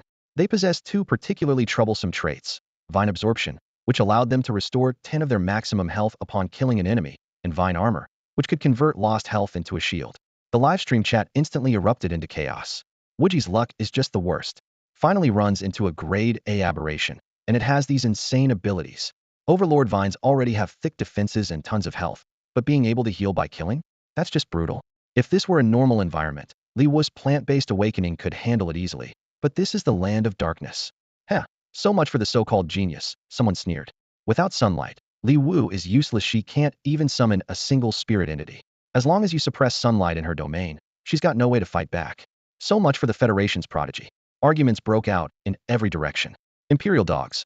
If you guys had anything to do with Wujia being sent to the Land of Darkness, you won't get away with it. Hurry up and alert the team at the S-113 entrance if something happens to Li Wu. Who's going to take responsibility? It's over. She couldn't even summon a sunflower. She's completely countered this time. The vines kept spreading, and in less than 3 minutes, they would reach Li Wu. If she died, this entire domain would collapse. Meanwhile, Noel and Reagan were watching the stream. Reagan lounged lazily on the couch. Brother, we overestimated her. Without sunlight, she's finished. She wants the throne? What a joke. Noel frowned as he scrolled through Li Wu's file. Her powers might depend on sunlight, but we can't let our guard down. Li Wu isn't someone who gives up easily. It's not about what she wants anymore, Reagan scoffed. She doesn't have any backup plan. If I'd known it'd be this easy, I would have acted sooner. The Federation hyped her up so much that she's lost touch with reality. Noel's expression remained cautious. Let's wait and see. If Li Wu really died like this, he would feel both regret and disappointment. At that moment, Li Jun was bowing his head, reporting the family's problems to Li Shuyuan. The air was thick with tension, cold sweat soaking his back as he bent at a 90-degree angle. He had failed Li Ziyuan's trust. Li Shuyuan remained silent, and Li Jun didn't dare to speak either. The atmosphere in the room was so heavy, it felt almost frozen. Li Jun felt as if he were standing on thin, ice-cold sweat dripped steadily from his forehead, pooling into small puddles on the floor. So Li Heping managed to send everything away through a spatial rift? Li Shuyuan finally broke the silence. That's what our surveillance recorded, Li Jun replied cautiously. The young master said he has no memory of what happened. When he woke up, he was already standing there. No sign of intrusion in the defense system? No, sir. Everything in the defense system is normal. Li Jun lowered his head even further. Li Wu, Li Ziyuan's voice was icy, and the temperature in the room seemed to plummet. Everything was cleared out by one person, without a trace. How amusing. His gaze darkened, and a murderous intent began to fill the room like a rising tide. Sweat poured down Li Jun's face. This is all due to our poor management and lack of oversight. We failed your trust. I am willing to accept any punishment, sir. Just then, Li Jun's communicator started vibrating wildly. He looked at Li Shuyuan in a panic. Answer it, Li Shuyuan said coolly. It might be something important. After the call, Li Jun's expression suddenly brightened. Sir, Li Wu is in big trouble. She's entered the dark zone and is being hunted by aberrations. People on the Imperial side are already placing bets, and most think she won't last 10 minutes. He quickly pulled up the live stream. The screen showed Li Wu standing alone, while the King Vine had already crossed 3 grid units to approach her. The chat was in chaos. Some viewers were cursing, others were praying for her.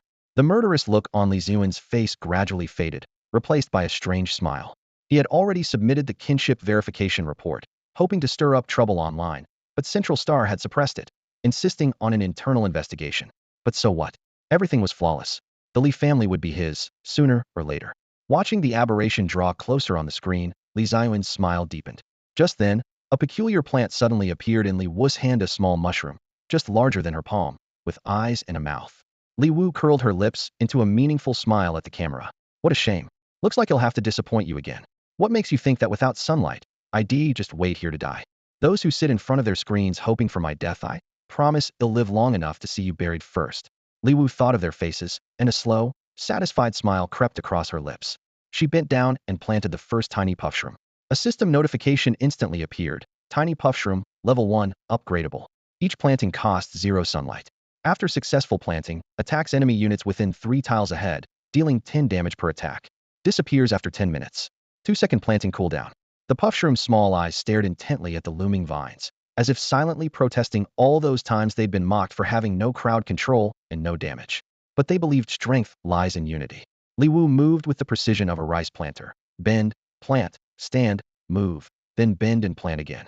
She methodically set up her battlefield from back to front, her motions so efficient that she could barely keep up with the 2-second cooldown. In less than 2 minutes, nearly 3 full rows of puffshrooms stood neatly in formation. The tiny puffshrooms bounced excitedly in place, small in size, but impossible to ignore. Suddenly, one called out, and the rest chimed in. Unity is strength. Unity is strength. Their voices echoed through the darkness. Summoner, thank you for choosing to believe in us. As basic plants that cost no sunlight, puffshrooms were often overlooked by players and rarely saw the battlefield. Now, at last, they had their moment to shine, and their excitement was palpable. Unity is strength. Their voices boomed like surround sound speakers, tiny plants, but thunderous in spirit. Li Wu finished reading their description and didn't mind their enthusiasm. She crouched down and gently patted them. They'll leave it to you. Of course. The puffshrooms replied in unison. The darkness was their home. Turf mushrooms had always loved the shadows. As soon as the vines entered their range, the puffshrooms snapped to attention. The moment an enemy stepped forward, the attack began. A barrage of spore bubbles shot from their tiny mouths. Pop, pop, pop, pop, pop, pop, pop, pop. The bubbles flew in rapid succession toward the enemy. Each hit did only 10 damage, but the rate of fire was astonishing, 6 or 7 spore bubbles per second. The individual attacks seemed weak, but together, they formed a relentless wave. When the barrage hit the lead Overlord Vine, the damage was actually impressive. Completely unprepared, the first Overlord Vine fell within 5 seconds under the concentrated fire. 1 down. 2. 5. That's 5 already. Wow. An energy being.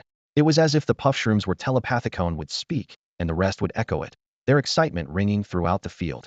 But the Overlord Vines, caught off guard at first, quickly adjusted their strategy. They began to sacrifice health to boost their defenses. 70% health, 30% defense, the combination they perfected over the years for maximum survival. This was their signature move, the one that had defeated countless opponents. With attack, defense, and regeneration, this was, in their eyes, the ultimate path of evolution. Inside the Imperial Conference Room, a group of high-ranking officials sat around a large table, their eyes fixed on the holographic live broadcast projected on the wall. The air was thick with tension and intrigue. They had just been engaged in a heated discussion about a grim topic. If Li Wu were to die, should their alliance with the Federation continue? The agents sent to assassinate Li Wu were already dead, but this came as no surprise to them. From the very beginning, they had never intended for that couple and the little girl to return alive. Dead men tell no tales. Even so, they had prepared a backup plan in case the operation was exposed.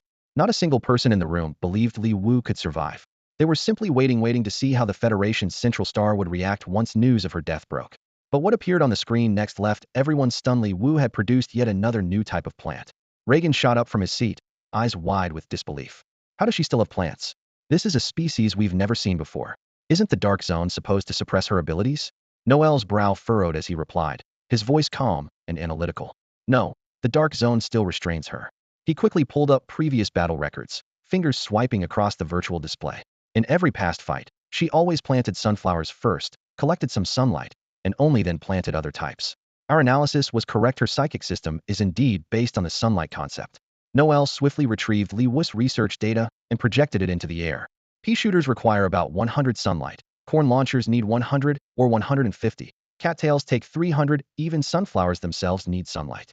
Each time she deploys her domain, there's an initial sunlight value just enough for the first sunflower. Every subsequent sunflower costs about 50 sunlight. Images of all previously seen plants floated in a three-dimensional display above the conference table. Noel pointed at them as he continued. As you can see, the more powerful the plant, the more sunlight it needs. Right now, the highest damage comes from the cattail, which also consumes the most sunlight. What's the point of all this now? Reagan interrupted impatiently, slamming his palm on the table. Li Wu is too unpredictable. Without sunlight, she can still produce new plants. Does this mean her psychic system is completely different from what we've deduced? Noel shook his head, his gaze sharp. No, I believe our deduction is sound. The issue is with this particular plant. He pointed at the image of the new plant. We assumed all plants needed sunlight, but what if there are some that require none at all? Zero sunlight. Reagan's voice shot up, nearly shouting. Then she doesn't even need to plant sunflowers. How are we supposed to fight that? She could endlessly create psychic constructs without doing anything. He was so agitated he nearly overturned the table. And did you notice? She's planting them faster than ever before. With a bug like this, what's the point? We might as well surrender. Reagan was thoroughly frustrated. As one of the Empire's rarest prodigies, he had never imagined encountering someone like Li Wu, a true anomaly. The higher he climbed, the more he realized just how extraordinary she was. Noel shot him a cold glance. Calm down, Reagan. Like I said before, the stronger Li Wu's plants are, the more sunlight they consume. That basic principle hasn't changed. If this new plant requires no sunlight, then its power must be limited. He zoomed in on the small mushroom appearing in the live broadcast, studying it intently. This new plant has a very short attack range, just the 3 tiles in front of it. Its damage is also quite low, only about 10 points per hit. Reagan observed the battlefield closely, his brows slightly furrowed. The damage dealt by those small spore mushrooms was indeed low. Although their attack speed was fast, dealing 60 to 70 points of damage per second, this was nothing compared to the other plants Li Wu had previously showcased. The Dark Lands have limited most of her abilities, Reagan thought to himself, his gaze fixed on these new plants with short range and low damage. The Dark Lands were home not only to the Overlord vines, but also to other types of mutated vines lurking in the shadows. Noel's calculations showed that Li Wu only had a 15% chance of defeating the Overlord vines in front of her. For Li Wu's sake, he reluctantly bumped that number up by 5%. That's right. Reagan's eyes lit up as he relaxed back into his seat. The Overlord vines aren't just tough and durable, they can regenerate. These new plants Li Wu summoned are nowhere near enough. He realized he had been conditioned to expect powerful plants from Li Wu, but now, after calmly analyzing the situation, it was clear these new plants were unimpressive, even weaker than the spirit forms of other rank awakeners. They were far from enough to take down the Overlord vines. Reagan resumed watching Li Wu, anticipation glinting in his eyes as he waited for her imminent defeat, a cold smirk tugging at his lips. Meanwhile, it wasn't just the Imperial Palace. Analysts from the 6th Army and Central Star were also closely monitoring Li Wu's new plants.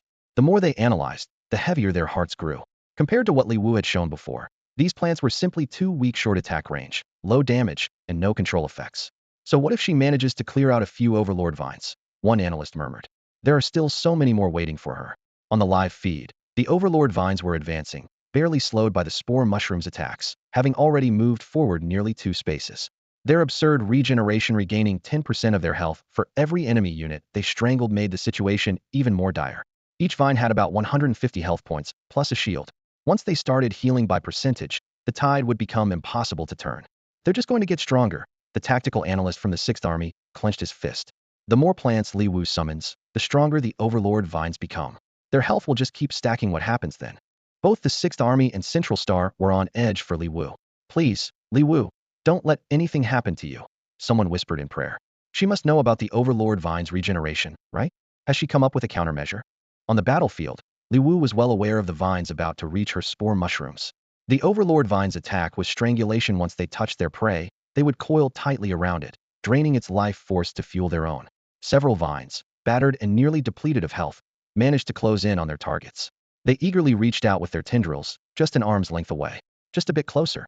The vines seemed to cheer, their primitive minds flashing with bloodthirsty desire. These tiny, defenseless plants looked like the perfect meal to restore their strength. At last, the overlord vines wrapped themselves around the spore mushrooms, their tendrils twisting with excitement. In their minds, they imagined regenerating, pushing forward, devouring the next row of plants, and ultimately eliminating that troublesome human. But just as the vines coiled around the spore mushrooms, something unexpected happened. The mushrooms suddenly turned translucent, shivered slightly, and then vanished into thin air. Just like that, Li Wu's figure vanished abruptly in front of the overlord vine. The overlord vine froze in place, looking utterly confused. With its healing target gone, its last bit of health quickly depleted under the precise attacks from the row of mini mushrooms in the back. It collapsed to the ground and faded into nothingness. A couple of seconds later, something strange happened. The mini mushroom closest to the overlord vine flickered twice, then disappeared into thin air. Then the third, the fourth, an entire row of mini mushrooms vanished one after another, as if wiped away by an invisible hand, followed by the second row, disappearing in the exact order Li Wu had planted them. The livestream chat exploded instantly. Whoa, can the new plant turn invisible? What kind of god-tier ability is this? It doesn't look like invisibility. Their attack stopped too. Must be some kind of time limit. Aren't spirit bodies supposed to disappear only when their mental energy runs out or they're injured? With Li Wu's plants, anything's possible. I figured it out. From the moment Wu Jia planted the first one to when it vanished, it was exactly 10 minutes. Same for the others. I was just about to ask why Wu Jia planted from the back forward. I thought it was a range issue, but turns out there's a time limit too. I wanted to remind her about the overlord vine's healing, but she already had it all planned out. Come on, there's no way she calculated all that by coincidence. Did you guys notice? At first, Wu Jia didn't move right away. She waited for the overlord vine to move to the second or third square before starting. She must have calculated the vine's movement speed and timed everything down to the minute. It's not just that she had to consider the vine's health, defense, and the new plant's damage too. To figure all that out so quickly, my hands are shaking just typing this. Even the planting sequence was meticulously planned. Where did Wu Jia come from? She's incredible. What's there to celebrate? The new plant has tons of flaws. No control, low attack, short range, and now a time limit. Didn't you see the overlord vine advanced almost another square? No matter how fast Li Wu plants, can she really keep up with the disappearing speed? She can't exactly plant behind enemy lines, can she? Li Wu's spirit plants have too many weaknesses. I don't get why everyone hypes her up so much. The Federation just doesn't have any good awaken left. As soon as someone decent appears, they get put on a pedestal. I've watched 2 streams and my verdict is trash. Of course our Federation can't compare to the Empire. It's better to be the Empire's dog, sell out everything for a chance to live on the main planet. And if your mental strength is low, you'll just be cannon fodder. That kind of life? We Federation folks wouldn't know. Our Wu Jia will lead us to a brighter future. On the battlefield, Li Wu had already filled the entire area behind her with mini mushrooms before stopping. She stepped past the front row of plants and walked straight to the front line. The mini mushrooms there were already on the verge of collapse, barely holding on. In her slender hand, a transparent, droplet-shaped object quietly appeared. Li Wu raised her hand and planted a tiny, droplet-shaped object. This was frozen lettuce, level 1, non-upgradable. It was a single-use plant that cost 0 sunlight to plant, and once placed, it froze any enemy it touched for 30 seconds. Its cooldown was just 10 seconds. This droplet-sized frozen lettuce had always been the object of envy for the corn shooter, admired for its powerful control abilities. Yet, frozen lettuce itself felt it wasn't strong enough and needed to work even harder. When frozen lettuce appeared on the battlefield, it was no bigger than a drop of water. Still, it lifted its head with determination, eyes full of anticipation. Is it my turn? I'll do my best. As it spoke, its eyes turned a frosty blue, locking onto the approaching enemy. The moment the overlord vine was about to touch it, there was a sudden whoosh. Frozen lettuce burst apart, vanishing instantly before the vine's eyes. The overlord vine was on the verge of losing it. Again? Every time. I'm just a little too late. If only I could heal up. I could handle these things. Why does this keep happening to me? Why do these annoying things always disappear right in front of me? Caught up in its frustration, the Overlord Vine hadn't noticed something crucial. Only when it twisted and writhed, trying to move forward, did it suddenly realize it couldn't move. What's happening? Why can't I move? What's going on? Meanwhile, the puffshrooms in the back line kept up their relentless attacks, finally wearing down the Overlord Vine's last bit of health. The vine died frozen in a twisted pose, unable to move no matter what it tried, a helpless end. Why? The Overlord Vine couldn't understand why. Despite being so perfect, it had fallen to these two tiny, unassuming plant spirits. Frozen lettuce's cooldown was only 10 seconds, but its freeze effect lasted a full 30 seconds. Li Wu's hands never stopped moving. She planted 2 full rows of frozen lettuce. Whenever one disappeared, she immediately replaced it. Her awareness of the battlefield was razor sharp, always noticing the moment a frozen lettuce vanished and instantly planting another. The Overlord vines in the front fell one after another. The puffshrooms cheered excitedly as they counted. That's the 236th. We're amazing. 367 now. Keep it up, everyone. Attack, attack. We're almost past 200. We're awesome, we're awesome. Their unified cheers echoed throughout the field. Li Wu couldn't help but laugh. You really are incredible. Oh yeah, we're awesome. The puffshrooms wobbled their tiny bodies proudly. Frozen lettuce glanced up at Li Wu, then quickly lowered its head again, joining in quietly. Puffshrooms are really great. Blushing from all the praise, one of the puffshrooms said excitedly, we're going to win. Li Wu crouched down in front of frozen lettuce and said gently, you're amazing too, a fantastic controller. 30 seconds, no matter the level, no exceptions. 30 seconds can change everything on the battlefield. Frozen lettuce's blue-tinted, translucent body flushed a little pink, and its voice grew a bit louder. It'll work even harder. It happily shook its droplet-shaped body, making the liquid inside ripple. As Li Wu continued replanting, she calculated everything precisely in her mind. Puffshrooms had a 2-second cooldown. Frozen lettuce, 10 seconds. Puffshrooms would disappear after 10 minutes. The Overlord vine would take 16 minutes to reach her. Right now, she was standing on the 7th square. The vine was at 70% health and 30% defense. The little spore shroom could only attack within a 3-square range in front of it. Li Wu's gaze was sharp as she mentally calculated every variable, each data point crystal clear in her mind. Then, she began to dance on the edge of death. Li Wu moved gracefully to the spot between the frozen lettuce and the Overlord vine, her movements as swift as the wind. Instantly, the vine locked its blood-red gaze on her, its thick tendrils stretching greedily toward her. Driven by a desperate will to survive, the vines frantically tried to ensnare her, eager to drain the life from her veins. Her movements were fluid and seamless. Leaning back, she dodged a whistling vine. All the while her fingers flew as she quickly planted another crop. The tendrils lashed out again, but she sidestepped and kept planting. Her motions weren't rushed, but they were so precise that the frenzied mutant plants never even brushed the hem of her clothes. On the smoky, chaotic battlefield, Li Wu danced the dance of life. Again and again, she calculated every step with pinpoint accuracy, sidestepping the Overlord vine's deadly strikes. When the vine finally fell, Li Wu calmly walked past its unwilling gaze, already having calculated her next fighting position. She measured distance and time with exacting precision, narrowing the battlefield to the 6th row. The Overlord vine, sensing a glimmer of hope, launched a frenzied counterattack, its tendrils raining down. But Li Wu repeated her earlier maneuvers, weaving through the vines as if she could foresee every attack. From the moment Li Wu unveiled the new plant, the livestream chat never stopped, the screen overflowing with rapid-fire comments. The number of viewers soared past 100 million, setting a new record. Everyone, stand up. Big Sister Wu is a true legend. Is this the 11th or 12th new plant? I've lost count. How many tricks does she have up her sleeve?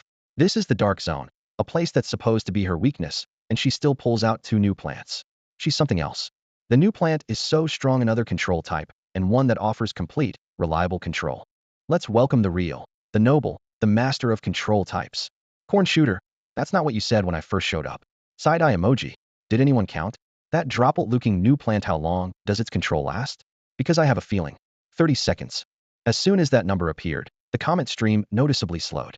All around, people watching the broadcast erupted in exclamations, their voices echoing through the streets and alleys, filled with excitement. 30 seconds. 30 seconds. In a battle between experts, a single second can decide the winner, and this thing can control for 30 seconds? Li Wu must have a system. She's basically a walking bug. Who can beat her now? Freeze someone for 30 seconds and attack however you like. Even a dog could win in that scenario. Haha, it's seriously impressive. But the plant only works on contact, so Li Wu's skill is still what counts in real combat. Does anyone even doubt her? Look at the way she dances on a knife's edge, always facing death and always making a comeback. Sometimes I think she's just toying with those mutants. Li Wu's skills are top-notch. She must have trained hard to pull this off. A lot of Awakened focus only on training their spirit, but maybe they're neglecting physical fitness? Maybe combining both would lead to unexpected results. Li Wu's name was being mentioned everywhere, surging through the internet like an unstoppable wave. Meanwhile, the group from the Empire monitoring her refused to give up, their unwillingness almost palpable. Amid the sea of celebratory comments, their sour and sarcastic voices started to reappear. A new plant had frozen the overlord vines in place. The mushroom-shaped thing in the back row could only attack the 3 spaces directly in front of it, but waves of overlord vines kept pouring in. How long could she hold out? Could anyone even see what was happening? Finally, the last, uncountable wave of overlord vines stepped into her territory. The space ahead was already packed with tens of thousands of these mutants, at least 20 or 30,000 of them. Li Wu was clearing them out one by one. But could she really keep up? Li Wu's strength was not to be underestimated, but unfortunately, her weapon was lacking. No matter how fiercely she fought, she was bound to lose eventually. She had already been forced back to the 5th row. Where could she retreat to next? The people from the Empire seemed to sense a feeling of superiority from their analysis, and the discussion grew more heated, as if they were about to witness Li Wu's downfall at any moment. Even Reagan, who had been somewhat tense, relaxed. You're right, the Darklands have really limited most of Li Wu's abilities. She's almost out of options. Noel watched with a hint of regret in his eyes. If the Empire could have an awakened one like her, it would be a blessing. Unfortunately, she had chosen the Federation. The Empire was willing to accept powerful awakened ones, but they could never tolerate someone who outclassed them, especially one who refused to fall in line. That was her mistake. She had chosen the Federation. Noel calmly watched the livestream, continuing his analysis. Li Wu had already retreated to the 5th row. The frozen lettuce plants were disappearing far too quickly, and several times, the Overlord vines had nearly ensnared her. In the distance, the very last Overlord vine finally stepped into her territory. This was the moment Li Wu had been waiting for. A small smile played at the corner of her lips. Everything was in place. The real show was about to begin. She planted another frozen lettuce in front of her. Li Wu was surrounded by a dense thicket of vines, all of them frantically stretching out to entangle their mortal enemy. They wanted to tear her to pieces, leaving nothing behind, to drain her life away completely. Some of the Overlord vines even launched themselves into the air, lunging straight at her. Just then, an energy beam appeared in her hand. Li Wu fed the energy beam to the frozen lettuce. Instantly, a deeper, more intense blue light glowed from within the little plant, as if an immense controlling power was gathering inside its tiny body. It would never allow itself to fail in its domain of control. Its power was absolute. The small frozen lettuce vanished in an instant. Immediately, a ring of blue lights spread out beneath every Overlord vine's feet. In an instant, every single vine, tens of thousands of them, whether on the ground, in the air, or half-buried underground, was frozen in place. They hung motionless, suspended in the air, like a scene caught in a still frame. A tiny, droplet-shaped plant had managed to immobilize them all. Over 30,000 mutants, and not one could escape. Behind her, the mushroom-like puffshroom bounced up and down, launching its attack. Don't underestimate us. Our firepower is nothing to sneeze at. In 3 seconds, the entire first row of Overlord vines collapsed. In 6 seconds, the second row fell as well. Li Wu expanded her battlefield once more, reclaiming the 6th and 7th rows as well as the surrounding areas. The densely packed vines now provided perfect targets for the puffshroom's attacks. Each volley wiped out an entire row. The vines had no hope of breaking free, and could only stare in terror at the incoming, deceptively weak spore bullets. This move was almost identical to the corn shooter's ultimate ability. It could immobilize every mutant on the battlefield at once. Although it could only control Class A mutants, just like the giant-mouthed flower's skill, it ignored both level and defense, forcing its targets to freeze in place. No wonder Sister Wu had been steadily retreating earlier. She must have been patiently waiting for something. Now I understood. She had been luring every mutant into her trap, waiting for the perfect moment to strike. It hit me then. Sister Wu's retreat wasn't out of desperation, but a calculated ploy to bait her prey into her domain. I had a bold theory. Maybe her plant-based abilities didn't have a cap on the number of targets. As long as they stepped into her territory, no matter how many mutants there were, she could control them all. You've got to be kidding me. Someone whispered in shock. If she can control 10,000, what about 100,000? A million? 10 million? Could she really freeze them all for 30 seconds? And if she follows up with a powerful attack, she could wipe out a huge chunk. Wouldn't that make her unstoppable? Who says it's impossible? This is Li Wu we're talking about. Came a voice filled with absolute faith. She can even manifest abstract plants like water droplets. What can't she do? Meanwhile, the atmosphere in the Imperial Palace's high-level meeting room was tense, everyone restless in their seats. The Grand Marshal frowned deeply, his voice hoarse. Another absolute control skill, 30 seconds of group immobilization. He repeated it, as if he couldn't believe it himself. Everyone's expression changed. They understood better than anyone what 30 seconds on the battlefield meant. It was long enough for an entire squad to be wiped out several times over. On the massive screen at the front of the room, the group of Overlord vines seemed to have been paused by death itself, frozen in place with not a single tendril moving. They looked like puppets waiting for Li Wu's execution. Looking at those mutants, I feel like they're a reflection of us, one official murmured, his face ashen. Regret began to set in. The regretted provoking Li Wu in the first place. If only they hadn't made a move, maybe there would still be a chance for peace. Regan's expression was grim as he tried to suppress his panic. She's not as overpowered as they think. The group control is triggered by those green beans. She only has 5 in total, and now she's down to 4. She can't keep this up for long. Right. The Grand Marshal nodded repeatedly, wiping cold sweat from his brow with a strained smile. There's a limit to the number of uses. It's not unlimited. The meeting room seemed to regain a veneer of calm, but everyone knew that true fear had taken root. They carefully avoided the topic of 30 seconds of group control, forcing themselves to discuss other matters, as if ignoring it would somehow erase the lingering despair. Just imagining 30 seconds of group immobilization was enough to send chills down anyone's spine. Noel glanced at the tiny mushroom, which was about the same size as a water droplet, feeling uneasy. Head thought he had a thorough understanding of plant-based powers, but this time, things had gone far beyond his expectations.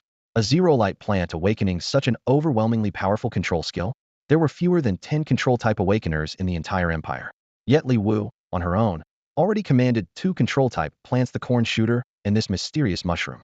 Noel began to wonder, was that little mushroom really limited to just these abilities?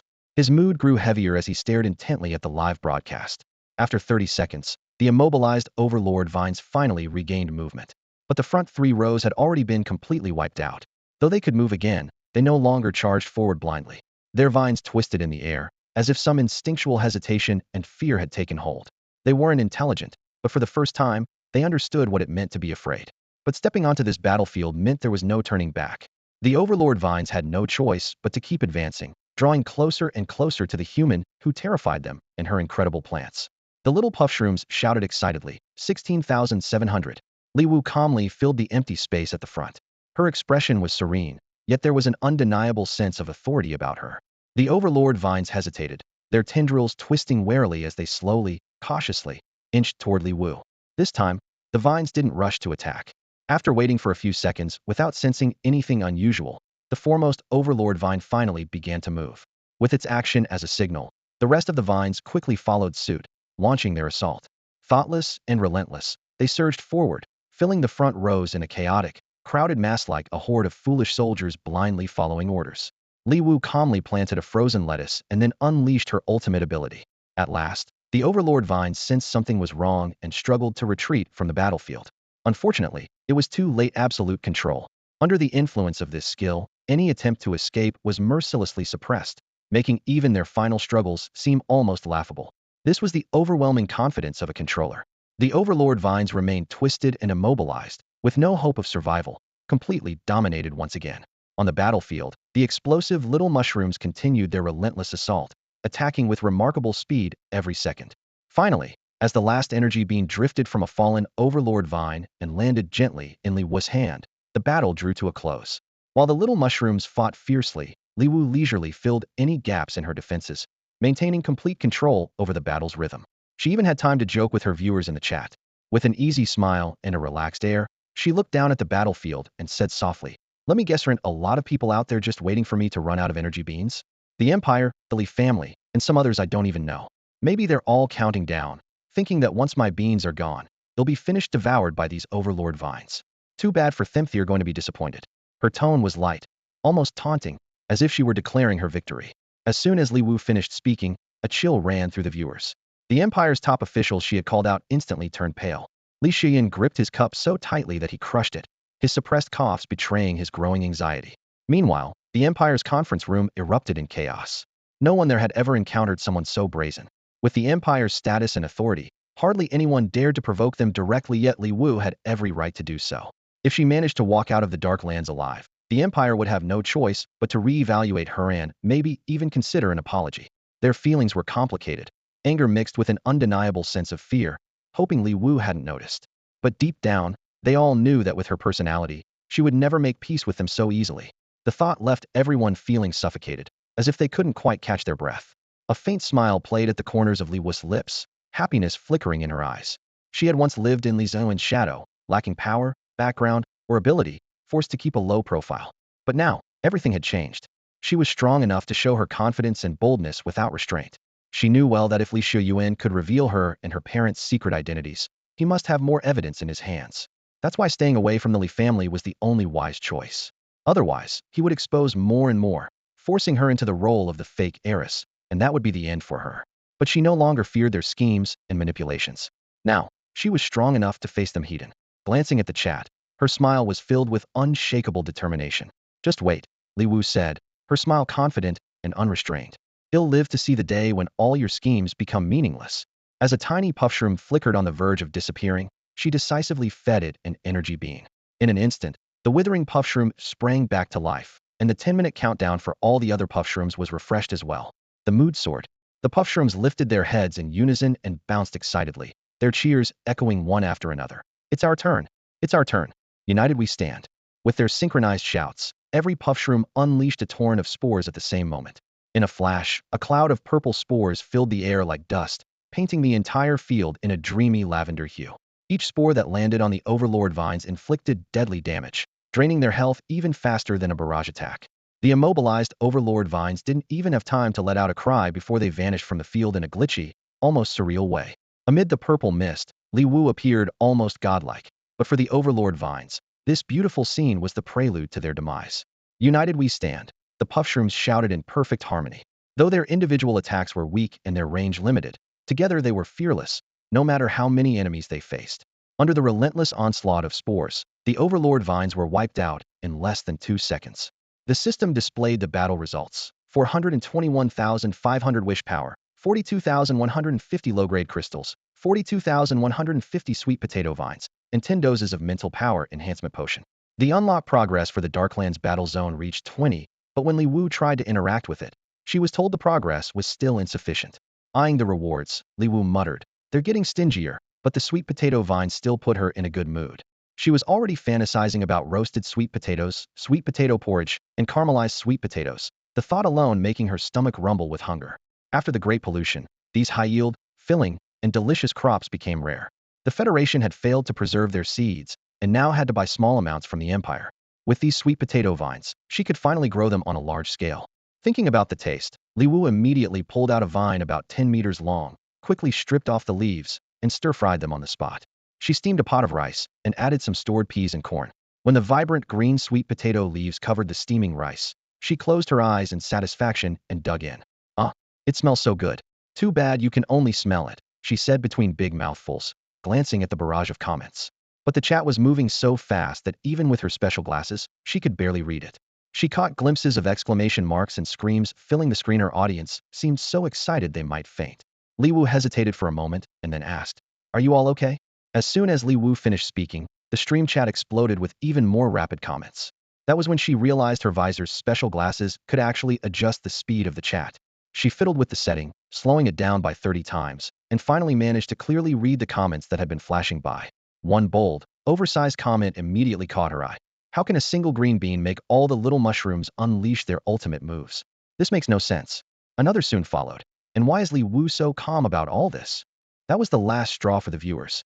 Spores filled the air, each one packing a massive punch, the whole atmosphere seeming thick with danger. Countless spore projectiles zipped past, tinting the air with an unnatural hue. Faced with such a scene, the audience felt more helpless than ever. Could anyone dodge this? Was there anywhere left to run? Even these seemingly harmless little mushrooms could trigger such devastation. But what really pushed them over the edge was how Li Wu, unfazed after the battle, simply moved on to the next step, heating up oil in her pan. The comments kept coming in a frenzy. Who can relate? She's so calm while cooking, but I'm having a meltdown just watching.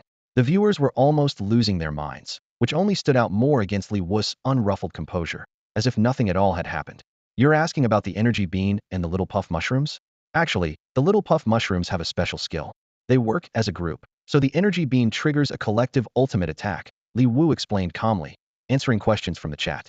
Then, a wave of bizarre, rainbow-colored comments rolled in.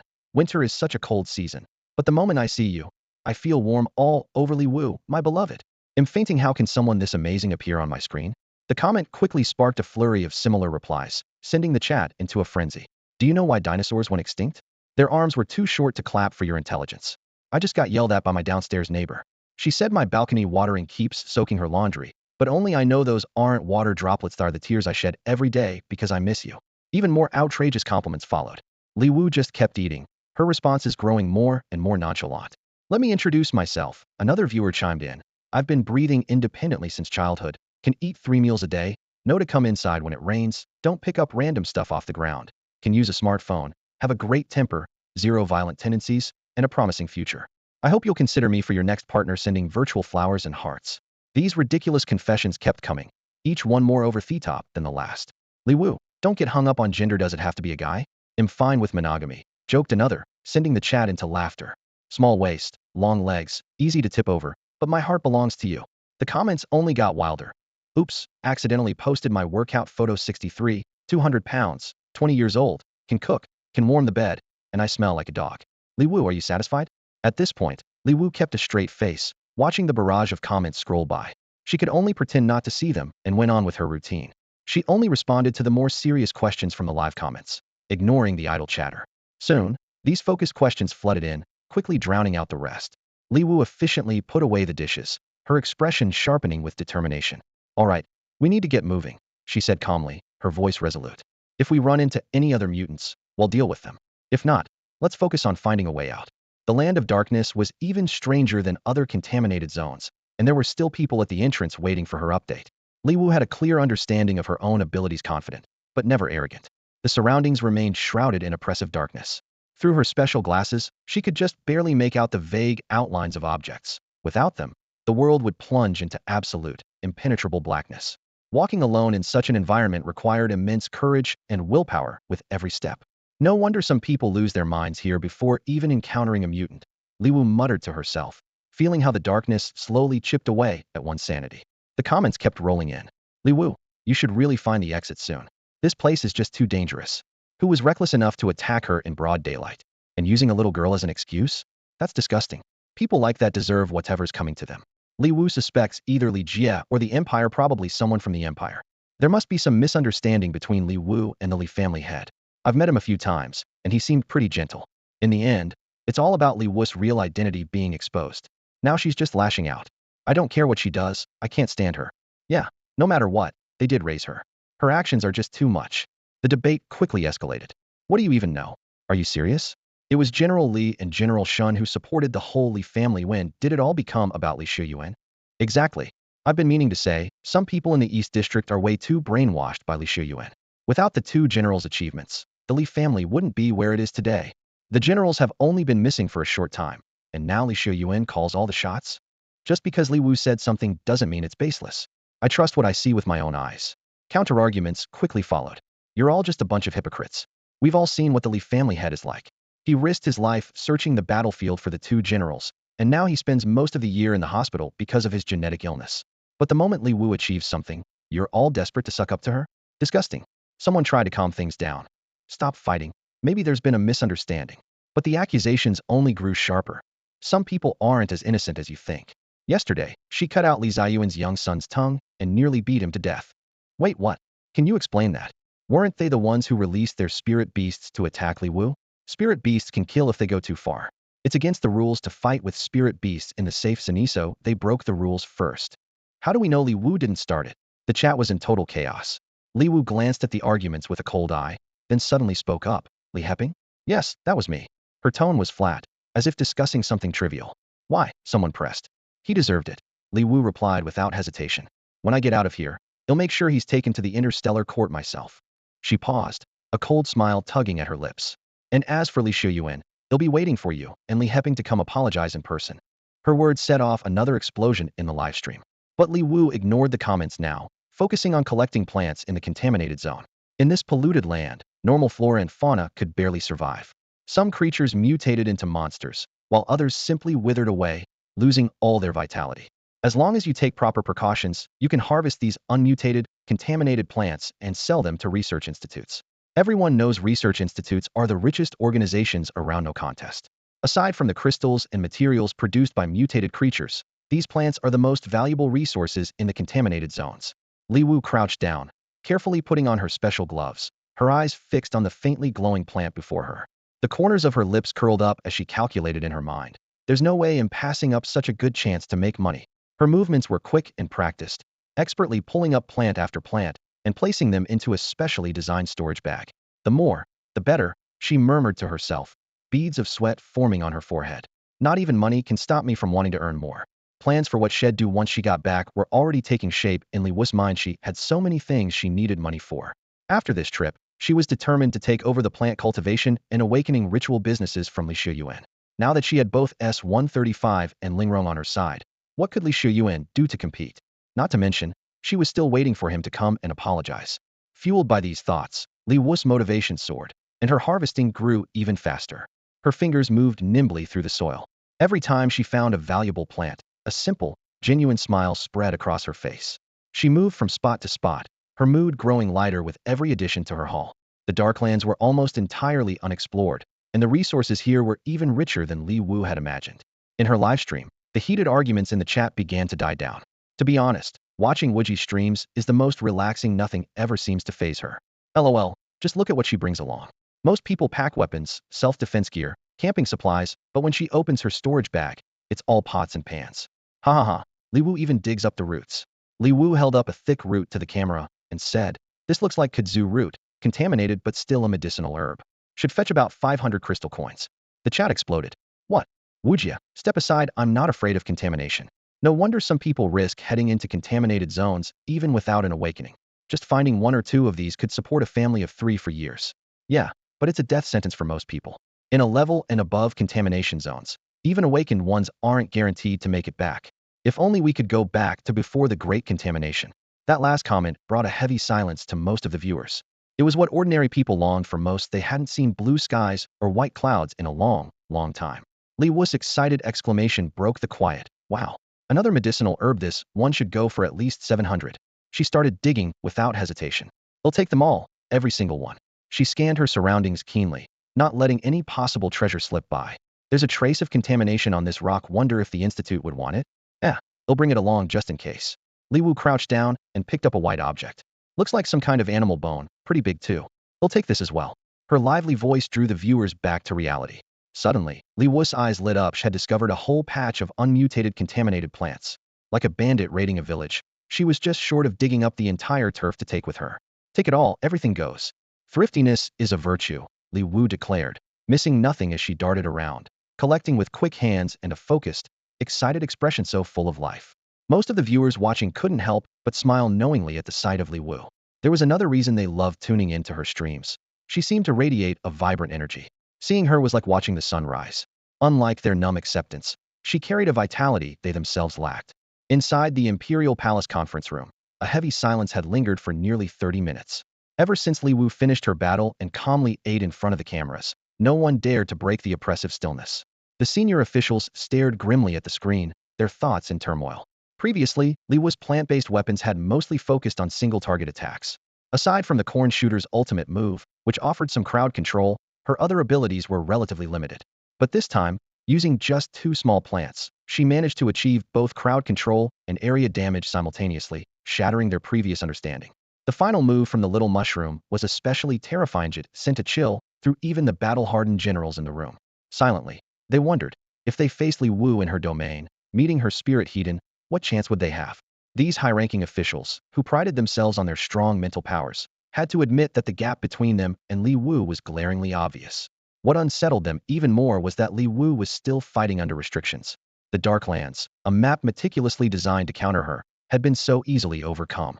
Noel's expression was grave as he swiped across the transparent screen and muttered, "It seems we made a wrong move. We never should have made Li Wu our enemy." Reagan crossed his arms, eyes burning with unwillingness. "I don't believe her luck is that good. That was just an 11 mutant, and this is the Darklands, a place meant for vines. How will she deal with the rest? She hasn't used any of her previous plants. Maybe in the Darklands. She's limited to just these 2. We've seen the weaknesses of these plants. Will she be so lucky next time? We've come this far, we can't afford to hesitate. Since we've already offended her, there's no turning back." They were already past the point of retreat. In Reagan's view, Li Wu dying in the polluted zone might be the best outcome. "Brother, according to the last message from our team before they died, how many mutant types are there in the Darklands?" a young officer asked. 6 in total to a level, for Sleevelaw mutated from vines. It had cost them over 1,000 a level awakened to gather this intelligence. Reagan's expression eased slightly. Then what's the rush? She's only encountered the weakest mutant so far. How long can her luck hold? Noel's gaze was deep and thoughtful. Let's hope so. The dossier in front of him had grown from a single page to over 50, and their assessment of Li Wu was constantly being revised. Noel's feelings toward Li Wu were complicated and difficult to describe. Meanwhile, Li Wu was making her way through the polluted zone, collecting as she went. In her mind, she narrated for herself, Ma grass 10, kudzu root 20, cinnamon twig 100. According to messages from viewers, this area used to be a medicinal herb cultivation base before it became a polluted zone, which explained the abundance of herbs she was finding. Compared to other contaminated plants, these medicinal herbs were far more valuable. Li Wu ventured deeper, reaching the most heavily polluted central region. The sight before her made her pousey massive group of mutants had gathered, possibly more than one colony. As they sensed her presence, the mutants began to awaken, and it seemed as if the entire mountain was their habitat, their numbers impossible to estimate. She glanced at the plant courtyard's willpower points 480,000 remaining. The last upgrade had cost 200,000. This one required 400,000. Without hesitation, she chose to upgrade. Plant courtyard upgrade complete. Domain range expanded to 50 square kilometers. Grid extended to 30 by 30. Now she had just over 80,000 willpower points left, but her domain had grown to cover 50 square kilometers. A vast expanse of 50 square kilometers around 75,000 unfolded before Li Wu's eyes, blanketing the entire mountain. As she activated her domain, most of the contaminated zone was instantly enveloped, forcing all mutated creatures within its bounds. At the center of the domain, a 30 by 30 meter patch of arable land quietly took shape. Looking out, Li Wu saw a dense horde of mutants packed tightly together at the far end of the domain, a dark mass that sent chills down her spine. The system notification chimed in. Darklands Battle Arena Unlock Progress, 20. Sunlight debuff in the Darklands reduced by 20. Countdown, 10, 9, 8. As the countdown hit 0, the first wave of mutants revealed themselves. They were thorny vines, their bodies encased in a layer of gray-black keratin. The system labeled them as Grade A mutants with two notable traits. First, they reflected 50 of damage from ranged attacks. Second, when their health dropped below 40, they unleashed a storm of poisonous barbs, attacking everything nearby. But what truly caught Li Wu's attention was the system's mention of the debuff reduction. If sunlight restrictions in the Darklands had been eased by 20, did that mean she could use sun-based plants? Curious, Li Wu planted a sunflower. Wu Wu, long time no see. Did you miss me? The sunflower greeted her with its usual energy, but quickly sensed something was off. Its face flushed red as it twisted around, saying, Wu Wu, where are we? My ability seems to be malfunctioning. After some effort, the sunflower finally produced a small sun, but it took a full 25 seconds, 4 times longer than usual. What's happening? Why is my sunlight production so slow? The sunflower cried out in panic. The Darklands naturally suppress you.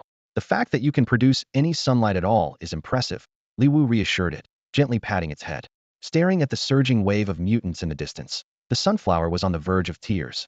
Without enough sunlight, we won't have enough firepower, it said, shaking its stem anxiously. Don't worry, we'll take care of it. Li Wu quickly deployed puffshrooms and iceberg lettuce up front.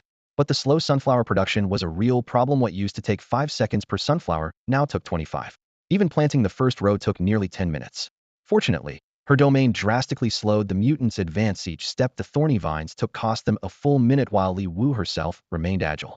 She darted between the front and back lines, shoring up defenses and pondering how to solve the sunlight shortage. After all, most plants required over 100 units of sunlight, and production simply couldn't keep up. Just then, the comment feed exploded. Who said Wu Jie can't use sunlight plants in the Darklands? I almost believed it. Hard to say. The Empire's lackeys were the loudest, claiming the Darklands would completely counter Wu Jie. Li Wu remained cautious. After the previous close call, she didn't rush to plant sunflowers. Was it really possible for her to somehow lessen the restrictions the Land of Darkness placed on her? That seemed unlikely. Everyone knew that Show kept analyzing her, but after all that effort, they always ended up getting things wrong. It was hilarious to watch. Where can I see it? I'd love to check it out too. The sunflower's sunlight production had clearly slowed down. The influence of the Land of Darkness was just too strong. Sunlight was essential for Li Wu's other plants to grow, and in this environment, many simply couldn't thrive. Fortunately, she still had puffshrooms and iceberg lettuce to rely on. As she ate, Li Wu introduced these new allies to those nearby. The viewers in her livestream already knew their names well. Reflecting on the last battle, Puffshroom's damage was just too low. Against the Thorn's Vine, which had a damage reflection ability, they couldn't hold out for long. Sure, the ultimate moves of both plants looked impressive, but they had plenty of limitations. 5 power beans weren't nearly enough to handle so many enemies. Would Wuja have a solution? Honestly, Li Wu had been a bit too aggressive. Her domain was spread too wide. Wiping out all the enemies at once wasn't as safe as taking them down one by one. But the Thorn's Vine's attacks were brutal. Puff shrooms didn't last long. Within moments, most of them had vanished. Aside from walnut, Li Wu's plants just didn't have enough defense. And with sunlight running low, she couldn't plant more walnuts. The Thorn's Vine's damage reflection only made things worse, and the situation grew more dire. Li Wu had just finished planting a full row of sunflowers when she realized that nearly all the puff shrooms were gone. On top of its damage reflection, the Thorn's Vine had another ability, a poisonous spike attack. When its health dropped below 40%, it released toxic spikes that swirled like mini tornadoes, quickly sweeping toward the frontline plants.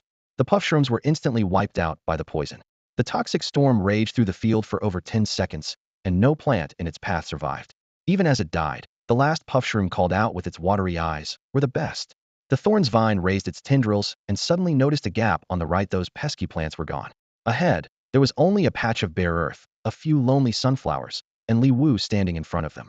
A cold glint flickered in their eyes. If they could just get past those little mushrooms, wouldn't they be able to take down the human directly? The Thorn's Vine writhed forward, launching its attack. It quickly destroyed the 2 rightmost columns of plants, surging ahead with excitement. If they could speak like humans, they'd surely be mocking them. "You're all useless." But then, a heavy thud sounded. A massive shadow fell over them. Confused, they looked up and saw a towering walnut blocking their path. Its small, dark eyes stared down at them as it spoke slowly. "You'll have to get through me first." The walnut was, as always, the most reliable ally the plants could count on. Since the appearance of the walnut, its presence has always been rather low-key, yet its defense is astonishingly high at 300, while it only costs 100 sun to plant. The walnut doesn't deal any damage, but its defensive power is remarkable compared to it. The Thorn Vine's vaunted counterattack ability is nothing but a joke. The Thorn Vines tried to overcome this obstacle together, only to discover that the walnut seemed to be protected by an invisible barrier. They couldn't climb over it or get around it. All they could do was furiously jab their sharp tendrils and gnaw at the walnut's hard surface. As time ticked by, the Thorn Vines grew increasingly frustrated to find that the massive brown blockade before them remained completely unscathed. Not even a scratch could be seen. "It's a little itchy," the walnut said slowly, its voice deep and sluggish. The Thorn Vines were instantly thrown into shock and rage. Those with less than 40% health launched a poison spike barrage, pelting the walnut with countless needle-like thorns. The walnut merely swayed gently under the onslaught, and then lazily commented, "That was a bit stronger than before." That remark pushed the Thorn Vines over the edge. Nearly losing control, they all intensified their attacks, the sounds of whipping vines and flying spikes filling the air. Under the relentless assault, the walnut finally disappeared from view. Seeing hope at last, the Thorn Vines launched a frenzied attack. "These damn things are just like those damned humans," they thought angrily. "We'll destroy everything here." Once the walnut was completely gone, the Thorn Vines finally spotted the puff shrooms behind it, launching spore attacks. Their eyes lit up instantly, as if spotting a delicious prey. "Go, take them down." But at that very moment, Duong, with a thunderous sound, another walnut, taller than a person, appeared right in front of them, blocking their path once again. It was as if the walnut was silently declaring, "If you want to hurt them, you'll have to get through me first." The Thorn Vines were utterly devastated. What was even more hopeless was that, when they turned around, they saw that the hated human had already planted an entire row of walnuts, leaving all the Thorn Vines trapped outside the tall barrier. Now, these towering walnuts had become the very source of their despair. With 300 health points, how long would it take to chew their way through? After replanting the walnuts, Li Wu didn't even look back as she walked to the rear. Thanks to her efforts, there were now 2 full rows of sunflowers swaying in the wind, producing a steady stream of sunlight. Meanwhile, outside the polluted zone, a program called Frontline quietly climbed to the top of the trending charts.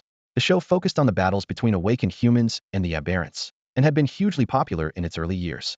But then the ratings plummeted, not because the quality dropped, but because too many awakened died on the front lines. Viewers might become fans of a promising dark horse, only to watch that rising star die in the very next live broadcast. The battlefield was unpredictable, and no one could guarantee survival. Tragedy after tragedy played out in front of the audience, and even those with the strongest nerves found it hard to bear. The show's staff gradually lost confidence as well. After witnessing so many talented people fall, they began to doubt. Could humanity really win this war?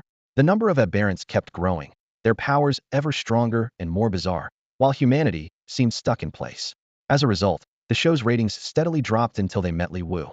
The show became a hit once more. As a satellite program, Frontline could be watched anywhere in the Federation or Empire that had access to the Star Network. Most of the audience were elderly or children, so there was little overlap with Lee Woo's live stream viewers. This time, the show's viewership broke into 9 figures for the first time. There were 4 guest commentators on the program, 2 from the Federation and 2 from the Empire. The show always puts together a cast like this. Controversy guarantees discussion. My Wujie is amazing. Federation Academy rising star Gao Qianfan suddenly jumped up from her seat, pointing excitedly at the screen. She immediately reinforced the defense with a walnut. Even though the sunflower's output is limited, the walnut buys her time. Once she plants enough sunflowers, the shortage won't be a problem anymore. Her timing is absolutely perfect. As the reigning champion of the last Academy Exchange tournament, Gao Qianfan was already well known among the public. She had always been a staunch supporter of Li Wu, so her invitation as a special guest on the show was well deserved. Another scholar from the Federation, wearing glasses, nodded slightly. Among Li Wu's plants, the walnut really is the best choice. But, so she buys herself a bit of time, and then what? Ifu Billy, with his striking blonde hair, lazily interrupted. As the prince of the Empire and cousin to Noel and Ligan, he was notorious for his sharp tongue. The production team clearly invited him to stir up drama. The man next to him immediately chimed in. Federation people love to celebrate too early. All Li Wu is doing is delaying the inevitable. The dark zone has already sapped most of her strength. That's not necessarily true, Gao Qianfan retorted with a cold laugh. Weren't some people just saying that without plants, Wujie would be finished? She pointed at Li Wu in the center of the screen. See, my Wujie is unstoppable. You're talking big. Ifu Billy narrowed his eyes. Want to make a bet? On what? Let's bet whether your Wujie can handle this wave of mutants. Ifu Billy glanced at the horde of mutants off-screen, a cold smirk on his lips. He'll put up the top-tier water crystal I won at the last exchange tournament, Gao Qianfan said without hesitation. Ifu Billy's eyes darkened. As the owner of a water-type spirit, that crystal was exactly what he needed. He did some quick calculations. In Li Wu's current situation, pulling off the same ultimate move as last time with Little Mushroom was nearly impossible. Little Mushroom disappeared too quickly, and she only had 5 energy beans. To make matters worse, she was too arrogant and had drawn several types of mutants into her domain. With sunlight limited, how long could she really hold out? As a member of the royal family, Ifu Billy had a hunch that this was all part of Noel's setup. Noel's spirit might not be exceptional, but he was extremely clever. If this was his trap, Li Wu's chances of getting out unscathed were close to 0. All right, I'll take your bet. He tossed an item onto the table. A mental enhancement potion boosts in her rank by 10%. Fresh out of the Empire's research labs. Ifu displayed the pale blue vial with a look of pride, immediately drawing gasps of amazement from those around him. Everyone present understood just how difficult it was to increase one's mental power, especially at the A and S levels. The Empire actually developed something like this? Someone exclaimed. Anthony sidled up to Ifu, his face plastered with a sycophantic grin. Pulling out a treasure like this really gives them an easy win. Ifu raised an eyebrow, looking smug. They're bound to lose. Getting a top-tier crystal stone for free, who wouldn't want that? Gao Qianfan, Sister Wu's spirit banyan has a 30% chance of boosting mental power. What's so great about this? Someone challenged. Humph, that's just an unverified rumor. Ifu replied dismissively, glancing at Gao Qianfan and his companion with obvious contempt. I could make up news like that anytime. Mental power is determined at birth. It's impossible to improve it. Even with rumors swirling online and plenty of whispers reaching the Empire's ears, Ifu refused to believe it. For one, he thought it was impossible, and for another, if it really were true, why would Li Wu share it for free? All right, now that everything's on the table, there's no backing out, Gao Qianfan said, placing his wager on the table. His grin stretched nearly from ear to ear. The show's ratings had soared to new heights ever since the two started their bet, climbing higher by the minute. Backstage, the director was beaming. Sister Wu was clearly his lucky charm. The production team had spared no expense recreating Li Wu's environment in a fully immersive simulation set. Aside from not being able to physically interact, it felt almost real. Gao Qianfan stood by the simulation, enthusiastically cheering Li Wu on. Even though she couldn't hear him, he shouted encouragement anyway. Ifu narrowed his eyes and stood as well. Meanwhile, Li Wu was already feeling the pressure from the lack of sunlight. The first wave of bramble vines hadn't been cleared yet, and a second wave had already appeared. The number of vines was surging, and their biting speed had increased. The small mushrooms alone were no longer enough, and even the help of the pea shooters made little difference. The brambles packed every available space. There must have been dozens of them. To make matters worse, these were just one type of vine. Li Wu calculated how many sunflowers she'd need to make up for the sunlight deficit while closing her eyes to sense her surroundings. After her upgrade, her connection with the plant courtyard had grown even stronger, and she could faintly sense the presence of her plants. The plant encyclopedia flipped in her mind, finally stopping on a particular page. Li Wu reached out. and a new plant appeared in her palm, a dusty little fellow with a slender antenna on its head and bright, alert eyes. Time to enjoy the thrill of an explosion. Potato mine, level 1, upgradable. Costs 25 sunlight to plant, emerges after 10 seconds, and explodes when an enemy approaches. Planting cooldown, 10 seconds. Target spotted. Ready to blow. Boom. Gao Qianfan jumped up, her surprise written all over her face. Another new plant? Oh my god. Beside her, Professor Chusher, bolder and more composed, was stunned for a few seconds before collecting himself. The plants Li Wu kept presenting were becoming more and more baffling. The first one could still barely pass as a plant, but every new specimen since then seemed to have nothing to do with plants at all. A word flashed through Chusher Bus' mind: fantasy species. The thought was almost too wild to believe. He studied the plant Li Wu had just revealed, trying to analyze its form. It looked like a potato with an antenna sticking out. Could it be related to signals? Or was it some kind of support type? This plant definitely didn't seem suited for attack. But why was it buried so deep? Was it meant to guard against underground threats? Grasping at straws, Yifu sneered. Gao Qianfan had no time to worry about any of that. She just gazed at Li Wu with adoration, her heart filled with awe. Wu Jie is incredible. This is her 13th spiritual entity, right? How can anyone be this strong? She's practically superhuman. Her eyes sparkled. She was every bit the starstruck fangirl. The live chat was just as animated. 13th spiritual entity. All hail the goddess of spiritual entities, Li Wu. There's no attack, and it's not planted in the front row. It must be support type, but what does it actually do? Haha. Can't wait for Li Wu to pull out some super powerful plant and end the fight in an instant. Are you dreaming? There's no offense or defense. Doesn't seem strong at all. Yifu laughed dismissively. These plants are worse than what she used before. Oh, maybe she's run out of options? Anthony joined in, grinning. It's obvious that after the restrictions, Li Wu's new plants are nowhere near as good as before. Those frozen lettuces and little mushrooms have glaring flaws. Except for the ultimate abilities, the rest are nothing special. There's no way she has that many energy beans in reserve. Yifu raised his eyebrows slightly, agreeing with Anthony. Gao Qianfan looked at Li Wu with reverence, ready to put her on a pedestal. Wu Jie has never brought out anything useless. I can't wait to see your faces when you all lose. Even facing a horde of mutants, not even the Shranks from the Empire and Federation dared to be this confident. If Li Wu could take out the mutants one by one, there might be a sliver of hope. But right now, well, good luck to her. Inside the battle arena, Li Wu remained fully focused on planting her crops. She kept setting up potato mines and rows of sunflowers, each row charging up rapidly, producing 4,500 sunlight every 25 seconds. The thorny vines latched tightly onto the walnuts, gnawing at each one. It took them 10 seconds to devour a single walnut, but as more vines appeared, their pace began to pick up. Li Wu didn't bother planting more little mushrooms. Occasionally, if she had a spare moment, she'd toss in a few frozen lettuces. Her main focus was on building up walnuts and planting potato mines. She worked at lightning speed, setting up 4 rows of walnuts and pushing the defensive line all the way to the 20th row. The walnuts were packed tightly together, leaving almost no gaps. The thorny vines tried everything to get past twisting, squeezing, and trying to worm through the cracks, but all their efforts failed. In the end, all they could do was vent their frustration by biting down hard on the walnuts. The thorny vines' attacks were completely contained within the last 10 rows, unable to move past the walnut barrier. Tens of thousands of thorny vines surged into the 300 grid spaces like a tidal wave, crowding together in a dense, chaotic mass. Dozens of vicious vines coiled within each cell, and even more kept pouring in from beyond the red line, stuffing every grid to the brim. It was as if they were being summoned, twisting and tangling together to form a towering wall, relentlessly tearing at the sturdy nut barrier blocking their way. The front row of the nut wall bore the brunt of the assault, as countless vines hungrily gnawed at it. In less than a minute, the first row collapsed with a crash. Energized by their success, the vines immediately lunged at the second row, taking only 58 seconds to destroy it. Seeing the progress ahead, the vines at the back grew even more agitated, surging forward with increased intensity. The third row of the nut wall was soon on the verge of falling as well. Inside the live broadcast studio, viewers watched in shock as the pile of thorny vines, already towering above the nut wall, still couldn't get past the defense. Anthony, frustrated, demanded, "This makes no sense. How can vines taller than the wall be trapped in place?"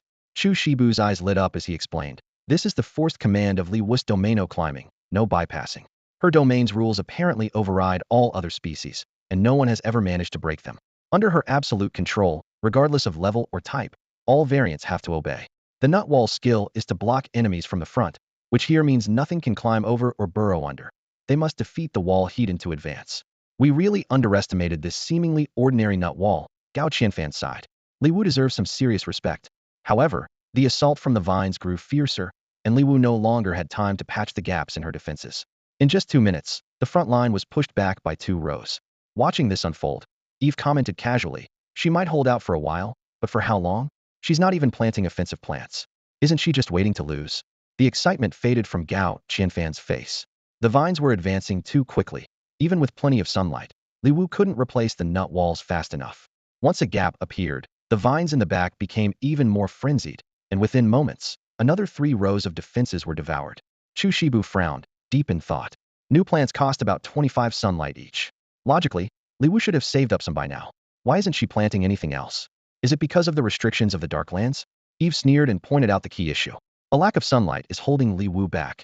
Even if she sticks to nut walls and low-cost potato mines, her sunlight accumulates too slowly. Powerful combinations like Torchwood with Pea Shooter or Cattail with Chomper require far more sunlight than she can afford right now. Plus, the thorny vines have a counterattack effect. How many hits can her fragile plants even take? Once a gap opens up, those vines won't show any mercy. Ifu wore a look of arrogance, his eyes filled with contempt. At the end of the day, Li Wu's spirit plant is just useless. Without the sunflower and sunlight, she's got nothing going for her.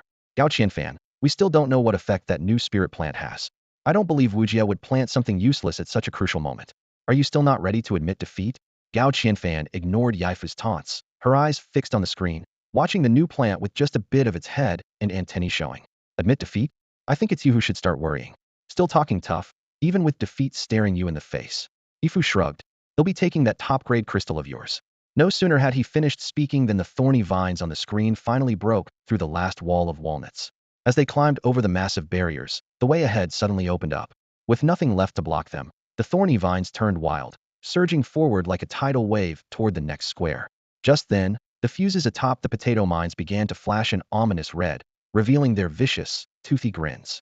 Get ready for an explosive party. Boom. A series of explosions echoed across the battlefield.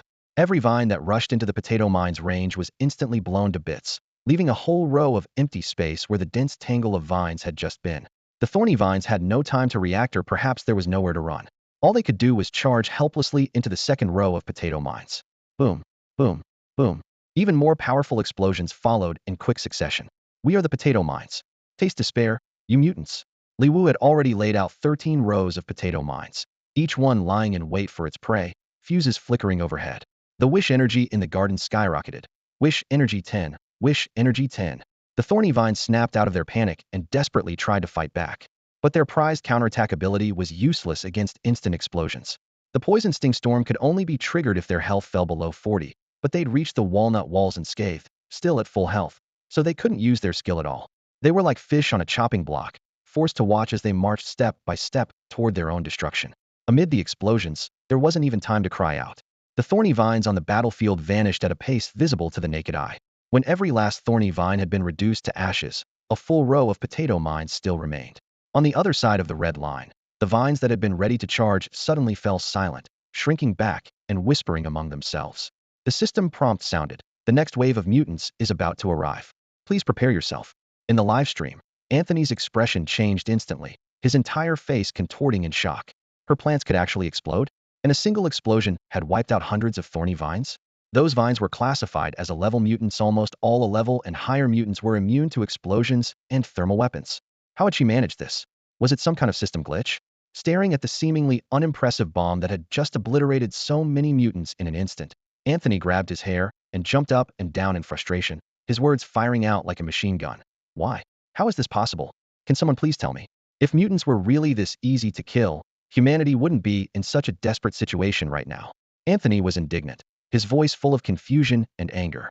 On battlefields with increasingly powerful mutants, thermal weapons had become less and less effective. If they worked, the planets overrun by mutants would have been reduced to rubble long ago.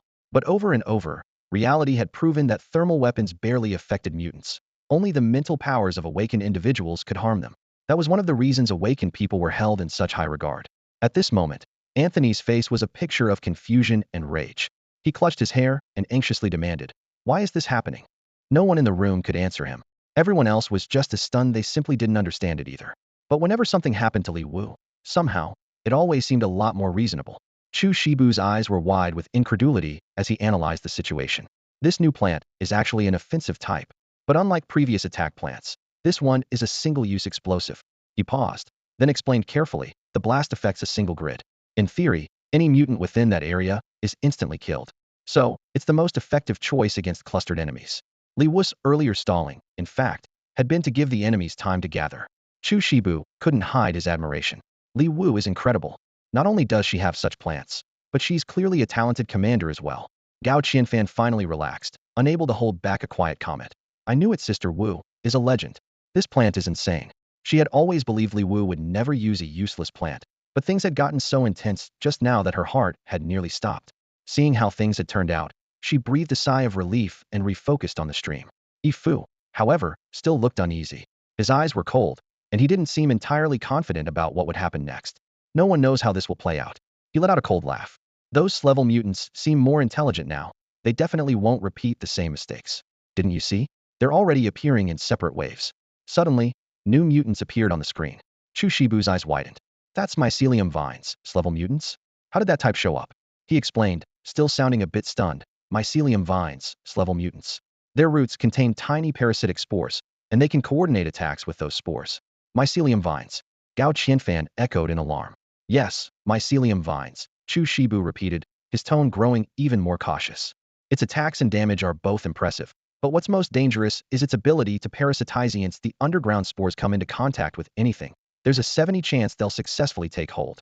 What's even more troublesome is that as long as the spores beneath the ground survive, they can recover quickly even after being severely injured. Gao Qianfan frowned deeply, thinking to herself, Sclass mutants really are tough to deal with. She subconsciously clenched her palm, a trace of worry flashing through her mind. Can my Wujia really handle this? Yifu smirked, his tone dripping with disdain. Mycelium vines aren't even in the same league as those class weaklings from before he developed intelligence. Anthony immediately chimed in excitedly. Exactly. I just saw it myself when Li Wu planted her new plants. They needed some time before sprouting.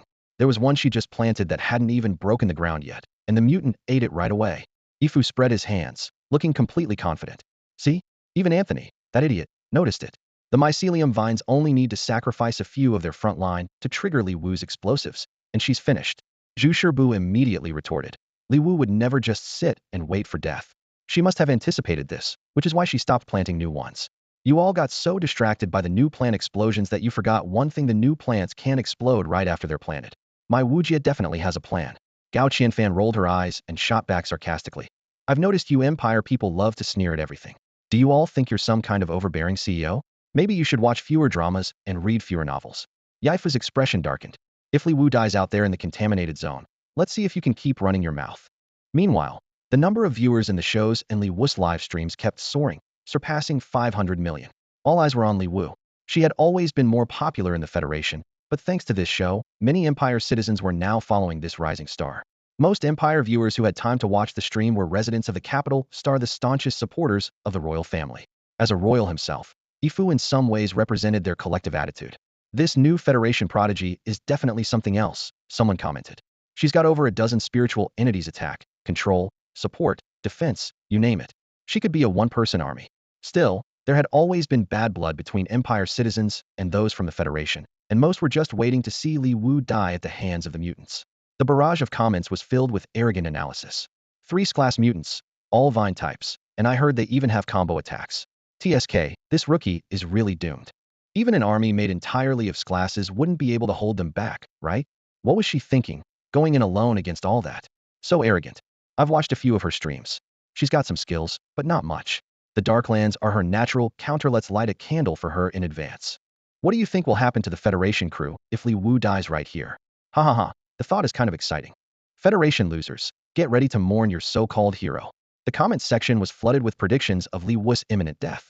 Her fans tried to fight back, but most Federation viewers watching the main broadcast stayed silent, seething with anger at the Empire audience's words. They silently prayed for Li Wu, hoping that no matter what happened, she would survive. Li Wu focused on gathering sunlight, her eyes never leaving the front.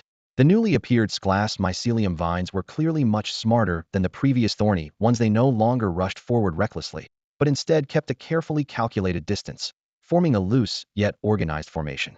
There seemed to be some kind of communication between them that Li Wu couldn't understand. Their cooperation was seamless, their tactics mature. Impressive.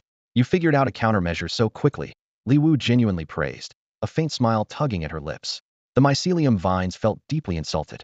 The fibers on their surface trembled with anger, and they bared their sharp fangs at Li Wu. Damn human, they roared inwardly. Once we get through, we'll kill her first. If only this place weren't so big, we could have devoured her already. Just wait, human, your end is coming.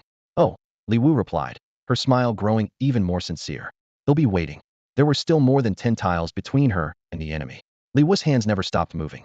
After the last wave of battle, she had already collected 2 energy beans. She glanced at her current sunlight reserve, 16,530. Still a few thousand short. Guess it'll just stall a bit longer, she muttered to herself, planting a few more walnuts up ahead. The walnuts stood firmly at the front, without a hint of complaint. The mycelium vines got excited the moment they saw something new appear. Their base fibers writhed restlessly, quickly latching onto the walnuts. Parasitic spores rained down, covering the walnuts as the mycelium vines watched eagerly, waiting for the moment their victims would be taken over and turned against their own side. 1 second, 2 seconds, 3 seconds. The walnut spoke up slowly. What's that? Something's getting close to me. You didn't get parasitized? The mycelium vines demanded angrily, their human language awkward and unfamiliar. The walnut blinked its non-existent eyes in confusion. I'm a plant. How could I be parasitized? Li Wu shrugged with an innocent look. Maybe you just didn't use enough spores. Why not try again? The mycelium vines erupted in fury, swelling as if about to explode. Human, are you mocking me? Their parasitic ability had always been unstoppable. Humans, spirits, even other mutated species could be easily controlled. Why didn't it work on this strange spirit? And this infuriating human dared to mock them. Li Wu spread her hands. Not at all. I'm just offering some sincere advice. The mycelium vines were furious, but couldn't help but wonder what if Li Wu was telling the truth. More and more spores spewed out, forming a grayish-white cloud that surged toward the walnut. No one escapes our parasitism, they roared. They were confident against anything below Sclass. Their success rate was 100%. Even with Sclass and above, it was still 70%. With enough spores, nothing could resist. Yet, the walnut didn't move an inch. After a long pause, it finally said, Did you use a skill? I didn't feel anything. My defense is still full. The tiny protrusions on the vine's surface all bristled with extreme rage. Damn it! Damn it! Damn it! They frantically gnawed at the walnut, vowing to devour this accursed thing before turning their attention to the human. Even at the height of their anger, the mycelium vines didn't lose their composure completely. They maintained a carefully calculated distance from each other. Mutants behind the red line appeared only very slowly, deliberately controlling their pace. Throughout the field, the mycelium vines were scattered here and there. For Li Wu, all of this was absolutely perfect. When the sunlight points reached around 25,000, Li Wu finally sprang into action. She quickly planted several chomper flowers behind the walnuts, and these new arrivals immediately showed their excitement. Each chomper eagerly rubbed its leafy hands together, bearing a mouthful of sharp fangs. A vegetarian feast this time? Not bad. Last time's all-meat buffet was a bit much, they said, clearly looking forward to the coming battle. The live stream chat instantly exploded. Chompers, my idols. Time to wipe out those mutants. So Sister Wu was waiting for this moment all along. Hope she saved up enough sunlight. But some viewers remained cautious. Don't let your guard down. In class mutant is more than 10 times as strong as in a class. Mycelium vines have insane defense. It takes a pea shooter 10 minutes just to bring down one. The worst part is their underground spores. If you can't find them, you can't kill them. As the audience worried for Li Wu, the battle had already begun. The chompers greedily sniffed the delicious scent in the air, their mouths watering. When a mycelium vine crept close, trying to release its parasitic spores, its powers mysteriously failed. Frustrated, the mycelium vine attacked the walnut even more fiercely. But just as it bit into the wall, a chomper suddenly lunged from behind, opening its massive jaws to swallow the entire vine roots, and all including the underground mycelium network. Delicious. This is a true delicacy, the chomper said, savoring its meal. All around, the other mycelium vines showed fear for the first time. They could no longer sense their companions, and even the underground mycelium that should have remained was completely devoured by the chomper's fangs. The chomper chewed excitedly, its eyes fixed on the mycelium vines. Its massive, tooth-filled jaws opened and closed, making a chilling crunching sound. The livestream chat erupted in excitement. Yes, that's what I'm talking about. After being bullied by those mutants for so long, we finally have something to fight back with. Chomper, you're officially my favorite from now on. It can actually one-shot in Sclass mutant. That's Sclass, not something you see every day. The mycelium vines were completely uprooted, unable to grow anymore. Li Wu's performance far exceeded expectations, sparking an even fiercer debate. Federal supporters flooded the chat, tagging Imperial viewers. Where are those people who were mocking Sister Wu just now? Sclass mutant, taken out instantly. How many people can pull that off? Imperial viewers couldn't stay silent any longer. Li Wu needs over 10 seconds between each kill. Mycelium vines aren't going to just wait around. Its attack range is short, and it's basically a useless spirit beast. In our empire, it wouldn't even make the top 100. The argument raged on, but the situation on the field was already changing. The mycelium vines quickly discovered the chomper's fatal weakness. It could only eat one target at a time and needed a significant cooldown between attacks. During that interval, the chomper was completely defenseless. Realizing this, the mycelium vines switched tactics. Instead of sending out a few tentacles at a time, they unleashed a massive wave of mutants from the other end of the red line. The previously slow, deliberate assault suddenly picked up speed. The chomper kept happily munching away, swallowing scattered vines one by one. But just as a dense cluster of mycelium vines closed in, a heavy thud sounded. A new shadow fell over them. Looking up, they saw the sturdy walnut wall. Ark, he'll destroy you all. Every last one of you. The mycelium vines shrieked, gnawing madly at the wall. When they finally broke through and surged forward, a more desperate scene awaited them. The chomper was gone, replaced by a potato mine hidden in the shadow of the walnut wall. They hadn't noticed this little thing at all. By the time they realized, it was already too late. The fuse on the potato mine started to beep. It grinned and declared, "Enjoy the explosion." Boom. Bang. Bang. Bang. One after another, the vines exploded into pieces, their shattered remains flying through the air.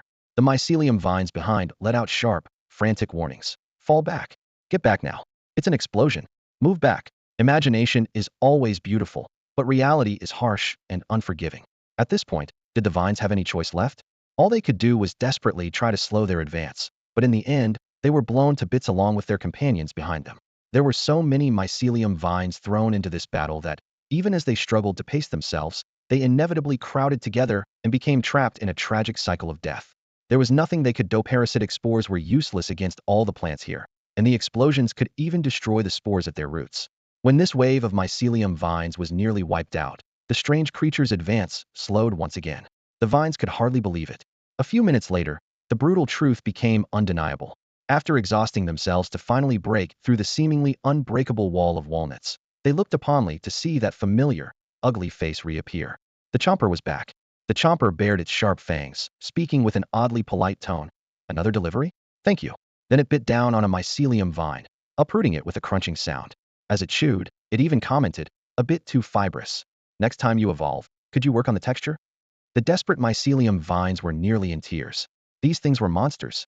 They could have stayed safely in the contaminated zone. Why did they have to face these twisted demons? It was terrifying. They wanted to go back, but why couldn't they retreat?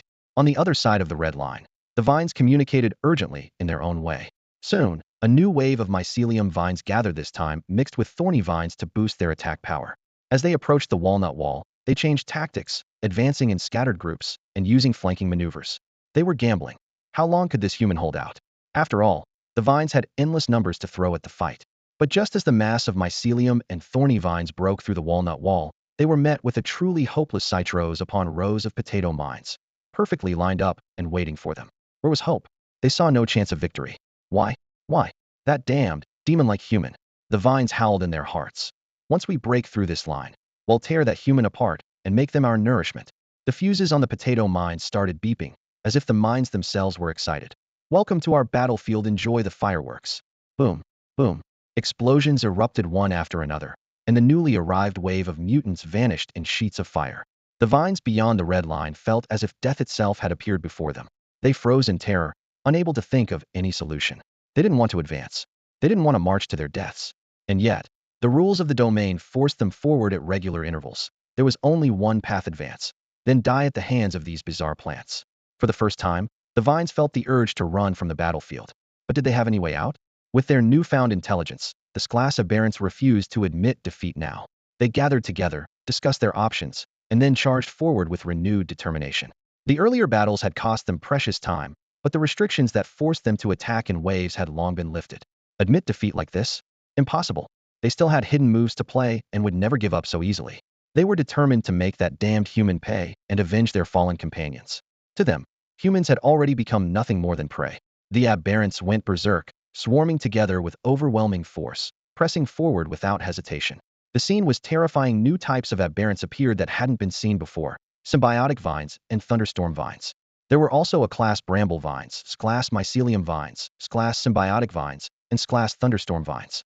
What on earth had happened in this contaminated zone to produce so many overpowered aberrants?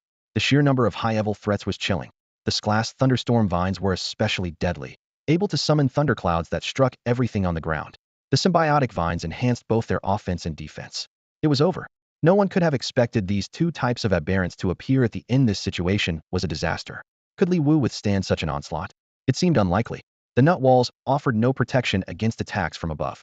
The thunderclouds rolled in and, with a single strike, wiped out most of Li Wu's plants in an instant. On the screen, under the boost from the symbiotic vines, the thunderstorm vines gathered into massive thunderclouds that nearly blotted out the sky. The oppressive black clouds changed the very color of the domain. Thunder boomed again and again, and none of Li Wu's plants were spared. The nut walls crumbled instantly under the assault. Another deafening crash, and the thunderclouds struck the ground, wiping out swathes of potato mines. The vines sensed victory and attacked with even greater ferocity. With the combined power of the symbiotic and mycelium vines, their strength was more than doubled. Thunderclouds loomed overhead, leaving the plants nowhere to hide. The director and crew of the Frontline program couldn't help but gasp in shock. Against such an attack, humans seemed as insignificant as ants. The assistant director asked nervously, "Will Li Wu survive?" It wasn't just about the show. As fellow humans, they desperately hoped Li Wu could make it. The director's face was grim, and he remained silent. No one was confident. There were simply too many Sclass aberrants this time, far beyond the usual limits. Did Sclass aberrants really have powers like this? If all Sclass aberrants were this strong, did humanity stand a chance? In front of the broadcast, Eve sat with his legs crossed, a careless smile on his face. "I told you from the start Li Wu is doomed to lose." Anthony looked smug, as if he believed Li Wu deserved this for provoking so many aberrants. He sneered. Li Wu was just a flash in the pan, overhyped from the start. She never had the skill to match her reputation. If she had even a fraction of our royal prince's abilities, she wouldn't be in this mess. Gao Qianfan looked displeased and retorted, "That's harsh. Did you rinse your mouth in the restroom? The outcome isn't decided yet, so why jump to conclusions?" Eve shrugged, unconcerned. "Look how things Stanley Wu's plants are all gone. What else can she do? Surrender?" A mocking smile appeared on Yifa's face. Anthony lifted his chin even higher, his voice dripping with contempt. "Broadcasting the death of your so-called genius to the entire galaxy, at least that's giving her some credit." Gao Qianfan's eyes darkened. She replied coldly, "You really have a foul mouth.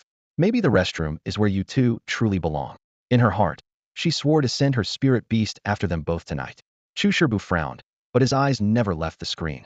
Li Wu's expression remained calm, as if she was completely in control. Anthony burst out laughing. "Seriously, is she going to fly her way out of this? Hilarious." But just as he finished, he saw Li Wu on the screen quickly plant a frozen lettuce. The next moment, the frozen lettuce unleashed a powerful energy wave, instantly freezing every mutated creature on the battlefield. Shrank, all of them. Even the thunderclouds hanging in the sky solidified midair, completely still. No matter how many times they'd seen it, the sight left everyone stunned. On the battlefield, Li Wu stood alone, surrounded by countless frozen enemies. Anthony, still on the show, sneered. "She might be able to stall for 30 seconds, but then what?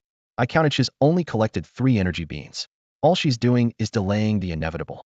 "Shut up," Gao Qianfan cut him off sharply. "Sister Wu always has a plan." She clenched her fists, eyes glued to Li Wu on the screen, full of unwavering trust. At the far end of the red line, more mutated creatures poured into the battlefield. As the 30-second countdown ended, Li Wu activated the frozen lettuce's ultimate move again, freezing everything in place one more time. Suddenly, Gao Qianfan's eyes lit up. She shouted excitedly, "I get it. She's waiting for all the mutants to enter the field. She's used this strategy before I remember. Last time it was the mass slaughter with the little mushrooms." The others caught on immediately, but Chusher, who shook his head. "The timing's off. Last time, Li Wu set things up well in advance, and the little mushrooms needed to reach a certain number before triggering their group attack. Now," Ifu picked up the thread, his earlier tension gone. "Now, Li Wu's running out of time. She's only got 3 energy beans, and just 1 left in hand. What can she do with 30 seconds? Such a pity." But Gao Qianfan was undeterred. "I still believe in her. She never does anything without a reason. She's waiting for the last wave of mutants to step into her domain." As soon as she finished speaking, the final mutant crossed into the field. Everyone stared at the screen, barely breathing. Worry filled Gao Qianfan and Chusher Bus' eyes, while Yifu and Anthony looked on with a mix of eagerness and desperation. The 30-second countdown was almost over. "Go on. Just finish her off already," Anthony muttered, frustration in his voice.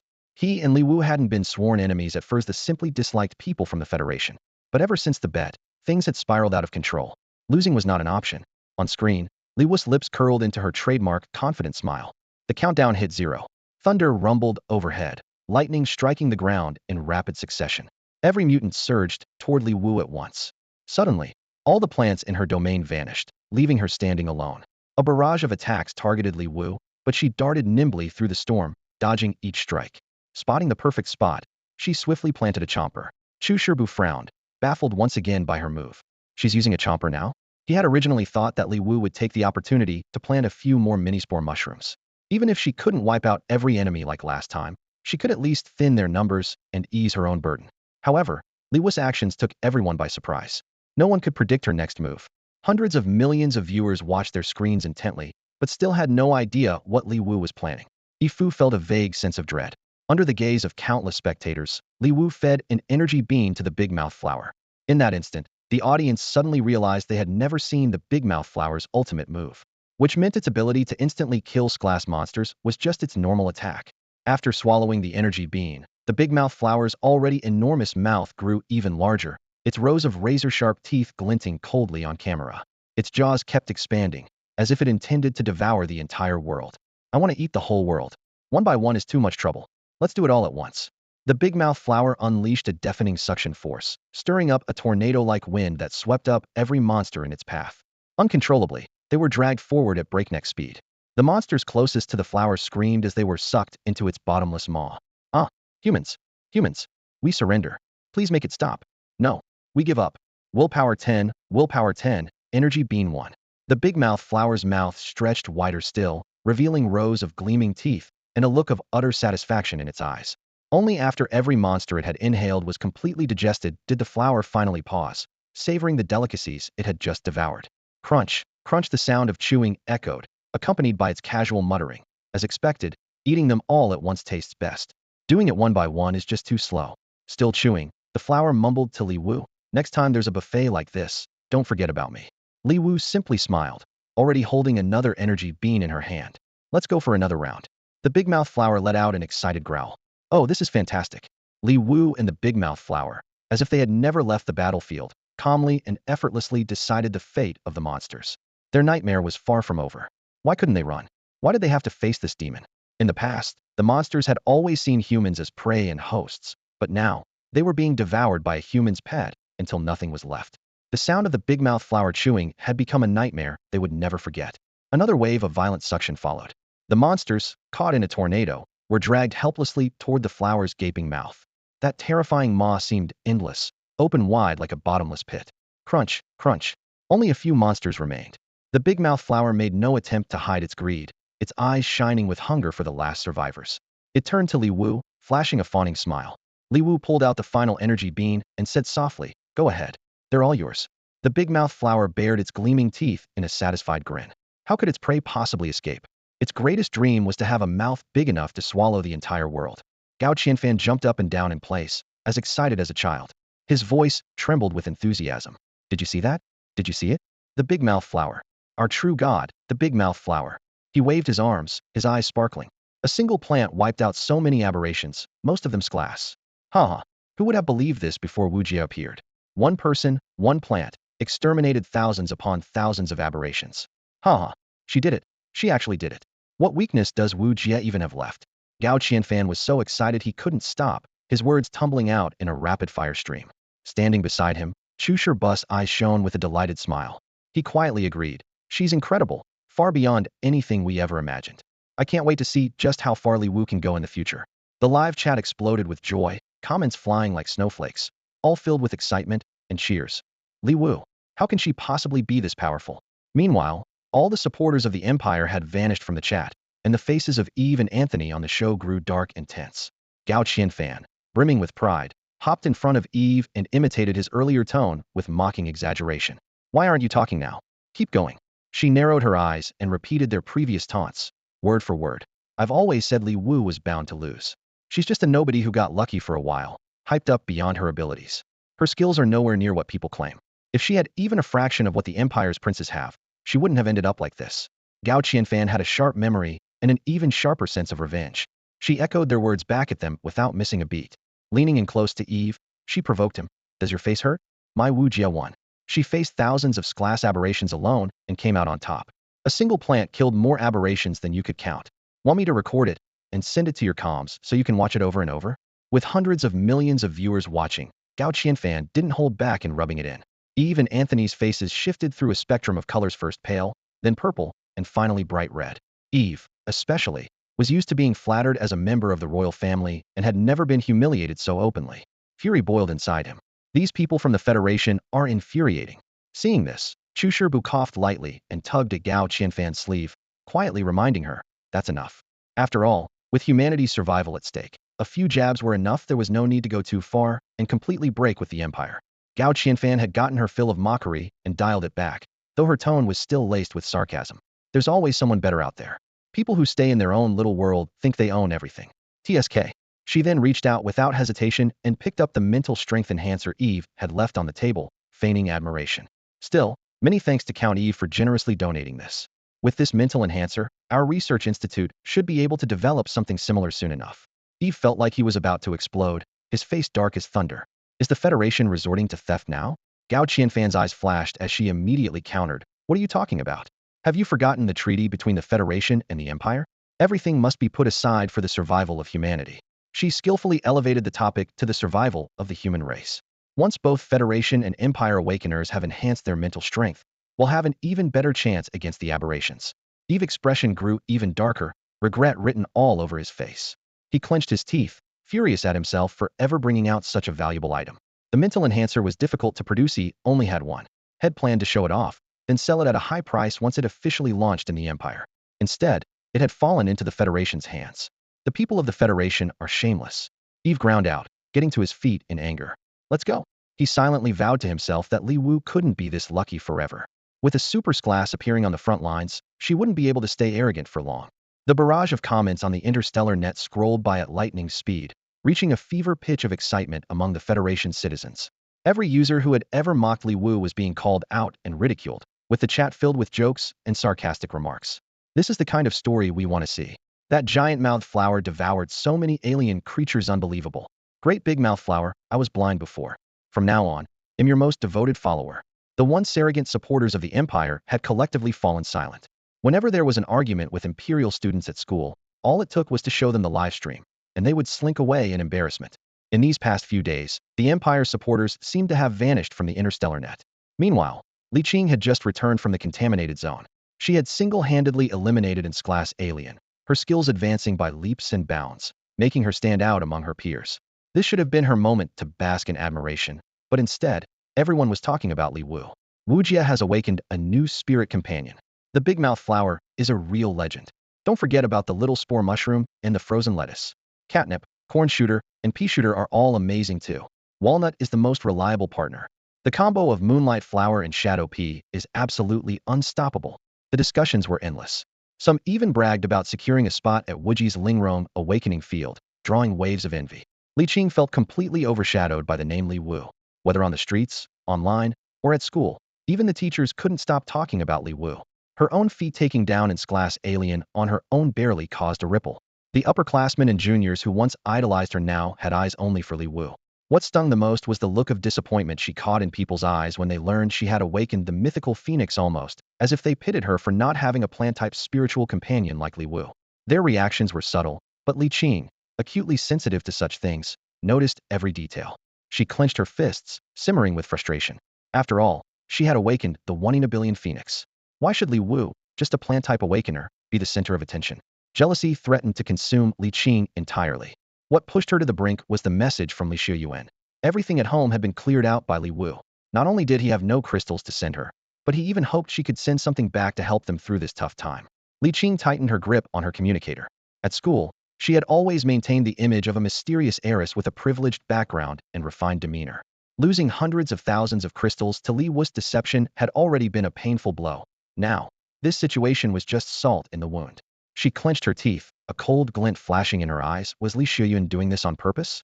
Was he regretting something? Trying to shake her off? Impossible. They were already tied together. Just as her frustration was about to boil over, her communicator suddenly rang. The caller ID showed it was her teacher seat 3, Miller. Li Qing took a deep breath, quickly composed herself, and put on her signature calm smile before answering. Teacher, you're back from the contaminated zone? Did everything go smoothly? Very smoothly. We eliminated over 300 Class A aberrants and 1 Class aberrant. She paused, then added, the upperclassmen and underclassmen all contributed a lot as well. Miller nodded approvingly. Not bad. After this training period, I can now maintain 2 Phoenix Fantasy forms for 20 minutes. Li Qing reported proactively. If you keep up this pace, you'll become a leading figure among the new generation sooner or later, Miller commented. Li Qing's eyes lit up, and she asked eagerly, Teacher, Do you think I can catch up to Li Wu? Li Wu? Miller answered bluntly, don't set your sights too high. Li Wu isn't the benchmark you should be chasing. You should focus on people like Gao Qianfan. But didn't you say I could become a leader of the new generation? The frustration she had been holding in slipped out. You and Li Wu were never on the same starting line, Miller said firmly. She's strong, and she'll only get stronger. She's the hope of all humanity. If you train hard, maybe you'll have the chance to fight alongside her in the future. Li Qing balled her fists so tightly that her nails dug into her palms. Miller, seemingly unaware, was about to end the call when he remembered something. By the way, don't go into the contaminated zone for the next few days. There are still some questions regarding your identity verification. We'll do further checks when Li Wu returns. We've done several genetic tests already. What more could there be? Li Qing said, struggling to keep her anger in check, her voice trembling. If I hadn't awakened the Phoenix fantasy species and my uncle hadn't gotten suspicious and done the tests, I'd still have no idea about my true identity. Mom and Dad have always treated us both so well. We'll talk when Li Wu gets back, Miller said impassively. Just focus on your classes at the academy for now. With that, he hung up. Smack. Li Qing hurled her communicator to the floor, shattering the delicate device into pieces.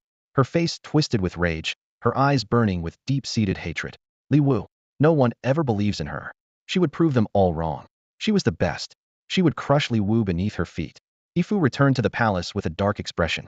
Every detail on the street, the whispers of passers-by, their averted gazes, and the mocking looks thrown his way felt like sharp knives stabbing at his pride. He clenched his teeth, anger boiling in his chest. Everyone was laughing at him, mocking how he had been publicly humiliated by someone from the Federation and had lost something important. When he saw Anthony bowing and fawning, Yifu's pent-up rage exploded. He kicked out fiercely. Get out. Anthony kept a flattering smile on his face, dodging most of the blow with agile movements. She just got lucky this time, happened to encounter a variant her spirit form could counter. Next time she won't be so fortunate. There's no need for you to be upset over someone who's bound to die on the battlefield sooner or later, my lord. Get out. I don't want to see you right now. Yifu roared, striding into the conference room. As he pushed open the heavy doors, his expression softened slightly. Over a dozen top Imperial officials were already seated inside, the atmosphere so tense it was almost tangible. Yifu gathered his thoughts. I was careless this time. I didn't expect Li Wu to have such hidden abilities. He lowered his head, subtly trying to defend himself. A long silence followed. Yifu glanced around. Everyone, including Reagan and Noel, looked unusually grave. Even Reagan, who was always arrogant, had his brows tightly knit, fingers drumming restlessly on the table. Finally, Noel cleared his throat, breaking the suffocating silence. We underestimated Li Wu. Let's have a brief meeting. Yes. Yifu quietly took a seat in the corner, wisely choosing not to mention the matter of the psychic enhancement serum. Noel looked around at everyone. We all saw Li Wu's performance this time. Thoughts? The Grand General spoke first. Li Wu's spirit forms used to be mostly single-target attackers, but this time she showed several that could attack groups. The governor added, her potential is even higher than we imagined. There was undisguised worry in his voice. The commander of the Imperial Guard folded his hands on the table. We may have made a serious mistake. On the transparent screen in front of Noel, rows of data on Li Wu scrolled by. But the more he studied it, the more confused he became. The others began voicing their opinions as well. If Li Wu uses these abilities against us, what are we supposed to do? One general asked. I've thought about it for a long time, but I can't come up with any solution. We can't beat her unknown, and we can't beat her in a group fight either. The Grand General ran a hand through his hair in frustration. Honestly, I have no way to deal with her. My suggestion is to apologize and offer her things she likes. Even if we can't win her over, we can't afford to make her our enemy. I say we try to befriend her. Yifu was stunned. These were the Empire's top fighters. Why were they so afraid of Li Wu? She was strong, but wasn't everyone here capable of wiping out swathes of glass variants with a wave of their hand? They were giving her way too much credit. A trace of disdain flashed in Yifu's eyes. Noel said in a low voice, the Darklands are called that for a reason, and it's all because of the final type of variant there. That's the true ultimate counter to Li Wu. If she manages to survive, he exchanged a meaningful glance with Reagan. My third brother and I will personally visit the Federation. If Li Wu turned out to be even stronger than they imagined, Noel didn't mind bowing his head to her. There was no evidence left from what happened back then, and the only witness was dead. Even if Li Wu suspected something, she had no proof. There was still an unpredictable variable between them and Li Wu. Standing within the contaminated zone, Li Wu was savoring the rewards of a hard-fought battle. The battle results screen appeared. Please wait. When she saw the rewards section, she couldn't help but feel a surge of joy. Willpower gained, 632,100. Grape seedlings, 23,140. Watermelon seedlings, 21,140. Cucumber seedlings, 18,930. Mental power level up, elixir 10. Mental body recovery, elixir 10. Darkland battlefield unlock progress, 80. Full unlock grants access to the Darkland battlefield. The buffs for the Darkland battlefield flashed before her eyes. Host sunlight production halved, consumption doubled, all enemy units' abilities halved. This newly unlocked area caught Li Wu's attention. Although her sunlight production was halved, she was confident she could make up for it with a variety of plants. More importantly, all enemy units' abilities being reduced by half was a game-changing buff that could double her combat strength. Damage, durability, health, and even skills would be weakened for enemies in this arena golden strategic opportunity. What excited her most was obtaining the mental body recovery elixirs. For someone like her, who consumed a lot of mental energy, these were an invaluable resource. And the rewards included a variety of vine crops, watermelon, grapes, and cucumbers, all her favorites. She couldn't help but lick her lips and secretly decided to take these seeds back to the Purification zone and plant them as soon as she could. With the Darkland unlock progress at 80, it meant unknown threats still lurked in the area. Li Wu's gaze sharpened for a moment, but she soon grabbed a bite to eat and continued forward. Meanwhile, the number of viewers in Li Wu's livestream room was skyrocketing. Although the Frontline program had ended, a new stream hadn't started yet. Many viewers who discovered her through the show followed the production team's guidance and flooded into her livestream. Li Wu had to slow down the comment feed to 1,000 speed just to keep up with all the messages. What does the big-mouthed flower like to eat? It's not picky, pretty much anything. They live-streamed my entire stream on the main show. Li Wu put on a mock-serious face and joked, "Don't forget my copyright fees." Immediately, a sparkling username popped UPA, clear sign of a big spender, in the director of the main show. "Don't worry, Sister Wu, we won't forget your copyright fee. The contract's ready, take a look, and if there's anything you want changed, just let us know." That comment instantly set off a wave of envy. The director's abusing his power for personal gain. I want Sister Wu's contact info too. I'm so jealous. The world goes silent, hear the sound of my heart breaking. He'll pay top dollar for a spot on Sister Wu's friend list. Why doesn't Sister Wu enable the gift feature? I want to send her flowers. Li Wu glanced down and suddenly noticed a message. Instead of gifts, why not buy her something tasty? She smiled, leaned closer to the chat, and said softly, "Most importantly, this is the 6th Army's account. All income goes to the 6th Army." The chat exploded. That's the best reason ever. Another message floated by, making Li Wu laugh. "General Gu, you're here to show support too? Huh, caught you, let's take a photo together." Too funny, what is this? Getting caught red-handed on the spot. The chat was filled with laughter. In a great mood, Li Wu opened the contract from the director. A string of zeros dazzled her eyes, making her heart race. She thought to herself, "No problem, broadcast as much as you want, any way you want. If you need some extra drama, I can play along and help spice things up." The director replied almost instantly, "Sister Wu, do whatever you like. Well, fully cooperate." In that moment, a cascade of colorful comments filled Li Wu's screen, as if the whole world was cheering just for her. No, that's not necessary. As long as you're safe, that's all that matters." Li Wu patted her chest, a relieved smile spreading across her face. "Don't worry, you're definitely getting your money's worth." She quickly forwarded the contract to Gu Yuanlong with a note. "General, could you look over this contract for me? If everything's fine, he'll sign it. Also, General, take a look at their benefits and then look at what the 6th Army offers. Don't you feel even a little embarrassed?" Gu Yuanlong, who'd been keeping a close eye on Li Wu's livestream, couldn't help but laugh in exasperation when he saw her message pop up. This kid is getting bolder by the day, but somehow, he couldn't bring himself to say a word of reproach. "Forget it, I must owe her from a past life," Gu Yuanlong sighed, forwarding the contract to Mao Cheng. "Have the legal department take a look at this." Mao Cheng replied cheerfully as soon as he got the message. "Sister Wu must really trust the 6th Army if she's asking for our help. The legal team are her trusted allies." The thought made him straighten up with pride. Gu Yuanlong grumbled, but the corners of his mouth turned up in spite of himself. She's still complaining about the 6th Army's benefits. Does she have any idea how much it takes to support a force this size? The funding from Central Star barely covers anything, and I have to fight with the other districts over every scrap. Does she think running a corps this big is easy? I'm practically spending my own savings at this point." He kept muttering, "My troops are always asking for meat and fresh vegetables. Look at the other armies, none of them live as well as ours." The more Gu Yuanlong talked, the brighter his eyes became. Li Wu was growing up fast. Maybe it was time to find someone else to shoulder these responsibilities. A glimmer of anticipation flashed in his gaze. Maybe they didn't need such a long transition after all. Meanwhile, after sending her messages, Li Wu put down her communicator. She knew the fact 6th Army's conditions weren't actually bad. Still, if the general took her suggestion and improved the meals a bit, that would be even better. Spending too long in the land of darkness was wearing on her. No matter how strong you are, no one wants to live in the dark forever. Li Wu longed to leave as soon as possible. Once she dealt with the last of the aberrants and unlocked the land of darkness, she'd finally be free again. As she was taking stock of the plants in her little garden, Li Wu suddenly noticed that the number of star points in the top right corner had somehow increased to 3. She wasn't sure what they were for, but her instincts told her they were valuable. She had gotten her first point after purifying sector S-135, so the other two must have been a reward for purifying sector S-086. At least, that was her guess. She glanced at the chat and said into the camera, "All right, that's it for today. I'm going to bed now, and you all should get some rest too. See you tomorrow." The chat instantly exploded. "Good night, Sister Wu." "Moi? It's fine, I could watch her all night. She's worried about Mados, that means she likes me? What do you think my chances are if I confess to her?" Although the viewer count dropped a bit, plenty of night owls stayed. Instead of sleeping, they kept up a lively discussion in Li Wu's stream. They even split into factions based on her plants, with the Chomper and the Sunflower tied for first place thanks to the Chomper's power and unique looks. Debates raged over which plant was stronger, filling the chat with rapid-fire messages. Then, these sleepless viewers witnessed something strange. The torch stump Li Wu had placed beside her mobile sleep pod was slowly being swallowed by darkness. The faint glow gradually faded away. Even the night vision camera couldn't pick up anything but pitch black.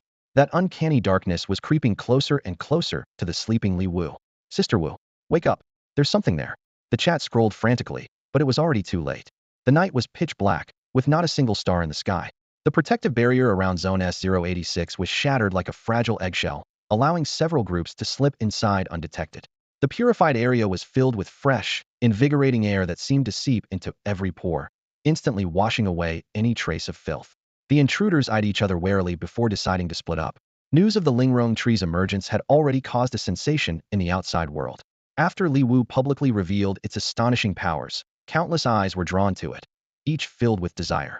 These groups hurried to Zone S-086, all cursing Li Wu's arrogance, leaving such a priceless treasure unguarded, without even a single watcher. "Whatever she's thinking," someone whispered, "we have to take the Lingrong before anyone from the Federation's Central Star arrives." At the very center of the contaminated zone stood the legendary Lingrong tree.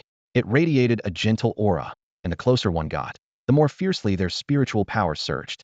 This strange phenomenon only fueled everyone's excitement. If they could claim this sacred tree, even the effects Li Wu had mentioned would be enough to drive anyone mad with greed, let alone the benefits it could bring for generations. Carefully, everyone edged closer to the Lingrong. Yet even after crossing into a 2-kilometer radius, everything remained eerily calm, making the silence feel even more ominous. "I've already checked," someone whispered. "There's nothing here except the tree. Did Li Wu really leave it completely unprotected? What's there to be afraid of? She's just a girl relying on her spiritual beast," scoffed a burly man as he pulled a glass bottle from his coat, inside which flickered a ghostly blue flame. "If things go south, we'll just burn it with hellfire. Orders from above are clear," another added. "No matter what, the Lingrong cannot fall into the Federation's hands." Some still worried about the strange abilities the Lingrong had displayed during the livestream, but were quickly slapped back to their senses. "It's been purified, what's there to fear? Besides, we have hellfire." They quickened their pace, anxious that someone else might beat them to it. Standing at the base of the Lingrong, everyone was awestruck by its size. The massive trunk was so wide it would take dozens holding hands to encircle it. Still, each person was confident, having brought special tools designed to harvest the tree. Just as everyone prepared to make their move, a dispute broke out. "We got here first. You think a few of you can take it all for yourselves? Enough. If the 6th Army, or anyone from Central Star shows up, we're all finished." Someone suggested working together, but they immediately began arguing over who would hold the tree. One man, boasting about his strong spiritual power, claimed only he could extract the roots intact, which quickly drew a chorus of objections. The argument grew louder, and it seemed a fight was about to erupt. Amidst the chaos, no one noticed that the aerial roots in the air had begun to sway gently, and the spiritual energy beneath the tree was growing even denser. The aerial roots gradually lengthened, slowly burrowing toward their hearts. The process was excruciatingly slow, yet utterly silent and painless. It was as if they had been frozen in place, completely unaware, letting the roots pierce through their chests without resistance. The nutrients in their bodies quietly drained away, flowing steadily into the roots and trunk of the spirit banyan. Their flesh lost its color, skin became translucent, and eventually, their bodies vanished entirely, leaving only faint, floating souls suspended midair like empty puppets dangling on invisible strings. Among them were not only a rank awakened, but even 2 shrank individuals who were consumed without realizing it. Their deaths went unnoticed by anyone, erased from the world without a trace. The spirit banyan let out a yawn, its branches and leaves trembling gently as it lazily stretched. It didn't mind sheltering humans, but not these ones. Noisy, greedy, ignorant, how dare they make a ruckus at its roots and think it would ignore them? This was its territory. It was the true master of the forest. Did these fools really think they could do as they pleased here? How naive. Its leaves swayed lightly in the air, as if casually swatting away flies. The next day, Noel received the news the reconnaissance team, sent to S086, had lost all contact, every single member missing. Not a single survivor, and not a trace of communication left behind. At the same time, several other survey teams also disappeared without a trace. The situation suddenly became tense. Noel was on high alert. This time, he dared not be careless. He specially assembled several Srank awakened and gave strict orders. Report immediately at the first sign of trouble. If the spirit banyan couldn't be secured, then burn S086 to the ground. Most people outside didn't believe what Li Wu had said. After all, years of ingrained beliefs couldn't be overturned by a few words. But Noel was uneasy. He knew Li Wuxia wasn't someone who exaggerated danger for no reason. If she said it, it was probably true. He had already made up his mind. No matter what, the spirit banyan could not be allowed to remain within the Federation. But before long, the second group vanished completely as well. Once again, they disappeared without even sending a distress signal. Several battle-hardened, highly capable Srank awakened were wiped out without a trace. Noel's nerves were stretched to the limit. He couldn't risk it any further, nor could he afford to lose more of his elite forces. He issued a decisive order: abandon the spirit banyan, set S086 on fire. Meanwhile, the Li family had fallen into unprecedented hardship. Li Wu had cleared out nearly everything of value, leaving behind nothing but an empty shell. They had grown accustomed to a life of luxury, and now, with supplies suddenly cut off, being forced to scrimp and save felt like unbearable torture. They were supposed to be the overlords of the Eastern District, true members of the Li family. How could they have fallen so low? One by one, they came to Li Shiyuan, wailing and begging for money. The collection team, the transport team claimed they were short on funds. The supply department said prices were rising.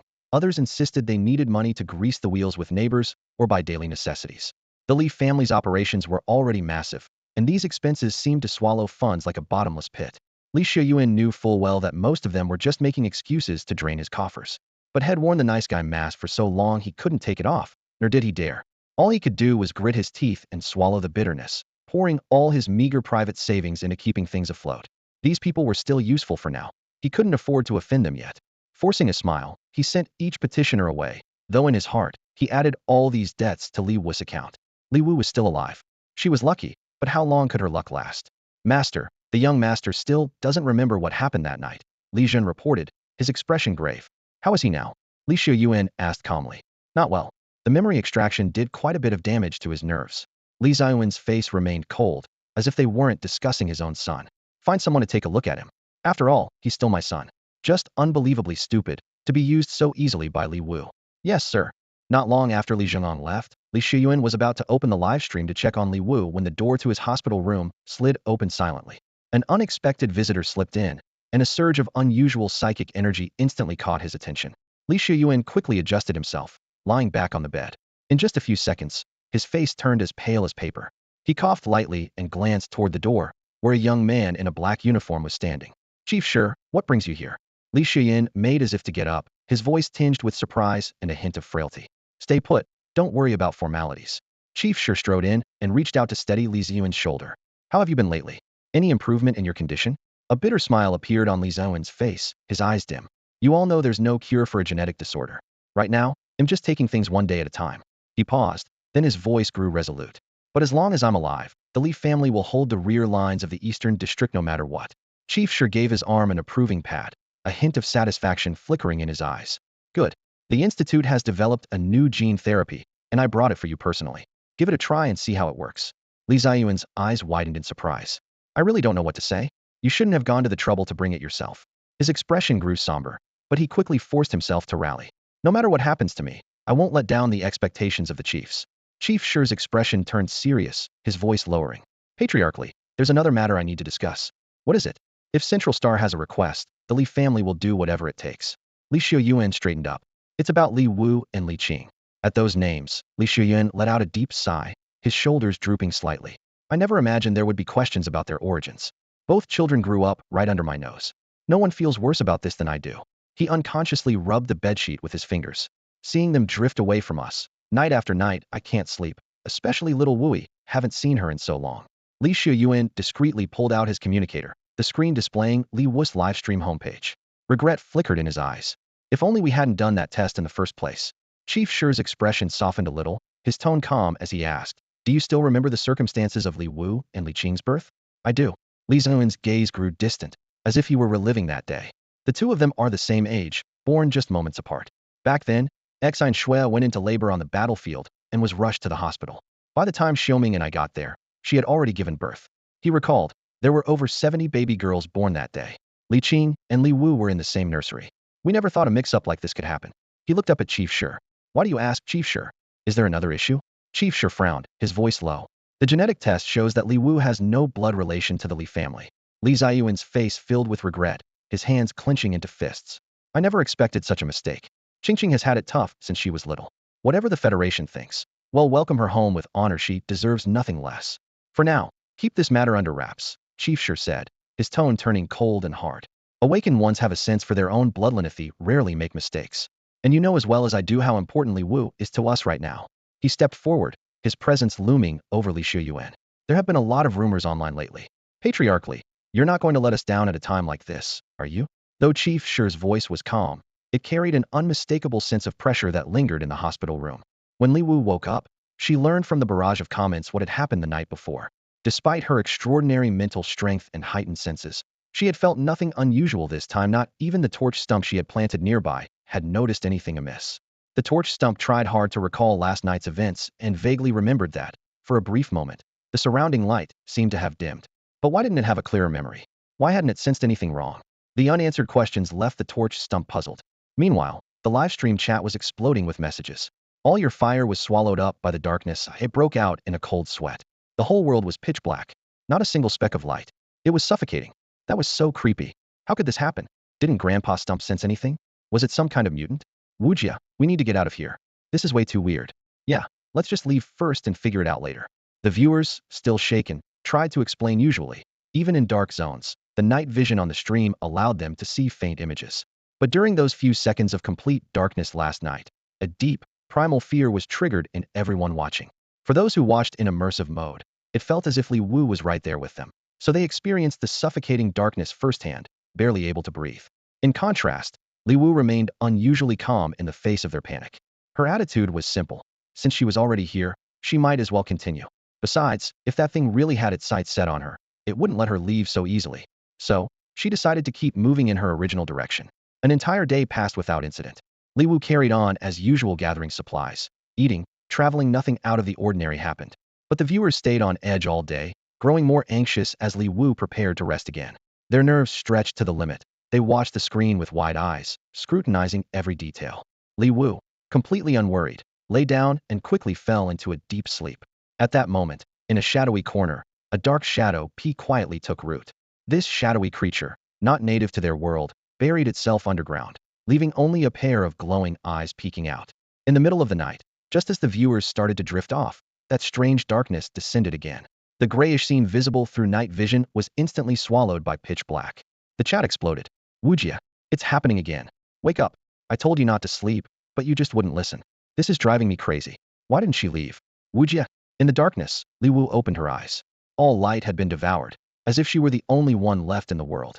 Even with her eyes open, she couldn't detect the presence of whatever was out there. Her senses couldn't pick up a single anomaly in the surrounding darkness. Only when she focused her attention on the depths of the darkness did she sense countless eyes watching her from all sides. Without hesitation, Li Wu unleashed her domain. The darkness quickly receded, gathering in one spot. But what appeared next was beyond everyone's expectations. It wasn't a physical being, but a constantly shifting cloud of gas, sometimes condensing, sometimes dispersing, drifting through the air. It fixed its attention squarely on Li Wu. System notifications appeared. Dark Corrode Vine Mist, S mutant, formed from the fusion of Dark Corrode Ancient Vine and Night Fog. Night Space. Dark Corrode Vine Mist can randomly create a black hole, consuming all living things. Night Puppets. Dark Corrode Vine Mist can shape puppets to do its bidding. Night Movement. Puppets are not limited by distance and can appear anywhere at random. Night Fog can generate darkness. Any creature engulfed loses all abilities for 5 seconds. Are you kidding me? What the hell is going on? What it would just say? An S variant? There's actually an S variant out there? We can barely handle this level once, and now there's an S? What are we supposed to do now? If we're doomed anyway, can't fate just make it quick? What's the point of struggling if we're just going to be wiped out in the end? Maybe we should just give up. Being eaten by a variant might be better than this endless struggle, only to face extinction anyway. Creating puppets, devouring creatures, spawning darkness. It's almost funny. Fate could have just killed us outright, but instead, it dangles a sliver of hope. Humanity really is hopeless. Isn't there a single habitable planet in the whole galaxy? Am thinking of moving my whole family. Why stay here? If Li Wu hadn't provoked it, maybe it would have stayed in the contaminated zone and would never have met it. Can the people upstairs stop talking nonsense? I can't stand people like you. Trust Li Wu. Trust Li Wu. The chat was filled with messages saying trust Li Wu. But can she really win? Can she actually defeat the dark corrosive vine mist? Does she even have the power to hurt it? Tell me, how could she possibly win? The chat gradually fell silent, the tension almost suffocating. The dark corrosive vine mist wasn't just an S variant, its abilities were beyond anything anyone could imagine. No one could see how Li Wu could possibly overcome it. The high-ranking members of the imperial royal family were anxiously monitoring Li Wu's situation. A royal guard entered the conference room, waking Noel and Reagan and reporting on everything happening with Li Wu. The two of them got up quickly, dressed, and joined the other senior officials in the meeting room. Noel picked up the report, staring at information they had never seen before. This was the first time the dark corrosive vine mist had appeared before them. Previously, the variant in the Darklands had only been the dark corrosive ancient vine, but the one Li Wu mentioned was clearly a new kind of variant. Noel's sharp eyes quickly analyzed the situation. The dark corrosive vine mist is extremely powerful. Other than those royal-class variants that have been suppressed deep in the battle zones, this might be the strongest one we've seen so far. This also proves that variants are evolving even faster than we thought, far outpacing humanity. He frowned, flipping through the information Li Wu had provided. Li Wu obviously has access to intelligence we don't know about. And she's incredibly smart. She always manages to pinpoint a variant's weakness right away. Reagan let out a cold laugh. So what if she's smart? Against overwhelming power, all her little tricks are worthless. She has no chance of winning against the dark corrosive vine mist. The Grand Marshal smiled as well. Well, at least now we don't have to worry about Li Wu anymore. One less threat to the Empire. Noel was silent for a moment, a complicated expression on his face. But have any of you thought about the threat this dark corrosive vine mist poses? The Darklands are only 10 jumps away from our border. These variants move fast, it could reach us very soon. Noel was filled with conflicting emotions. He wanted Li Wu to survive. Her existence might be humanity's last hope. But deep down, he knew that with the appearance of the dark corrosive vine mist, Li Wu's chances were almost nothing. Quietly, he calculated her odds, and the answer was 0. In his heart, he wondered, can Li Wu really create a miracle? On the central star, the 10 seats convened an urgent and somber meeting. As soon as it ended, the 6th seat immediately left the battlefield, racing toward the land of darkness with only one thought in mind. No matter the cost, Li Wu must be rescued. Gu Yuanlong from the 6th Army anxiously called in, requesting reinforcements, but the central star dismissed his plea outright. Against an aberration of this level, numbers were nothing more than cold statistics, ultimately meaningless. The central star's response was simple and merciless. If even the 6th seat couldn't save Li Wu, then Li Wu was as good as dead. After receiving this reply, Gu Yuanlong could only sit in front of the screen, anxiously watching the live feed, hoping for a miracle. Late at night, 2 #S aberration emerges, and Li Wu's aberration suddenly shot to the top of the trending lists across both the Federation and the Empire, overwhelming all other news. Countless people woke from their sleep and turned on their devices. In the Eastern District, across other major regions, throughout the Federation and the Empire, the 6th Army, 2nd Army, 1st Army, anyone who was free tuned in to the broadcast, watching the swirling, mist-like aberration with despair. Hopelessness was written on every face, as if they were witnessing the end of the world. At the same time, an emergency panel of experts was assembled on the front lines for another live broadcast. Chu Shibu and Gao Qianfan hurried to the scene, their expressions grave. In contrast, Anthony could barely conceal his smile, and while Eve appeared more reserved, everyone could see the glint of pleasure in his eyes. Chu Shibu was the first to compose himself, his voice echoing through the studio. The aberration, Dark Vine Mist, was created by the fusion of 2 glass aberrations. We're familiar with glass abilities, but aberrations are still a mystery to most. He paused. 2 years ago, an aberration appeared on the battlefield. It took all 10 chiefs working together to subdue it, and the price was steep. What Chu Shibu didn't say was that all 10 chiefs still bore lingering injuries from that battle, a fact tightly guarded by the Central Star. But this time, the emergence of an aberration could no longer be concealed. Gao Qianfan asked gravely, "We've never even heard of aberrations before. Isn't glass supposed to be the upper limit?" Chu Shibu shook his head, his gaze turning distant. There's never been an upper limit for aberrations. They're always evolving. When the Great Contamination first struck, most of them were class. Only later did class and class aberrations start to appear in greater numbers. That's why we initiated the quarantine zones. Nearly 13 years had passed since then. Gao Qianfan had heard of it, but his memory was hazy. He hesitated, searching for the right words. Was it that person's doing? No. Chu Shibu's eyes shimmered with unshed tears, but he quickly regained his composure. It was the collective decision of all our predecessors. That person simply took all the blame upon themselves. He promptly refocused on the live broadcast, continuing his analysis. We can see that the Dark Vine Mist displays several lethal abilities: random devouring, puppet-like erratic movement, and forced loss of all abilities. The more Chu Shibu spoke, the more his brow furrowed. Any one of these abilities would be difficult to handle on its own. For Li Wu, facing all of them together was a death sentencia road with no way out. Eve lounged comfortably on the sofa, legs crossed, and took up the discussion with a relaxed air. Li Wu's plant-based spirit form has many flaws. The biggest issue right now is that it can't move, and except for the cattail grass, she can't defend against attacks from behind. A smirk played at the corners of his mouth, his tone tinged with barely concealed schadenfreude. What a shame this is the land of darkness, and cattail grass consumes a huge amount of sunlight. How long do you think it'll take her to gather enough?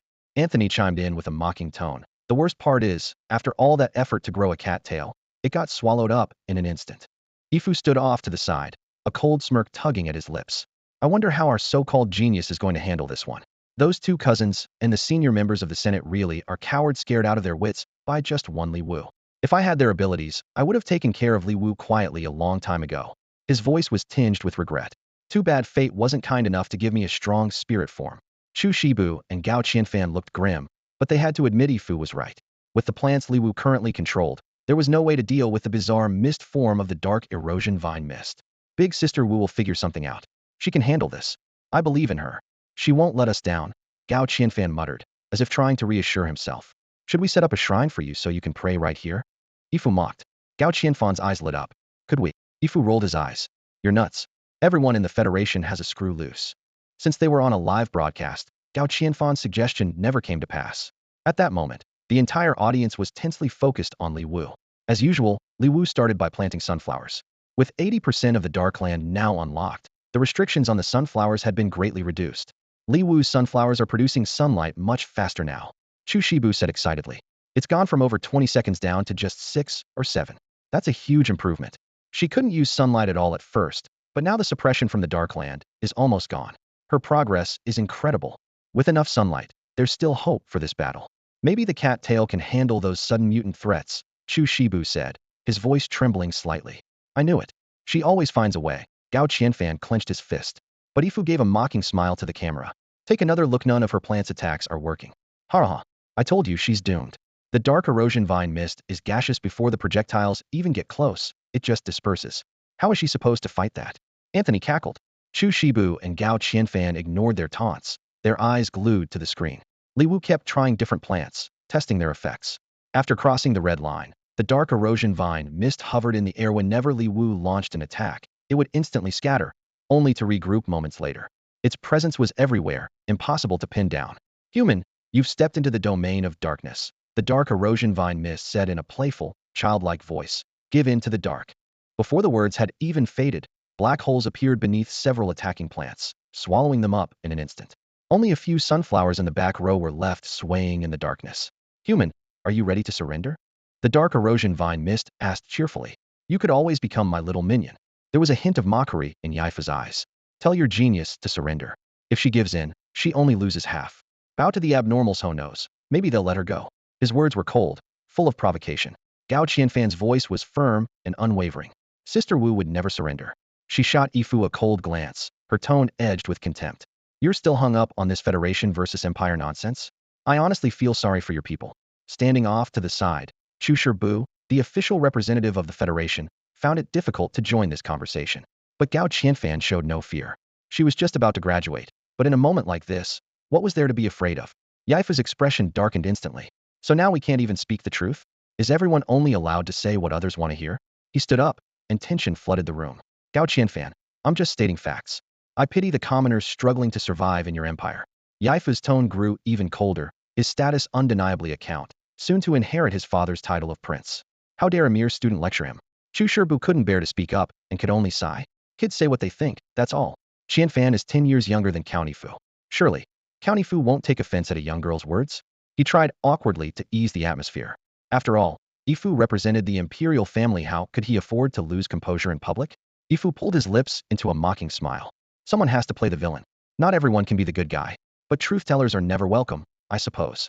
With that, he sat back down. Gao Qianfan scoffed, a sarcastic smile tugging at her lips. Wipe that smirk off your face. It's uglier than crying. If you're going to pretend to be the bigger person, at least try to be convincing. It's painfully obvious you're faking it. Li Wu will never give in, and neither will humanity. Gao Qianfan's voice rang out, full of conviction. Our ancestors sacrificed so much not so that we would kneel to abnormals. That's right. Humanity will never surrender. Her voice grew even stronger. I'm from the Empire too, but right now, County Fu, you make me ashamed. Her words were fierce, her frustration boiling over. When humanity's very survival is at stake, there's always someone who only cares about their own petty interests. These officials from the Empire have no idea what the people suffering on the front lines are going through. Suddenly, the furious comment that had sparked the argument vanished without a trace, as if it had never existed. No one responded to her anger. Ifu gave her a cold look, a faint smile curving his lips. What's wrong with what I said? Li Wu's plants can't touch the dark erosion vine mist. What can she do but wait for death? The Federation is losing their genius and going mad over it. If Li Wu won't retreat and insists on provoking an S abnormal, whose fault is that? Li Wu's expression grew serious as the dark erosion vine mist's voice became more excited. Have you made up your mind? Ready to surrender? Li Wu, kneel and beg Meme will let you live. But Li Wu stood her ground and replied coldly, do you really think I would surrender? The threat meant nothing to her. The dark erosion vine mist erupted in anger, no longer hiding its contempt for humans. Ungrateful human, go join your ancestors. Its fury twisted the air, and black holes formed silently. 2 sunflowers vanished in an instant. Human, your attacks are pathetic, the dark erosion vine mist sneered. Li Wu, is it? I hope you'll still be so confident in a moment. Li Wu launched her counterattack. She began planting furiously and randomly. Sunflowers, pea shooters, potato mines, frozen lettuce, little mushrooms. She placed each plant without hesitation, immediately starting a new round as soon as the cooldown ended. Every plant became a weapon in her hands, gradually widening the distance between herself and the dark erosion vine mist.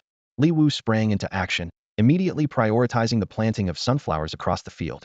Her arrangement seemed chaotic at first glance. Plants of varying heights scattered throughout, with small puffshrooms and frozen lettuces dotting the area, and plenty of potato mines that cost only 25 sun.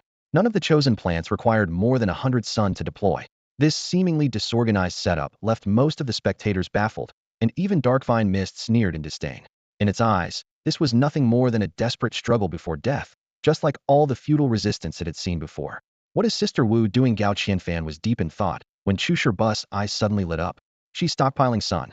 Sunflowers make up the majority, and the rest are all low-cost plants. Plus, he added excitedly, Darkvine Mist's black holes appear at random, so the more area you cover, the less likely any single plant is to get hit. Gao Qianfan's face lit up with excitement. Sister Wu is a genius. She figured that out in seconds. Why didn't I think of it?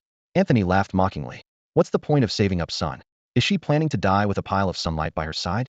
She can't even hurt Darkvine Mist. Ifu almost joined in the ridicule, but after a moment's thought, he changed his tune. Anthony's right. Right now, Li Wu has no way to attack Darkvine Mist. Stalling for time won't help her. What does it matter? Gao Qianfan's eyes sparkled as he watched Li Wu on the screen. As long as Sister Wu hasn't lost, they'll support her no matter what. By this time, Li Wu had nearly filled all 30 by 30 grid spaces, with over 2,000 sun saved up. Darkvine Mist watched the proceedings with a leisurely air, paying no attention to the harmless plants. Every so often, it would unleash a black hole to wipe out a few plants, as if playing a game. Each time a plant was destroyed, Li Wu would immediately replant it, and this back and forth continued for a while. Eventually, Darkvine Mist seemed to tire of the game. In a tone both innocent and cruel, it announced, "All right, the game ends here. Human, it's time for you to die." With that, it summoned several towering night puppets class mutants within its domain. The moment these puppets appeared, they crushed several plants underfoot and began advancing on Li Wu with overwhelming force. The pea shooters fired desperately, but their shots barely made a dent in the puppets' massive health bars and defenses. Despite the relentless barrage of attacks, the puppet's health bar didn't budge an inch. The pea shooter collapsed in frustration at the puppet's feet, cursing furiously. This is ridiculous. Isn't there anyone who can stop you? Just wait. He'll gather the whole pea family. You'll see. Its voice was tinged with indignation and unwillingness to give up. The puppet, however, paid no attention to its outburst and continued forward, mercilessly trampling over the frozen lettuce beneath its feet. To the puppet, those cold green leaves were as insignificant as droplets of water. But the moment it touched them, a wave of frost surged up from beneath, instantly freezing the entire puppet in place. The massive figure, as imposing as a mountain, was now completely immobilized. The plants seized the chance, launching a frenzied assault. At last, the combined efforts of the pea shooter and the puffshroom managed to wear down one layer of its health. Li Wu had a wide variety of plants, but only these two could inflict real damage. and it was clear they alone couldn't fully restrain such a formidable puppet. In the shadows, Shi Tingwu observed everything calmly, a flicker of interest in his eyes. Human, you're the first to ever immobilize my puppet. His gaze lingered briefly on the pea shooter and the puff shroom, and a new thought crossed his mind. It seemed this was worth playing out a little longer. When the 30-second countdown ended, the puppet resumed its advance, ruthlessly crushing any plants in its path. It seemed indifferent to life and death, as if everything before it was destined to be destroyed beneath its feet. Suddenly, a small, inconspicuous object appeared ahead, much smaller than the frozen lettuce, its strange shape blinking like an antenna. The puppet glanced at it dismissively and stomped down without hesitation. Whatever you are, you'll still be crushed beneath my feet. But as soon as its foot landed on the tiny potato mine, there was a thunderous explosion. The shockwave tore through the air, instantly reducing the puppet's health bar to 0. The giant figure crashed to the ground with a deafening thud and then vanished without a trace. Shi Tingwu stared in astonishment at the blast site. His puppet had been obliterated by a single, tiny potato mine. He had never witnessed such power before. He muttered under his breath, "What was that?" For the first time, a genuine spark of curiosity lit up in his eyes. "Potato mine." Li Wu's excited voice rang out, as if welcoming the arrival of a new deity. "Unbelievable. That huge, mountain-like puppet just got blown up by a potato mine. That's insane. Sister Wu, you're amazing. Ha ha. I knew you could handle it. Maybe we really can take down this mutant." But Shi Tingwu clearly wasn't ready to give up so easily. With a cold laugh, he waved his hand, summoning more than 20 new puppets scattered across the field. Their sudden appearance immediately pinned down several plants, and they began advancing again. Li Wu felt her heart tighten as the familiar scene played out, the puppets trampling over plants until they encountered another potato mine. This time, the puppet paused, staring at the little potato mine for a few seconds. Instead of stepping on it like before, it carefully walked around it and continued forward. It went around it. Li Wu was momentarily stunned.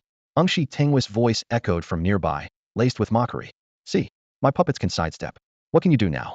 No matter how perfect your domain rules are, you can't stop my puppets." He paused, sounding almost amused, and suggested, "Why don't you plant nothing but potato mines?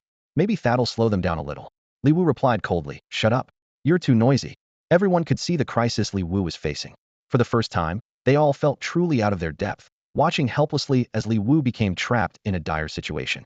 "Yeah," Anthony said from the audience, his tone dripping with sarcasm. "Li Wu could just dig up all the other plants and only plant potato mines. That way, no matter how those puppets move, they'd never escape the mine's range. It's a lot better than wasting time and sunlight on a bunch of useless plants." Yaifu's eyes flashed with annoyance when he heard this, and he quietly shifted away from Anthony. He regretted ever agreeing to let someone so clueless join the show. Noticing the tension in the room, Chu Sherbu cleared his throat and began to explain. "A lot of people might not understand Li Wu's choices. First, you need to realize that her mental energy system is built on sunlight. Each plant not only needs sunlight as a medium, but also has its own unique planting cooldown." "Cooldown?" Gao Qianfan chimed in at just the right moment. "That's the first I've heard of that. If you've watched even 2 or 3 of Li Wu's streams, you'd notice," Chu Sherbu went on, "that every plant has a different cooldown period. Li Wu is planting as quickly as possible right now to gather more sunlight." Anthony, sensing the other's disapproval, stubbornly argued, "Potato mines don't use much sunlight. If she planted only those, where else could the puppets go?" In this, Anthony and Ifu were actually quite alike. They both believed they weren't stronger simply because of bad luck, and that their awakened spirits weren't powerful enough. In their minds, if they had a plant spirit like Li Wu's, they'd already be far better than her. Even a low IQ mutant like the dark erosion vine sees things more clearly than Li Wu does, Anthony said, getting more worked up. "Shut up." Ifu finally snapped at him in a low voice. Chu Sherbu continued his analysis, his expression serious. "Potato mines are powerful, but they need direct contact to trigger, and it takes about 10 seconds after planting before they're active. More importantly, the dark erosion vine still has 2 tricky abilities it hasn't used yet." He gestured over the sand table, simulating the battlefield. If Li Wu planted as she did before, just a few black holes could swallow up a large number of plants. Its strongest move is the darkness effect, which can disable her plants. What looks like messy, scattered planting is actually a way to avoid losing too many of the same type at once, while maximizing the sunflower's sunlight collection. Chu Sherbu grew more animated as he spoke, like a scholar making a new discovery. When he saw no one supporting him, Anthony tried to save face, insisting, "If she can't deal with the puppets, it's still a dead end. She just got lucky the last 2 times those random puppets happened to appear near the back. Next time, she might not be so lucky." What would happen if a puppet appeared right at the front? How would Li Wu handle it then? As soon as Anthony finished speaking, the image on screen made everyone hold their breath. The massive puppet suddenly materialized in front of Li Wu, less than a single grid away. Its huge feet nearly stepped on her, casting a giant shadow over her petite figure. Ah! Gao Qianfan couldn't help but cry out, her fingers gripping the armrest tightly. But in the next moment, Li Wu's figure flashed in the camera, nimbly dodging the puppet stomp. Her movements were sharp and precise, as if she had anticipated it all along. Gao Qianfan let out a sigh of relief and shot Anthony an annoyed look. Way to jinx it. A hint of smugness appeared on Anthony's face, as if Head regained some dignity. Luck can't always be on her side. If she had planted potato mines everywhere earlier, maybe she'd still have a chance. Gao Qianfan, didn't you see my Wuja dodge that? She's got great reflexes, Yifu chimed in. Suddenly, Yifu's expression changed, as if Head realized something important. Hey, what do you think will happen if a puppet crosses the red line behind Li Wu? Everyone's attention shifted back to the screen. There had always been two red lines in Li Wu's domain, one at the front, keeping the monsters at bay at the start, and another behind her, beyond all the plants. From their viewing angle, all they could see beyond that line was a blank white expanse. Yifu, Chu Shibu explained, the rules set within a domain have to be recognized by the power of the rules themselves. There has to be relative fairness. We've already seen the restrictions placed on the monsters forced to move in waves and forced to fight, meaning they can only go forward, not retreat. Yifu narrowed his eyes. So what's the restriction on Li Wu? We always thought the domain would only collapse if Li Wu died, but is it possible, his voice slowed, that if a monster steps past the red line behind her, it counts as a win for them? Yifu fell silent, weighing the possibility. If that's true, it means Li Wu isn't as invincible as everyone thinks. She has weaknesses, maybe even a lot of them. A faint, mocking smile played on his lips. Her cousin really overestimates her. Chu Shibu's heart skipped a beat. The think tank had discussed this question long ago, but they never had confirmation. Of course, he wasn't about to undermine Li Wu at this crucial moment. Domains aren't common, but they're not exactly rare either, Chu Shibu said with a forced chuckle. There's always been only one way to break a domain, beat its master. Yifu gave a cold laugh, clearly unconvinced. Is that so? Maybe we'll find out soon enough. As soon as he finished, another puppet suddenly appeared at the front row on the screen. The towering puppet stomped down on a sunflower, crushing it instantly. The sunflower let out an angry curse before vanishing. The puppet paused for a moment, then continued forward. Right ahead was that mysterious red line. Yifu immediately sat up straight, eyes locked on the puppet. At this point, even if Li Wu plants a cattail, it won't help, right? It would take at least several dozen seconds for a cattail to defeat a puppet like that, and it's about to step over the red line. He pretended to consider, then added, as far as I know, none of Li Wu's other plants can attack behind her. Chu Shibu and Gao Qianfan both tensed up, their breathing quickening and hearts pounding. If the puppet crossed the red line, would Li Wu really lose? They weren't sure, but it seemed likely. The rules of the domain had to be recognized. They couldn't only apply to the opponent. The puppet slowly lifted its foot, about to cross the red line. Chu Shibu and Gao Qianfan clenched their fists so tightly their knuckles turned white, while Yifu and Anthony leaned forward, eyes fixed on the puppet as if they could burn a hole through the screen. Apart from it, there were more than 30 other puppets on the field, with 4 already closing in from the front. So far, Li Wu had only managed to take down one puppet, undoubtedly the most dangerous situation she had ever faced. While everyone's attention was fixed on the lead puppet, Li Wu quietly appeared behind it. At the very last moment, a green plant materialized in her hand, and she swiftly placed it on the ground. The new plant resembled a small gourd, its slanted eyes locked onto the puppet about to cross the warning line. Suddenly, the gourd let out a disdainful snort, leaped into the air in a graceful arc, and came crashing down hard on the puppet. With a loud bang, both the gourd and the puppet vanished from sight, and the system promptly displayed Energy Bean 1. Without missing a beat, Li Wu continued planting gourds in the area where the puppets appeared.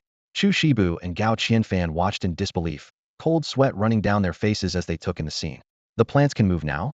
It's a new plant, and it's a one-hit kill. This is basically a guaranteed trade. Chu Shibu wiped his brow. Is Wujie even human? Even as a puppet was about to step over the red line, Li Wu remained calm and composed. Gao Qianfan's heart nearly stopped, yet Li Wu still had the leisure to smile at the camera and introduce. This is our new companion, the gourd. Chu Shibu's breathing grew rapid. While Gao Qianfan was so overwhelmed, he actually knelt at the table and bowed to Li Wu twice. Sis, my dear sis, you're in the middle of a fight, surrounded by monsters. Could you please focus? Chu Shibu quickly analyzed the situation. The new gourd plant has the ability to move and attack, dealing massive damage. By my calculations, each puppet has about 10,000 health, which means the gourd's attack does at least that much in a single hit. This completely overturns the previous criticism about Li Wu's plants lacking mobility. The gourd fills that gap, and it's a devastating weapon. Seeing this, the shrank mutant, dark eroding vine mist, began to adjust its tactics, directing the puppets to constantly shift positions. Although Li Wu's gourds could instantly destroy the puppets, the vine mist had its own countermeasure, having the puppets change lanes to dodge attacks. At this point, There were only a dozen or so gourds on the field, 2 of which had already been swallowed by black holes. Just as the vine mist was about to start taunting, it suddenly sensed something was off. With a sideways glance, the squash caught sight of a puppet and let out a disdainful huh. As soon as the puppet shifted position, the squash launched itself high into the air like an angry cannonball, crashing down hard onto the puppet. Huh. Humph. It snorted, full of contempt. The smile froze on the face of the dark erosion vine mist. In contrast, Li Wu's lips curled into a confident smile, as if victory was already in hand. Squash attributes. Level 1, upgradable.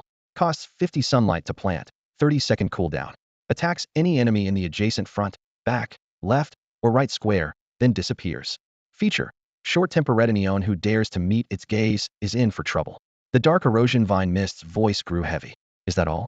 It immediately summoned 2 black holes and dozens of puppets.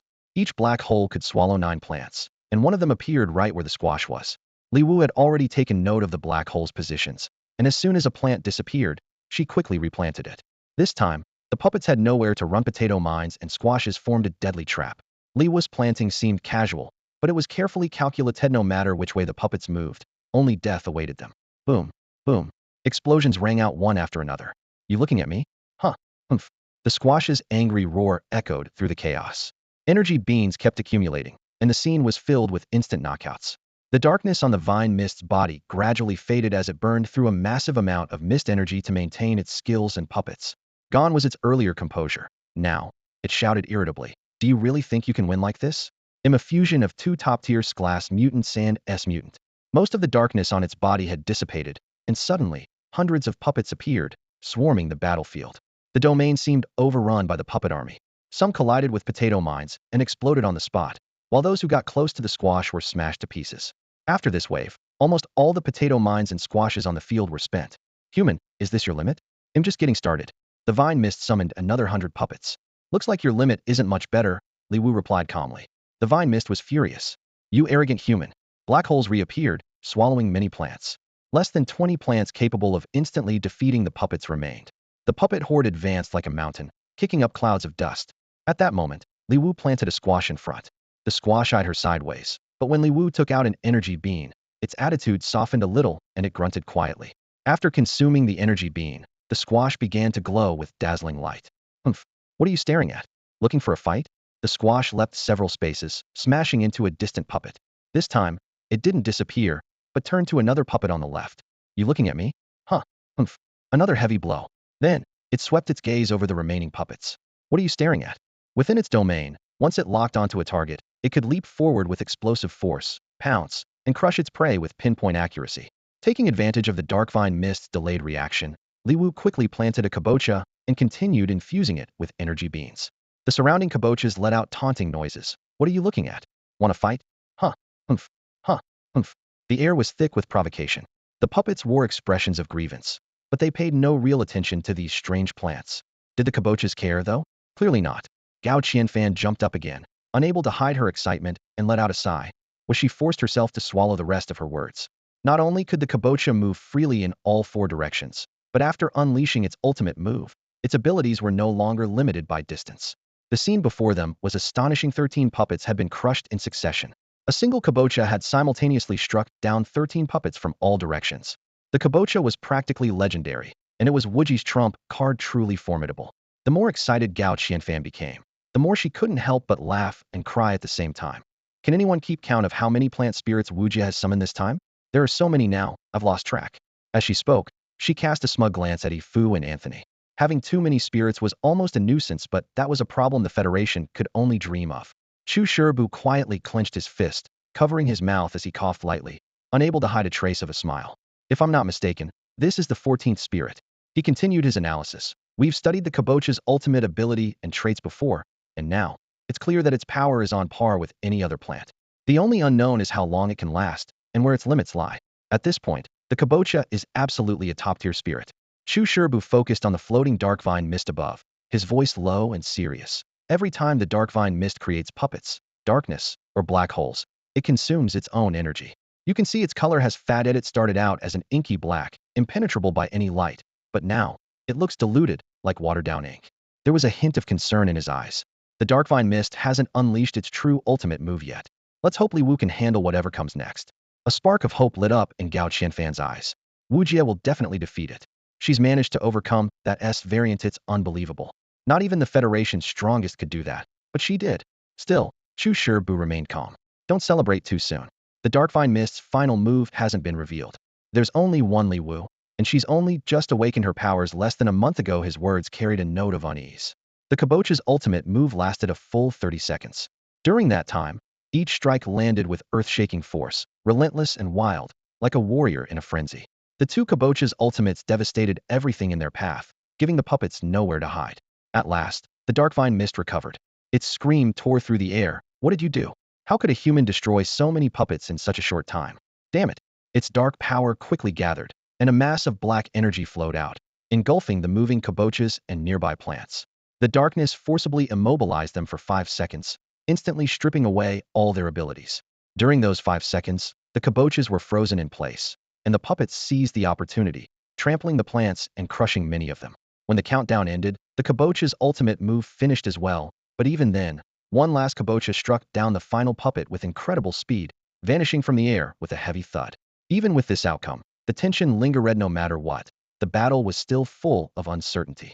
Suspended in midair, the now semi-transparent, dark-eroded vine mist spoke in a voice as cold as ice. Human, even if you beg on your knees this time, I won't let you go. Hatred burned in every word. This human deserves to die. As it roared, more puppets continued to appear, while black holes and patches of darkness erupted across the battlefield. The dark-eroded vine mist watched the situation closely, moving the darkness precisely to the areas crowded with sunflowers. Li Wu quickly picked up on its tactics and was forced to ramp up the planting of squash to counter the endless waves of puppets. She could have chosen potato mines, which consumed less sunlight, but their long arming time made them useless in such a critical moment. The dark-eroded vine mist clearly noticed Li Wu's weakness and immediately accelerated the creation of puppets and the spread of darkness. Li Wu found herself fighting on multiple fronts, fending off the constant stream of puppets, monitoring the zones shrouded in darkness, replanting destroyed plants, and snatching up every bit of precious sunlight she could. The intensity of her actions made the viewers watching her hold their breath in nervous anticipation. Human, the game ends here, the dark-eroded vine mist snarled. Suddenly, its form thinned to a ghostly wisp, splitting into countless fragments of darkness, each one precisely covering a sunflower. At the same time, it spawned hundreds more puppets, sending them rampaging across the field in utter chaos. With the sunflowers engulfed in darkness and unable to produce sunlight, Li Wu's reserves were running dangerously low, and nearly 200 puppets still needed to be dealt with. This was the dark-eroded vine mist's carefully orchestrated final blow. Then, the dark-eroded vine mist began to desperately absorb the surrounding darkness, reclaiming the shadows it had previously released. As the darkness was drawn in, the battlefield grew brighter, while its body became pitch black again, like ink. The sunflowers trapped in darkness had just finished a 5-second countdown when the dark-eroded vine mist forcibly added another 5 seconds. Nearly all the surrounding darkness was drained, leaving the once shadowy land much brighter. This entire realm of darkness belongs to me. How could you ever hope to fight me? The dark-eroded vine mist taunted arrogantly. Li Wu tried planting another sunflower as a test, but before it could produce any sunlight, a swirl of darkness swept over and smothered it. She frowned, carefully assessing the situation. Is that even possible? She wondered to herself. The dark-eroded vine mist can split itself into so many shadows. What a broken ability. With her sunflowers completely suppressed and no new sunlight being generated, Li Wu was left at a loss.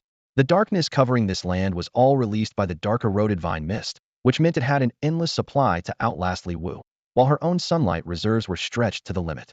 The class rep is here. Sister Wu has less than 300 sunlight left, maybe even less, someone in the audience analyzed. 300? What can you even do with that? Another voice chimed in. There's nothing she can do. Dark-eroded vine mist is too cunning, using several powers at once. If she slips up for even a second, a puppet could cross the red line, and she can't afford to waste any sunlight. Another puppet is about to cross the red line. What do we do? What do we do? Someone shouted anxiously. Sister Wu doesn't have many plant food beans left, just 2 in hand, and 1 more to get a total of 3 at best.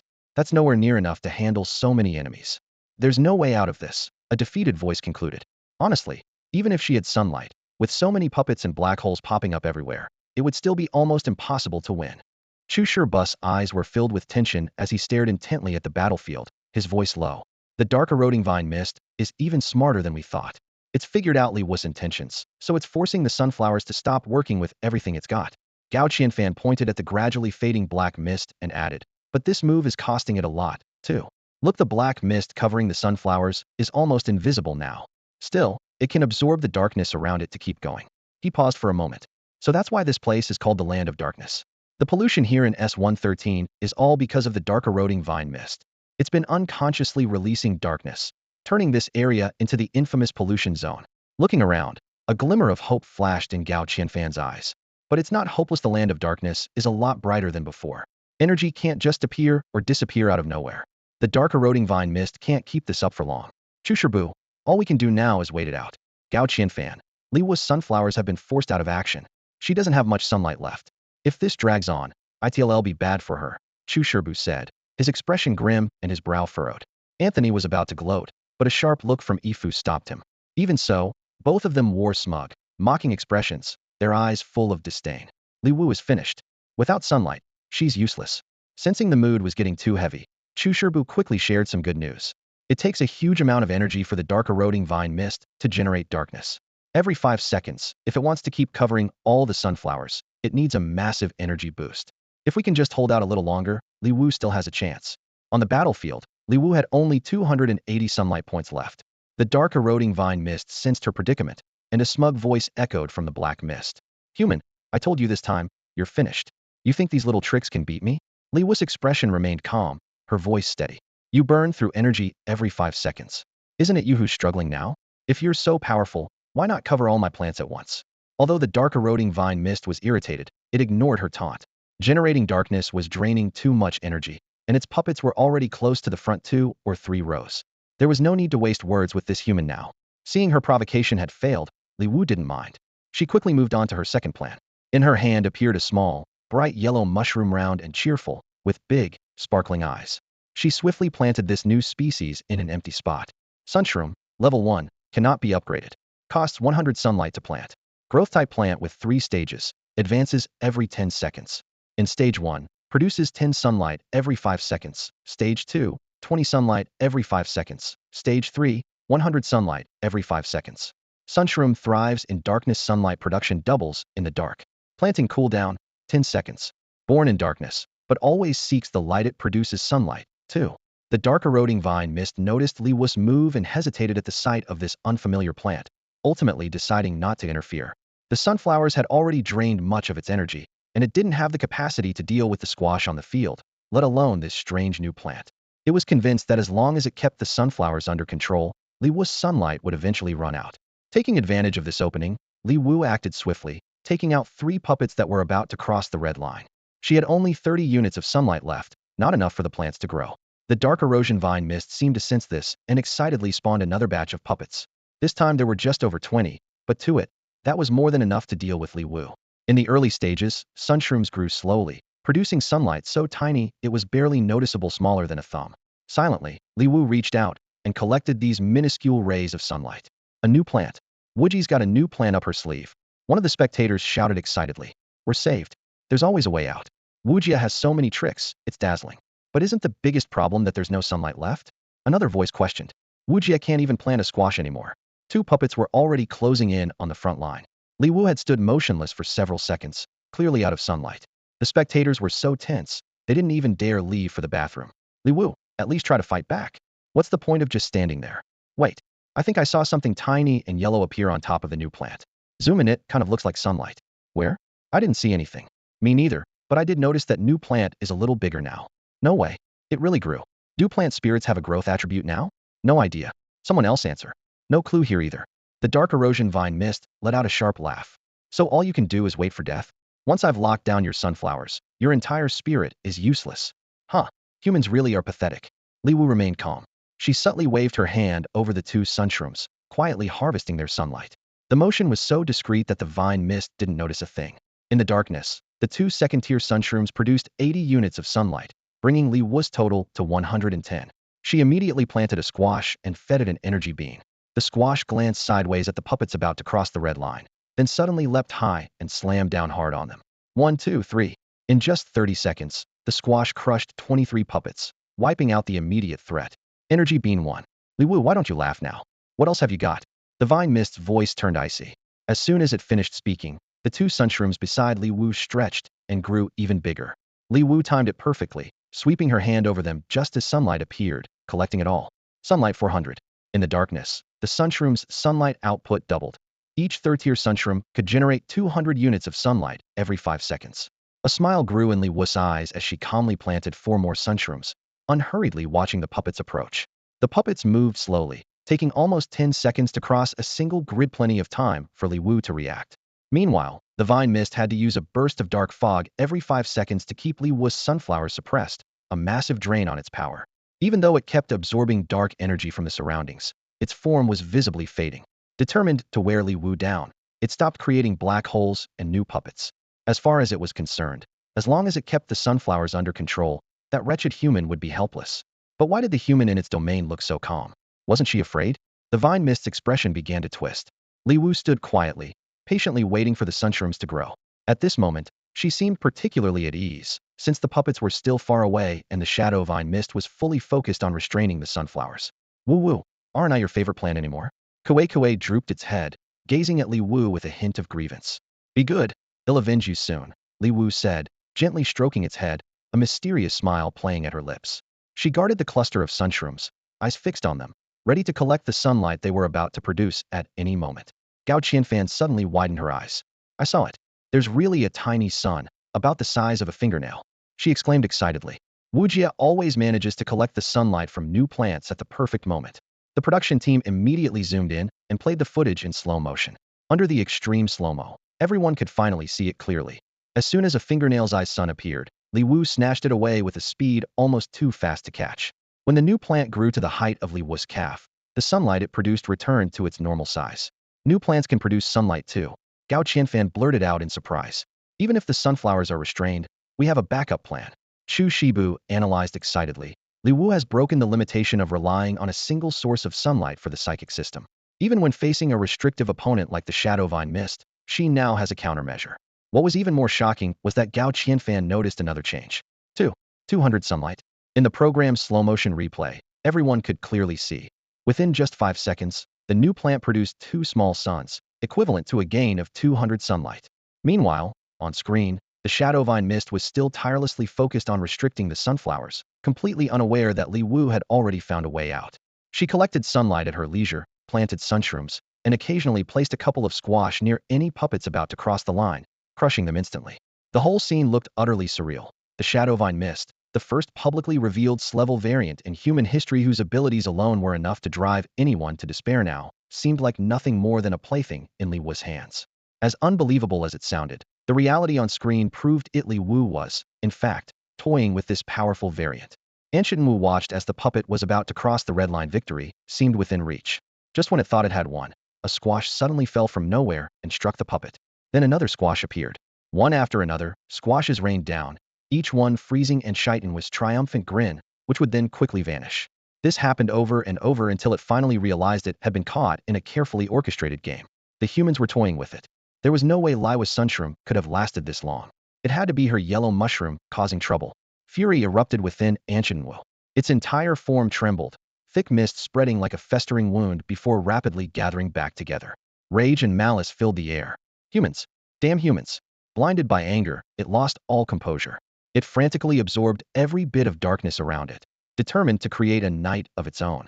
It would swallow up the entire arena, sealing off any chance for Li Wu to escape. It wanted Li Wu dead. In a reckless counterattack, darkness surged across the sky, spreading like the tentacles of a giant beast and threatening to engulf the world. Suddenly, a frozen lettuce appeared in Li Wu's hand. She carefully planted it and fed it an energy beam. It can't be what I think, right? No way. She laughed at herself. That'd be crazy. There's no way frozen lettuce could control darkness. Sis Wu must be planning to use it to stop the puppet. As long as the puppet can't move, things should be fine. But just as she tried to reassure herself, the frozen lettuce burst forth with incredible power. Its icy blue form exploded, and a surge of energy swept through the entire arena. Absolute control. All the darkness and chaos vanished in an instant, plunging the world into overwhelming silence. Time seemed to stop. A countdown echoed in Enlisting's ears. 30, 29, 28, 27. The unstoppable darkness was utterly dispelled by frozen lettuce's ultimate move. And when the final 5 seconds of the countdown ended, almost all the darkness disappeared.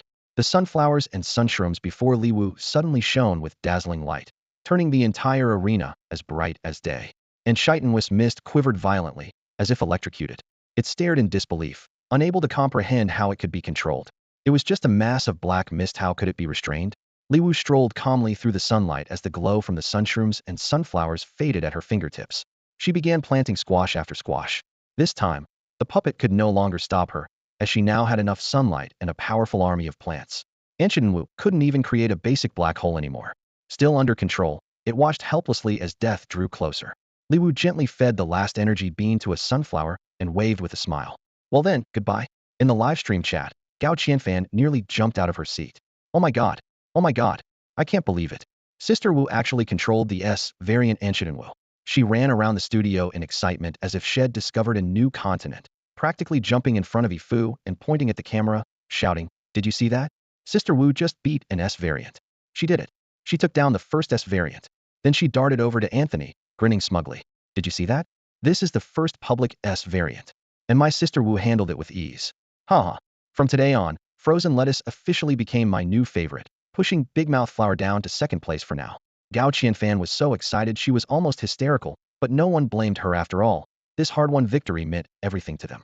Outsiders might not understand, but the leaders of the Federation and the Empire knew exactly how crucial this was.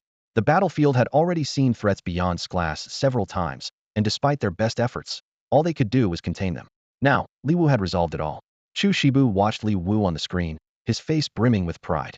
Gao Qianfan was still chattering away excitedly beside him. She stood in front of Eve and Anthony, raising her voice. "Did you see what just happened? If you missed it, we can always replay it." Anthony muttered something under his breath. Gao Qianfan walked right up to him, clearly unimpressed. "What? You're not convinced?" Anthony tilted his head slightly, eyes downcast, and stayed silent. Eve didn't look too happy either, but he managed to keep things civil. "Li Wu did great," he admitted reluctantly. "That's an understatement," Gao Qianfan announced loudly. "She's incredible."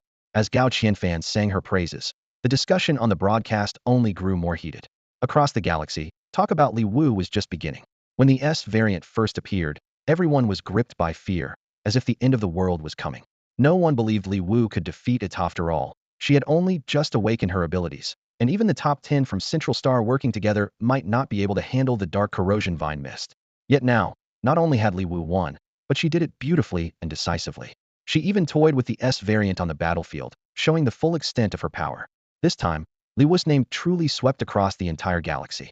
Inside the Imperial Palace, after the broadcast ended, there was a moment of silence before Noel stood up, his expression grave. "I'll go to the Federation's Eastern District myself." Reagan frowned, his voice cold. "I'm going too. General, let me handle this. Li Wu might not let things go so easily. I can take a hit if she needs to blow off steam," one officer joked, brimming with confidence. "If I go, we'll have a better chance." Noel shook his golden hair slightly, still wearing a smile. "No need to argue. It's settled. After all, Reagan and I started this in the first place." He paused, his eyes growing more serious. "The Empire has faced super-class variants before. That time, we paid a heavy price, losing 5 habitable planets and even distorting the surrounding space just to temporarily contain it. Now, Li Wu has dealt with an S variant on her own, proving her strength far exceeds our expectations. We underestimated her and made the wrong call. Now, we have to face the consequences." Noel stood, his tone even more solemn. "We have to go to the Federation's Eastern District. No matter what, we can't let Li Wu see the Empire as an enemy. Even if we can't win her over, we must at least make sure we're not on opposing sides." He turned to Reagan. "The two of us will go quietly to the Federation's Eastern District. You all handle Imperial affairs for now, and contact us if anything comes up." At the entrance to Sector S-113, a team from the Second Army was watching Li Wu's victory, barely able to contain their excitement. They wished they could release their spirit forms right then and there to let out all their pent-up emotion. Suddenly, a heavy thud echoed through the area. Massive mech crashed to the ground, sending dust flying everywhere. The hatch opened, and out stepped a tall, imposing man with a buzz cut and a fierce look in his eyes. A prominent scar ran across his face, adding to his intimidating presence. He looked a bit fierce, yet strangely familiar. As soon as Tianyi appeared at the edge of the battlefield, the soldiers of the Second Army immediately recognized him as one of the Central Star's 6 chiefs. "Sir, this is contaminated Zone 113. Li Wu is still inside," a Second Army soldier reported respectfully.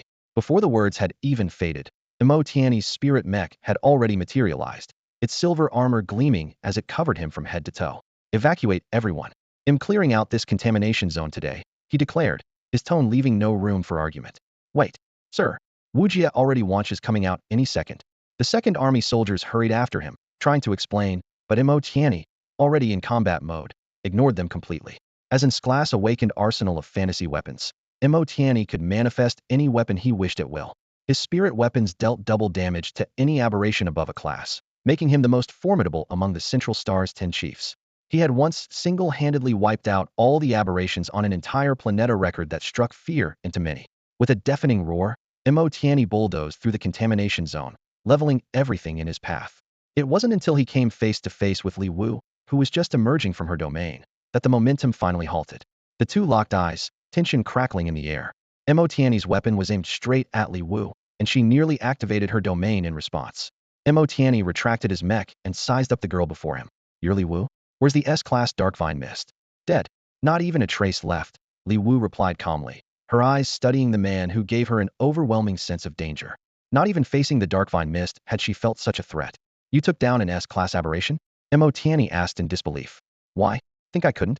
Li Wu lifted her chin, knowing she wasn't a match for him yet, but confident she'd surpass him someday. Impressive, Emotiani nodded. Just awakened?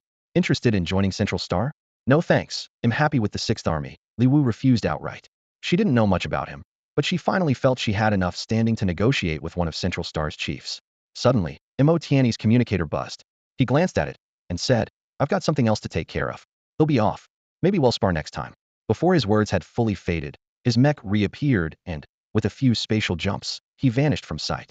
Li Wu watched the direction he'd gone, a hint of longing in her eyes. A mech, huh? That's pretty cool. 6th seat. A true man among men, the ace of all aces. The live chat exploded in an instant, messages pouring in like a downpour. OMG, my two idols are on the same screen, I'm so happy right now. Wujia, do you realize what you just turned down? That's the Central Star. I can't believe the 6th seat actually complimented someone. I always thought he saw everyone else as useless. I was lucky enough to fight alongside him once looked at me like I was a stray dog.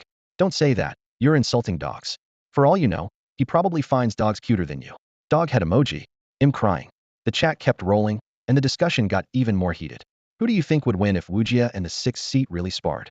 I'm betting on the 6th Seth's an absolute powerhouse, just unstoppable. Isn't Wujia strong too? Alright, my money's still on the 6th seat.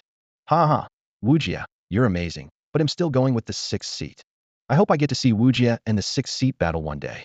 Probably not going to happen, they are both busy defending the front lines. Let's just hope our heroes stay safe. Li Wu stared at the screen, gradually piecing together the man's identity from the chat. Emotiani, the 6th seat among the 10 chiefs of the Central Star. The 10 chiefs were the highest commanders of the Federation, each a living legend. Emotiani was especially famous for his raw combat strength and overwhelming firepower. No wonder she had sensed such a dangerous aura from him earlier. As Li Wu scrolled through the chat, she interacted with her viewers. He's really strong. I'm no match for him right now. But if I ever get the chance, I'd love to spar with the veterans. Why don't you go to the Central Star? Someone asked. I've gotten too comfortable here to move, Li Wu replied casually. The 6th seat is great, at least he doesn't look at you like you're a dog. Fantasy class armory, wow. That's a seriously cool spirit form. Li Wu kept responding to comments while checking the battle results. Emotiani's sudden arrival and the chaos of battle had made her worry something urgent was happening, so she had rushed out of her domain as fast as she could. Only now did she have time to review her spoils. On the screen, faith points 5,370. Mid-grade crystals 536. High-grade dark crystals 1. Companion vine 1. Lord's token 1. S-rank spirit enhancement elixir 1. Mental recovery potion 10. Obtained. Combine 5 to create. Proceed with synthesis? Li Wu clicked yes, without hesitation. System, synthesis progress 35. She then checked the companion vine's properties and found it could be used as a weapon and also had some of the dark corrosive vine mist abilities. As for the Lord's token, the system didn't offer much detail, so she just stored it away for now. A new system prompt popped up, Darklands Battle Arena unlocked. All mutant threats in the contamination zone have been eliminated. Begin purification? Li Wu clicked yes again. Purification countdown, 16 hours 59 minutes and 59 seconds. A wave of purifying energy radiated from her, spreading through the area. The once barren and gloomy Darklands began to revive, and the most striking change was a huge lake appearing at the center. The water was crystal clear, with fish of all colors swimming lazily, their tails flicking back and forth, looking plump and lively. Li Wu's eyes lit up, and a fishing rod materialized in her hand. Grilled fish for dinner tonight, she announced to her audience, her voice full of excitement. A moment later, she hesitated. But fish soup sounds pretty good too. After thinking it over, she made up her mind. Let's do both. One grilled, one in soup. That's perfect. Suddenly, she seemed to remember something. Oh, almost forgot there are still people at the entrance. Li Wu called out to the stream. Hey, if you're hungry and waiting by the entrance, come over now or miss out. Before Shed even finished speaking, 100 figures appeared before her in a flash, as if they'd been waiting for her signal all along. They stared eagerly at Li Wu and the fishing rod in her hand. In the crowd, Li Wu immediately spotted a few familiar faces: Pei Qing, whose spirit animal was a red-crowned crane, and members of Wang Chun's team. Pei Qing stood at the edge of the crowd, still looking a bit awkward. Clearing his throat, he said, "I happened to be on a mission nearby. I heard something happened to you, so I came to check it out." Li Wu's lips curved into a brilliant smile, sunlight streaming across her face, making her seem to glow. "Sorry to disappoint you, but I won again and I plan to keep on winning." Pei Qing felt his heart suddenly race. He looked away, pressing his lips together. Li Wu handed him the fishing rod, her tone light and cheerful. "Do your best. No fish, no dinner." After giving Pei Qing his instructions, Li Wu ran over to Wang Chun's team, her eyes shining. "Big brother Wang, what brings you all here?" Wang Chun and his teammates stood stiffly, looking a bit uneasy. "We heard you were in trouble and happened to be nearby, so we came to check on you." "Thank you for coming all this way," Li Wu said, glancing around and realizing that almost everyone present had rushed over to help after hearing she was in danger. No matter what, she would remember this kindness. Facing the Li Wu of today, Wang Chun's team didn't know what to say. They could only stand there awkwardly, amazed at how much she had grown in less than a month. But Yang Jala had no such reservations. He suddenly darted forward and threw his arms around Li Wu's leg, bursting into loud, dramatic sobs. "Sister Wu, I'm your #1 follower. You can't just forget about me because you have new ones. I'll do anything you ask." "Sister Wu." His outburst startled everyone nearby. Yang Jala clung tightly to her leg, crying so hard he was practically shaking, and was surprisingly strong for his size. Who knew someone so small could be so strong? Li Wu's face turned red as she struggled to free her leg, looking utterly defeated. "Of course I haven't forgotten. Didn't I just bring you guys something last time? How did it work out?" Yang Jala let out another wail, glanced around nervously, and lowered his voice. "It was great, really great. We've never been better." His eyes sparkled, as if he wanted to brag about their success, but he was worried others might overhear. Li Wu nodded knowingly. "Got it." She patted his head. "Let go for a second so I can get something." "Sister Wu, you shouldn't trouble yourself with things like that. Let me do it." Yang Jala jumped up eagerly. "What do you need?" With a grand gesture, Li Wu pulled out a large amount of meat and vegetables from storage. She glanced at the crowd and took out even more. The others quickly stepped forward to help. "Let us handle this, Sister Wu. You've worked hard enough to take a break. We'll have everything ready in no time. My family ran a restaurant before the Great Contamination, so don't worry, they'll make sure it's perfect." Seeing everyone jump in, Yang Jala hurried to squeeze into the group. "Sister Wu, I apprenticed under a master chef whose ancestor was a royal cook. Let me do it. Who is this kid? He's so lucky to run into Sister Wu." I asked my mom if she broke the vinegar jar. She said no. Turns out it was just my own jealousy spilling over. Why? Why wasn't it me there with her? Jealous, twisted feelings spread through the crowd. Someone sighed. "Anyone who doesn't get to eat tonight will lose 10 pounds out of pure envy. I'm so hungry, it smells amazing, but there's no fish for sale here. I could cry. Can someone tell me what it takes to fight alongside Sister Wu? You'd at least have to be shrank to even qualify, but forget it, I'm just not worthy." Li Wu stood in the botanical garden, frowning slightly as she surveyed the number of side dishes in front of her. Her bright, lively eyes darted around before she waved her hand and planted 3 new crops: mini spore, potato bomb, and zucchini. Seeing how eager Wujia looked, everyone present knew these plants were about to meet a tragic fate. Mini spore was quite straightforward, immediately offering up some mushrooms. But zucchini and potato bomb weren't so easy to handle. Zucchini eyed Li Wu sideways with suspicion, while potato bomb simply buried itself deeper underground, ignoring her completely. "So many colleagues are watching," Li Wu muttered to herself, clutching 5 energy beans and hesitating over which plant to reward.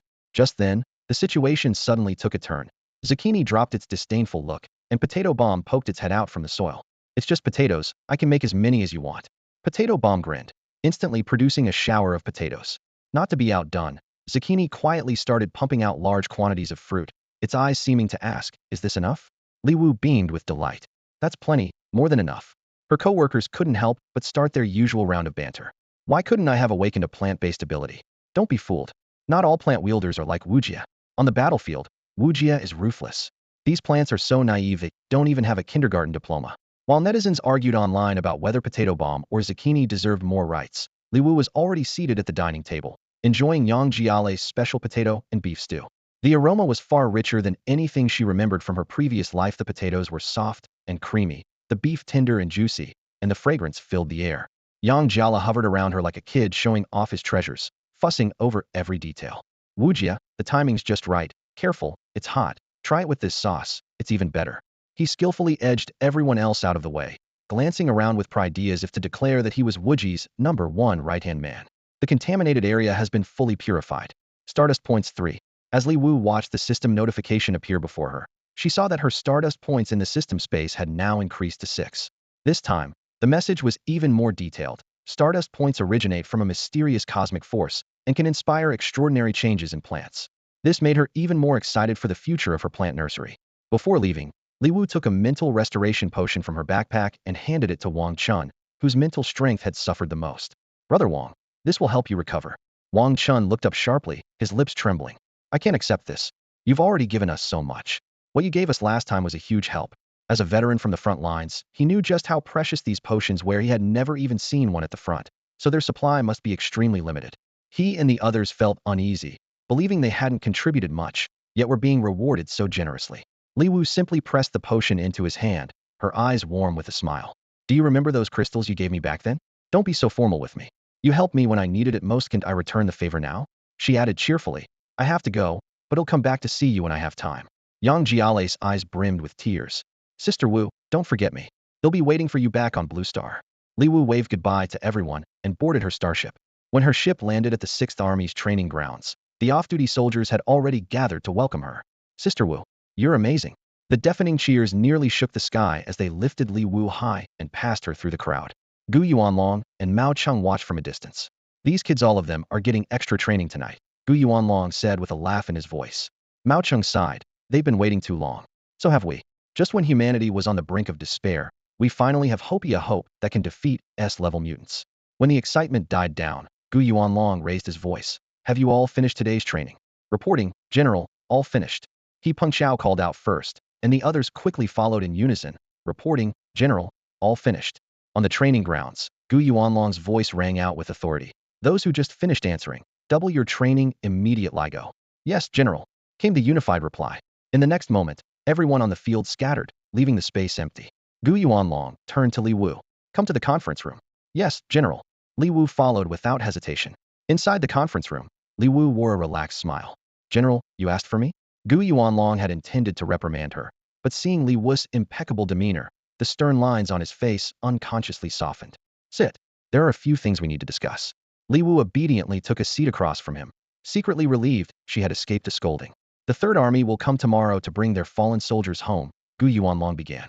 We've also confirmed the identities of the others, and their families have all been notified. Li Wu's smile faded, and she answered quietly, I understand. She knew that if she hadn't been transported to the Darklands earlier, these martyrs would have already been laid to rest.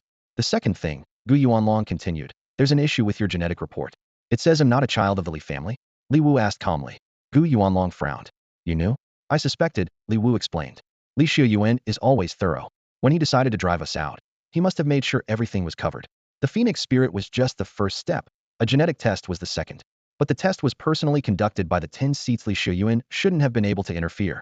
The results shouldn't be wrong. Gu Yuanlong scratched his head. So you're really not part of the Li family? Li Wu rolled her eyes.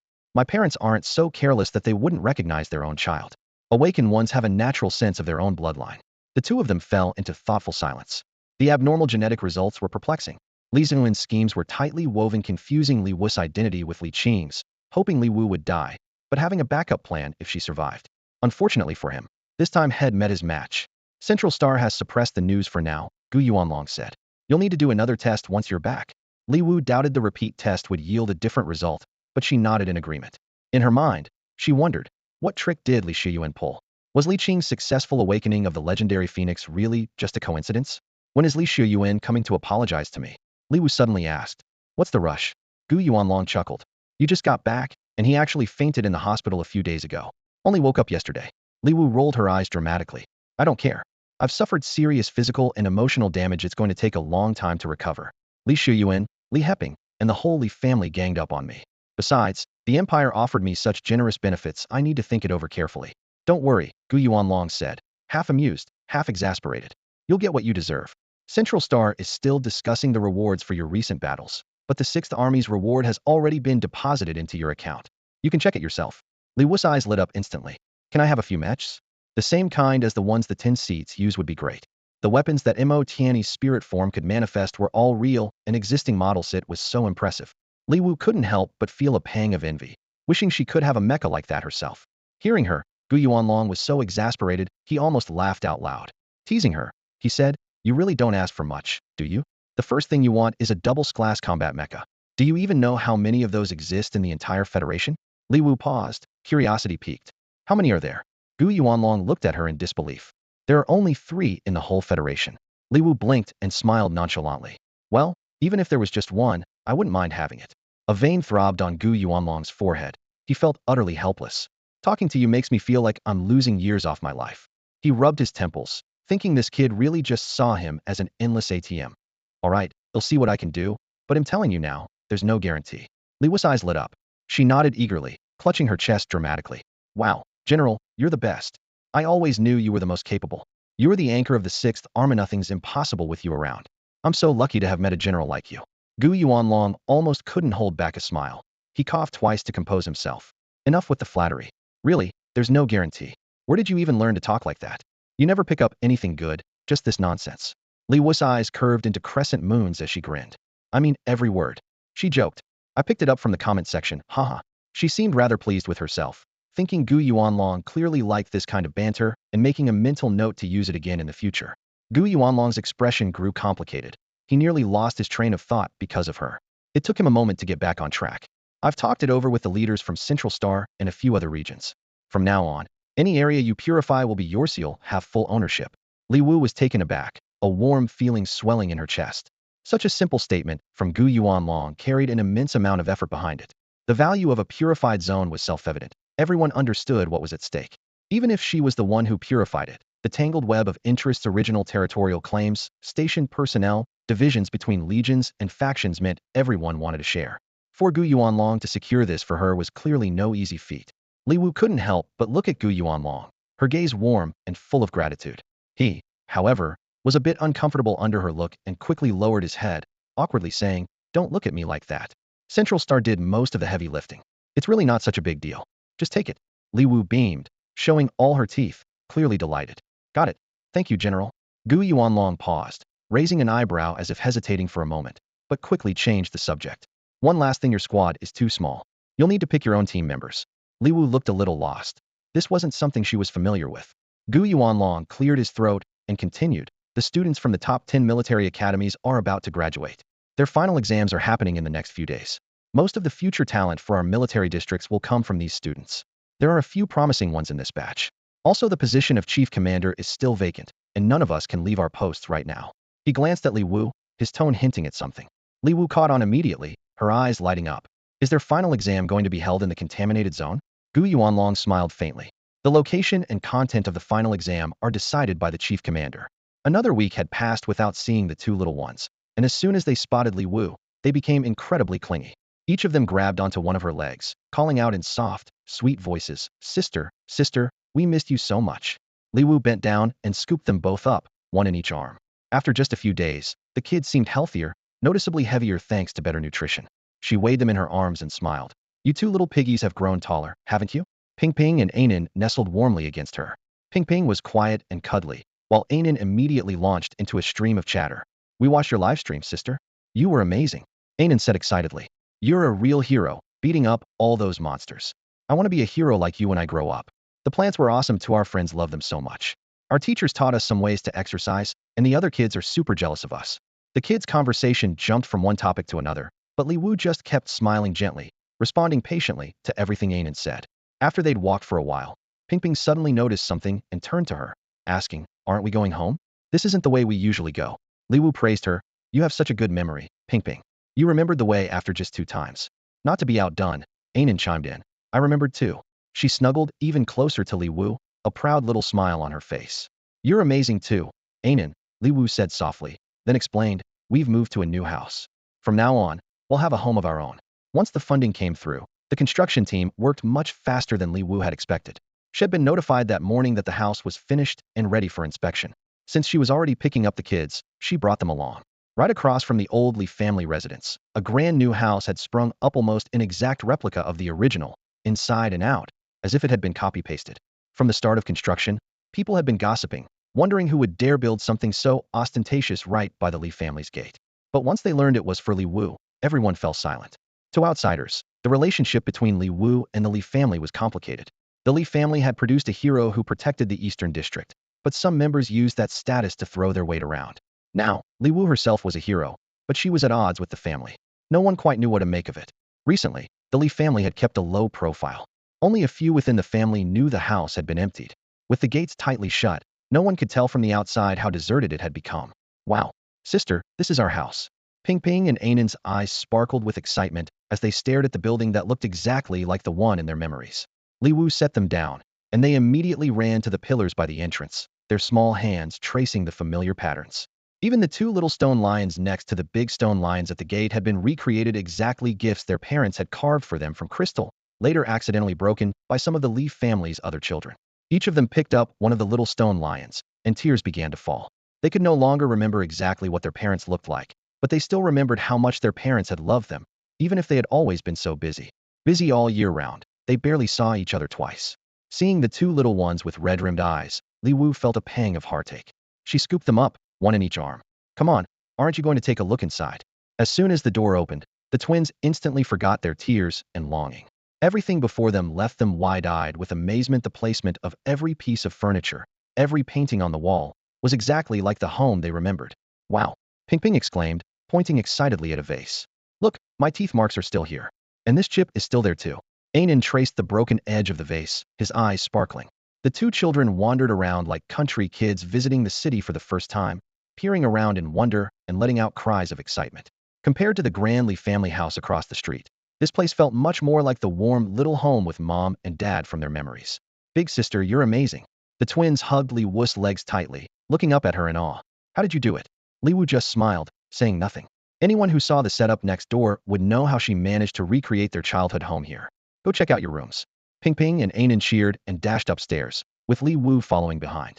As they passed the stairs, a hazy memory suddenly surfaced in her mind. A little girl, 2 or 3 years old, falling and crying on the steps, with a couple scooping her up, soothing her tenderly. It's all the stairs' fault for being too high and tripping our Wu Wu. They'll have someone redo all the steps in the house right away. There, don't cry. Our Wu Wu is the prettiest, the most beautiful child in the whole world. The memory left Li Wu confused. She couldn't tell if it belonged to the original owner of her body, or if it was just a sudden illusion. After all, she remembered every detail of her life on Earth, crystal clear from childhood to now. On Muvian Day, Li Wu didn't hold a formal ceremony, but she did invite a few friends over for a housewarming. Besides Gu Yuanlong, Mao Cheng, and other friends from the 6th Army, members of Wang Chun's squad came, as well as Zining, the little girl who had given her chili seeds, and some acquaintances from the shelter. Ping Ping and Ainan also invited their own friends. Originally, she thought 3 tables would be enough, but when the 6th Army heard about the gathering, they had a competition at the training ground, and the 30 winners showed up in force with He Peng leading the way. Fortunately, the Li house was big enough to hold everyone, and the more people there were, the livelier it felt. Ai Lu suggested inviting her cousin Huan Yin as well, and Li Wu gladly agreed. After all, Huan Yin had been helping manage District S-135, but they had yet to meet. Half an hour later, a sharp-looking woman with short hair in a tailored suit appeared at the door. The moment Huan Yin saw Li Wu, she handed over the account books and started updating her on the progress in District S-113. Watching her work so professionally, Li Wu's eyes lit up. All right, Ninja, I'll call you that like Ai Lu does. Let's eat first and talk business after. Li Wu asked Ai Lu to find a place to sit with her cousin. The banquet hall was buzzing with conversation, most of it coming from members of the 6th Army. Among them were Wang Chun and Yang Jai. The latter was especially outgoing and kept the atmosphere lively. In less than half an hour, everyone was getting along as if they'd known each other for years, and even Xin Ying's family had completely blended in. Xin Ying's mother and Ai Lu's cousin hit it off unexpectedly well, their eyes sparkling as they chatted like old friends reuniting after a long time. Gu Yuanlong, meanwhile, sat upright and composed, scanning the group of energetic young soldiers with a faint, satisfied smile, clearly pleased with the harmonious atmosphere. Ping Ping and Ainan played host for the day, taking care of their classmates. When their parents heard they'd be visiting Li Wu's home, they were so nervous that they dressed their kids in brand new clothes and prepared thoughtful gifts. Li Wu did a quick count. There were nearly 10 tables of guests in all. We're having hot pot tonight, Li Wu decided, eyes gleaming with anticipation. It's been so long since we had hot pot. Although her homemade chili sauce wasn't ready yet, and they could only use a clear broth, there was a unique charm to it. The soup base, simmered from pork bones, was creamy and rich, and even without any extra seasoning, it filled the room with a mouth-watering aroma. With the system's guarantee, the quality was never in question. By the end of the meal, everyone was rubbing their full bellies, faces filled with satisfaction. Would ya? Have you ever thought about opening a restaurant? One of the young soldiers from the 6th Army gave her a thumbs up. Your cooking is incredible. If you ever do open a restaurant, they'll be your regular customer for sure. Another chimed in eagerly. You guys are actually trying to convince humanity's shining star to open a restaurant? Really? Someone shook their head, then paused. Actually, now that I think about it, I'd love to eat here too. Li Wu rested her chin in her hand, pretending to ponder. It's not a bad idea. If I opened a restaurant, it'd be pretty nice, relaxed, plenty of free time, and I could cook whatever I like. Her eyes grew brighter. Maybe I should just quit my job and open a place. You'd all have to come support me. Mao Cheng's face went pale at her words. Would ya please don't. You opening a restaurant would be like using a sledgehammer to crack a nut. Gu Yuanlong glanced at the group of rowdy young people, his gaze sharp. Instantly, everyone fell silent, lowering their heads. Suddenly, Li Wu burst out laughing. Just kidding, she said, a spark of excitement in her eyes. I actually prefer the rush of adrenaline on the battlefield. Mao Cheng clutched his chest in exaggeration, letting out a long sigh of relief. You really scared me for a second. If you were serious, the whole galaxy would go crazy. Come on, eat up. Make sure you get your fill tonight, Li Wu called out. Yeah, it's been ages since I've eaten this much, one soldier said, patting his stomach before turning to Li Wu. Would ya? Are you sure you don't need a doorman? In my last life, I was great at it, and your door looks like it could use one. As everyone was laughing and chatting, the doorbell suddenly rang. Li Wu frowned slightly and glanced at the time. Who could it be at this hour? She got up and walked to the door, pressing the button to open it. Li Wu's home was also equipped with a security shield not as advanced as the one across the street, but definitely not something an ordinary person could get through without permission. Outside stood Ligan and Noel, the latter wearing a perfectly polite smile. Miss Li, sorry to bother you. We're here to. Noel hadn't finished speaking when Li Wu, expressionless, pressed the button to close the door. With a heavy thunk, the door shut in their faces. Gu Yuanlong looked up at Li Wu. Who was that? No idea. Must have had the wrong address. Li Wu shrugged, her tone casual. On such a good day, she had no intention of making trouble, especially not in front of Pingping and Anan. She wanted to set a good example. Later on, news of Li Wu's move spread among people connected to Central Star and those who knew her. Many sent her gifts. She accepted presents from those she was close to, planning to return the favor when she had the chance. Gifts from people like Gu Yuanlong and others were noted carefully in her mind. However, if someone she barely knew sent an extravagant gift, she returned it without hesitation. To bring some life to her new home, Li Wu held a simple housewarming ceremony, which unexpectedly caused quite a stir and even made it to the trending topics online. Her new residence was almost identical to the Li family's original house, and it happened to be right across from it, sparking a fresh round of discussions. Central Star tried to suppress these topics, but there were always people determined to keep them in the spotlight. Online opinions became increasingly polarized. The Li family had always enjoyed a good reputation, but some people were put off by Li Wu's actions. Her loyal supporters, on the other hand, were convinced she must have her reasons for what she did. The question of whether Li Wu was really the biological daughter of Li Xiaoming and Shun Xinxue resurfaced and became a hot topic once again. This time, Central Star struggled to keep the controversy under control. The Li family received a warning and didn't dare to make any obvious moves, but debates about Li Wu's origins continued to rage online. But things quickly spiraled beyond what most people could have imagined. First, the head of the He family from the Eastern District publicly claimed that their family had lost a daughter 18 years ago. Then, the Li family from the Southern District and the Mo family from the Northern District made similar statements. Soon after, the Jian family and the Jin family from Central Star joined in as well. Each family insisted that they had lost a daughter 18 years ago, and each described characteristics that seemed to match Li Wu almost exactly. The collective statements were so over the top that they seemed unbelievable. The Jin family even claimed that their missing child was born with the ability to awaken plant-based powers. In the end, someone even came forward, declaring that Li Wu was their long-lost daughter, and produced two people who resembled her, insisting they were her parents. At this point, the other families could no longer hold back. They began accusing each other of shamelessness and even claimed that the other's evidence was fabricated. Meanwhile, insiders from some families clarified that they never lost a child at all. The online community was thrown into chaos, with arguments erupting everywhere and updates coming so quickly that it was hard to keep up. People were shocked by the disgraceful behavior of these prominent families, and discussions online shifted from Li Wu herself to the family's embarrassing conduct. After this series of scandals, Central Star finally decided to step in. The heads of several families were summoned for talks, and the situation gradually calmed down. As for Li Wu, she was so busy that she barely had time to check her communicator. The 3 major purification zones had officially been placed under her control, and managing them was a massive undertaking, requiring significant financial investment in the early stages. Fortunately, money was not an issue for her. Li Wu handed over more than half of the crystals in her warehouse to Huan Yin and put her in charge of these projects. After Huan Yin took over District S-113, everything quickly fell into place. For the shelter, Li Wu also appointed a new manager Xin Ying's mother based on Huan Yin's recommendation. After a night of conversation, Huan Yin found that Xin Ying's mother not only had a strong business sense, but also knew the shelter inside and out as a former member. Li Wu's goal had never changed. She wanted the shelter to continue providing a haven for those in need. The first awakening ceremony for the Lingrong in S086's awakening field was scheduled for 2 days later the same day as the Li family's East District ceremony. A cold smile played at the corner of Li Wu's lips. This was no coincidence. It was a carefully orchestrated move. I'm going to take everything in Li Ziyuan's hands, she had once declared, her eyes shining with determination. The plan was already in motion. Li Wu had instructed Huan Yin to reach out to the heads of several major markets in the East District. Her strategy was clear. As soon as the fruits and vegetables from S113 matured, they would supply food in large quantities and at lower prices than the Li family could offer. For years, the Li family had controlled the East District's supply lifeline. On the surface, they reported annual losses to Central Star, securing generous subsidies and resources. In reality, the East District had more arable land than any other area, yet its yields were consistently at the bottom. Natural food prices remained sky-high, and the enormous profits from the price gap were pocketed by the Li family. Whenever Central Star inquired, the Li family always had excuses ready. Poor returns, natural disasters, soil contamination, chronic losses. As long as prices stayed relatively stable, Central Star turned a blind eye. But only those truly involved understood just how staggering the profit margins were. The Li family had a tight grip on all gathering, purchasing, and distribution in the East District.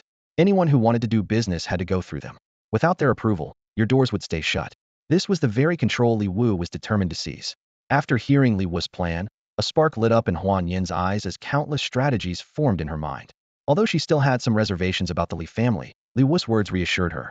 6 months at most, 6 months. They'll make the Li family a thing of the past, Li Wu said, her voice low and resolute. They'll build a new Li family, one that belongs to us. Huan Yin pushed her glasses up, the lenses flashing coldly. I'll do my best. I'm not afraid of playing by the rules, but for everything else, I'll need your cooperation. Of course, Li Wu replied curtly, but her ambitions went even further. She wanted Central Star to hand over the entire East District to her personally. Strength was the only thing that mattered. Right now, Central Star was looking for a balance between her and the Li family. At the end of the day, it was because Li Wu's bargaining chips weren't sufficient. The authorities weren't ready to put all their bets on her, and preferred a peaceful coexistence. But Li Wu knew, once her power surpassed the entire Li family, once she was capable of taking over the East District, would Central Star still hesitate? Would they still weigh the pros and cons? These days, Li Wu was constantly on the move, her schedule wound tight like a compressed spring. In 5 days, she would lead a group of graduates into the polluted zone for their final exam as chief commander. The appointment had already been officially issued. They would set out this Saturday for a 3-day assessment. She would determine both the site and the content of the exam, with Central Star's approval. A dozen teachers would accompany the students to ensure their safety, but they would only intervene if absolutely necessary. Time flew by in the midst of her busy schedule. During this period, Noelle and Reagan, seemingly unable to take a hint, came looking for her several more times. Li Wu finally lost patience and, with a cold snort, gave them both a thorough beating. In an unknown, neither of them was any match for her. Reagan even tried to summon his spirit beast, but Noelle managed to stop him just in time. Li Wu really couldn't fathom where they got the nerve to try to persuade her to join the Empire. Some people really are shameless beyond compare, she sneered. After thrashing them, her mood lifted a bit, but judging from the unwilling look in their eyes, it was clear they wouldn't give up so easily. Honestly, she's like a stubborn patch you just can't get rid of. Even with her hectic schedule, she still found time to teach them a lesson. Just thinking about all this trouble gave Li Wu a headache, and she couldn't help but grumble inwardly. Still, there was some good news. Li Shuyuan, who had been stuck in the hospital for ages, was finally being discharged. Tomorrow, he would come to apologize in person, bringing Li Heping along. Cheng Gaozhua, acting as the mediator, would be there too. Li Wu had been waiting for this day for a long time. Ever since she arrived here, she hadn't had a direct confrontation with this so-called good uncle. The thought that they'd finally meet face-to-face tomorrow brought a glimmer of anticipation to her eyes and a slight smile to her lips. Meanwhile, word spread within certain circles that Li Wu would personally oversee the graduation assessment for this year's Awakeners. Even more sensational was the rumor that she'd be selecting members for her own team from among the candidates. This news hit the Awakener community like a bomb, sparking a huge wave of excitement. Those who had already graduated were filled with envy and regret, wishing they could trade places with this year's students. The more resourceful students who hadn't reached graduation yet began pulling every string they could, calling in favors, using connections, even begging family members just to get their names onto the assessment list. With the surge in participants, the 10 top universities had no choice but to label it a trial assessment and squeeze everyone in. The original pool of over 30,000 graduates swelled to 50,000, a number that was only reached after several rounds of strict cuts and controls. Li Qing's name also appeared on the list, thanks to a recommendation secured for her by the 3 top seats. "Qing, you're amazing," her roommate exclaimed, eyes wide with disbelief. "You actually get to join the graduation assessment with the seniors, and you're only a freshman. Even most of the juniors didn't get this chance." Li Qing lifted her chin slightly, a trace of restrained pride on her face. "I still have a long way to go compared to the seniors. I'm just lucky my teacher believes in me. You've got to prove yourself, too." Her roommate leaned in, lowering her voice. "I heard the slots were super competitive this year. Each department only got 3 spots besides the seniors. Just 3. Even those class awakeners in sophomore year didn't get picked over you. In our department, it's just you and the 2 juniors who always rank at the top in assessments," another roommate chimed in. "You're really something." Things hadn't been going smoothly for Li Qing lately, but now she finally regained some confidence, a small smile appearing at the corner of her mouth. "I just want to learn from the seniors. There's still so much for me to experience. This year's graduation assessment seems like a big deal." "What's going on?" someone asked curiously. "I heard a lot of people are trying to get in." "I heard that, too. Even people from the Central District are fighting for spots, but they couldn't get in," another voice added. "It's strange, why is everyone so desperate to join a graduation assessment?" "Qing's just lucky to have a great teacher." "You didn't even have to ask, your teacher put you on the list." Her roommate turned to her, eyes full of curiosity. "By the way, do you know what's really going on? This year feels so unusual." Li Qing just smiled, putting on an air of mystery. "I can't say now, but you'll find out soon enough." In truth, she didn't know any more than they did. Her teacher had simply called to tell her to participate and to make the most of it, then hung up in a hurry. She hadn't been in touch with the Li family much lately. Maybe they knew more, but she didn't want to reach out for now. As for the people who did know what was happening, they were all keeping their lips tightly sealed, afraid that spreading the news would attract even more competition. Li Qing saw this assessment as her turning point. Li Wu had made her name on the battlefield, so why couldn't she do the same? She silently vowed to outshine Li Wu. After all, she was in class fantasist awakener. Her phoenix was 10,000 times more powerful than Li Wu's. She'd show everyone that she was humanity's true hope. "All right, Qing, do your best," her roommate said, patting her on the shoulder. "I heard the assessment will be live-streamed, so we'll be watching for your updates online." "I will," Li Qing replied with a determined look in her eyes. "I won't let my teacher or any of you down." Li Wu sat on the sofa, pretending to sip from a glass of plain water. With no tea in the house, this was the best she could offer. Across from her, Li Shuyuan and Li Heping sat side by side, with Cheng Gaozhua positioned between them like an invisible barrier. For Li Heping, the tongue that had been cut off and then regrown through special means seemed to bring little comfort. The hatred in his eyes as he stared at Li Wu was almost palpable. His wan face made it clear that he had been having a rough time lately, which was exactly what pleased Li Wu. She gave Li Heping a meaningful smile, a simple gesture that immediately provoked a strong reaction. Li Heping clenched his jaw so tightly it was as if he might shatter his teeth. He glared at Li Wu with a look of deep, burning hatred. The veins on the back of his hands bulged, like venomous snakes lying in wait. If looks could kill, Li Wu would have died 1,000 times over. The angrier they became, the more delighted she felt. Satisfied, she took another long drink of water and shifted her gaze to Li Shiyan. He looked exactly as she remembered, glasses perched on his nose, an air of scholarly gentleness that could easily win people over at first glance. Add to that his apparent frailty from illness, and he seemed completely harmless. Li Wu sneered inwardly. "All for show. I just moved in, so there's not much to offer," Li Wu said, raising the corners of her mouth in a deliberately provocative smile. "All I have is water. I hope the head of the Li family doesn't mind." The cups she had placed in front of Li Shuyuan and Li Heping were the very ones that had gone missing from the Li household, a blatant reminder of who had taken them. Li Heping's eyes reddened further, as if he might fly at Li Wu any second. Li Zuin's gaze turned cold for a brief moment, but he quickly regained his composure and smiled faintly. "We're just glad you're willing to sit down and talk with us, Xiao Wu. What happened before was Heping's fault. He's my child, and I didn't raise him well. I want to formally apologize to you." "I'm sorry, Xiao Wu." Li Shuyuan was clearly trying to de-escalate, hiding his true feelings behind his glasses, making it impossible to read him. Li Wu held her cup carelessly, looking completely in control. Watching Li Shuyuan humble himself, Li Heping's face twisted with a mix of bitterness and anger. "I'm the one responsible for everything that happened. If you want to punish someone, punish me." "Seems like the young master is having a hard time accepting this," Li Wu said, patting her chest with mock fear. "It's hard not to think you'd try to kill me. My life is at risk. I don't feel safe at all in the Federation. The Crown Prince and the Third Prince of the Empire have both come to see me several times. I can't keep turning them away forever." Cheng Gaozhua remained silent, but Li Shuyuan clearly sensed a shift in his stance. "Heping." Li Ziyuan's voice carried a subtle but unmistakable authority. Li Heping felt a chill run down his spine under Li Ziyuan's gaze. He had always feared Li Shiyuan. Though he admired him as much as his older brother did, it had always seemed as if Li Shiyuan only cared about the eldest. Under Li Ziyuan's watchful eyes, Li Heping lowered his head to Li Wu. "I'm sorry. It was all my fault." He bowed his head so low in front of someone he used to look down on and bully, forced to admit his mistakes. The humiliation was almost unbearable. Li Wu's expression remained unchanged, unmoved by the spectacle. Everyone's attention was fixed on Li Heping. Remembering his instructions, and under immense pressure, Li Heping slowly bent his knees and finally knelt before Li Wu. Li Wu. He seemed to want to chew those two words to pieces and swallow them whole. Li Wu remained nonchalant, cradling her cup in her hands, her expression indifferent, as if the entire situation had nothing to do with her. "I don't feel much sincerity from either of you." Her voice drifted lightly through the room.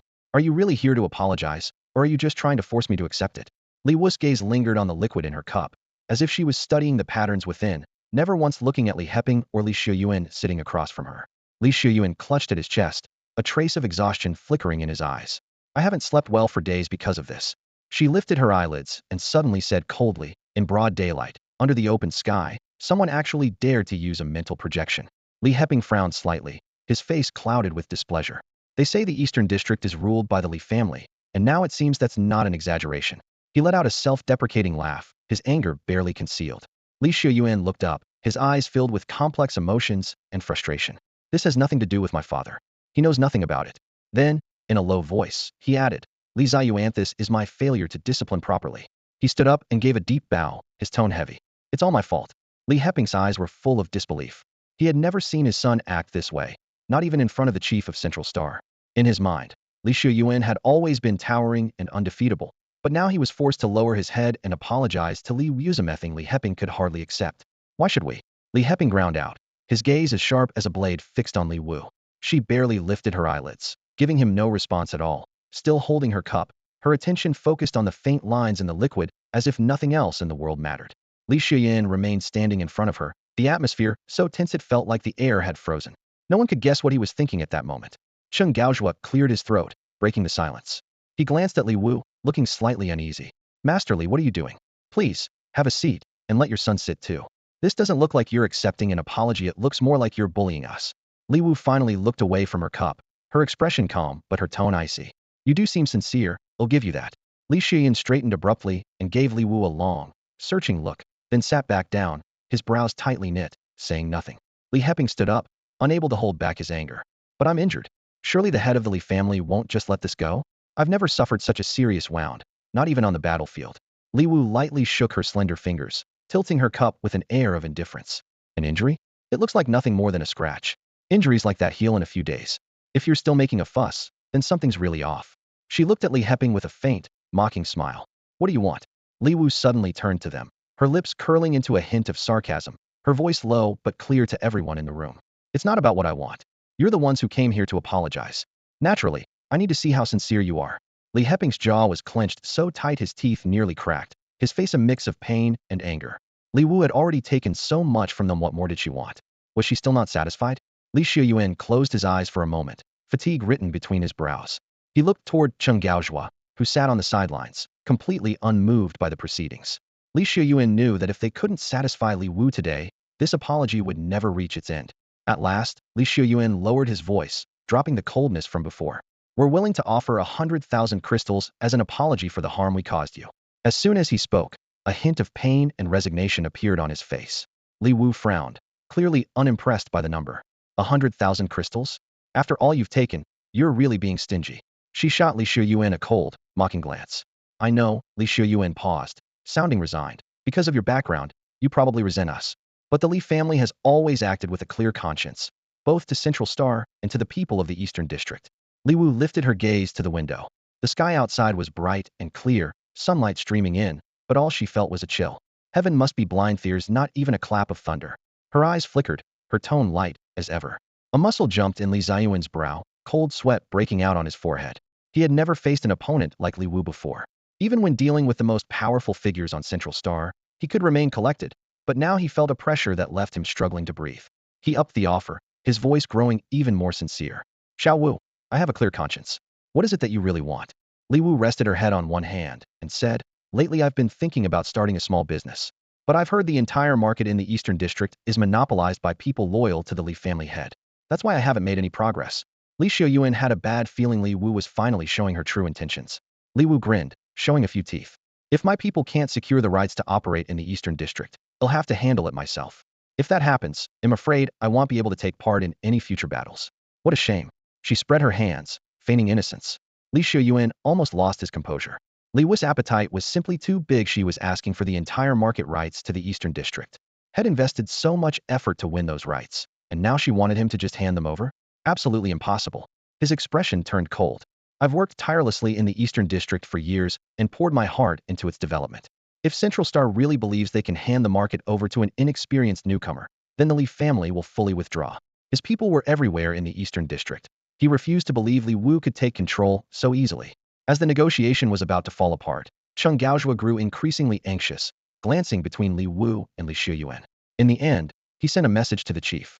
The chief's reply came quickly. Cheng Gaozhua relayed the message, delivering a long speech praising both Li Xiaoyuan and Li Wu.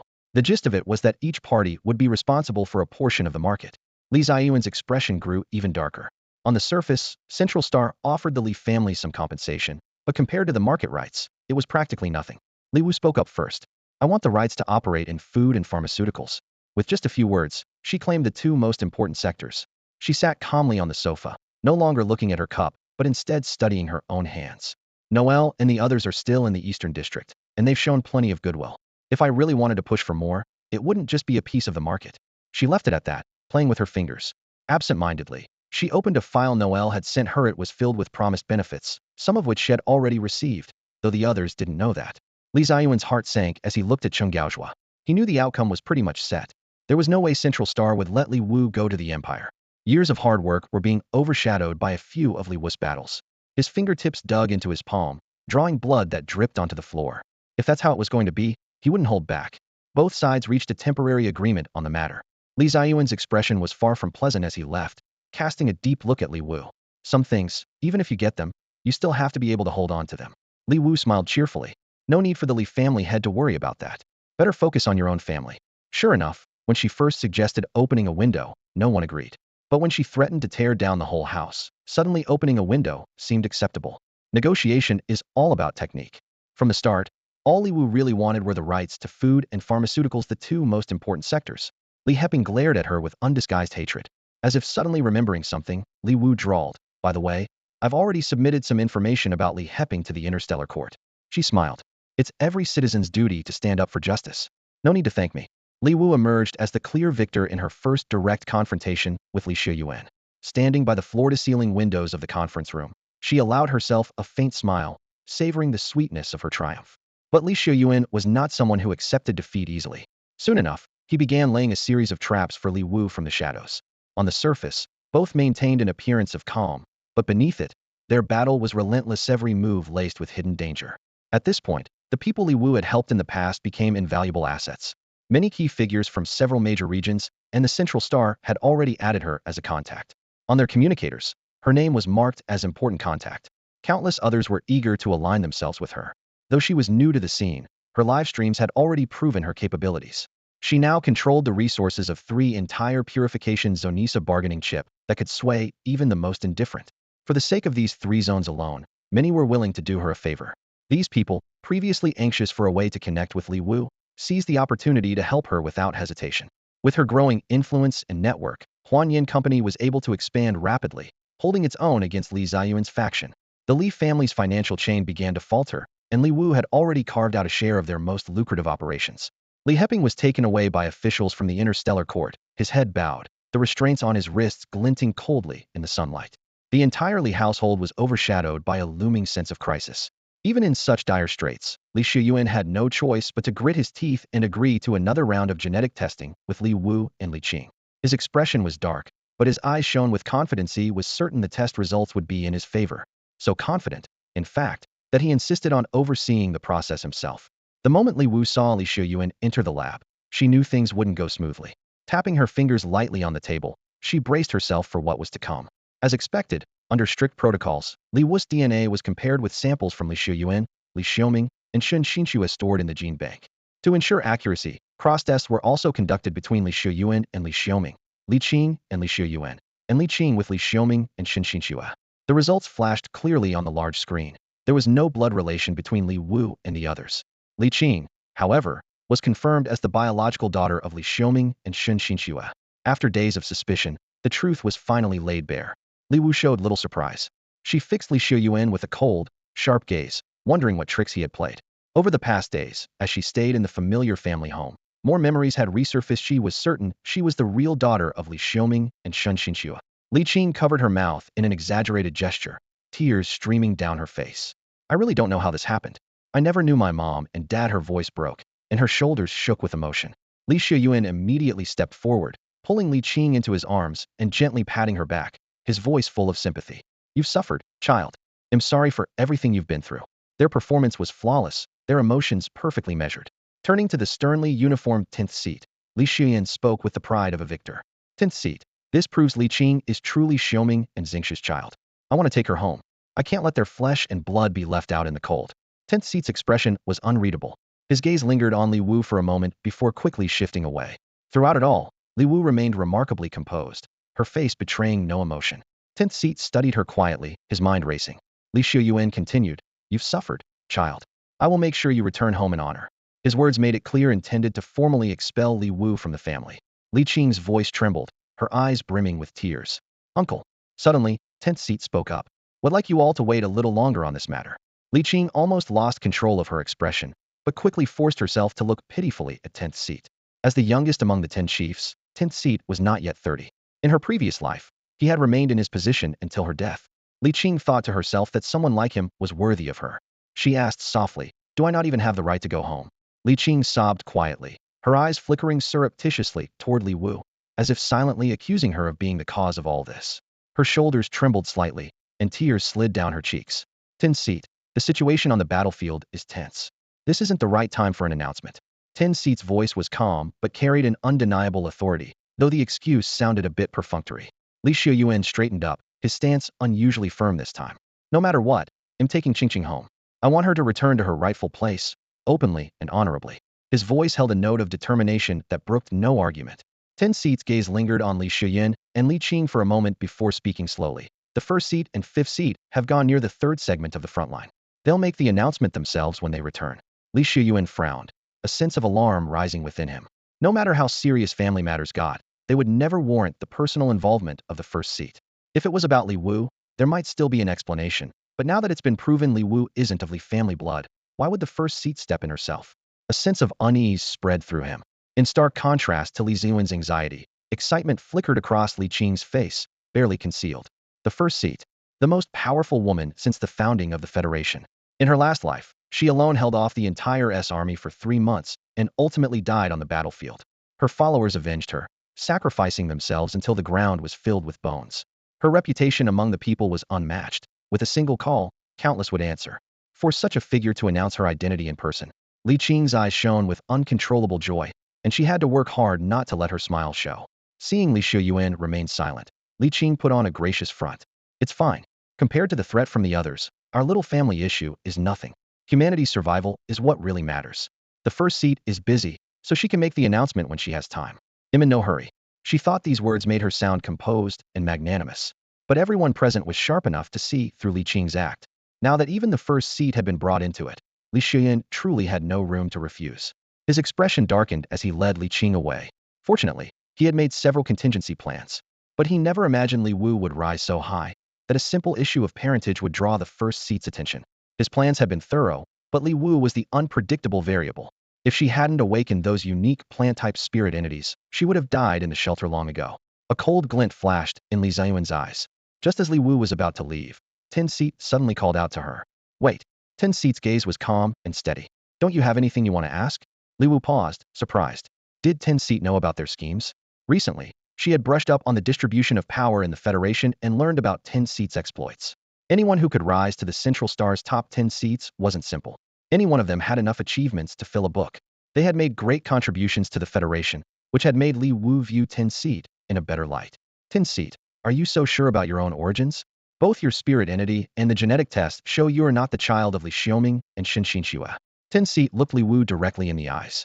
Li Wu didn't back down. They'll say it again. My parents would never fail to recognize their own child. Besides, people don't act without motive. Li Shiyuan is far too eager to recognize Li Qingthree's something off about that. She didn't believe for a second that Li Shiyuan had suddenly grown a conscience. He was a good actor, but Li Wu wasn't buying it. Tin seat, my spirit entity tells me there's nothing wrong with the genetic test, Li Wu said firmly. He took a deep breath, almost gasping, and stared at Li Wu for a few moments. After carefully observing her reaction, he continued. At the same time, my spirit companion has assured me that your identity is legitimate. Li Wu's heart skipped a beat. Very few people had ever seen the 10th seat's spirit companion, and there were countless online rumors about what it actually was. Judging by his abilities, it was probably something related to intuition or premonition, definitely a power along those lines. The 10th seat's words completely put Li Wu at ease. The tension in her shoulders eased slightly, and a faint smile appeared at the corners of her mouth. She had always known there was no way she wasn't her parents' child. She was definitely the real sister of those two little troublemakers. Li Wu, so what's your plan now? The 10th seat fixed her with a sharp gaze. Li Wu raised her eyebrows and shot back. Shouldn't you be asking yourself what you're going to do, 10th seat? She crossed her arms, looking utterly unfazed. My identity won't affect the way I live from now on. No matter whose child I am or where I end up, they'll always be proud of me. Even if I go to the Empire, they'll still be treated as an honored guest. Right now, isn't it the Federation that most wants me to be Li family's biological daughter? For the first time, a faint smile flickered in the 10th seat's usually impassive eyes. You're sharp, he said with a nod. We'll get to the bottom of this. A simple question of ancestry has somehow led us to genetic issues. There's no way Central Star will just sit this out. Li Wu leaned forward, smiling. With your guarantee, I feel a lot better. Don't worry, 10th seat. I promise I'll bring every student back safe and sound this time. I've read your plan. It's too gentle. The 10th seat suddenly interjected, his tone leaving no room for debate. Li Wu froze, frowning slightly. She already thought she was being tough, yet he still thought she was too soft? You can't grow a mighty tree in a greenhouse, he said in a low, powerful voice. It's only when you're truly pushed to the edge that you can find a way out. Only real danger can unlock their full potential. We don't have the luxury of waiting for them to grow up slowly. Blood and sacrifice, when necessary, are worth it. His gaze turned deep and penetrating. Every final assessment, someone dies. On the training field, there are always teachers to step in, but what about the real battlefield? The graduation test is meant to help them cross over from students to true warriors. The battlefield is always harsh, and your approach is still too gentle. From the 10th seat's words, Li Wu could almost see everyone being swept along by fate. She lowered her eyes, then nodded slowly. I understand. So, can I change the time and location of the assessment? Of course, the 10th seat replied firmly. You're the chief commander this time. You have the highest authority over this operation. All orders will come from you. All right, I understand. Li Wu's voice grew resolute. Go on then. I look forward to seeing what you'll do.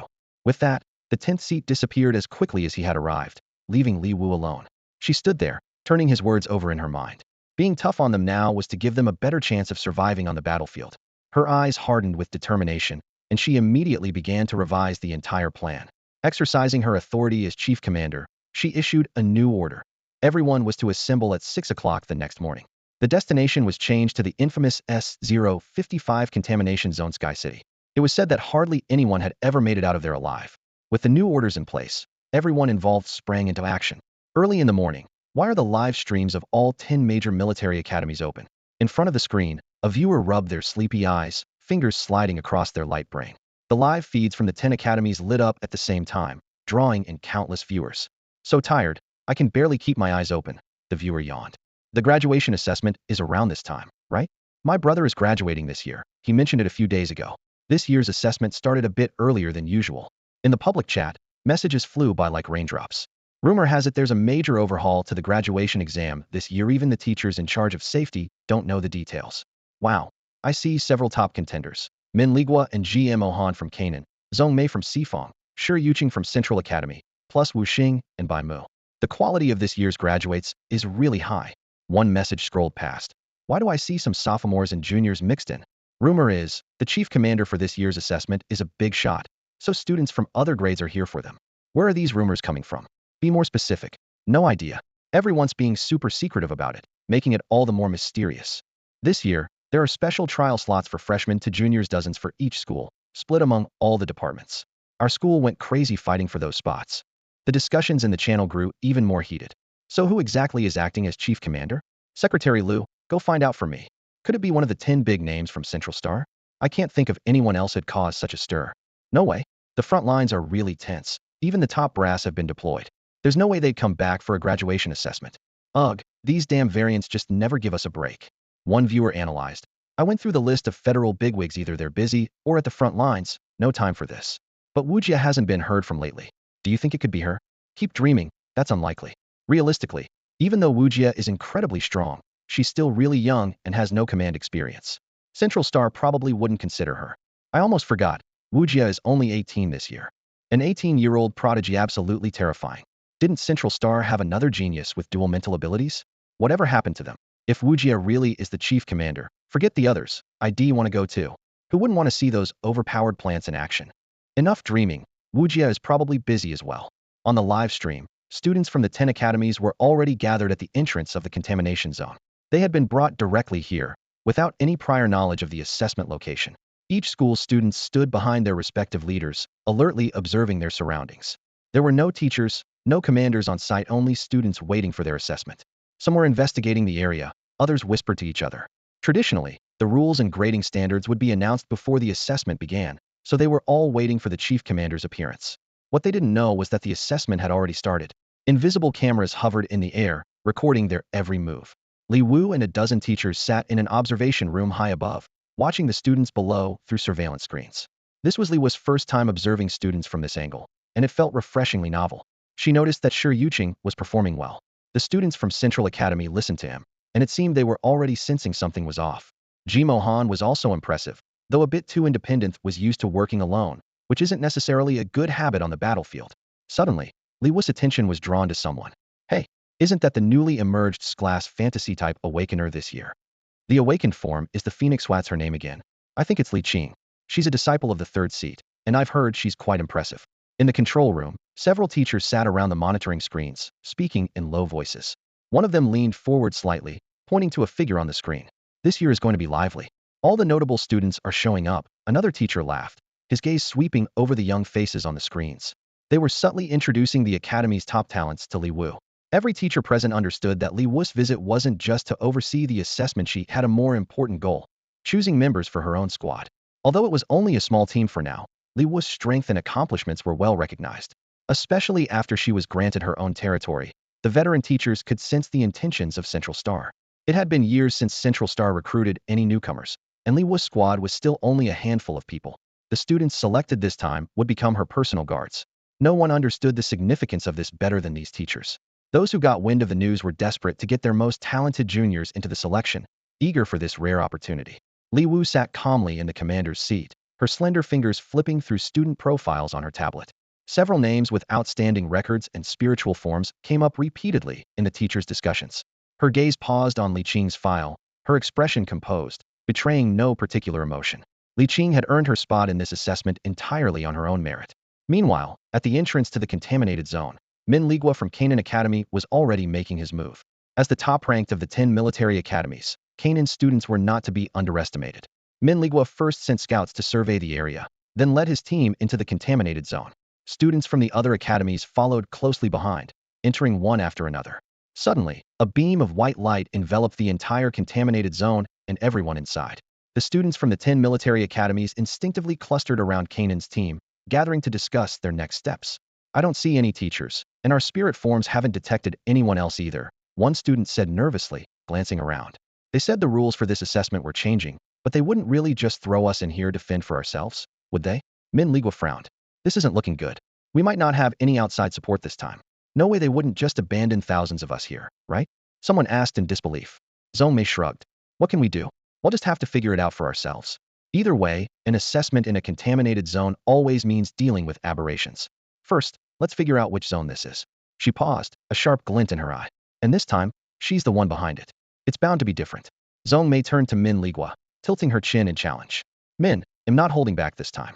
She clenched her fists, her eyes burning with excitement and determination.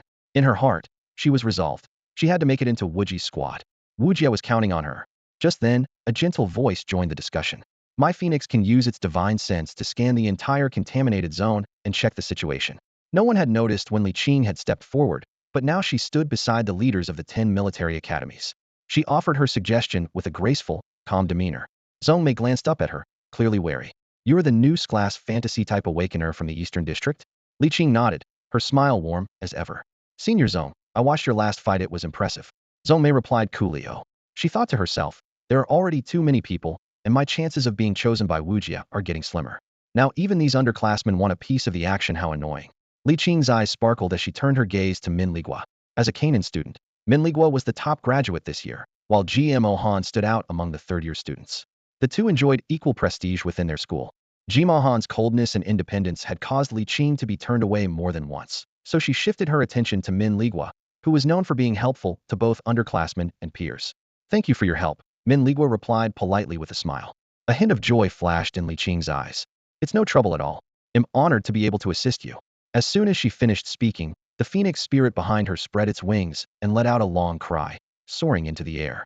Taking advantage of the moment, Li Qing quietly observed the reactions of those around her, only to find that Min Ligua and the others were already focused on discussing their next steps.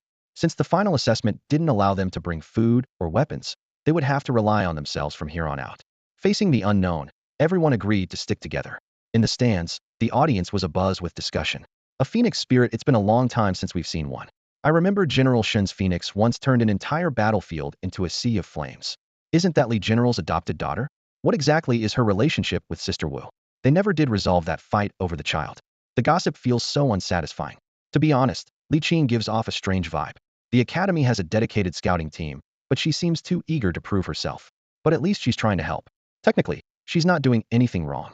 Just as everyone was marveling at how quickly the elite students from the top 10 military academies divided up their responsibilities, a sudden alarm cut through the chatter. The forward scouting team had encountered an A-class mutant, the White Dove.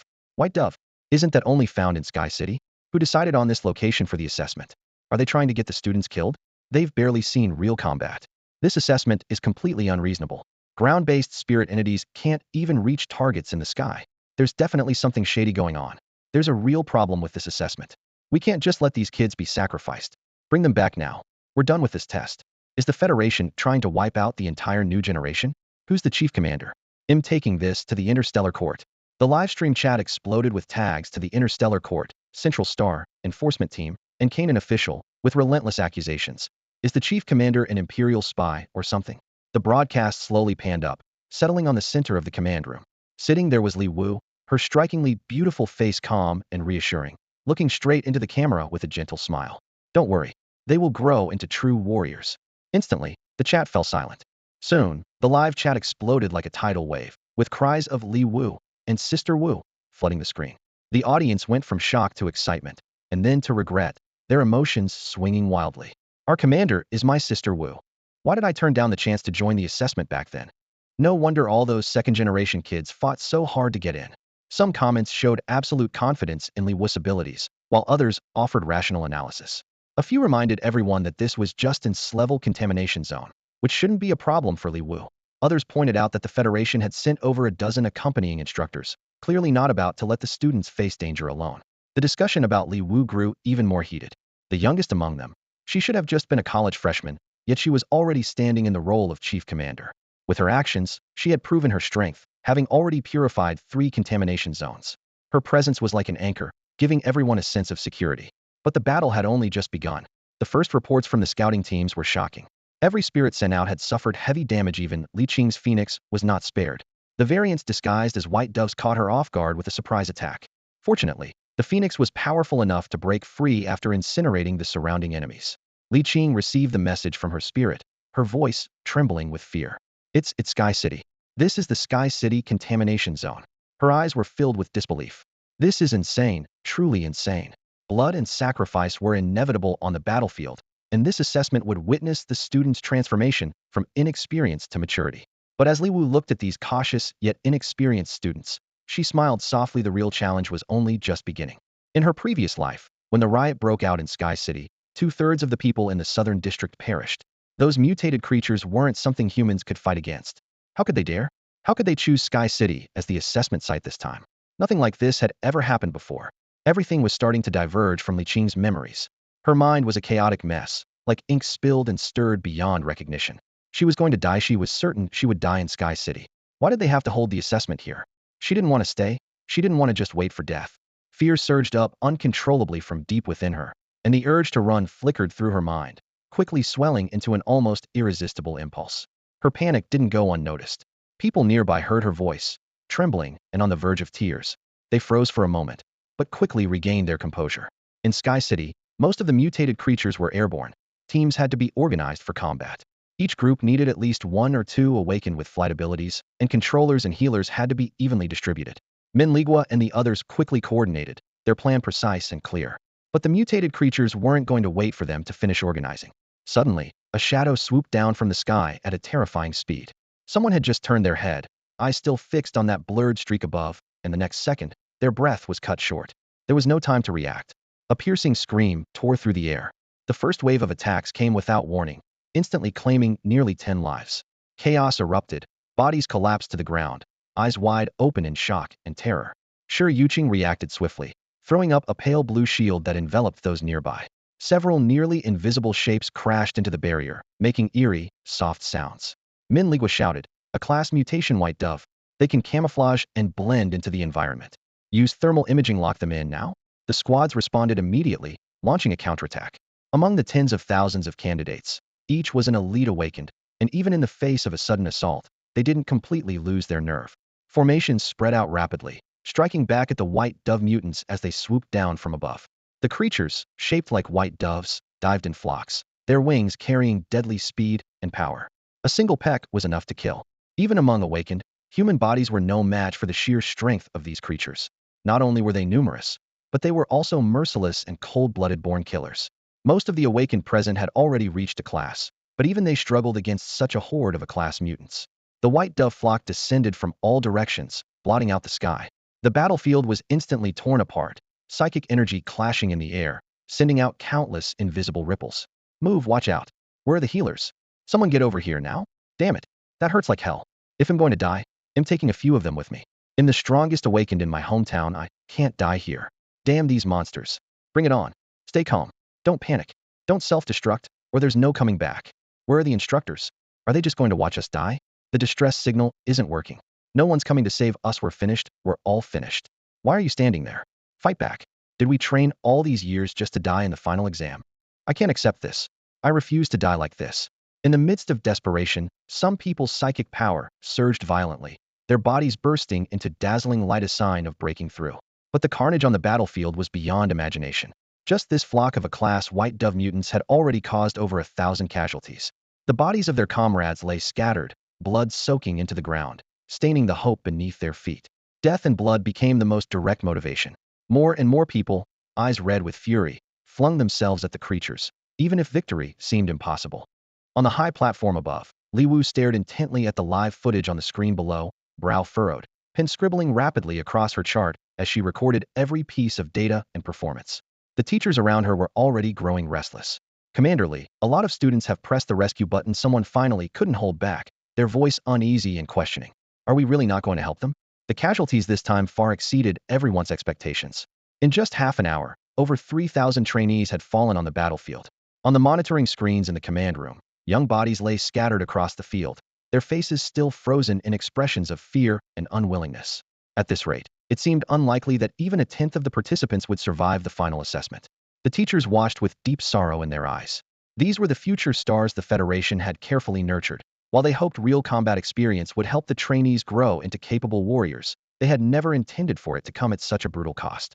In previous years, there had been casualties during the graduation assessments, but never anything this shocking.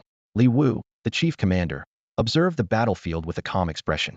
In her view, it was precisely because there was no hope of rescue that the trainees were forced to push themselves to their absolute limits. She had already marked several outstanding trainees as key candidates for evaluation. The other teachers, though filled with pity, were powerless to intervene.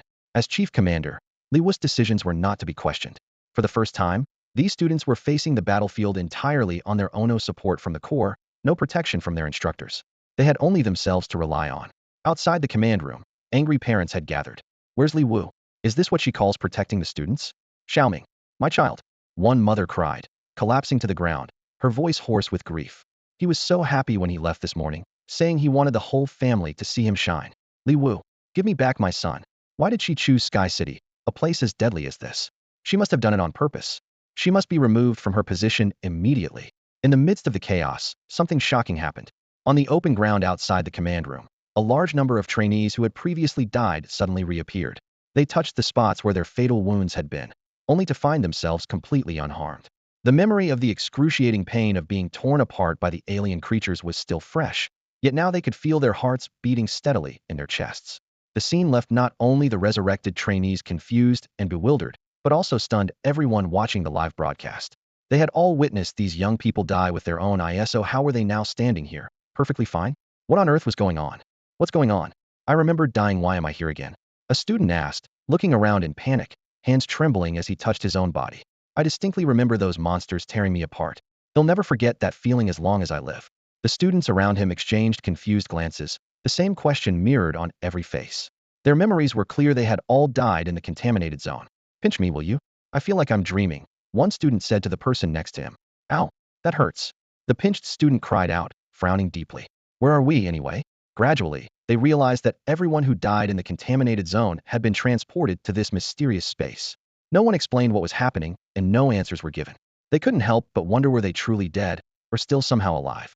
Suddenly, a massive screen appeared before them, displaying clear footage of their classmates still fighting for their lives against the monsters in the contaminated zone. Those who survived hadn't given up. They were locked in a desperate struggle. The faces on the screen were all familiar.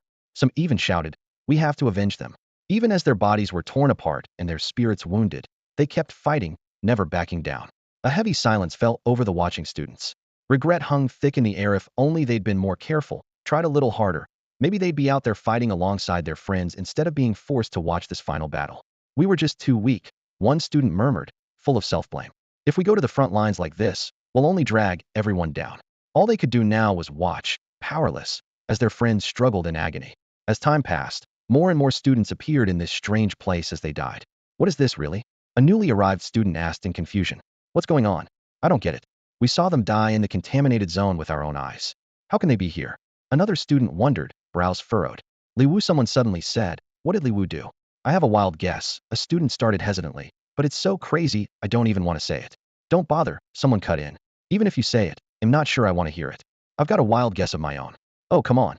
Stop being so cryptic. An impatient student jumped up, frustrated. Can someone just tell us what's happening here?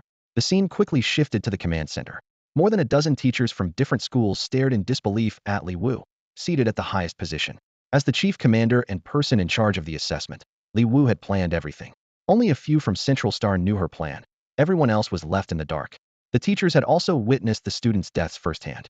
Li Wu sat calmly at the top, quietly observing the students below and scoring them one by one, seemingly unaffected by the chaos unfolding online. One teacher closed his eyes, focusing intently on his surroundings. Suddenly, his eyes flew open and his heart raced. You've enveloped the entire contaminated zone? Is this your domain? How did you do it? Your domain's supposed to be plant-based combat, isn't it? How could you manage something this vast? He was so shocked, the questions tumbled out in a rush. Li Wu smiled slightly. Oh, I figured out another domain last night, she said, her eyes shining as she looked at the group, clearly hoping for praise. So what do you think? Not bad, right? The teachers stared at each other before bursting into uncontrollable laughter. Haha, the world really has gone mad. I thought you could only have one domain in a lifetime. Is it really possible to just unlock a new domain like that? Where did Li Wu even come from? The teachers could only shake their heads and laugh bitterly, as if they were hallucinating. This is insane, absolutely insane. But Li Wu was genuinely satisfied with her new domain. Her original domain was a system-generated plant garden, with rules set by the garden itself.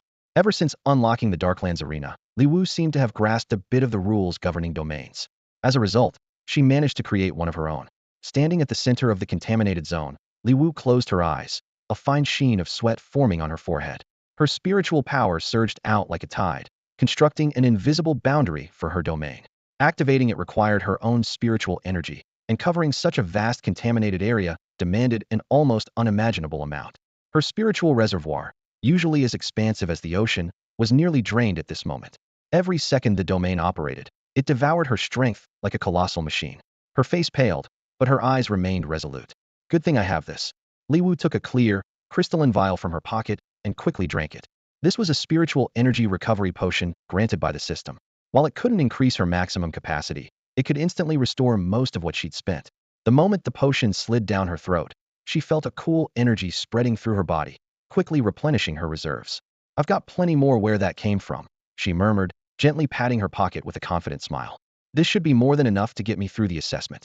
Nearby, a dozen teachers looked dazed, exchanging confused glances. Is this domain different from the last one? They whispered among themselves. Li Wu turned to them. Her tone relaxed as she explained. Have you ever played those games where you project your consciousness into the game world? My previous plant courtyard domain only let me enter and battle mutated creatures myself. But this one is different. Her eyes shone with excitement. It can support countless people and mutated creatures inside, as long as my spiritual power holds out. The teachers looked at one another. They hadn't experienced such games firsthand, but they'd certainly heard of them. I activated the domain the moment you entered the contamination zone, Li Wu said calmly and confidently. I drew your consciousness and the mutated creature's consciousness into my domain. Her expression grew serious. Everything that happens in the domain is real. If you die there, it's real death once your consciousness is gone. That's it. That applies to both people and mutated creatures. So what's our current situation? The teachers asked anxiously, some instinctively checking their bodies. Li Wu reassured them. When I pulled your consciousness in, I left a bit of energy in your bodies. If you die in the domain, it will pull you out at the last moment. She paused. But from your perspective, it will feel like you really died once. The teachers' gazes shifted as they looked at her, first surprise, then shock, and finally something they'd never felt toward a student before, a kind of awe and admiration. They had never expected to look at anyone, let alone a student, with such respect. Li Wu. Every time they thought they understood her, they realized they'd only scratched the surface. Many people tried to analyze her, searching for weaknesses, but every time she appeared again, she was even stronger. The teachers exchanged glances, their eyes filled with complicated, unspoken emotions. Meanwhile, Li Wu was genuinely curious about her own domain, chattering away. Well, is my domain up to standard? She frowned, counting off on her fingers. It consumes way too much spiritual power, and I can't extract the consciousness of anyone or any creature stronger than me. The protection range is limited. If there are too many people, I can't pull everyone out in time. And I still can't instantly wipe out all the mutated creatures. The more she spoke, the more regret showed on her face. There's still a lot of room for improvement. The teachers looked at one another, and someone couldn't help but laugh, bragging right in front of them. She wasn't satisfied with an ability like this. Did she even realize what her domain meant? It meant that as long as she was there, as long as she deployed her domain, they could defeat countless mutated creatures without a scratch. And she still felt it wasn't enough? A few teachers shook their heads with wry smiles, wondering if they were out of touch with the world. Are all young people this amazing these days? Wait, I'm still processing this, one teacher suddenly said. Me too, another replied. My brain's about to overheat. Their confusion gave way to shock. So all of this is Li Wu's domain. And she doesn't just have one domain. Oh my god. Heaven, gods, deities of all kinds, has the heavens finally had enough and decided to intervene personally to save humanity.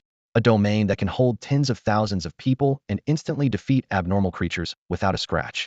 Not only that, but they can even grow and improve while fighting. It's just insane, unbelievable. Sister Wu, I was wrong. I swear, from now on, no matter what you do, I'll never doubt you again. I'm your most loyal follower. Everything we've experienced is real. Their progress in the domain is just astonishing. How could they not improve quickly? You could see the fire in their eyes. I've never seen them fight so desperately. I always knew Li Wu wasn't like what others said. She's genuinely amazing. The teachers finally relaxed, some even hoping Li Wu would make things a bit harder, just to see how much potential the students really have. Why doesn't anyone praise my sister Wu? Can't you see she's basically begging for it with that look on her face? Teachers from several schools even started complaining. But hey, my sister Wu just came of age. How could anyone that young be so powerful? I was so frustrated, I kicked the 20-something guy beside me who was grinning at the live stream. Heaven help us, me kids' awakening ceremony is tomorrow. I don't ask for much, just let them have a fraction of Li Wu's talent. In the polluted zone of Sky City, the students taking the exam had no idea what was really happening. There was no rescue, no supplies, nothing. One by one, their companions fell before their eyes, and there was nothing they could do. After paying a terrible price, they finally claimed their first victory. All the A-class mutant doves were wiped out. Now, they lay on the ground, gasping for breath, the intensity of battle still lingering in their eyes. They'd won, but none of them could feel happy. In this fight, they'd lost 6,000 or 7,000 comrades, friends they had studied and fought alongside. Min Ligua and the others were silent as well. Min Ligua quickly pulled himself together and called out, "Everyone, come here, let's have a meeting." This time was different from before. No one was sure if something had gone wrong inside the polluted zone or if this was some new kind of exam. Their connection with the teachers was gone, so they had to prepare for the worst. Motiani, got it. We need to be doubly careful from now on. The mutant doves in Sky City were just the lowest level of abnormal creatures. In its class polluted zone, each one is stronger than the last. Based on what's happened, it's likely that the Black Crows and the Grey Hawks will be their next opponents. Zhong Mei, the representative from Sifong Academy, let out a sigh. This news is just devastating. The enemies we'll face next will be even tougher. Her voice was full of helplessness. Min Ligua took a deep breath. We still have plenty of people, and we're not without strength. The Black Crows and Grey Hawks aren't even the strongest among this class mutants. GMO Han sat quietly on the side, arms crossed, watching everyone coldly, as if she had nothing to do with the discussion. She remained silent. Li Qing scooted over to her and whispered, "Senior, let's team up. I have a way out." She still remembered her past life and knew GMO Han's true identity, so she was especially eager to get close to her. GMO Han shot Li Qing a cold glance, said nothing more, and turned away in another direction, making her rejection obvious. Li Qing forced a smile, trying to hide her unease. "Senior, they'll get you out of here," she said, then quietly returned to her seat without another word. Min Ligua quietly approached GMO Han. "What do you think about this assessment?" GMO Han's tone remained cool and blunt. "This is an assessment, not an accident." She paused, her eyes growing colder. "The communication signal is down, and unlike previous years, the death toll is much higher this time. I'm inclined to believe something unexpected happened." Min Ligua frowned. "Students from the top 10 military academies are the best of the best, and rank students are truly outstanding. The Federation invests a lot in their training. They wouldn't just let so many die in one assessment." She fell silent for a moment. "Maybe there's been a problem with the test from the start." GMO Han's voice was firm. "No, she's the chief commander, and I trust her." There was a hint of confidence in her eyes. "The monsters we struggle against, Li Wu can handle with ease. Li Wu is incredibly strong." Her gaze sharpened. "This time, he'll win. He'll join her team." Min Ligua couldn't help but laugh. "Let's just figure out how to get out alive first." He was clearly less optimistic and had already prepared himself for the worst. Before they could rest, another wave of monsters attacked, this time, glass creatures. Most students stood no chance against them, but luckily there were only 5. Min Ligua and the others quickly regrouped and adjusted their strategy. In the command center, the teachers finally relaxed. For Min Liguo's group, glass monsters weren't a huge threat, but for most students, it was an enormous challenge. "Sure, Yuqing is doing well, fast and decisive," one teacher commented. GMO Han remained silent, but every move she made was lethal. Zhong Mei has improved rapidly. Her mental strength has grown as well. It seems pressure really brings out her potential. Li Qing was also performing well, though it felt like she was holding back. The illusionary phoenix she controlled displayed impressive defensive power, even managing to withstand attacks from glass monsters, which surprised the teachers. "Which school is that kid from?" "That Defensian, a rank student standing up to glass attacks. She's from Blue Star Military Academy," another teacher replied. "That defense is truly impressive." The teachers continued to discuss the students' performances. While Min Liguo's group stood out, the other students had few chances to shine, so it was hard to spot any other exceptional talents for now. Li Wu, sitting nearby, listened to their conversation and lifted her head slightly. "Don't worry, everyone will have their chance," she said calmly. "She's already set up the next stage. This isn't the only one." Li Wu's confident tone carried an undeniable authority. A teacher nearby smiled helplessly. "Looks like even we teachers are hoping Wu will ramp up the difficulty. The students must be on the verge of tears by now." Li Wu joked, "This is too easy. Just a few glass monsters? Even 10,000 would be no problem." The teachers laughed. "There's no saving this kid. Is she even human?" Another teacher mused seriously. "That's a real question. Probably not, she's just too extraordinary." The entire atmosphere around the assessment felt strange, a mix of unease and deep respect for Li Wu. Once these students fell into Li Wu's hands, their fates were sealed. She didn't even give them a chance to catch their breath. No sooner had she dealt with a few class variants than she sent a horde of class creatures charging toward them. Flying variants swooped down from the sky while swarms on the ground surged forward, scattering the students in an instant. This was Zone S055, originally a stronghold for flying variants. According to rumor, a king among flying variants had once appeared here, but no one had seen it for years. Li Wu understood the advantages of airborne enemies all too well, so she deliberately included several nearby A-class zones in the battlefield, ensuring that every type of variant was present. Gazing at the dense masses of creatures flooding the contaminated area, she smiled in satisfaction. The students were trapped in utter despair. No matter which way they tried to escape, countless variants blocked their path. Within just a few minutes, thousands more fell victim to the onslaught. Li Qing hid behind a large tree, clutching a precious teleportation scroll, torn between her options. Using the scroll to escape would mark her as a coward, and since the entire assessment was being broadcast online, it would haunt her for life. But if she stayed, she'd likely die here. This was the very place where even the top 10 had lost their lives. Having been given a second chance at life, she refused to let it end here. As she hesitated, a scream rang out nearby.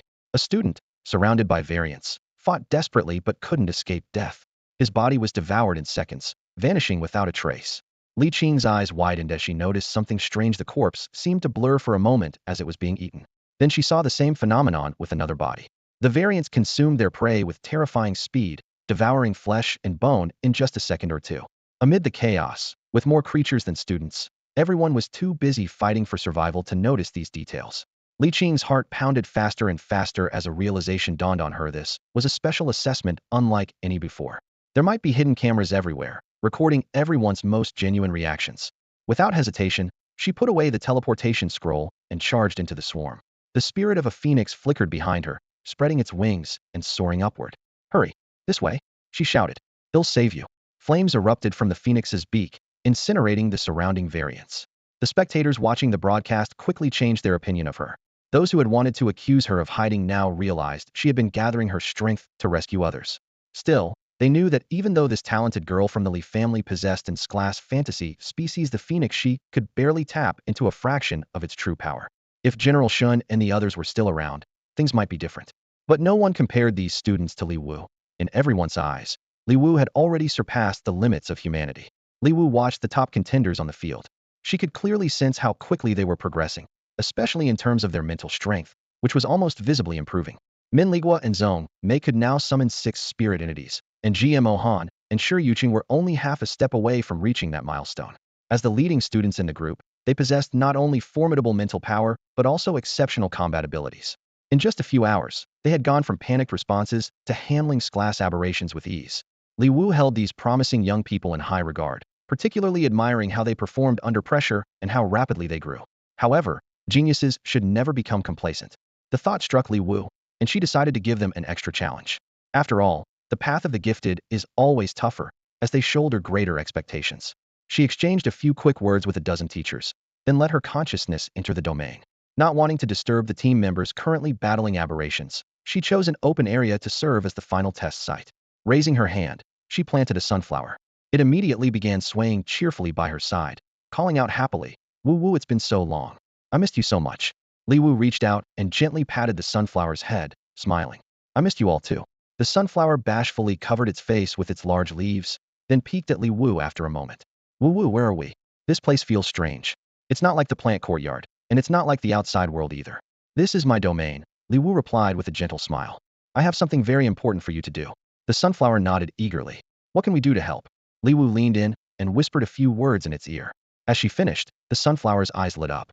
"Li Wu, can we really do it?" it asked, filled with anticipation. Suddenly, its tone turned serious. "Commander Kuei reporting." It snapped to attention and saluted, promising firmly, "Mission accepted. We'll get it done." Li Wu couldn't help but laugh, hugging the sunflower and gently ruffling it. "You're just too adorable." The sunflower swayed with delight, clearly overjoyed. Next, Li Wu began gathering sunlight and planting various plants: pea shooters, corn launchers, cattails, potato mines, and chomper flowers. The only one she left out was the little mushroom, since there wasn't enough time. In this domain, she was expending not just sunlight, but also her own mental energy. To keep up, she drank a vial of mental enhancement potion. Looking around at the lush plants, she felt a wave of satisfaction. "All right, I'm counting on all of you now."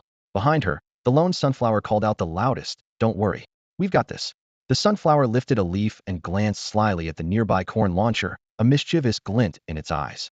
"Humph, from now on, you'll have to follow my lead," it thought to itself, determined to take charge of the upcoming mission. Li Wu turned and, holding another vial of mental enhancement potion, returned to the control room. There was a hint of mystery in her smile. "I've prepared a big surprise for them. I hope they won't be too overwhelmed when they see it." "Commander Li, where did you just go?" one of the teachers asked her curiously. Li Wu just smiled mysteriously. "Take a guess. When the time comes, they'll definitely feel the challenge." The teachers, not yet fully familiar with Li Wu's methods, didn't react much. "These kids are already strong. Even though things have gotten tougher, I believe some of them will make it through." Li Wu said nothing more, offering only a faint smile before falling silent. Inside the polluted zone, everyone was trapped in a desperate struggle, barely catching a moment's respite. Waves of aberrations kept emerging, forcing the team to split into countless smaller groups. As soon as they dealt with one batch, another would immediately take its place, each new enemy wave always just beyond what they could handle. Even when they pushed themselves to the limit, exhausting every ounce of their mental strength to cut down one group, the next surge was already upon them like an unstoppable tide. There was no chance to recover. Their mental energy was squeezed to the brink, over and over, with no end to the fighting in sight. Even Min Ligua and his companions were starting to look disheveled, their exhaustion plain on their faces as their mental strength was nearly depleted several times. In stark contrast, the audience watching on their screens was relaxed. Someone chuckled, "Not bad, not bad. Min Liguo's 6th mental projection is getting stronger." That move looked pretty cool. Too bad he couldn't dodge the aberration's attack. He was so close. Another viewer joked, the people at the death zone must be barely hanging on. I bet this round's passing rate will be the lowest in history. It's record-breaking. Their attention soon shifted to Li Wu, as if seeing a glimmer of hope. She's improving so fast proves nothing hones you like the battlefield. This domain is insane. If we use it for training new recruits in the future, humanity's progress will skyrocket. Their words were filled with admiration for Li Wu. The larger her domain grew, the more it could contain, but the mental energy it consumed also soared. Even Li Wu couldn't sustain the domain for long, and had to rely on blue potions to replenish her strength. Her domain is totally different from the mental force system we know. The last domain she used practically turned the whole system upside down. One viewer remarked, if she can unleash that kind of ultimate weapon even once or twice, it's enough to turn the tide of any battle. It's unreal. Another couldn't help but exclaim, Li Wu just keeps getting more impressive. Meanwhile, Li Qing's phoenix was just as formidable. As soon as the assessment ended, she threw herself into rescuing those around her, displaying her selfless virtue and kindness at every turn. She was well aware that cameras were everywhere, so she made sure to perfect every detail, her smile always flawless, every expression carefully crafted. Even when injured, she covered her wound with a slight frown, but never forgot to maintain her on-camera persona. What she didn't realize was that viewers had started to see through her act from her subtle gestures. One audience member laughed. Has Li Qing spotted the hidden cameras, or what? Why is she always posing? I can't help but laugh. Another, watching more closely, commented, you can see she's forcing every muscle, especially her expressions. Every look of surprise or pain has a hint of performance behind it. Look, this is my best angle, all the cameras are on me. Bullet chats flooded the screen, and memes of Li Qing's expressions spread quickly. The audience joked, see? Li Qing is searching for the camera every single second. Yet, amid the teasing and sarcasm, some defended her. Can't you see how many people she's saved? Would she really bother with all this just for the performance? She's an class illusionist and a future pillar of our society. Still, the comments kept coming, with Li Qing's reaction memes paired perfectly with the mocking text, creating a subtle contrast. Unaware of the outside chatter, Li Qing continued to carefully maintain her image in front of the cameras. She clutched her chest and leaned weakly against a tree, her breathing faint. Around her, several upperclassmen from Sifong watched her anxiously, their faces tight with concern. Are you all right? One of them asked, voice filled with worry. Why would you do something so reckless and block that creature's attack with your body? Li Qing lowered her head slightly, her brows knitted in pain, but her tone remained calm, if a bit weary. If I hadn't, you would have been the ones taking the hit. He'll be fine. She fluttered her lashes, fighting to hide her pain. As long as you're all safe, that's what matters. On the live chat, comments scrolled quickly. Boys, just surrender to her charm.jpg. Li Qing covered her mouth and coughed softly. Another comment popped up, delicate as cheesy, I must look stunning right now.jpg.